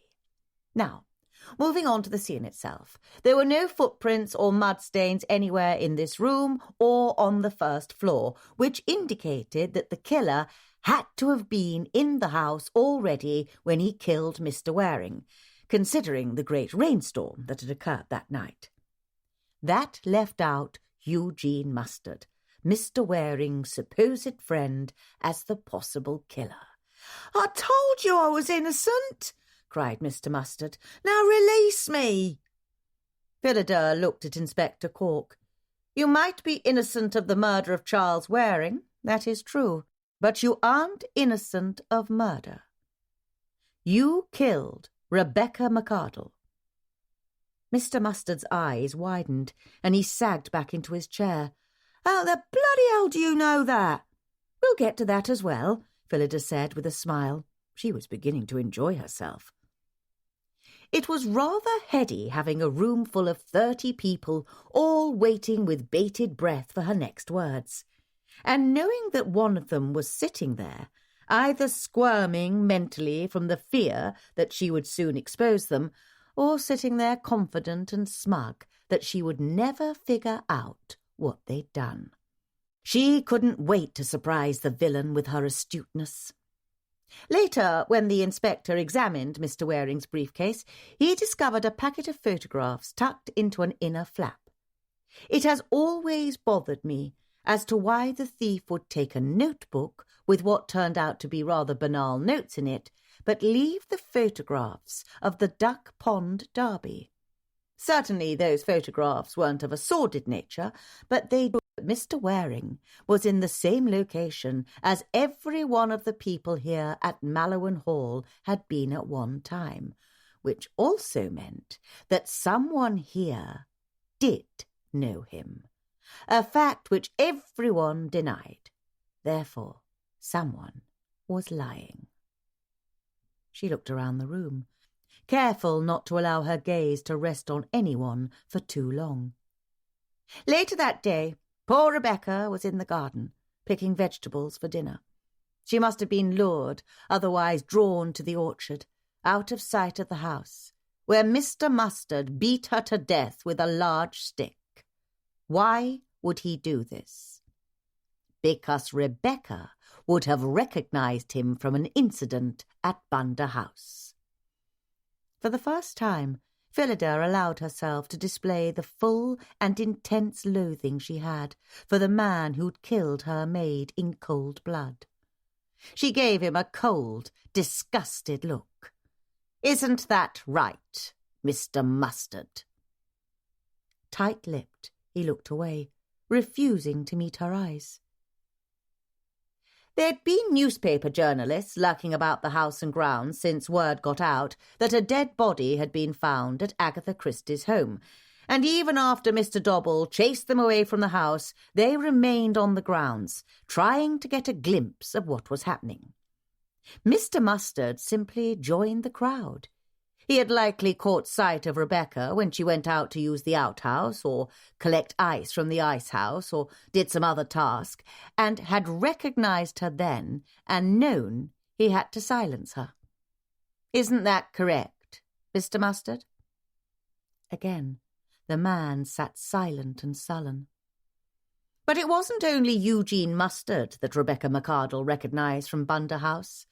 She was quite overset on Wednesday night, when she caught a glimpse of everyone at dinner, probably when she was helping the footman to clear the table at the end. She recognized 2 other people at the table, one whose presence greatly worried her. So much so that she intended to remain cloistered in the kitchen for the rest of the house party, in hopes of not being seen. It wasn't difficult for her to do that, of course, being a kitchen maid. They don't leave the kitchen area most of the time. She had no idea that she wouldn't even be safe in the garden, though, did she? There were quiet murmurs, mostly from the other maids, and Phillida saw Lizzie reach over and grasp Bess's hand tightly. At the time, I didn't know anything about Rebecca's concerns, but her friends knew. And they also remembered what she'd said about her time at Bunda House, about how she'd walked into a bedchamber that was supposed to be empty, only to find it occupied by two men in a very compromising position. I wasn't aware of any of that until after the half-burned photographs were found in the fireplace in the grey room. It was clever of whomever Charles Waring had threatened with those pictures to use the fireplace in a vacant room to dispose of them. Unfortunately for that individual, the maids here at Mallowan Hall are so stellar that they noticed a fire in the middle of July and saw that the hearth needed to be cleaned, in a room that was supposed to be empty. The pictures, as I'm certain you have all learned before now, are of an explicit nature. The subjects of the photographs were not identifiable due to the destruction of most of the images. However, I was able to ascertain that the pictures were taken at Bunda House and that they were taken by Charles Waring. And then, yesterday, I found the greater part of one more photograph under the mattress in the room at the Screaming Magpie, where Eugene Mustard was staying. Unfortunately for him, that portion clearly showed his face, revealing him as one of the men in those intimate pictures. The other man is someone in this room. Phillida paused here, as she'd expected the low gasps and shocked looks that took place. She had been watching a particular person's countenance and was pleased to see a subtle confirmation of her conclusions reflected therein. Once the reaction subsided, and even more drinks were refilled and more cigarettes lit, she continued. Now, let us back up a bit, shall we? Let us uncover the real reason Mr. Waring and Mr. Mustard came to Listley and Mallowan Hall. During my interview with Eugene Mustard, he said many things that were half-truths. For example, he claimed that Charles Waring had come to Mallowan Hall to confront a man about the way he treated his wife. That was partially true. He did want to speak to a man, but he more desperately wanted to speak to a woman with whom he had become infatuated, and likely had an affair, during the Duck Pond Derby at Bunda House. Charles Waring also came to Mallowan Hall because he was in the possession of these compromising photographs. That was where Mr. Mustard came in. I wondered how someone could take such intimate photographs without being noticed or exposed, and I realised it was because Eugene Mustard was a willing participant in the setup. I suspect, although I cannot prove, that Mr. Mustard and Mr. Waring made a partnership wherein they took turns creating compromising situations. Charles Waring with women and Eugene Mustard with men, and creating an opportunity for the other partner to take photographs in them in those intimate situations. And then the photographs would be used to blackmail the participants. She turned to Eugene Mustard. Am I correct in that surmise? To her surprise, he lifted his chin and scoffed. Been doing it for 2 years now. Going to big festivals and fairs, finding a mark and getting the pictures. Not difficult at all. Charlie was very attractive to women, and well, he shrugged. Men aren't quite as discriminating. That's how you bought such an expensive automobile, isn't it? And wear such fine clothes. How else would you have had the money to do so? Made a lot of blunt, he replied smugly. In this case, at Bunda House, however, Charles Waring actually fell in love with a woman, and that rather mucked up the plans a bit, didn't it, Mr. Mustard? He was mooning all the time, talking about getting her to run away with him. It would have ruined all our plans, said Eugene Mustard. Quite so, said Phillida. But I didn't kill him. No, you didn't kill Charles Waring. Someone else did that. But you did kill Rebecca McArdle. Because when you were at Bunter House, she walked in on you and one of your, what did you call them? Marks. She clearly saw you and could easily have exposed either of you. Poor Rebecca was quite overset by the sight and felt rather unsafe at Bunter House after that.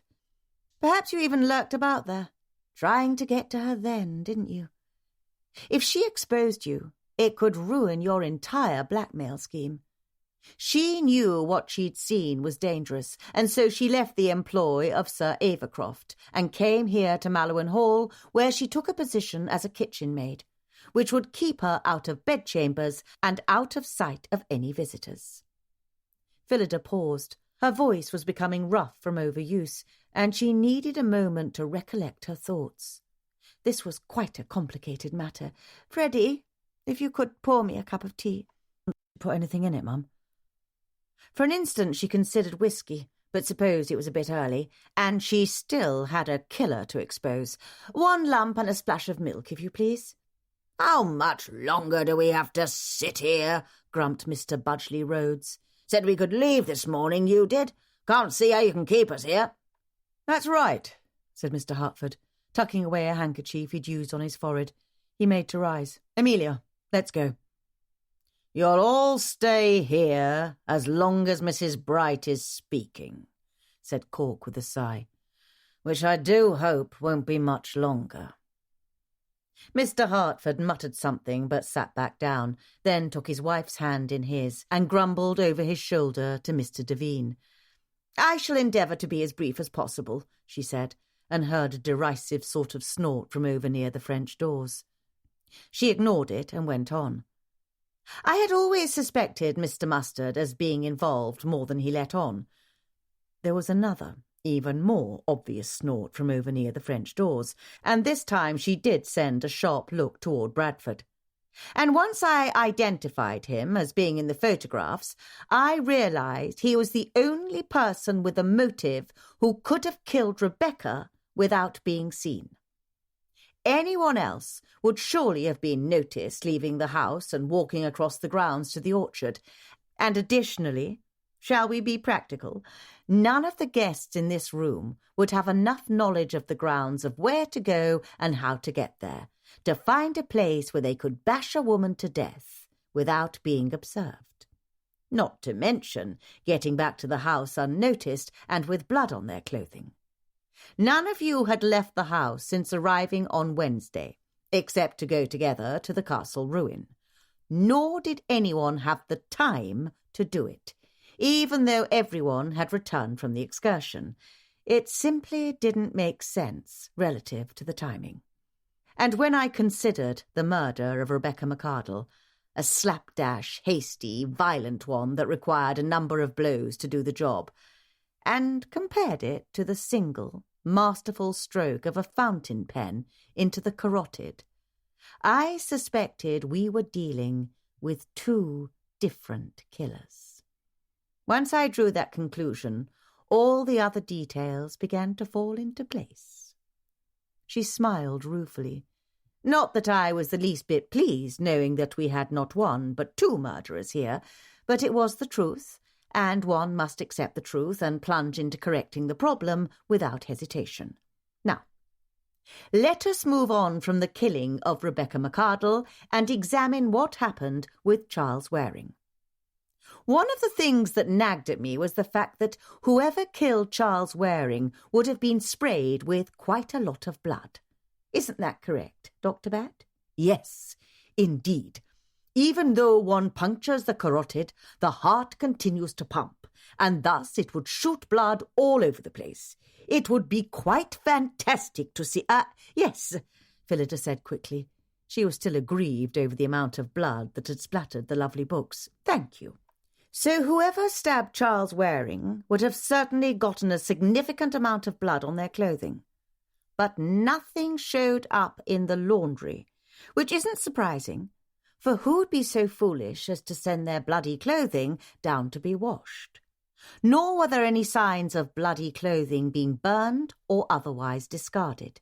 Again, the staff here would certainly have seen or noticed anything unusual, and so I surmise that the bloody clothing would have been stored or packed away in the individual's trunk of clothing, hopefully to be kept out of sight from valets and maids.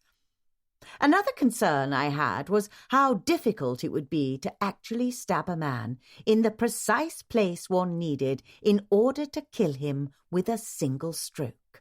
Now, I learnt later that Mr. Waring had been quite inebriated at the time of his death, and so that would certainly have made him slow, sluggish, and perhaps not quite as aware of his surroundings. But those facts made me think differently about his killing, especially when it became clear the murderer had come up from behind him to fatally stab him. I had already determined that the murderer had to be a man. For who else would have the height and strength to drive the fountain pen into his neck? Part of the reason for that conclusion was that I happened to be a witness to the individual who took the notebook from the briefcase. Whoever it was clearly removing incriminating evidence. Although I didn't see who it was, I did hear the way they moved and walked. The heavier footfalls clearly indicated a man. But there was something else that would give me the ability to identify him. Squeaky shoes. She looked around the room, and her eyes stopped on a specific individual. Just like yours, Elton. Chapter 28. The handsome young valet shot to his feet. "No, I didn't do it. I didn't kill anyone." After the briefest moment of suspense, Phillida shook her head. "No, I don't believe you did. You may sit down, please, and allow me to continue to explain." She looked at her audience and saw more interest reflected there now, as well as some tension around the mouth of a particular individual's countenance. Excellent. As I mentioned previously, I never understood why the person who stole the notebook from the briefcase didn't also snatch the pictures of everyone that were taken at Bunter House. It took me some time to realise why, because that person, Elton, didn't know what he was supposed to be retrieving or why. He had just been told to take the notebook, and he did what he was told, as any proper servant would do. The visiting valet relaxed visibly, and when he started to speak, she held up a hand to stop him. She didn't want Elton getting ahead of anything and ruining her story. And so, who would ask a servant to do such a thing? Whoever did so was very clever about it, I must say. First, the individual asked a visiting servant who wouldn't know his way around the house, as was demonstrated last night when Elton was looking for the music room at midnight in order to retrieve his master's cufflink, or even know who was staying in which chamber to do the job. Elton's master, Mr. Sloop, was on the 3rd floor, and therefore Elton wouldn't know whose room was whose on the 2nd floor. And so when he was asked to retrieve a notebook from the briefcase in the grey room, he simply assumed he was being asked to do so by someone who had the right to access the room. Am I correct, Elton? "Yes, Mom," he replied, his eyes gleaming with gratitude. "That's exactly how it was when—" "Please, I'd like to tell them all who it was at the proper time. Shall I, Elton?" Phillida said as Freddie brought her cup of tea. "Yes, Mom." Only Phillida saw Elton's eyes flicker in a certain direction, and once again she was pleased to have her conclusions confirmed. So, let us step back once again and look at Mr. Waring's activities when he arrived here at Mallowan Hall. She took a bracing sip of tea. Charles Waring arrived late. He joined everyone for dinner, where he presumably had his first contact with the woman he'd come to care about. Shortly afterward, everyone met in the music room for drinks and bridge, although apparently Mr. Waring took a detour to his chamber to freshen up after his travels. whilst he was up there, his, shall we say, paramour met him, and they had a brief conversation, or more. That might have been when she deposited the lipstick on his collar. At least, that was what I originally thought. So, now we come to the crux of the matter, why Charles Waring was killed. It's very obvious. Surely you've all drawn your own conclusions by now. He was killed in order to keep those certain photographs from becoming public. Eugene Mustard's companion in those pictures would stand to lose everything if the images became public. His social standing, his wealth, and quite possibly his liberty.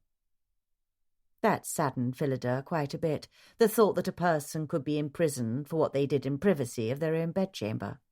"Well, are you going to tell us who it was so the bloody chap can be arrested, then?" snapped Mr. Budgley Rhodes. I certainly am, but once again, it's not quite that simple, she said, fixing her most severe look on the room at large. We are talking about a murder here, ladies and gentlemen. Cold-blooded killing. Phillida gave Inspector Cork a significant look. Her hands felt a little damp, her belly a little queasy. This was it. If she was wrong, if she'd somehow missed something, some fact, some conclusion... But no, she hadn't. She knew she hadn't. As it turns out, I was wrong about the murderer being the subject of the photographs. Although he would have everything to lose should they become public, he wasn't the only one whose lifestyle would be jeopardized. His wife would lose everything as well, wouldn't she? There was a general sitting up of everyone in her audience then. Now they were really engaged. A murderess was far more interesting than a male killer. What I believe happened is that Charles Waring met up with the woman he'd fallen for at Bunda House, the woman whose husband mistreated her by having affairs, not with other women, but with other men. She would have been shocked when he showed up unexpectedly at dinner. For whatever their affair had been back at Bunda House, it had certainly never meant anything to her, and so, as soon as she could, she met him upstairs to try and find out what he was doing here. He wanted to convince her to run away with him, a ridiculous notion, of course, that she, a woman of the gentry, would run off with a journalist. But Mr. Waring had been presenting himself as someone with a good amount of money, thanks in part to his ongoing blackmail scheme, and, well, love can be supremely blinding and cause one to take quite silly actions. I'm referring to his actions, not hers. There was never any chance that she would run off with Charles Waring. She was certainly shocked and dismayed by his arrival, but she is nothing short of a sharp, calm, cunning individual, and so she made arrangements to meet him in the library after midnight. I'm not certain when he told her about or showed her. He probably even trustingly gave them to her, that is, the photographs of her husband with Eugene Mustard, and it doesn't really matter. Poor Charles Waring thought that the pictures would shock her enough to make her want to leave her husband and run off with him. But in reality, I believe that she was already quite aware of her husband's propensities and didn't care about them at all. It might even have been part of their marital arrangements. After all, she obviously had her own affairs. Here Phillida looked at Elton again. One can only assume she, showed her gratitude for your running an errand for her up to the grey room, didn't she? His face was bright red, and he gulped. She said it was her husband's notebook, and that I was to retrieve it for him, but not mention it to anyone because he was sensitive about forgetting things. Of course she did. She really didn't leave any stone unturned, did she? The blood on her dress? Oh, yes, she was indeed the killer. She had to make certain those photographs never saw the light of day. It became so patently obvious to me when I saw the placement of the lipstick on Mr. Waring's collar. It was on the inside of the collar, on his left side, and he'd been stabbed from behind on his right side. How easy it would have been to be standing behind him, looking over his shoulder, as he perused a book about historical country inns. Here she glanced meaningfully at Cork, which they no doubt were discussing visiting after their escape, a logical continuation after the conversation at dinner. He wasn't a terribly tall man, and she would have been wearing heels, or perhaps he was even sitting in a chair she'd pulled into place for him. She was very possibly kissing him along the neck as he paged through the travel book, lulling him into complacency. As I've mentioned, he was quite inebriated, likely by design on her part, and then Phillida made a stabbing motion right in his neck. She wasn't rushed, wasn't hurried, had plenty of time to make certain it was a single blow in the proper location, which would mean certain death. The room was utterly silent. Everyone was looking at Mrs. Budgley Rose, Mrs. Devine, and Mrs. Hartford in turn. Phillida didn't need to look at them. She was, in fact, watching the husband, because until now she hadn't known whether he was complicit and aware of his wife's actions or not. The expression on his face told her that he had not been aware, and for that she felt supremely sorry for him. He'd done nothing wrong, but now his entire life would be shattered. How did I determine which of the married women was the murderer? It couldn't be Mrs. Budgley Rhodes, because it was obviously not her husband in the photographs. The shape of his limbs made that clear. And so that left me with Tana Devine and Amelia Hartford. Ultimately, it was the lipstick and the dress that helped me determine who the villainess was. The lipstick was a crimson red, a hue with cool blue undertones, one that only certain women can wear without it clashing with their colouring. But of course, women do wear lipstick that doesn't suit their complexion or their hair, so I couldn't rely on that fact alone. But the dress that must have had blood all over it from the spraying carotid. Where was the dress? There was no sign of ruined clothing anywhere, but then again, yes, there was.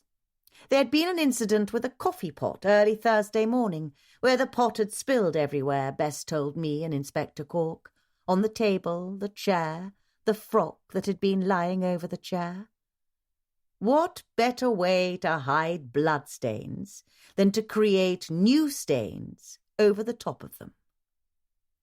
Isn't that correct, Mrs. Devine? Chapter 29. As the room exploded with gasps, Tara Devine merely looked at Phillida with her cool, dark eyes. You think you're clever, do you? Well, but not quite as clever as I am. She stood holding a very small, pearl-handled gun that, despite its size, appeared quite lethal. "Tana!" cried her husband in a low, agonized moan. He reached toward her blindly. "No, you didn't. You couldn't." His wife looked at him, and in that moment Phillida saw not a cold-blooded murderess, but a sad, exhausted woman with love and true regret in her eyes. "I'm sorry, Geoffrey. So sorry. But I couldn't let that little weasel do that to you, and to me. But really, to you. I just couldn't allow him to drag you through the muck. I really do love you, you know." "I know. Tana, please. Don't do anything else. It's too late, darling. It's really too late. It's all over and done. Everyone here knows about it all. What more is left for us?" Still holding the gun, she swiveled and pointed it at Mrs. Hartford, who'd been sitting frozen and open-mouthed since Mrs. Devine's name had been announced. "And you thought you could get him into bed, didn't you?" Tara Devine sneered. "Not a chance, my dear, not a chance. Which is why it didn't matter to me whatsoever that you flirted and teased and caressed Geoffrey, although your poor husband, he didn't realise, did he?" Mr. Hartford had gone very pale, and there was a faint greenish cast under his skin. Phillida thought she understood why, and it wasn't because of his wife's actions. But she decided to keep that bit of information to herself. There was really no reason to destroy the life of another person here today. "Now, Mrs. Devine, let's not make another—" "Hush up there, Inspector. I've got the floor now, and I must say, I wasn't worried at all when I saw you and the constable here bumbling around, trying to determine what happened. It wasn't until she began to get involved that I became a bit nervous. Still, I didn't expect you to put it all together, Mrs. Bright. I thought I'd covered my tracks very well." "Leaving the matchbook from the old Ivy Inn by the fireplace in the grey room was a nice touch," Phillida said. "It did make me think. But in the end, it was the lipstick and the missing blood-stained clothing that filled it all in for me." Tara Devine sighed regretfully. "It always takes a woman to get things done properly, doesn't it? Now, if you'll just get out of my—" Everything happened so quickly. Phillida was never precisely certain what actually occurred. There was a flurry of movement from near the French doors, a loud crash, and then something flew through the air, just missed the top of Mrs. Budgley Rhodes's head. She shrieked, of course, and then suddenly Mrs. Devine was crying out in pain and outrage. When Phillida looked over, she saw that Bradford had grabbed Mrs. Devine by the waist from behind and had closed his large dark hand over her pale wrist. He had forced her hand, the one holding the firearm, down and was obviously squeezing her in order to force her fingers open and drop the weapon. Everyone was still. Even Mrs. Budgley Rhodes, whose Gibson girl knot had been bumped a kilter by a small pillow flying through the air during the moment of struggle, was frozen. Other than Mrs. Devine's soft, gasping breaths as she struggled to keep hold of her weapon and surely to attempt to utilize it, the room was perfectly silent. At last, with a low cry of fury, Tara Devine released the gun, and it fell harmlessly to the floor. Constable Greenstick sprang into action, going immediately to relieve Bradford of his prisoner, while everyone else exploded into shock and excited chatter. Dr. Bat went over to Phillida right away. He was beaming beneath his glorious moustache, and taking one of her hands in his, he said, "Very well done, Mrs. Bright. You had me hanging on every single word.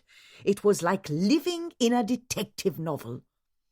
Phillida smothered a wry comment. He'd had no idea. "Yes, indeed," said Mr. Dobble, who'd unbent enough to almost give her a smile.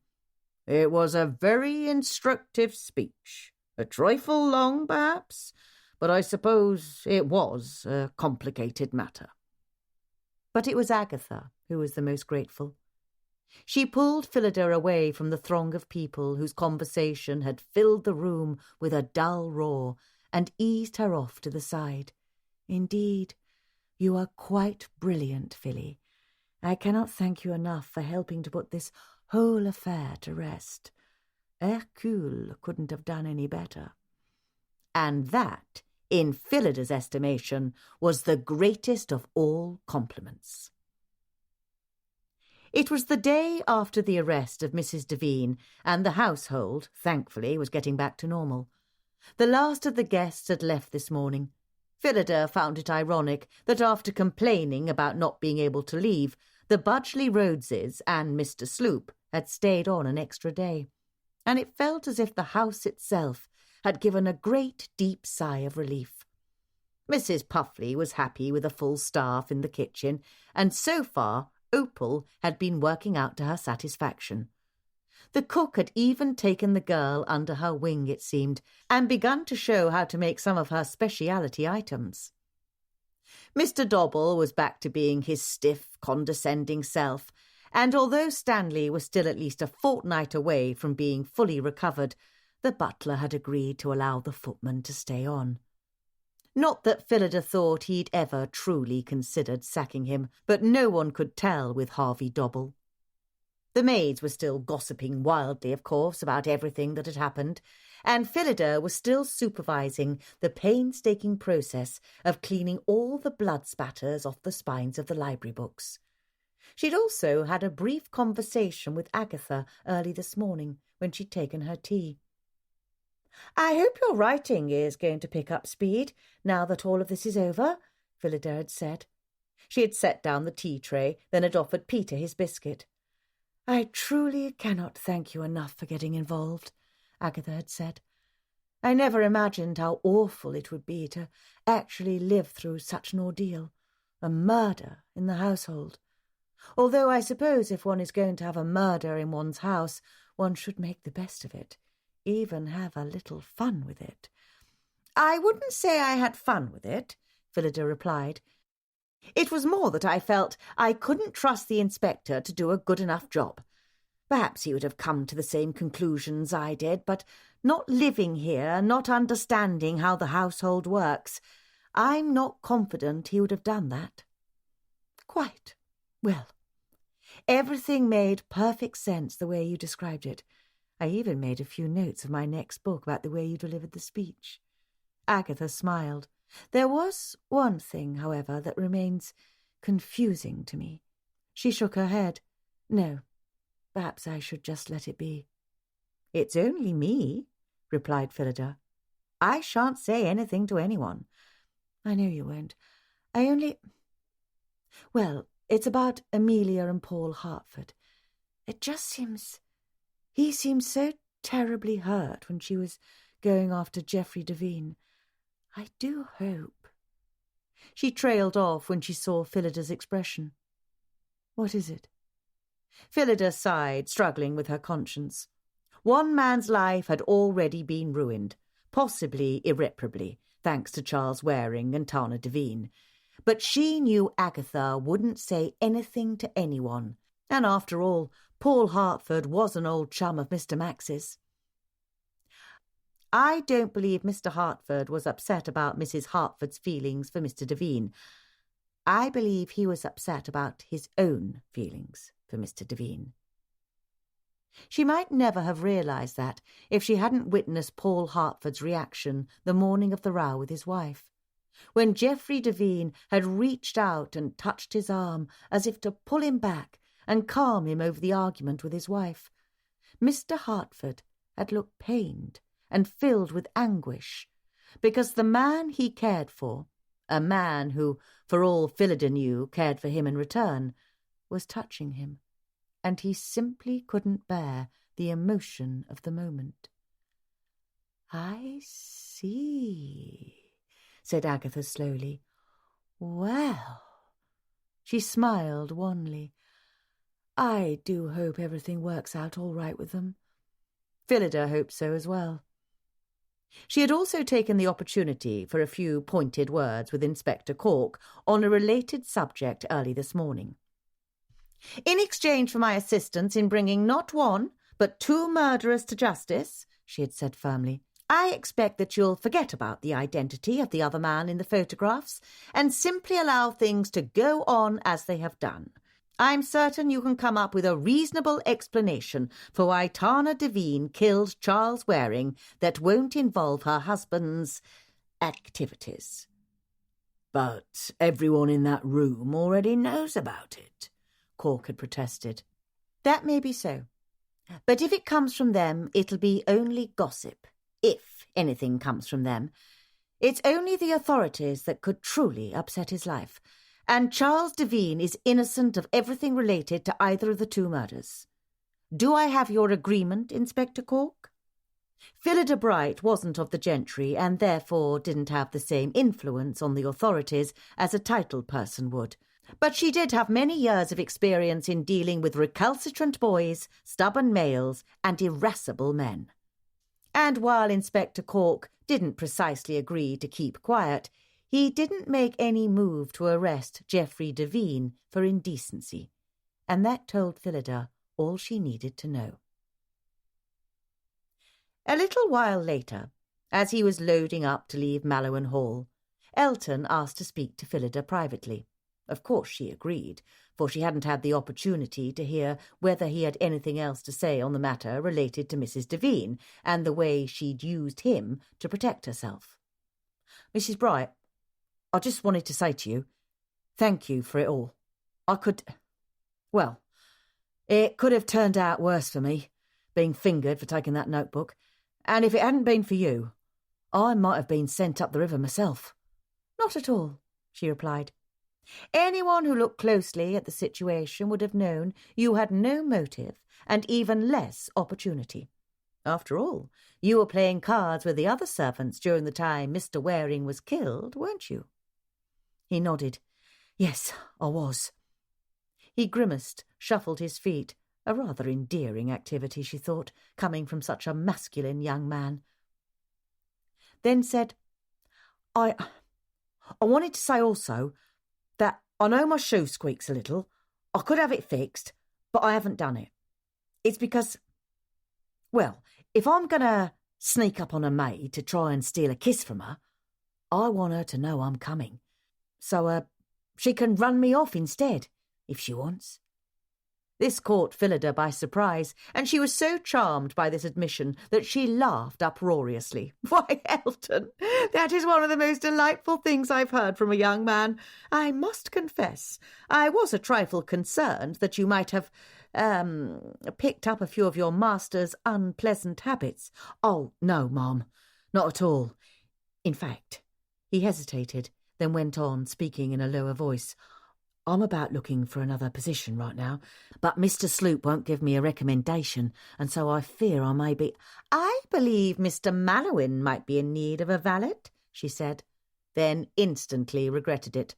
As pleasant as Elton was, she could only imagine what sort of effect having a thoughtful, good-looking young man like him on the staff would have on her maids and their productivity. It would wreak havoc, she was certain. But the damage had been done, and Elton was already looking at her with shining eyes. He really was a very attractive young man. She could see why Tana Devine had— "Thank you so much, Mrs. Bright," he said effusively. "I wouldn't presume, but it would be an honour to work here at Mallowan Hall with all of you." Oh, dear. Later in the afternoon, Phillida left her sitting room and descended the steps to the kitchen. She'd been putting off this conversation long enough, and since Phillida Bright was no shrinking violet, no coward, and not one to shirk her duty, she gritted her teeth and marched across the lawn to the garage. She hadn't reached the building when Bradford came into view from around the back of it. As usual, he was coatless, hatless, and gloveless. The dark grey shirt he wore had the sleeves rolled up, but no sign of grease or oil stains. There were some strange marks that looked like scrapes of mud on his lower legs. When he saw her, he stopped short and settled his hands on his hips. His entire demeanour was uninviting, but he said nothing as she approached.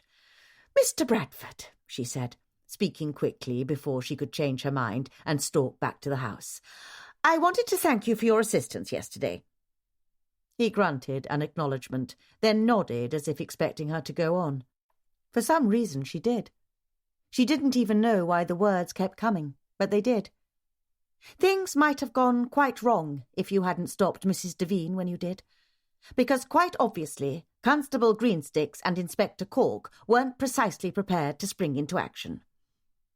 "Wasn't that why you stood me and Amsey at the French doors in the first place?" "I was only doing my duty," he replied.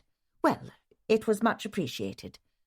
She turned, ready to find solace in the house, away from the vexatious man. What about Eugene Mustard? She spun back. What about him, Mr. Bradford? You scoffed when I suggested he might be a suspect. The man was infuriating. I was speaking of the murder of Charles Waring. Mr. Mustard was not a suspect in the murder of Charles Waring. But he is a killer, nonetheless. And during your very detailed speech, you claimed you suspected him all along, Bradford pointed out, in what he likely thought was a reasonable tone. And I suppose you suspected him? I wasn't sticking my nose into other people's business and trying to solve a murder, and so I wasn't suspecting anyone. She felt her nostrils flare, and she managed to keep her tone steady. Very well, then, Mr. Bradford, you've made your point. Never say that Phillida Bright wasn't reasonable. But apparently the chauffeur had more to say on the subject. You nearly let him get away. Who? Mr. Mustard? What?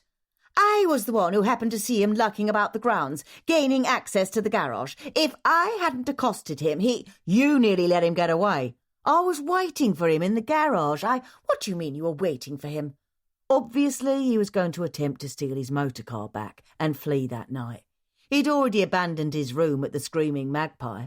Oh, did you not draw that conclusion, Mrs. Bright? His smile was filled with genuine humour, and the corners of his eyes were crinkling with delight at her consternation. Well, of course I suspected he was going to be trying to retrieve his vehicle, but you nearly ruined the whole thing. I was lying in wait and was going to stop him after I was certain he didn't intend to make any other mischief, like disabling another automobile or stealing anything else. But you had to start shrieking and turning on the lights. And what on earth did you think you were going to do with that measly umbrella? Phillida was nearly speechless. She simply couldn't carry on a conversation with that man any longer. Very well, then, Mr. Bradford. Once again, you've made your point. I see that it's time for me to return to my... It was very clever of you to figure out about the dress, he said, stopping her in her tracks. She turned. It was utterly simple logic. If there was no blood-stained clothing, what had happened to it? It was clever, he said again. I'm certain Mrs. Devine would have gotten away with her crime if you hadn't been interfering in a police investigation. She supposed, as compliments went, that was about the best she was going to get from Mr. Bradford. I read quite a lot of detective novels. I could see that the authorities weren't... What on earth is that? All at once, a black bundle of something came tearing around from the back of the garage. It was barking. Phillida looked down in horror at the wild mass of unruly black fur. Goodness! It was as if Bradford's mop of hair had duplicated itself into a living creature with beady black eyes, a manically waving tail, and a long, pink, wet tongue. It's a dog, replied the chauffeur, who'd crouched to greet the feral beast, which seemed intent upon washing over every bit of the man's face with that slathering tongue. Actually, she's just a puppy. Phillida shuddered and stepped back. Fortunately, the creature hadn't seemed to notice her yet. I can see that it's a dog, she replied, looking at the thing sceptically. It was far too large to be a puppy. But what is it doing here? Mrs. Puffley suggested we might want to have one, to keep intruders away and to help chase the foxes from the chicken coop. I concurred it would be an excellent idea to have a companion in the garage, said Bradford. He was actually laughing as he attempted to remove his face from the enthusiastic washing it was receiving. If the foolish man really wanted to avoid the slathering, all he had to do was stand up, didn't he? Mrs. Puffley mentioned something to me about a dog, but we already have Peter and... I put it on my list to Mr. Dobble, Bradford said, standing up at last. He had an idiotic grin on his face as he did so. And Phillida blinked, because she had never imagined he might look so ungruff. And he approved it. Mr. Dobble approved a dog? Surely the world was being turned upside down as she spoke, but he loathes animals. Cats, dogs, horses, especially rats and mice, even birds. So I cannot imagine. Well, it was on my list, and she's here now. And here she's going to stay, aren't you, little miss? Bradford said, leaning down once again to pet the squirming, leaping, wagging creature. We just have to come up with a name for you, don't we? And then the unthinkable happened. The beast discovered that Phillida was standing there. With a joyous yelp, she, apparently the canine was of the female sort, launched herself at Phillida. No, off, away, she said, stepping back so quickly she nearly tripped over her own feet. To her utter mortification, Bradford caught her by the arm as she staggered backward. The furry beast, who was the size of 2 Stiltons, didn't seem to understand and leapt at her again. Phillida felt the brush of a wet tongue through her stockings, and the creature jumped so high in an effort to gain her attention that her fur brushed over the back of Phillida's hand. It was cloud soft, not at all wiry as she'd expected. But that still didn't mean Phillida was going to allow it to touch her. Get it, away, she said from between clenched teeth, as Bradford watched with unconcealed humour. All right. You don't need to get in a lather over it, he said. And still chuckling, he bent down to pick up the twisting, writhing mess of dark fur. This is the 2nd time in 3 days I've been accosted by unwanted attentions, Phillida said primly. Ah, yes, the obnoxious Mr. Sloop, replied Bradford. How did you know about him? Phillida said, surprised. Mr. Dobble and I were witness to you knocking him over the berm of moss and myrtle into the goldfish pond. It was a battle plan well executed, I must say, Mrs. Bright. Taken by surprise, she lifted her chin. Thank you. She looked at the still wriggling beast in his arms, who seemed almost rabid in her desire to be set free. If you insist upon keeping that thing, please don't let it come near me. Might I remind you that you came out here into her domain, Mrs. Bright? Said Bradford smartly, turning his face away to avoid a bright pink tongue. She lives in the garage now. Very well, I shall keep myself as far from the garage as I possibly can, she said. One can only hope, he muttered. Mr. Bradford, I really think... She barely caught herself from stomping her foot. So vexing. I have the perfect name for her, he said suddenly. Phillida, who had once again spun around to stalk to the house, turned back. And what is that? She asked suspiciously. Myrtle. I believe I'll call her Myrtle, in honour of a well-executed battle plan. Phillida Bright's orange sage syrup. Oranges are dear to come by in England in the 1930s, so when they do make their way to Devonshire, Phillida Bright ensures that no part of the orange goes to waste. Mrs. Bright oversees the making of this autumn-inspired syrup in the distilling room, so as not to get in the way of Mrs. Puffley and her kitchen maids, although she does use the ovens for the roasting. In return for invading her space, Mrs. Bright promises Mrs. Puffley her own quantity of the syrup once finished. Mrs. Bright recommends adding a generous amount of syrup to hot tea instead of lumps of sugar. And if one is in the mood for a hot toddy, a dollop of whiskey should also be added to the tea and syrup. However, Mrs. Bright's favourite use for orange sage syrup is to simply mix it into straight whiskey, brandy or cognac for a cosy, bracing autumn drink. One can imagine that Mrs. Bright might employ this libation after a long day dealing with Mr. Dobble. The syrup may also be drizzled over scones, vanilla cake or pancakes, if one desires as well. Ingredients: peels from 2 to 4 washed oranges, 1 to 1½ cups of honey, 1/4 cup of brown sugar or regular sugar, 10 to 15 large fresh sage leaves, including the stems if you like. Directions. Mrs. Bright roasts the orange peels in the kitchen oven by putting them on a cookie sheet at 400 degrees Fahrenheit for approximately 1/4 hour, until they turn a little brown and become fragrant. She suggests watching them closely so they don't burn. Add all the ingredients, plus 1.5 cups of water to a saucepan. Bring to a boil, stirring occasionally. Once boiling, turn heat down to simmer. Stir occasionally. Mrs. Bright is not concerned if the syrup foams up a little. She merely stirs the foam back into the concoction.